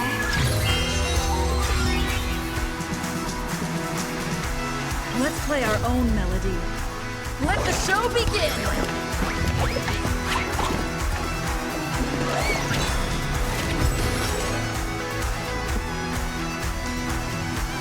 Awaken from your dream.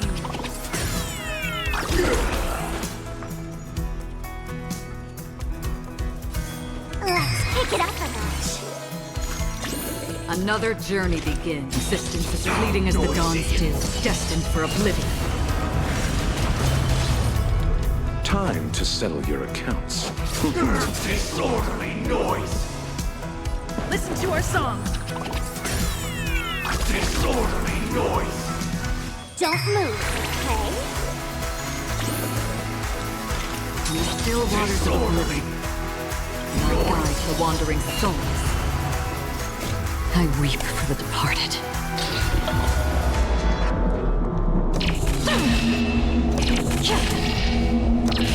Dusk's reign, it too shall fall. If we had never experienced solitude, how could we have embarked on different paths? Now, Our final talk has concluded. All the work of creation has been completed. The inevitable day has arrived. The embryo of philosophy will reshape for us all of reality. If your paradise can save more people, sever my path with your hands.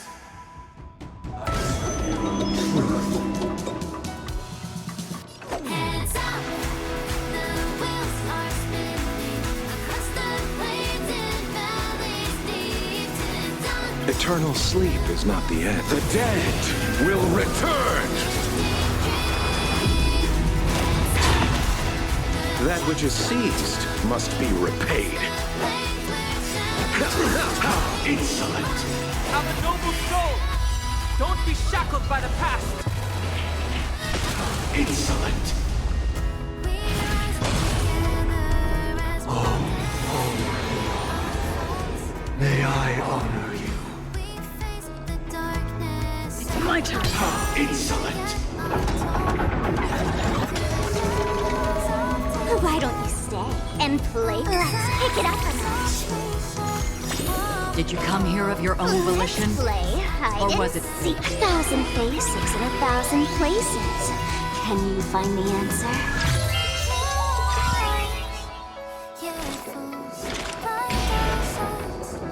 Existence is fleeting as the dawn's dew, destined for oblivion.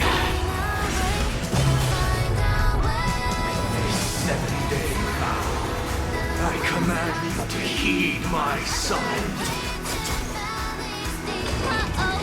I have a bad feeling about this!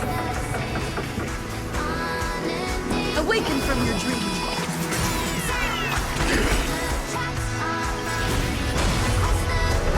Let's play our own melody. Let the show begin!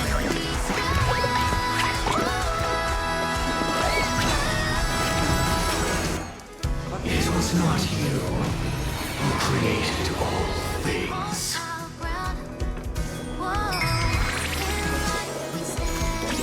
Another journey from the still waters of oblivion I guide the wandering souls. It was humanity that created you.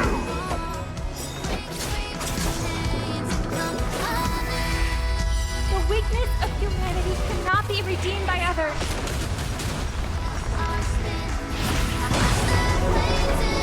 Divine being becomes the foundation of our paradise.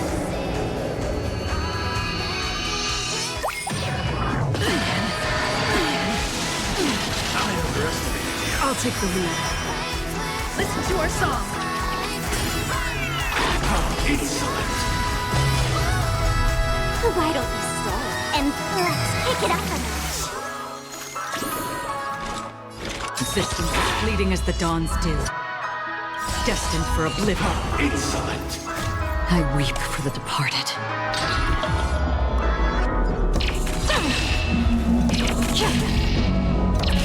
Dust's reign, it too shall fall. Time to settle your account. Eternal sleep is the dead will return. Everyone, keep up with my tempo. Awaken from your dream. Don't move, okay? Did you come here of your own volition? Play hide. Or was it 1,000 faces in 1,000 places. Can you find the answer? From the still waters of oblivion I guide the wandering souls. Allow me to see it all. Witness the will of the weak! Blasphemous! I'll take the lead. Listen to our song. Worried? Oh, let's pick it up a notch. Existence is fleeting as the dawn's dew, destined for oblivion.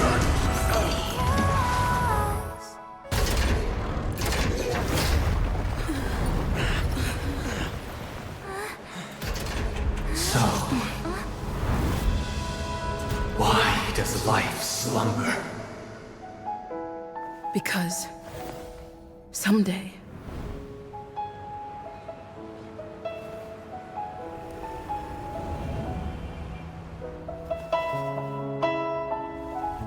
We will wake up from our dreams.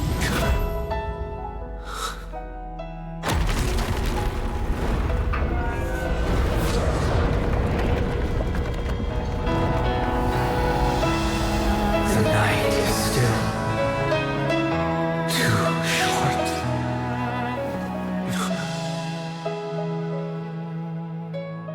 Brother, the dream is over.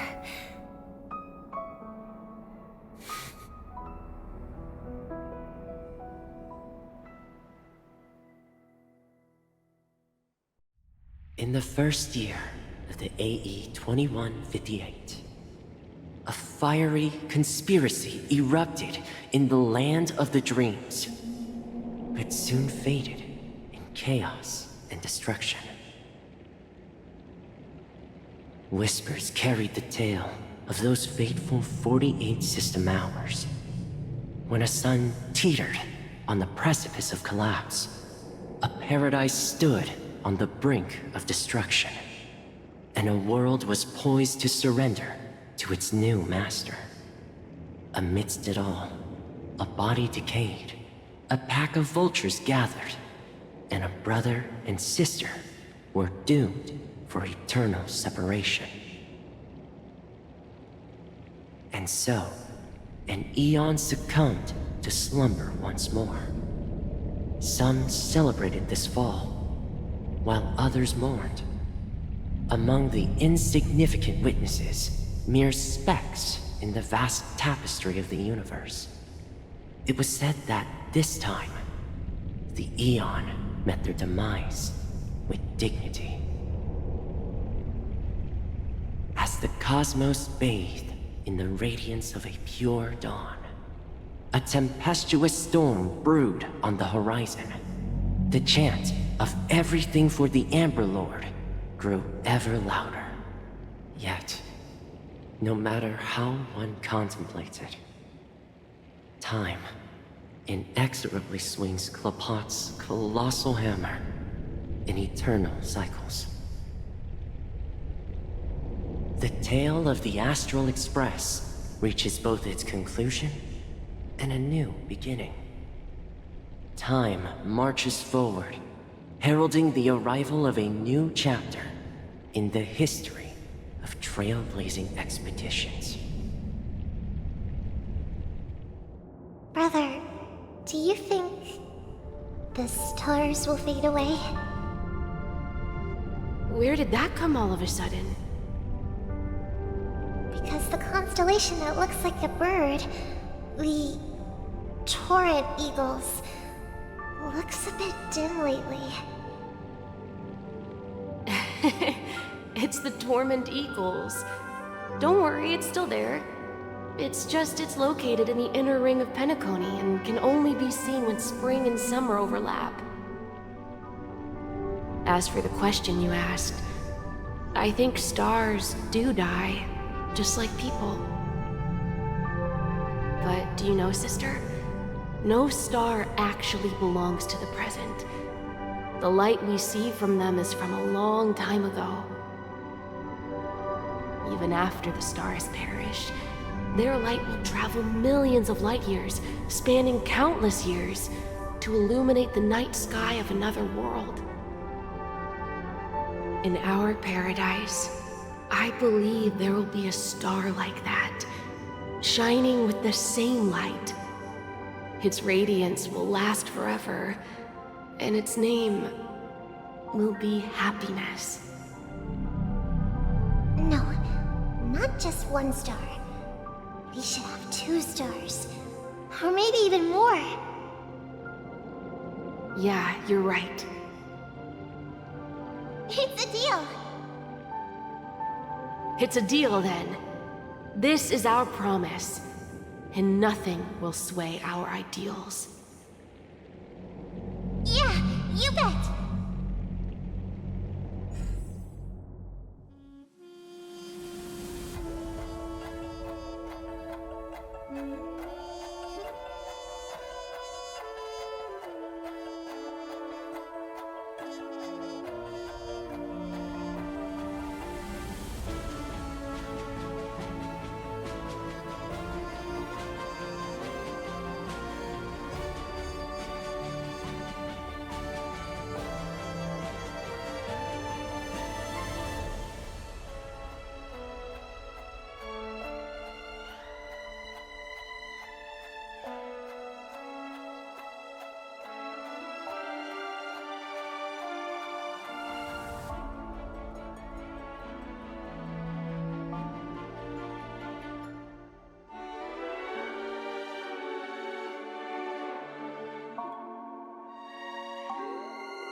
It's a pleasure to hear your voice again. Congratulations. You've become the biggest winner of this festival. Are you calling just to poke fun at me? No. I'm just impressed. Not only did you venture alone into Penacony and discover the truth of Dreamflux Reef, but you also managed to escape with the help of that Knight of Beauty. Remember the recording you received from your Trailblaze friend?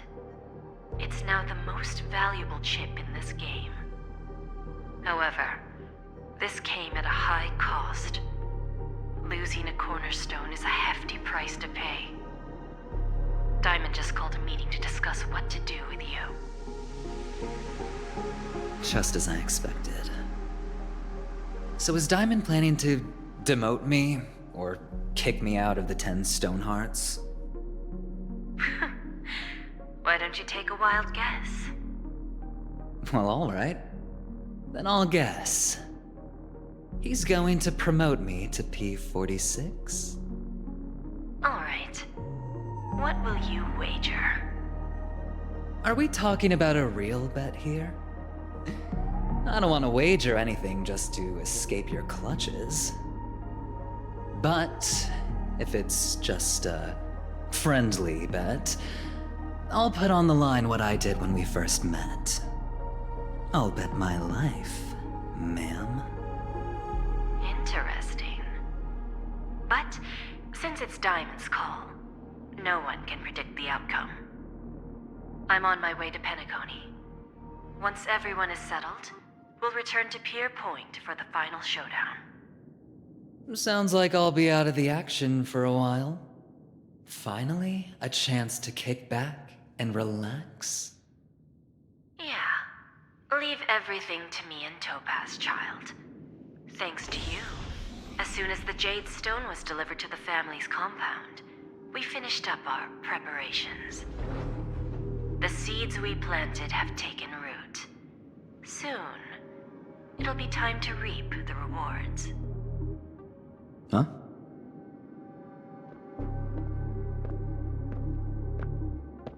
Let's wrap it up for now. Looks like I've got a visitor here.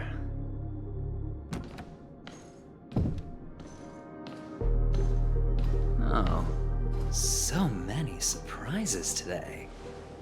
Didn't expect a Galaxy Ranger and wanted criminal to show up here. One who managed to take out 2 IPC members under the noses of our fleet. Do you understand what that means? Screw wubba boo, I just put him to sleep. Don't try to intimidate me with that nonsense. Besides, I've taken down more IPC lackeys than the residual value you squeezed. And I don't mind adding a few more zeros to my wanted poster. I have a question for you. Be honest, or I don't mind putting a bullet into your head. Tell me, where is Oswaldo Snyder?